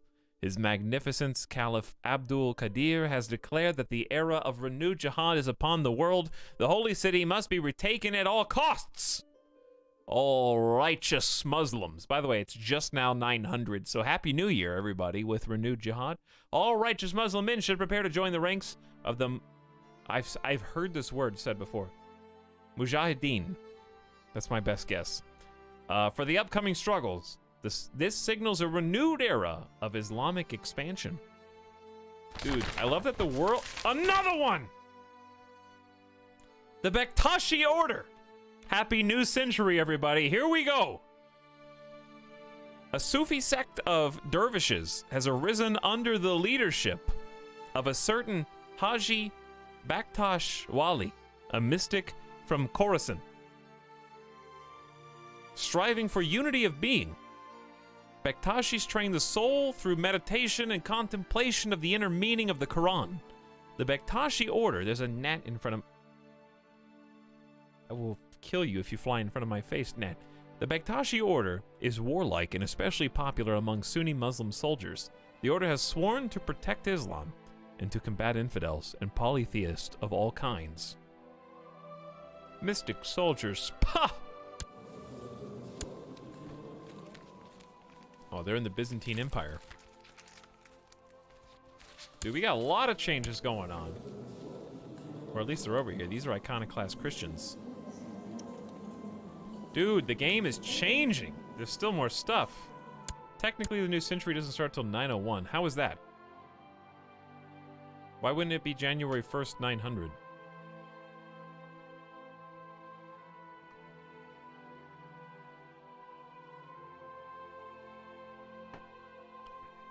Because there was no year zero. How do you know? Were you there?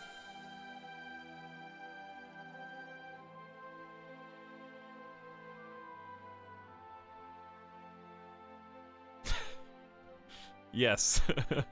Yes, I was there. 101 to 200 is the second century. I'm not saying that you're not right, because I'm sure that technically you're right. I'm just saying that that seems really stupid. So 2000 wasn't the start of the new century, then why did we have...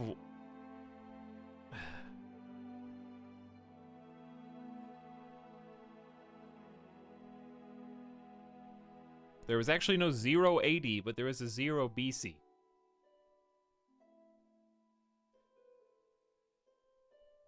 So 0 BC and 0 AD are the same.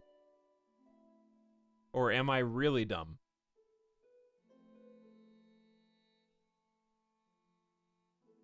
Semantics is the answer. So because 0 BC exists, 0 AD can't also exist. They can't share the same year. Well, if anything, they should have just done it where 0 BC doesn't exist, and then 0 AD does exist, right? It should have gone 1 BC, 0 AD, because that's the start of the new...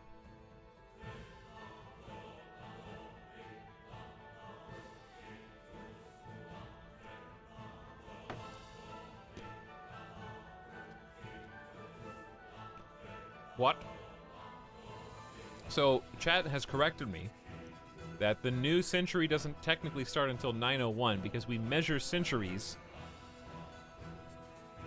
So, for example, chat, how many years is a century? 100. Okay? That's numbers 1 to 100, not 0, which is not a number, to 100.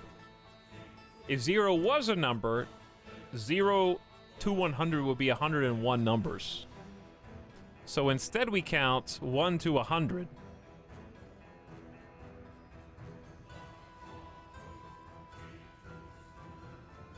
Because 1 is 1 year, and 100 is 101 years.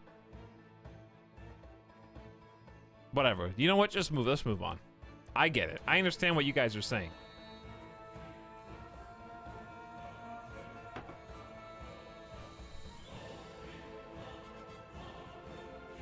Like, I get it. That's all that matters. I don't care if you don't follow at this point, then I can't help you anymore. So, okay, if essentially since we're counting 1 to 100 is 1 century, like let's say instead of 2000, it was the year 100. Let's just erase our calendar and pretend like we're living in a different time. Okay, we live from year 1 to year 100. Wow, what a cool century. Okay, since that was the century, then the next century physically can't start until 101. And that must go all the way through 200. That would be the second one. So now that we've gone through 200, well, the third century can't start till 201 because 200 was in the last century that we just counted of 100 years. So that's what we're doing. So 900 is technically still in the last century in the game. We don't hit the next century till 901. I get it. And now I'm never going to forget that dumb factoid. My liege, I am pleased to report the success of my mission to hold... Already? I just sent you there! The population has converted to Catholicism. You are good at what you do. He just left.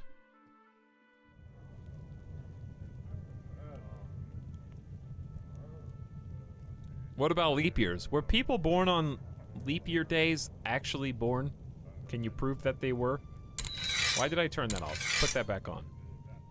Oh wait. You can't even be assigned to a new job yet until April. That's how fast this is.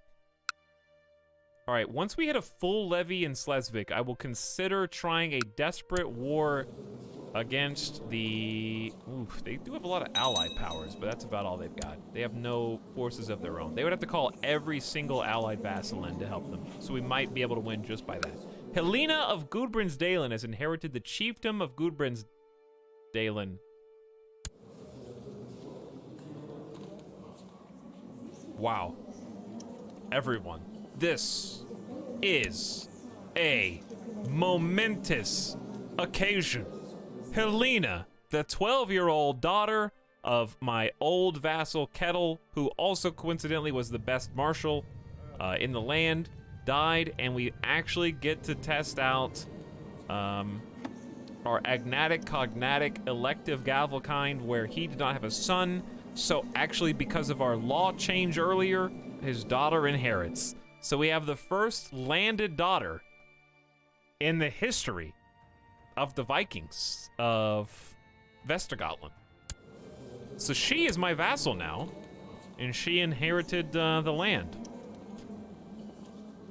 And this is one of the reasons why we did this, was because it only makes sense that with Gavelkind being as sucky as it is, that we would make sure that if my only son dies, and we've had a lot of daughters, that someone would still be able to inherit.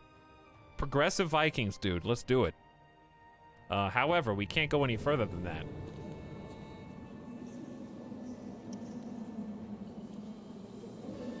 So wait a second. Agnatic, what is, okay.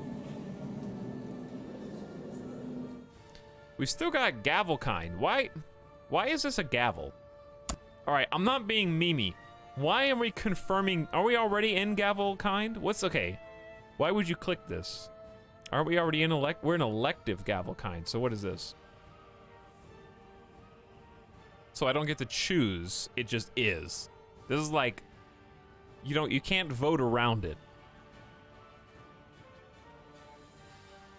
I gotcha. We don't want that.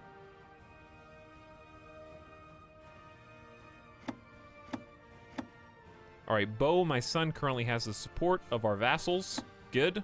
So now we have to worry about vassal votes, I guess, for future generations. We also can't change the law again till 902. Nor any of these. But that's pretty cool. So do I need to put someone else? I need to put her on the... She's gonna be pissed about not being on the council, but how are you not gonna put Sickland? Sick is in his name. I'm gonna have to like... Okay, he's 54. Maybe it's... He's kinda gotta be the guy. Instead of just calling somebody else in.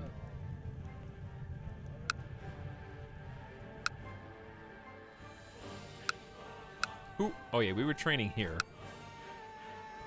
But this one has an almost full regular default levy. Why don't we go to Holstein instead?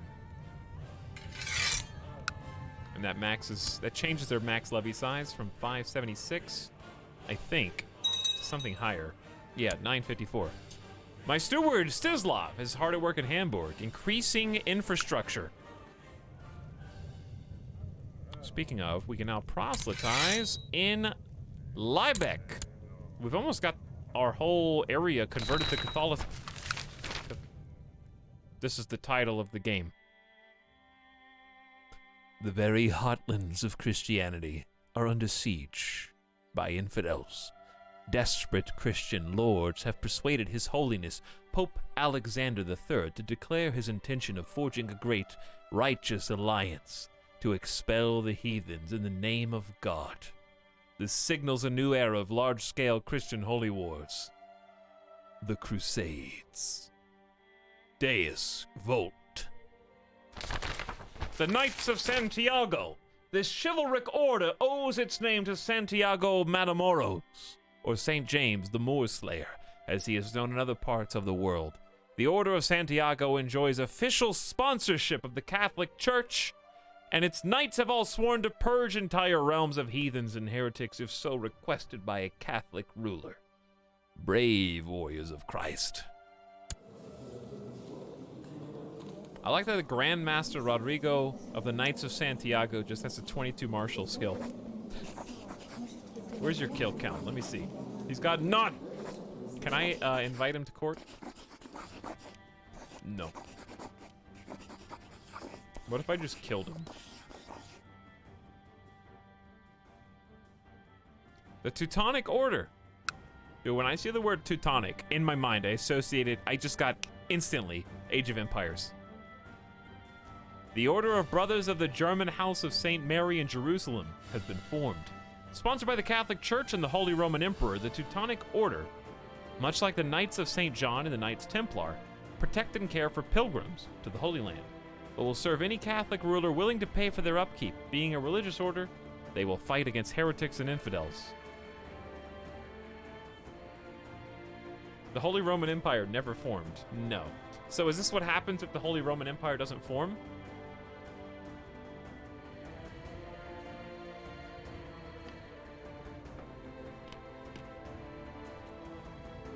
The Knights of St. John. A decree has been issued confirming the formation of a new religious military order, Knights of St. John.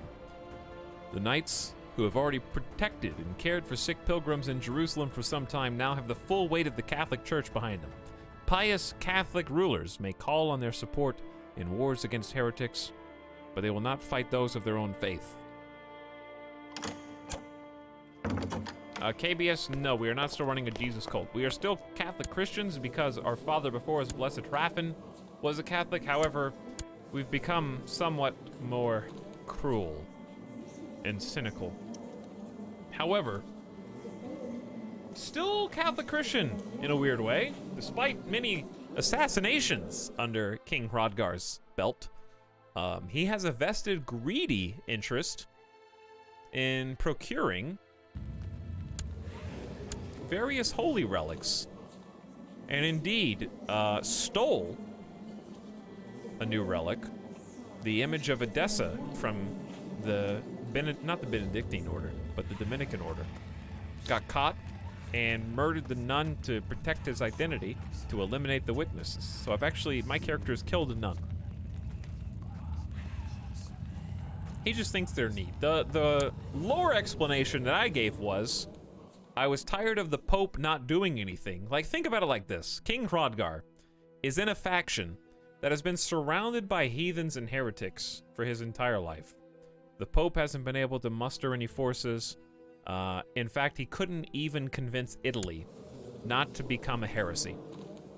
If you can't control the people at your door, I'm gonna take over. So I started collecting some artifacts. We've gotten more artifacts in a single king's life than ever before in our history, and I was getting ready to do an anti-pope, but I don't know how to do that because I don't know how to make him a count. So I guess I can't do it.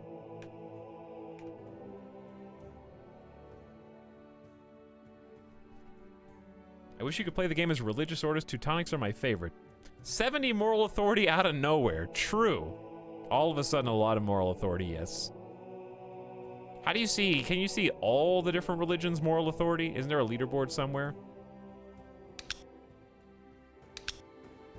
I guess the ledger's kind of cool. Tells us who's got the most troops. Holstein, because we're training there. But other than that, Schelland, Schleswig, and Lolland.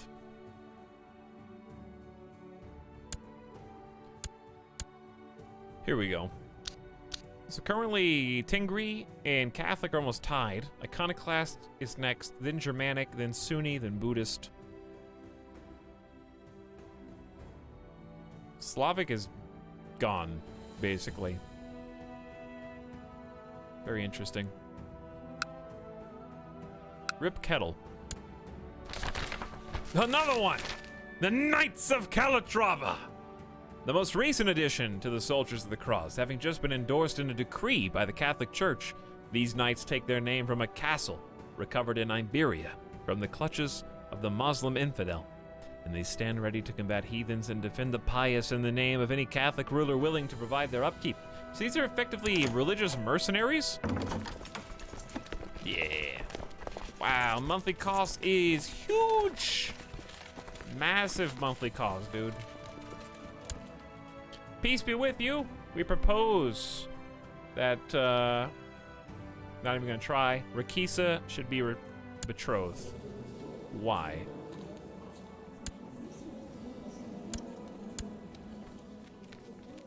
This is an interesting prompt.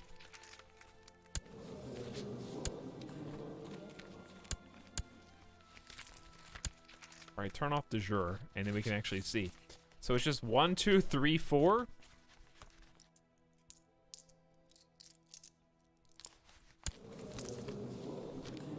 Craven, ambitious, envious, skilled tactician.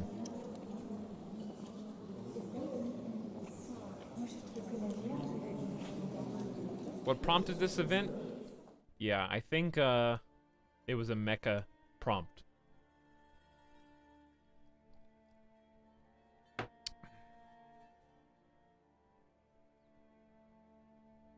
He just thinks his relics are neat. Probably decline. Dear uncle, peace be with you. We propose that King Uric and Hafred marry. King of Austrasia. I mean, you are still in there. You've got not many troops, but okay. Hey, stop ruining the magic of the events by microanalyzing them, deaf do. It won't fire before 900. Okay, well, it's 900, so here they are. Trying to enjoy the Wizard of Oz right now, and you are trying to pull the curtain back to show me the wizard. I don't want to see the wizard, I just want to play the game, and I think it's cool. Big nerd. All right. Rakisa, what do you want to do when you grow up?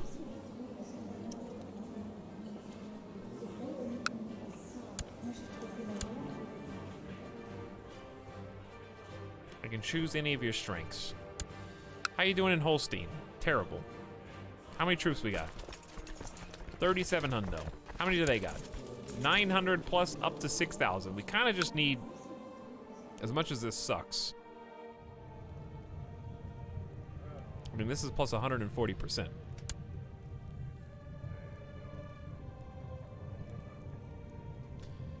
So I feel like I'm waiting too long, but I don't think it's a terrible price to pay because we really are just buying time for our we can now have the 4.4k retinue now. Wow. Can I afford that much? We're getting 3.3 monthly prestige. Yes, we can. 550 prestige just sitting in the bank, dude. Hook me up directly into my veins. We got 300 heavy infantry. Honestly, I like the idea. I think I see a lot of people with big cav, so I'm gonna pop in. I'm gonna ignore the heavy infantry for now. 10% heavy infantry would be nice, though. Let's go 500 archers, 300 light cav. And then like 50 more heavy infantry. And then I can only do those, so we'll just leave that alone. 4.2 out of 4.4k. All right, so the more we hire up front, we have to pay a bunch of prestige. We paid like over half our prestige just now. But since the retinues power up at 2.5% of their forces per month, the more retinues we hire, like the bigger this number is, the more we will actually train per month. Hey, Kairatobi! Welcome back!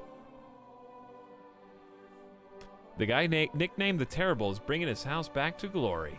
Bonaparte, what up? We have not reclaimed Suck yet, but we are big now, like compared to what we were. This is our kingdom. So we recently did a holy war on the now crumbling Saxony. Saxony has folded. We are now bordering East France, which is good news for us because they're our allies. We took the Liebeck and Hamburg from Saxony just recently. So just today, like this stream, we have got Schleswig, Holstein, Dithmarschen, Hamburg, and Liebeck. They're all new. So we doubled our size. And things are happening on the world front because it's now 900 and we're almost at 901. Now the new century has... Haraffing your nephew is known as the Twitchy. I don't know why, but okay. Happy New Century, officially.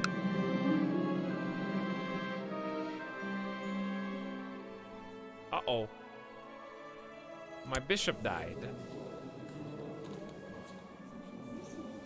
Bishop Eilif inherited his titles. Wow, this guy sucks.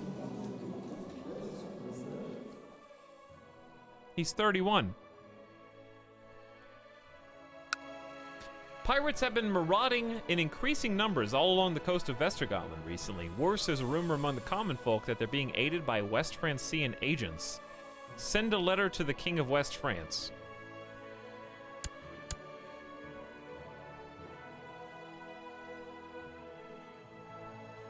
Did Norse reform? We just had Germanic paganism reformed. We also have the Catholic, the papacy has announced that it's pretty much time for the Crusades, and simultaneously Sunni Muslims in particular are ready for expansionism again. So all three right around the same time is my understanding. Bishop Thorolf is no longer a court chaplain. This Ingomar court tutor is a 16. He's not as smart. He's 57. He's gonna die soon. It's fine. You know, he's fine. He wants to get married.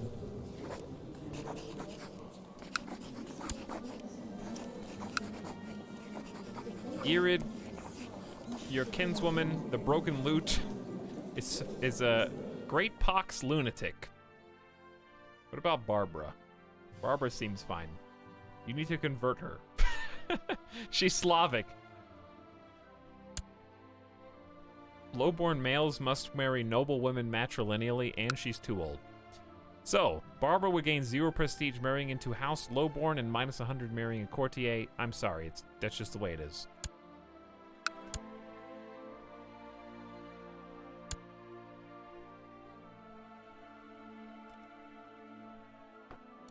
But yes, I guess it's time to start the stream now.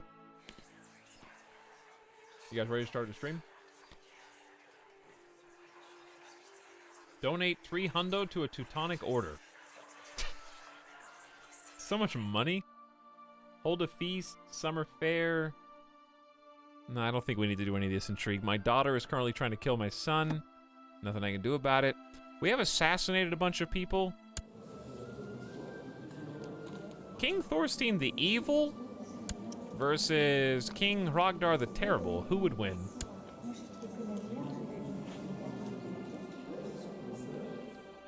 Why is the heir to the petty kingdom of Ostergotland this guy?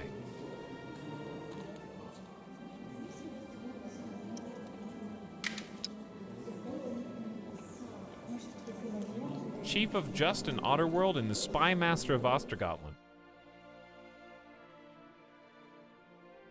Is there anything I should be doing? We don't even... Hold on. You can stop fabricating flame where you are. We can start improving diplomatic relations with Norway, because we don't want them to declare on us. They have like 16,000 troops. So let's go say hi and make them like us, because we're about to go to war with Ostergotland. Ish. In the near future. Build your legend, increase your prestige, maybe raise some warriors. That's fine. Let's do that one. Getting some extra troops would be cool. Ooh, and we can proselytize. I thought we were already doing this. Go proselytize Liebeck. We've almost converted them all to Catholicism. King Hrodgar! My nephew writes, I must say I do not approve of the tone in your last letter. Accusing others to try and obscure your own failings in keeping your realm safe leaves you looking like a Norse jester.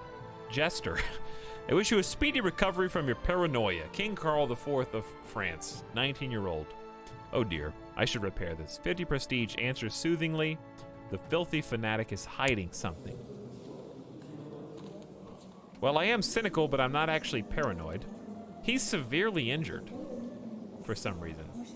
From a duel, I guess. Yo, the stream just started, dude. Get your people popcorn ready. No, we've actually got so much done in this stream, even though a lot of years haven't passed by. I will take the prestige hit. Because we don't want to piss off France right now. Let's repair it. Dear King Hrodgar, lamentably, your words do not ring true. I am no fool, and trust has been broken that cannot be repaired with empty words. I cannot maintain a pact under such circumstances. Now is not the time. I assure you, King Carl, my nephew, by the way, who's married to Queen Katarina, my own daughter, that, given the world's events and the fact that the Umayyad and the Aztecs are right on your door knocking, you really don't want to throw this into the trash. That stings. I even took the prestige hit. I lose another prestige. And he hates me for breaking the pact.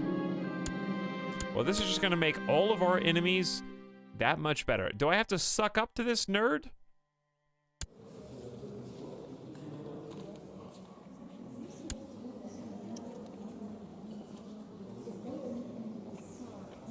I was thinking it's time to plot his death, but I don't know if that'll hurt my wife or help my wife. She kinda likes him.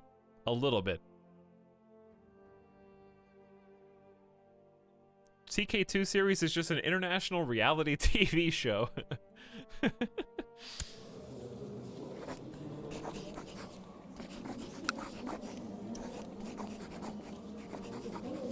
Minus 149 is a big score, dude. King Carl is zealous, diligent, the Pope likes him. Is there anything else cool I can do besides just plot to kill?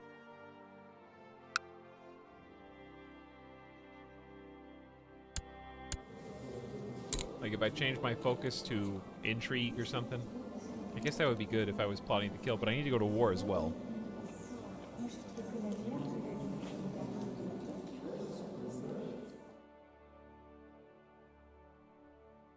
Seduce him. It's a good idea. King Hrodgar seeks to become... Why can't I select this? Cannot change until 9:03. Alright, never mind. I'll be back. Well, we just got way weaker in the world. There's really not any other hotspots of Catholicism that I know of.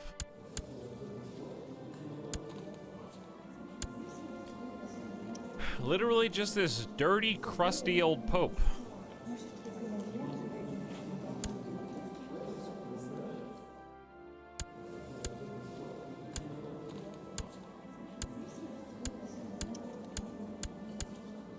We're kinda it, dude. It's us, France, and the Pope. Make him a rival and duel him. He would kill me. It's 41 personal combat skill.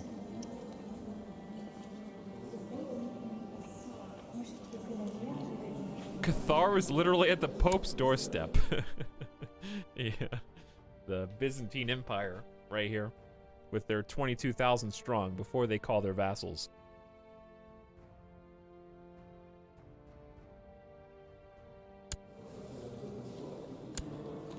That's true. King Carl the Bold. Wait, is he wounded anymore? I don't think he's wounded. Oh, who was the guy I was looking at that was wounded? Anyways. Well, that sucks. We may have a big problem now. We only have East France, and they're not a very good ally at this stage. The faithful prepare for war. A messenger approaches from the Vatican with the Vicar of Christ himself. He is asking us to prepare to fight the heathens and infidels, to restore Christendom to the lost places of the world. The Pope wants to send our faithful Christian men against Aquitaine. The region is held by the Mohammedan Badshah Muslihidin III of the Umayyad Empire, and it is time to return it to Christianity once more. Though the Pope wants to invade Aquitaine, a pious Christian could convince everyone to focus on another objective that is more valuable.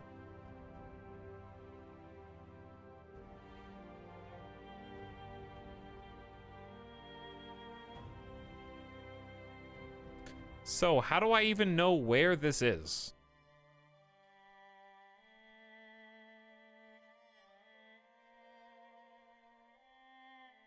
Might be a dumb question. Crusades in 901. Where does he want to go?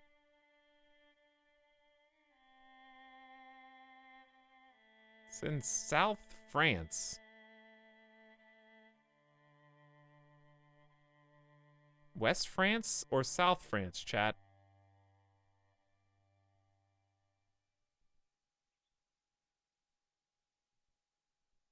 Toulouse in that area. Well, here we are here.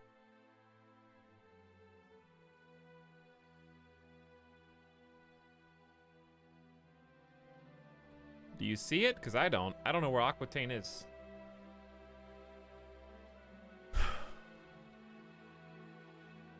Kingdom map mode. De jure kingdom? Oh, yeah, the whole area. Okay, I gotcha. The whole area.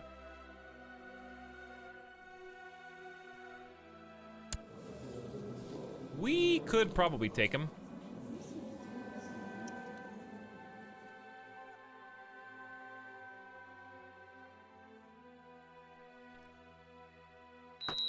I pledge my troops to the crusade. Well, well, well. Crusade beneficiary. As a participant in the ongoing crusade, a beneficiary should be selected so that when the inevitable victory occurs, our dynasty may share in the spoils. Look at this screen.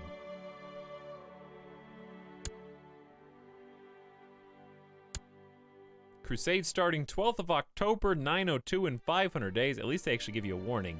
Gives you a target. The Badshah Muslihidin the Wise. Distribution of 5,200 prestige. Here are those who've pledged. Hrodgar the Terrible. Cardinal of the Rhine. Countess Gerberga of Aschaffenburg. Count Frothard. Duke Sickbald the Cruel. Queen Frotildis the Tormentor of Burgundy. The Knights of Santiago. Where's the other guys? Where's France?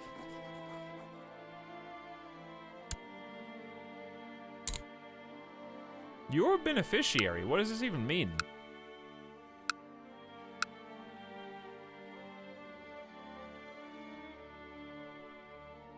Our dynasty may share in the spoils. I can only pick, I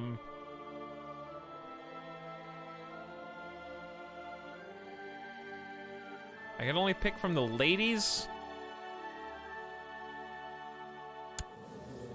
My oldest daughter is Sophia, but she's not in this court.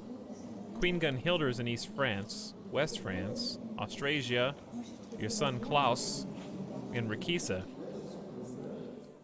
Who gets the titles you earned? If you get a granted title, it will go to them.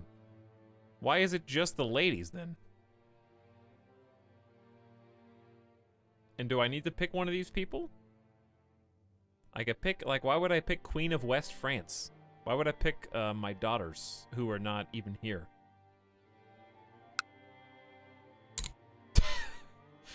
No small problem. Those are all the defenders.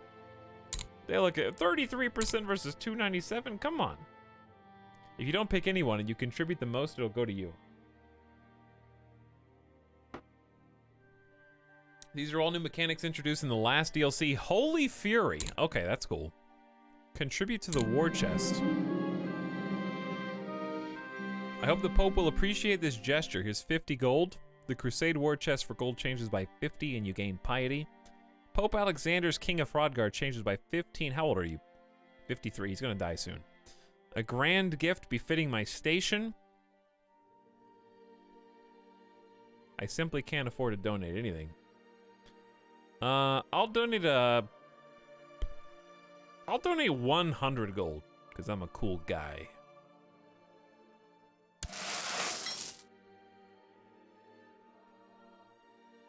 Gamer Death Bot, I've already taken breaks, dude. Yeah, I need to change my stand. I saw this button as well. I need to make a decision if I should comply with papal will or go my own way when it comes to distribution of the titles. Why would I give my titles away? Well, we basically bribed him for the opinion. Self-serving Crusader. If the Crusaders won and I'm the most participating member, I will take the titles myself, and then I can distribute them how I want. How about that?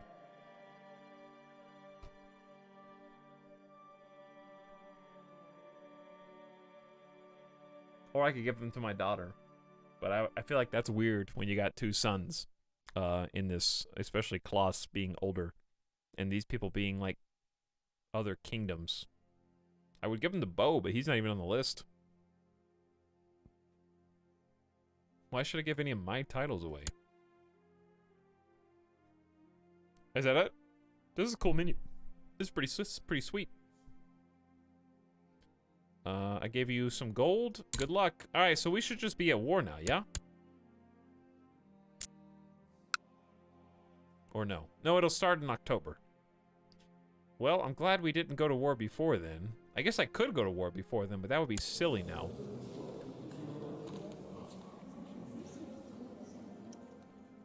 Right?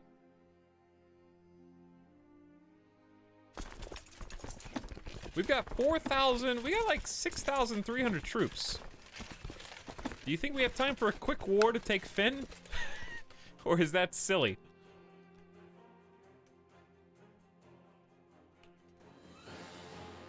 Begun. The Crusades have.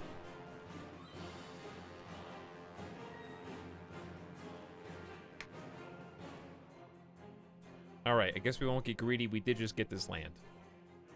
How much, we only have 132 prestige.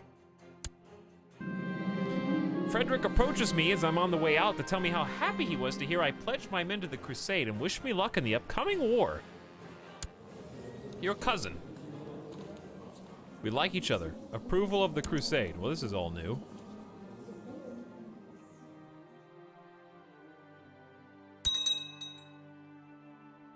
Hire the holy orders a bit before it starts. Do I want the holy orders?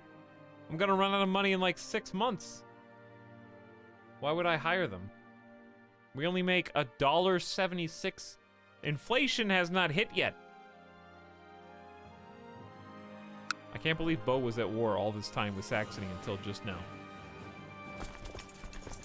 Holy orders are like $9 a month. I would run out of cash in like a year.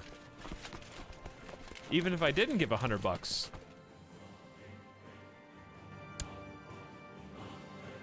I feel like we just go with what we got. We're not exactly a big country. We're doing what we can with what we got, and we're doing all right with it. I think he's striving to be a general, dude. Terrain is key to winning battles. If I focus my studies, I believe I can master the tactics of one type of terrain. Flat terrain, rough terrain, mountain terrain, winter terrain.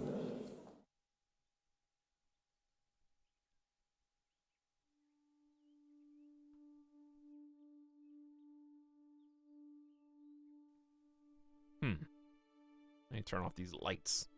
All right. So I'd almost rather have the terrain here be better, but I don't know if he's even going to be a general in Aquitaine.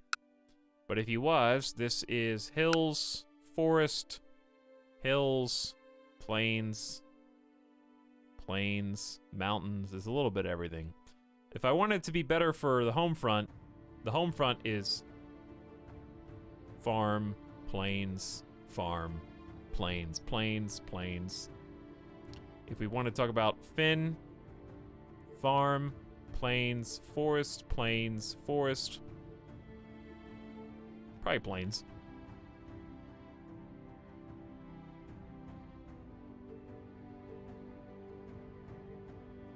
Flat terrain expert.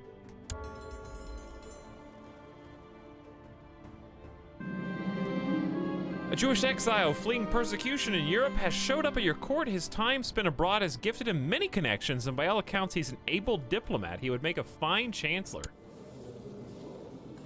What up, my dude? Yakya. I don't know how to say that. 30 years old? Bo? Do you have any other skills, Bo? You got some decent skills. Here's what's probably gonna happen. We're probably gonna remove Sickland from my marshal. Make him a commander for the Crusades. Put my son as the marshal.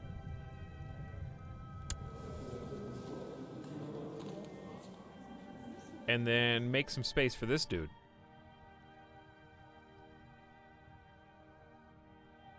Indeed. Indeed. Why don't we wait until the crusade actually begins so that the time spent training up troops is not wasted? Who are these armies? Who is this?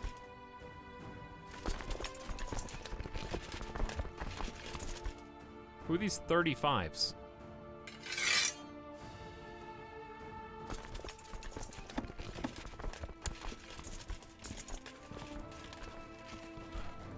All right, now we are Newman through time. Is it time for the Crusades to begin?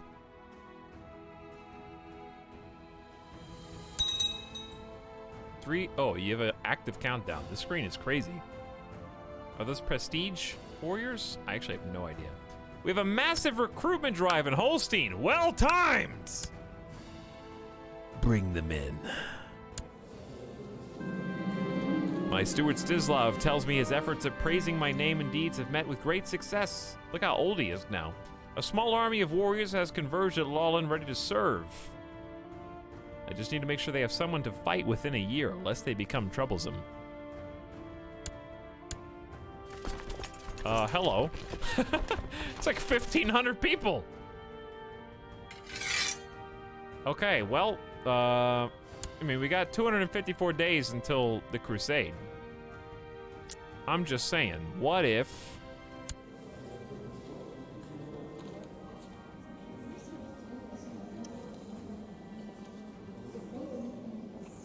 What if I did a little pillage or something?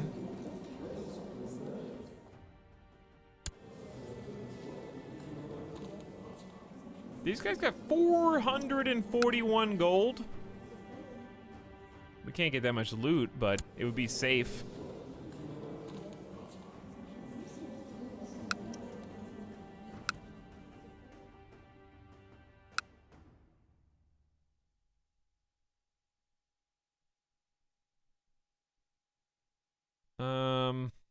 Who else you guys got?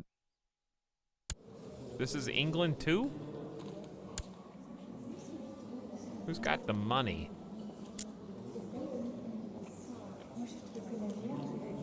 Quick, radar Christian Crusader allies before we go to Aquitaine. Nobody has any money up here.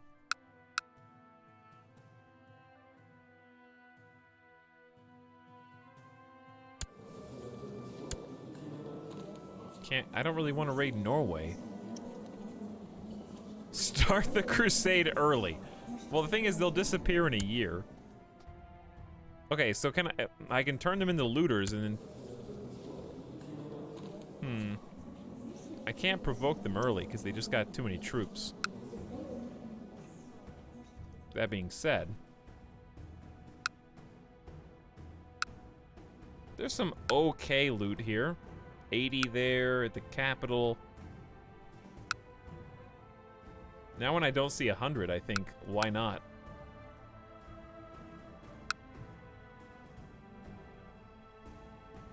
Chat, what should I do? Should I go ahead and go?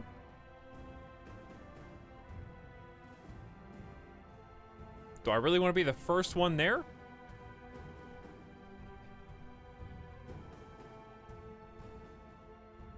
Hey, what's up, Dindy? They're doing the best they can. You're making a lot of assumptions right now about my game that you don't have all the cards that you're holding. You just don't realize it yet.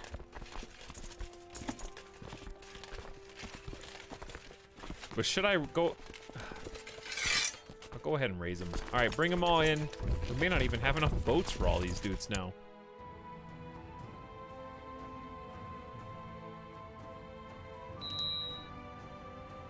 Took everyone that much time just to get... Dude, I got 9,000 troops with an extra bonus 15 hundo.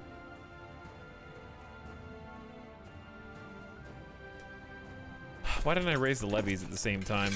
I'm not very bright. The good news is the ships are quite fast. We don't have enough ships for everyone. I only have 76 boats.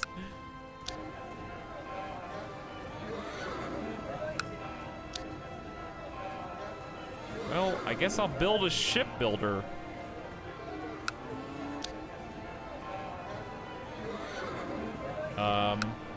Does Holstein have? Holstein doesn't have one yet. Schleswig does.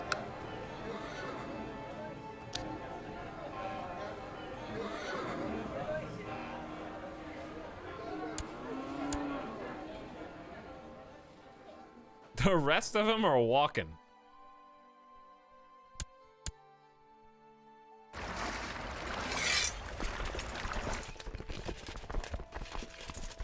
Well, this sucks. How do Vikings not have enough boats after all this time?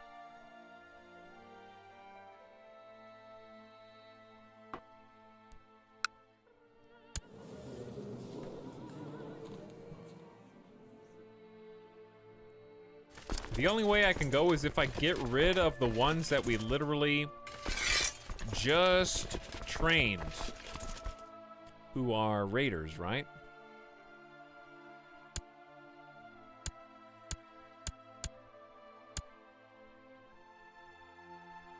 And this is 181 raid boys, and these are default warriors.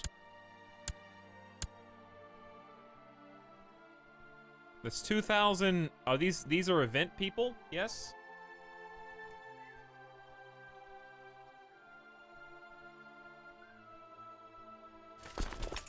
So 7,100 of our main forces can embark.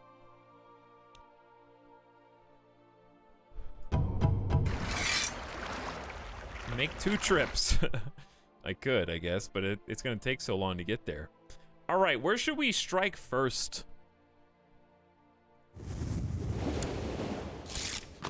My liege, my mission to Hordaland is a success. So far, visiting King Thorstein the Evil, I've managed to make him understand how benevolent and peaceful you are. Oh, nice. As long as Norway likes us, we're doing pretty good. All right, where's my boats? Chad, who said it was gonna take a year to get there? Who said that? Maybe it will. Dear uncle, may you live in harmony and contentment. We propose that Prince Otgari of West France and Rakisa get betrothed. Oh, do you, King Carl, nephew? What if I just, I don't know, declined that? What would you think about that? After you broke the alliance for no reason. What if I said, screw West France? You're on your own.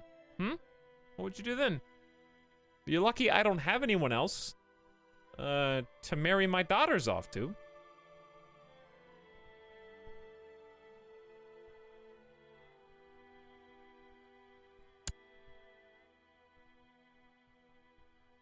All right, well, we're there, chat, and we got, I'm sorry to tell you, but it really didn't take that long to get here.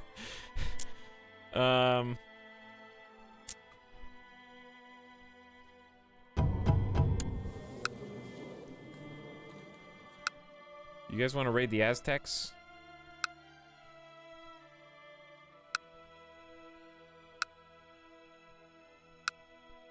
Ooh.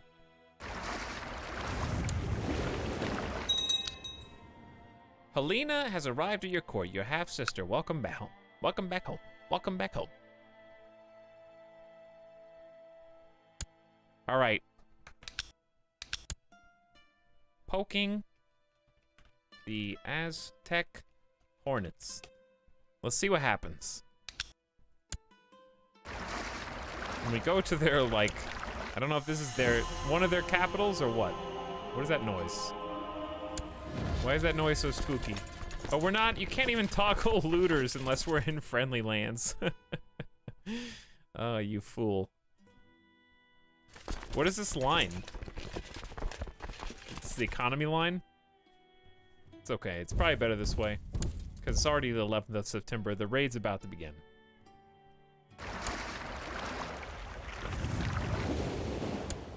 So by the time we get there, the crusade will have begun. We just took a little tour of Northern Africa as controlled by the Aztecs, that's all. Deus Vult! King Hrodgar the Terrible has accepted a call to arms from Pope Alexander III, opposing Badshah Muslihidin the Wise. Having pledged to join the crusade, Hrodgar the Terrible had no other choice. The crusade for Aquitaine. In a grand announcement, the Pope declares a crusade for Aquitaine. It was once a part of the core Christian lands, and lords from all across the world gathered to fight for it in a grand war once more. The Aquitanian lands had long been under the tyrannic rule of the Mahomedan infidel Badshah Muslihidin III of the Umayyad Empire. But with the upcoming Christian onslaught, it's only a matter of time before he will fall. God will grant remission of sin to everyone partaking in this righteous war. See? I don't have to worry about murdering people if I crusade. It's that easy, dude. Hey, and we're here on time. P.S. Look at the map! Oh, it's an even fight. Austrasia's in. Burgundy is in. West France is in. Probably East France is here somewhere too. Maybe, are they? Yeah, I see all their armies. But I don't know, are they? I see their armies, but are they? How do you tell? Do we have like a... Do we already default to a 13%? Like, I get a war for attacking in the Crusade. And I see West France is attacking in the Crusade. So where's East France is attacking in the Crusade? Is East France not participating? All of his vassals are, but not him. Oh, that makes sense, I guess. But weird.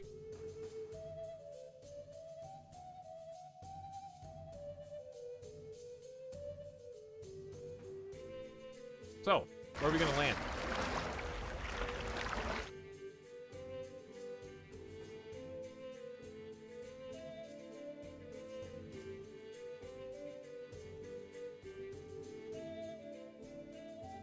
Does it matter? I mean, we could just go right for here. And strike into the heart. I finally stand before the destination of the crusade. With sword in hand, I am ready to storm the walls of Barcelona. Excellent. 25 prestige and 25 piety. Our armies now stand poised to take part in the crusade for the kingdom of Aquitaine. Deus Vult. King Hrodgar gains the trait Crusader. A veteran crusader. Martial skill +2. Personal combat skill +10. Church opinion up. And religious same trait up. Deus Vult. So I figure we siege from down here while they siege from up there. You know? That seems like a good plan. Now, I'm gonna send the boats back to go get the rest of these troops, even if they're gone by the time I get back. We'll see what happens. We are now a Crusader King, XX, my lord.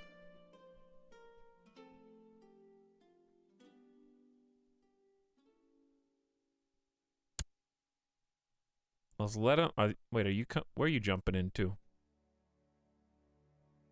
Really? That was some suicidal tactics there. Delete those guys from existence. This is crazy, dude. We're finally in the Crusader Kings 2. Look at these armies. These 5,000 are kind of just hanging out there while everyone else scampers around them.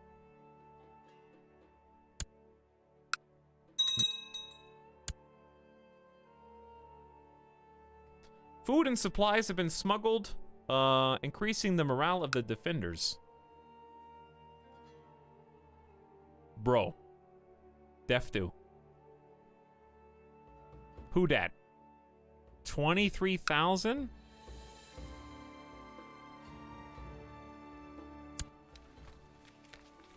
Hold on. Why are these... Hang on. Even though Italy is ruled by a Catholic heresy, the Catholic faith still runs strong. So Catholic lords are contributing... How'd they get 23,000, though?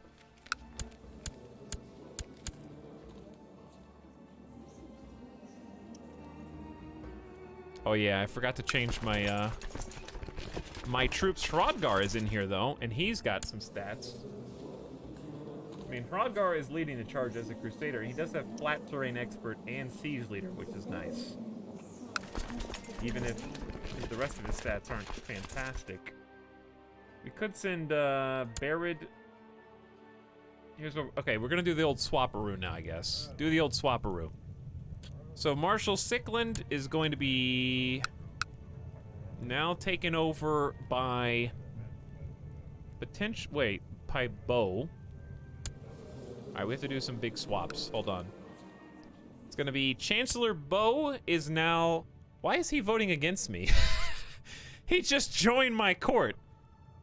And he considers me an infidel, known murderer, cruel, and foreigner. Well, I was gonna make you a guy, but now you're not a cool guy.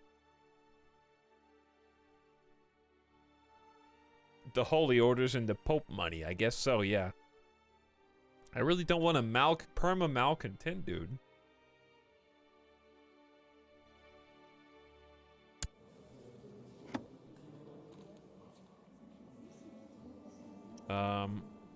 What's his name again? Hold on, I'll just see his portrait. He's got the cool beard. There he is. True believer. Well, alright, we'll just leave things where they are then. I'm probably just gonna stop training troops for now. But that lowers the levy size. If I lower the levy size, does that have an adverse effect on my recruited troops? Because I'm just gonna pick him up. Then he can be a guy. I don't have to make him a guy. He's already a guy. He should just be available now. Sicklin, there he is. Put him at the front. Ernok has brilliant strategist. He's aggressive. Or we can have inspiring leader and brilliant strategist with only one less morale. But this guy also has Lightfoot leader. Lightfoot troops plus 20%. So we'll keep Barrett in there and we'll keep Prodgar for the siege bonus. If we wanted to keep the Marshal doing something, he has a level 30. We could throw that other guy in there who's not leading troops now. Like, was it Ernok who we replaced just now? We could just fire Sicklin temporarily. He's gonna be pissed, but who cares?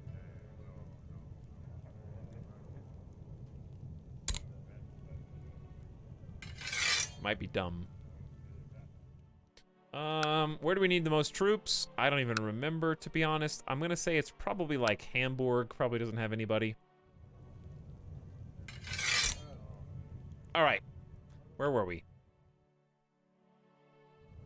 I was gonna do a swap, but I guess I'm just gonna leave Bo where he is. Meanwhile, no character is Did he just die?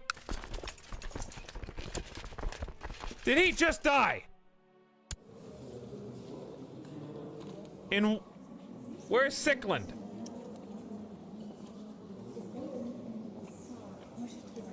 Why is he a guy now? What? Wait. Shh. Don't say a word, chat. Don't say a word. I'm panicking here. Put him back in.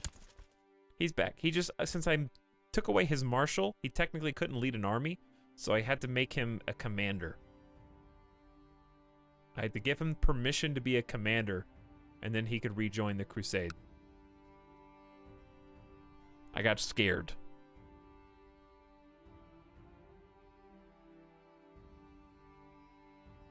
There we go. We lost 461, the first victory of the crusade. We're gonna continue to just siege, each holding 1, 2, 3, 4. We're gonna zoom out here and just kind of watch the numbers scamper around as this 16K stack.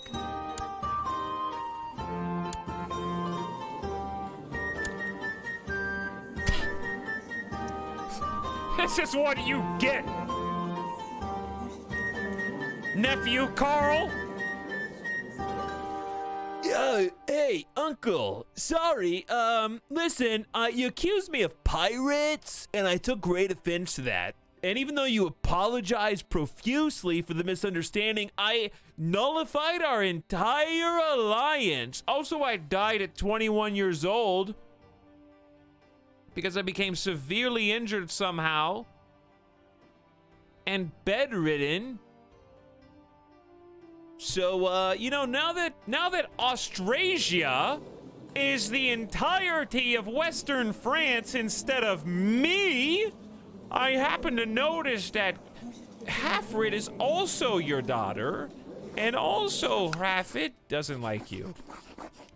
Come on! Why? What do you mean political concerns? You guys all, you take my daughters, okay? I knew you were bad from the first date. When you came in there and you wouldn't even look me in the eyes. When you asked for my daughter's hand in marriage, okay? You told me you were gonna go to Sonic For happy hour? To what? Get a Route 44 ocean spray? All right. I know why you're there.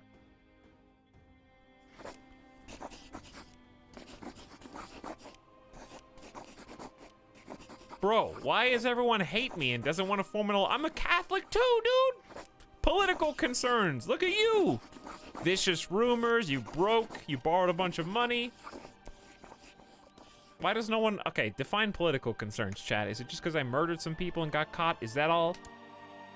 That the problem? Well, guess what? You're sleeping with my daughter and making my grandchildren now. Both of you. Okay? And I've got pacts. So just make an alliance. We're in the Crusades together. We're battle bros. Another victory. Uh-oh. No, we can beat these guys. Are they coming in? Dude, they're coming in hot. We got 82 hundo. We got some allies here following us. It's about to get real. And a shipbuilder just got built. Ooh, speaking of shipbuilders. Katarina, my daughter, welcome home. You're only 20 years old. I'll find you someone better than King Carl the Bold? Yeah, right. How about the Bold? I will find you a much better husband.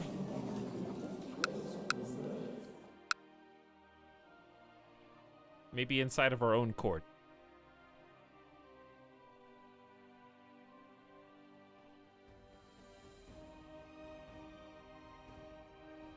Guy from Burgundy.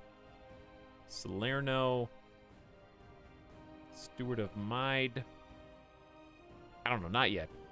Do I not have a court physician? Oh, my court physician just died.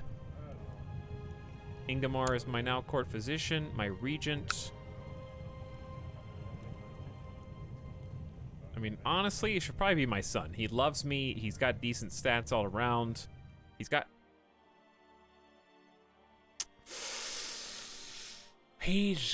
the gout.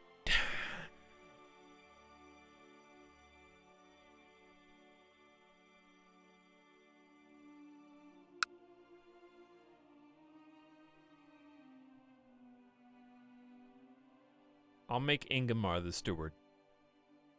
18 learning, 10 diplomacy. He'll get the job done. He's a steward and the physician. I gotta trust him, dude. All right, here we go. Big fight. Please don't have reinforcements. They have some reinforcements. All right, they're the attackers on top. We're down here. We've already got them suffering some pretty big morale hiccups. They got reinforcements on the way, but not before we've almost decimated their right flank. Backup for them is on the way, dude. We are full morale power.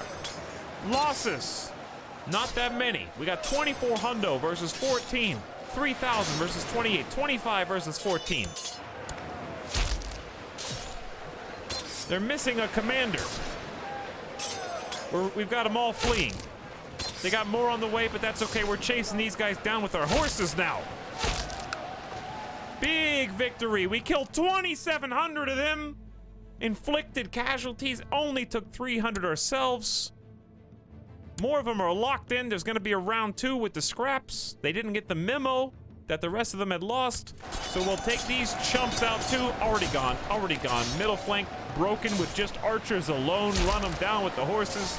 Easy. Thank you, reinforcements, for coming and sticking by me while we kind of cut them off down here. Another 1,000 dead. My liege, I believe that one of your vassals can be discouraged from associating with conspiratorial factions if the proper leverage is obtained. How do you wish to proceed, your humble spy master? Obligate the vassal, use legalism. Who is this? Bo, your son. Wait, hang on, excuse me. Is there a faction? How do I tell if my son is in a faction? Is there a plot? Yeah, the same one. Is he forming his own faction, dude? Doesn't he love me? A lot. We both love each other. He's a good dude. He just got gout. I hope he gets well. I guess obligate him. Is this bad? I've never clicked that. It says no here, neither here nor there as far as I can tell. All right, back to normal speed. Honored King, thanks for reminding me of my duties and obligations as your vassal. You're right. Of course, for the foreseeable future, you have my promise not to support factions conspiring against you. He promises not to associate. My liege, hello, it's me again. I know we just talked, but it's me, Bo. I've been in Hordaland, and you know what? I actually talked you up pretty good. King Thorstein the Evil is like, bro, that guy's pretty nice. I like him quite a bit. Plus 36 relations. Good job. Also, we're at 64% war score on the Holy Crusade, dude. I'm holding down the fort here. All I need is these idiots to take out that roving 6,500 band. That's all you gotta do. March on up there and take them out. I'm busy down here. Another victory. Your men drag a prisoner out of his hiding hole. Dude, we got 2 prisoners at least.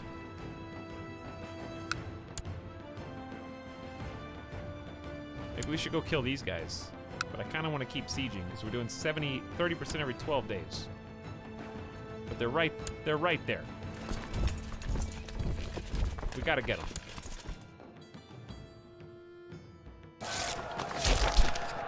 My liege, I tried to make Thorstein the Evil realize how benevolent you are, but sinister forces at his court have been hard at work to discredit my every move. It's me, your faction-joining son. I'm sorry for failing you, father. Shut up! Oh, I'm sorry. I'm sorry, Dad. Listen, I'm out here fighting the Crusades.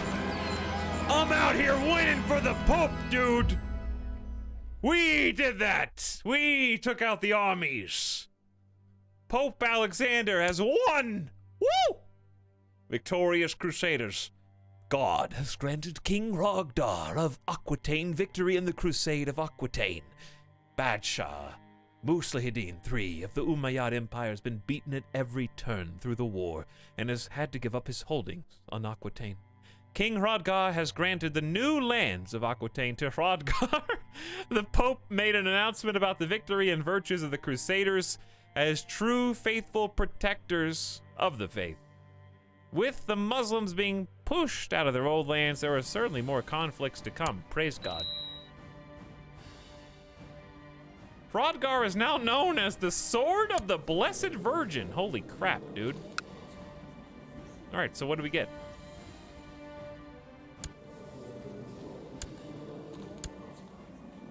Hang on. That's... Oh no. That's me. that's us. Oh no. I am Aquitaine now. Bro, there's so much Aquitaine in my Vestergotland that our whole kingdom is Aquitaine now. Look at your money. I have 2,000 gold. Why did they give me all of Aquitaine?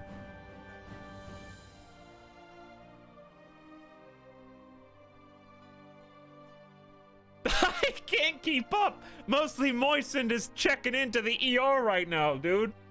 You were the lead contributor and did the most in the Crusade. Are you serious? This is what happens when you start the Crusades early. I didn't start it. I destroyed like 3 armies, I guess. You did the most and selected. Why should I give my land away? Too legit to Aquitaine. That was terrible, plutonium Jesus. It's all downhill from here. It kind of is all downhill. How am I supposed to manage all this, dude? Well, first of all, we're gonna have to have some vassals. We are next to the Aztecs now, but you know what? They're also next to Austrasia and Umayyad and these other Aztecs. So, wow. Okay, I gotta pee after that. I need to take a pee break. We got some new gameplay to learn, dude. Holy 16 domain size out of 10. First of all, we shot up from 8 to 10. The sword of the Blessed Virgin. We went from terrible to sins have been forgiven for leading the crusade. Someone said, look at your treasury. We have Frankish Crusader armor. Given to King Hrothgar of Vestergotland by the Pope for his participation in the Crusade of Aquitaine. Morale damage up 5%. Monthly prestige up. Martial and personal combat. I went up from 20 to 37 personal combat skills and 17 martial. Norse Mace of the Cross. 10% to heavy foot troops, light cav 15%, almost a full prestige a month, 2 martial skill, and 10 personal combat skill. That was a gift. This mace was given to Hrothgar by Pope Alexander for his participation. I was about to make an anti-pope, and here I am leading the Crusades. I guess they're lucky I couldn't figure out how to make an anti-pope, because here we are now. Savor it.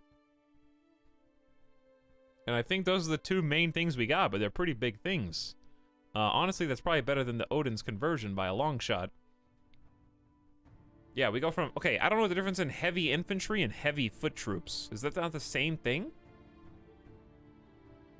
Prestige is way bigger on the Norse Mace of the Cross. We get light cav bonus, 2 martial instead of 1, and double personal combat skills. So equip this. Oh yeah. Oh yeah. That is a thing of beauty, dude. This is also the armor is equipped. 3,000 prestige. It's gonna go so fast, and 3,000 piety, dude. 2,000 gold in the coffers.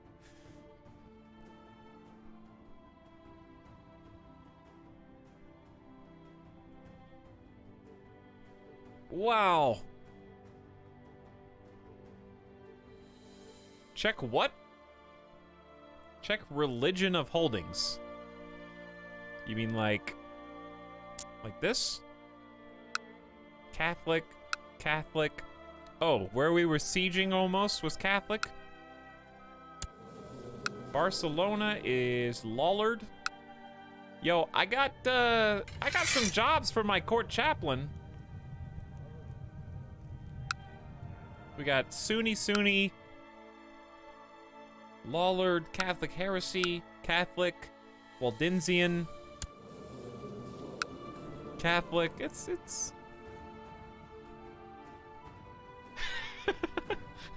Imagine the history of some random Viking petty king just decided to take control of the entire crusade out of nowhere. All right, real talk. All right, this does not go in the log. This is off the record, mostly, Moisen. But honestly, I didn't realize when I decided to siege here in southern Aquitaine that the bulk of the Sunni forces were going to just cross my path and then suicide into my siege. That was a happy accident, but you know what? History will look kindly upon that strategic decision. I was actually a strategy genius. To be fair to Hrothgar, he was a siege leader and quote-unquote flat terrain expert before making landfall there. So if anything, it should be attributed to his propensity towards strategy and tactics, where he took the Viking longships between the channel, between Austrasia and England, all the way around Hispania, and sailed successfully into the heart of Aquitaine.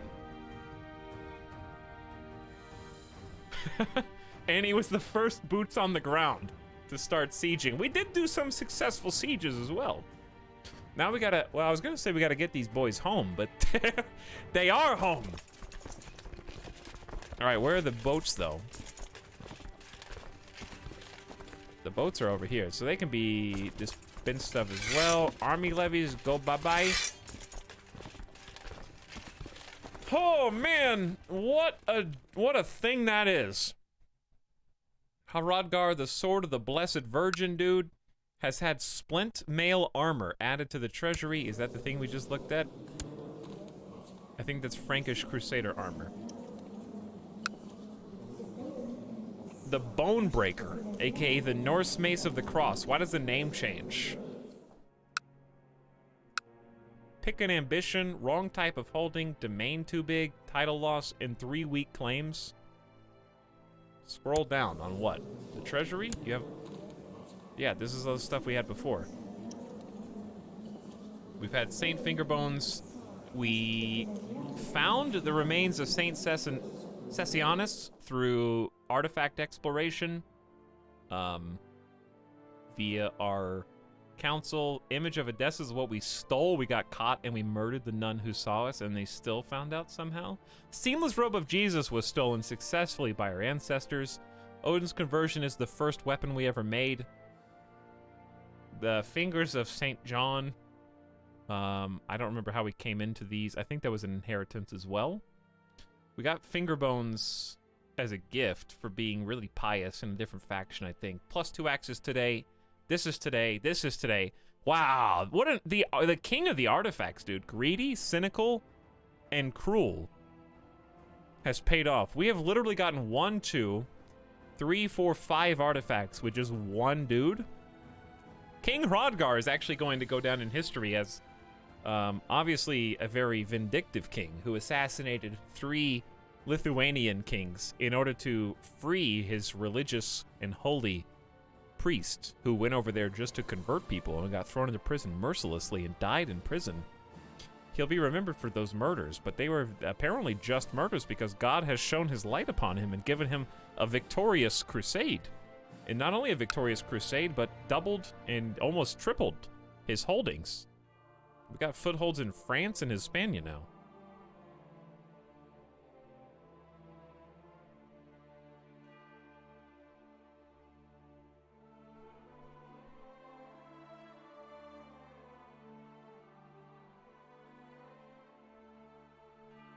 So there you go. Okay. Well, everything here, from here on seems like a problem for future retail. The Sword of the Blessed Virgin. Because this is like a whole different thing. What a banger to end on. That's got to be it for tonight. I mean, that's a bookmark right there. This is a whole can of worms. This is not something we can just casually deal with. We started out today as an independent hopeful for the King of Denmark, and we ended doing our first crusade successfully, getting a brand new foothold granted by the Pope himself. We've got all sorts of vassals now. I got 17 vassals, dude. Bo is like, Dad, I was just gonna join one faction, Dad. You don't have to replace me with like 15 other vassals. I promise I'm gonna be good, Dad. It was just a phase. Want to go through the family tree for the benefit of the chroniclers. But there really wasn't much family. Well, what's better, the realm tree? What's the best tree? I wish you could make this window bigger without mods. I don't think this helps. Which helps more, the family tree? Because that actually says their names. You can top right. Hold on. Oh, you can, but it doesn't say their names unless you mouse over each one. Which is probably less than ideal. Oh, you can zoom in a little bit. Hold on. I will just expand everyone and then do like a scan. If you're crazy enough to try and complete the family tree, then more power to you.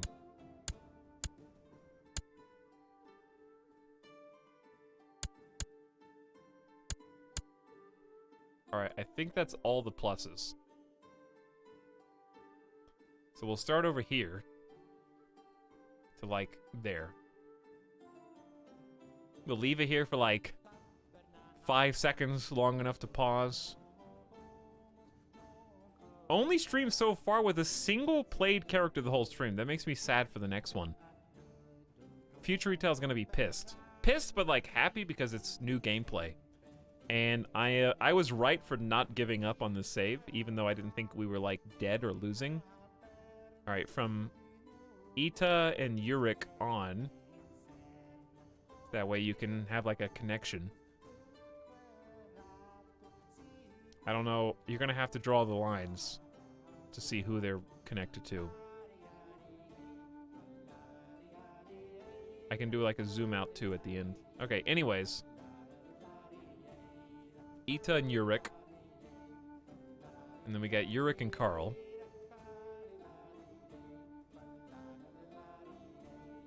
We gotta go up the chain again.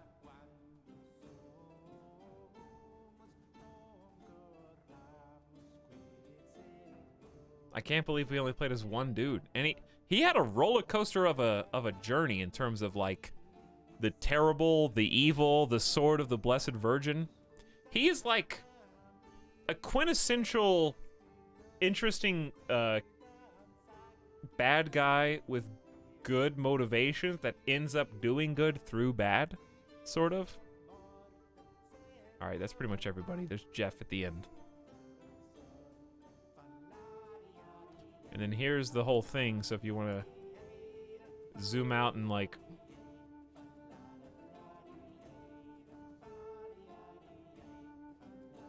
I would have gave up, but props on you for sticking to it. Yeah, the RP is just fun, and it leads to interesting different places. There's so much time. Like, starting in the 700s, especially, there's so much time for things to happen. You know? So, yeah, next stream we figure out how to dispense our newfound power. Because when we give these titles, we can't get them back. We suddenly have to appease an empire. Like, my vassals mostly like me. So we have a negative 72 here or there, Jarl of Barcelona. Now we have to compete with the interests of the court at large. And we can't just have a simple council of people now. We have to have, like, our vassals on the council. Lots of parties. Or just distract them with war. Hopefully our tech will start shooting up a little faster. We might want to pick some of these still. Militarily, my levy is still about 5,400, but when we call in all of our vassals, it should be much greater now. Ally vassal says only 641, but I think that's going to change once their armies have time. It looks like, because this is all area we were just attacking, they have to build up their garrisons first, and then they can build the levies again. So yeah, we just went to the big leagues, and this is like a whole new gameplay arc for us. So when we start Crusader Kings 2 again, next week, we've got fantastic new gameplay, and also the border gore has been straightening out in the 900s. Not entirely, but Lithuania, Bulgaria, Poland is here, Pomerania, Bohemia. It's starting, you can definitely see more things. The season finale just went from 0 to 100 in an instant. It was still fun. Like, I was still having fun the whole time because, like, for me, I was just excited. When we got Schleswig, Holstein, Dith, Liebeck, and Hamburg. You know, that was exciting. Like, oh, we're close to getting King of Denmark status. Fabricate a claim on Finn. We don't need to. Maybe go to war with these dudes who've been getting stronger to take Finn. Maybe Bergen-Dalmer. But yeah, we got a lot to look at next time. So this is going to be cool. I like how my my realm just shot back to minimum tribal organization. Oh no. We can't even revoke titles now. I think I have to start here, dude. We have to start back at the beginning. We got so much land that it reset our laws. And inheritance is its own thing. We're gonna have to have our own King's Council. We probably... Okay. How do I tell... I'm that guy now, huh? I'm glad there's a separate thing for claims. Chiefdom of Alfheim. I'm going back. We'll take a look at all that. All right, save and quit. GG chat. Well done. I should probably take some screenshots of some of those places just so we can see all the map changes from time to time, but we're enjoying it, you know, we're taking it in. We don't have to, like, photograph literally everything.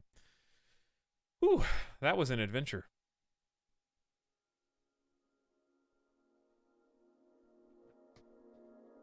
The laws are title specific, so your old title will still have the same laws. I gotcha. Fox, are you streaming more SWTOR soon? Probably, yeah. Tomorrow, or later today for some of you, it's going to be some Warhammer 2. Total War Warhammer 2. Going to be picking up the campaign we started a few days ago. And then after that, we'll see how we feel. But there's going to be more SWTOR, more Terraria, more Vampire Coast.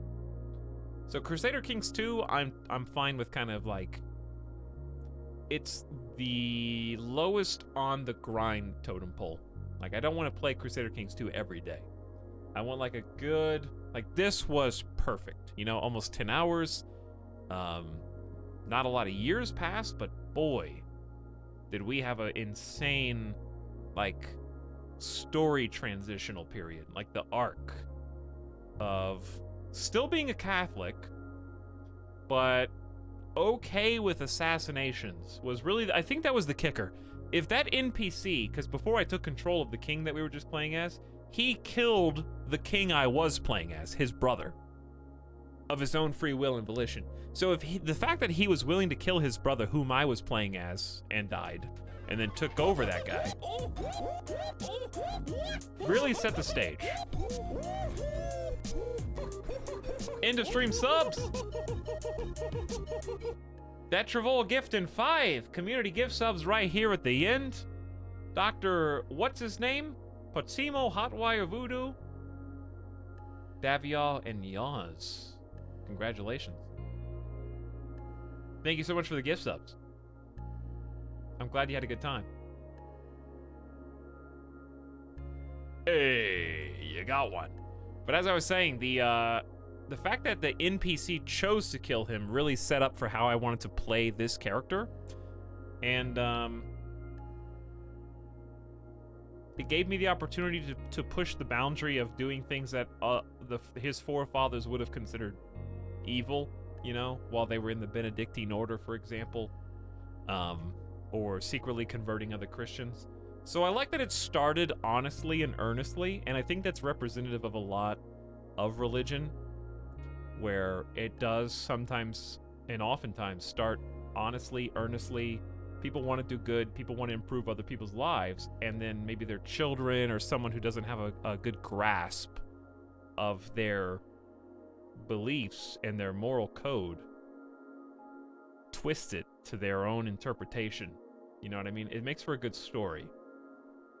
To the point where we've evolved, and I think it was perfectly timed, because as we twisted that into some messed up version of Christianity and Catholicism where it was about stuff, it was about things, it was about getting the relics to show other people how religious you are, and becoming cruel, enjoying the torture as you capture the heretics. And then that was so well timed with the fact that all these other religions, you know, we had Reformed Germanic paganism, we had Islam going for expansionist tendencies again, and we of course had the beginning of the Crusades as the Pope decided enough's enough.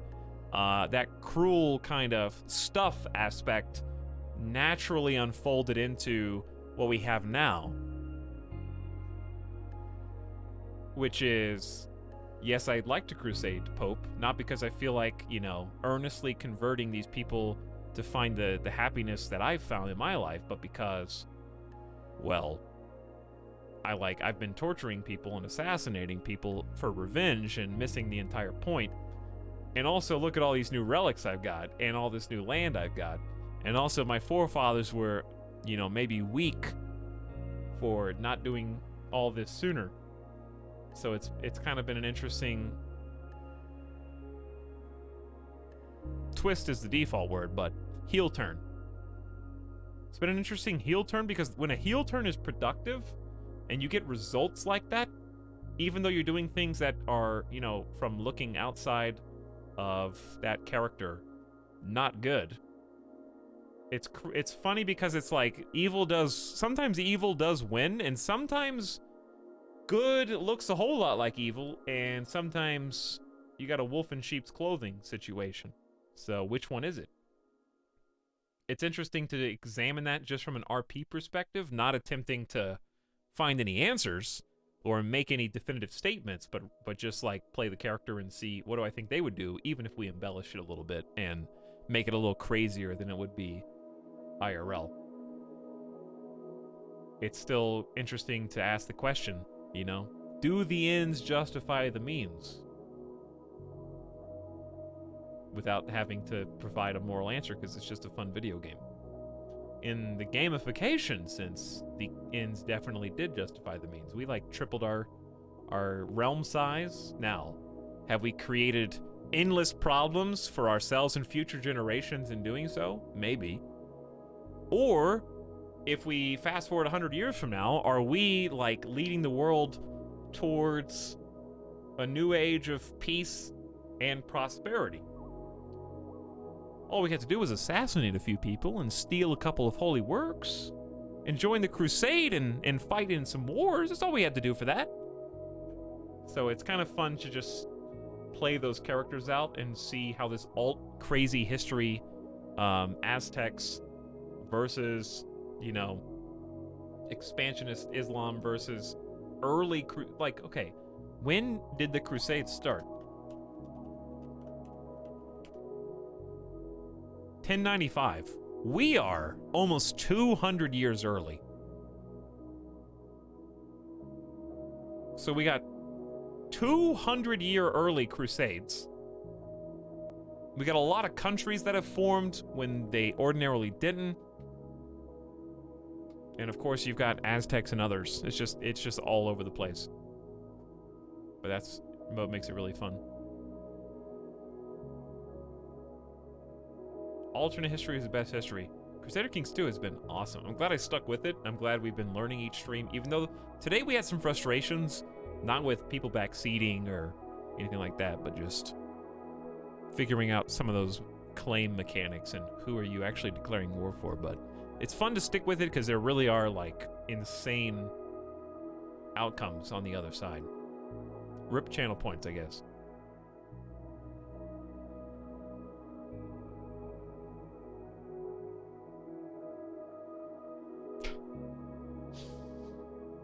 Anyway, good night, guys. I will see you for some more Total War Warhammer 2 in about 14 hours. No 12-hour stream today. Honestly, that was a perfect bookmark.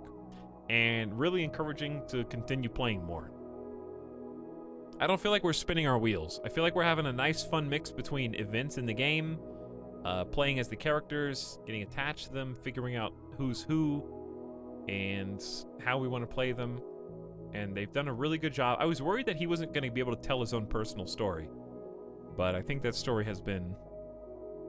This has probably been the most interesting character / stream probably since the second stream that everyone remembers so fondly. When we had like 7 deaths in a row or something insane. So, I've had a good time. Hope you have too. Thanks for sticking around. 1 o'clock in the morning. Dude, I gotta make some food, and I will catch you later. Good luck, Mostly Moisten. Thank you for scribing it out. We will be back with more Crusader Kings next week.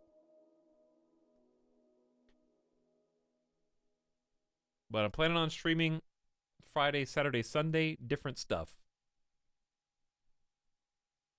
We're probably gonna stream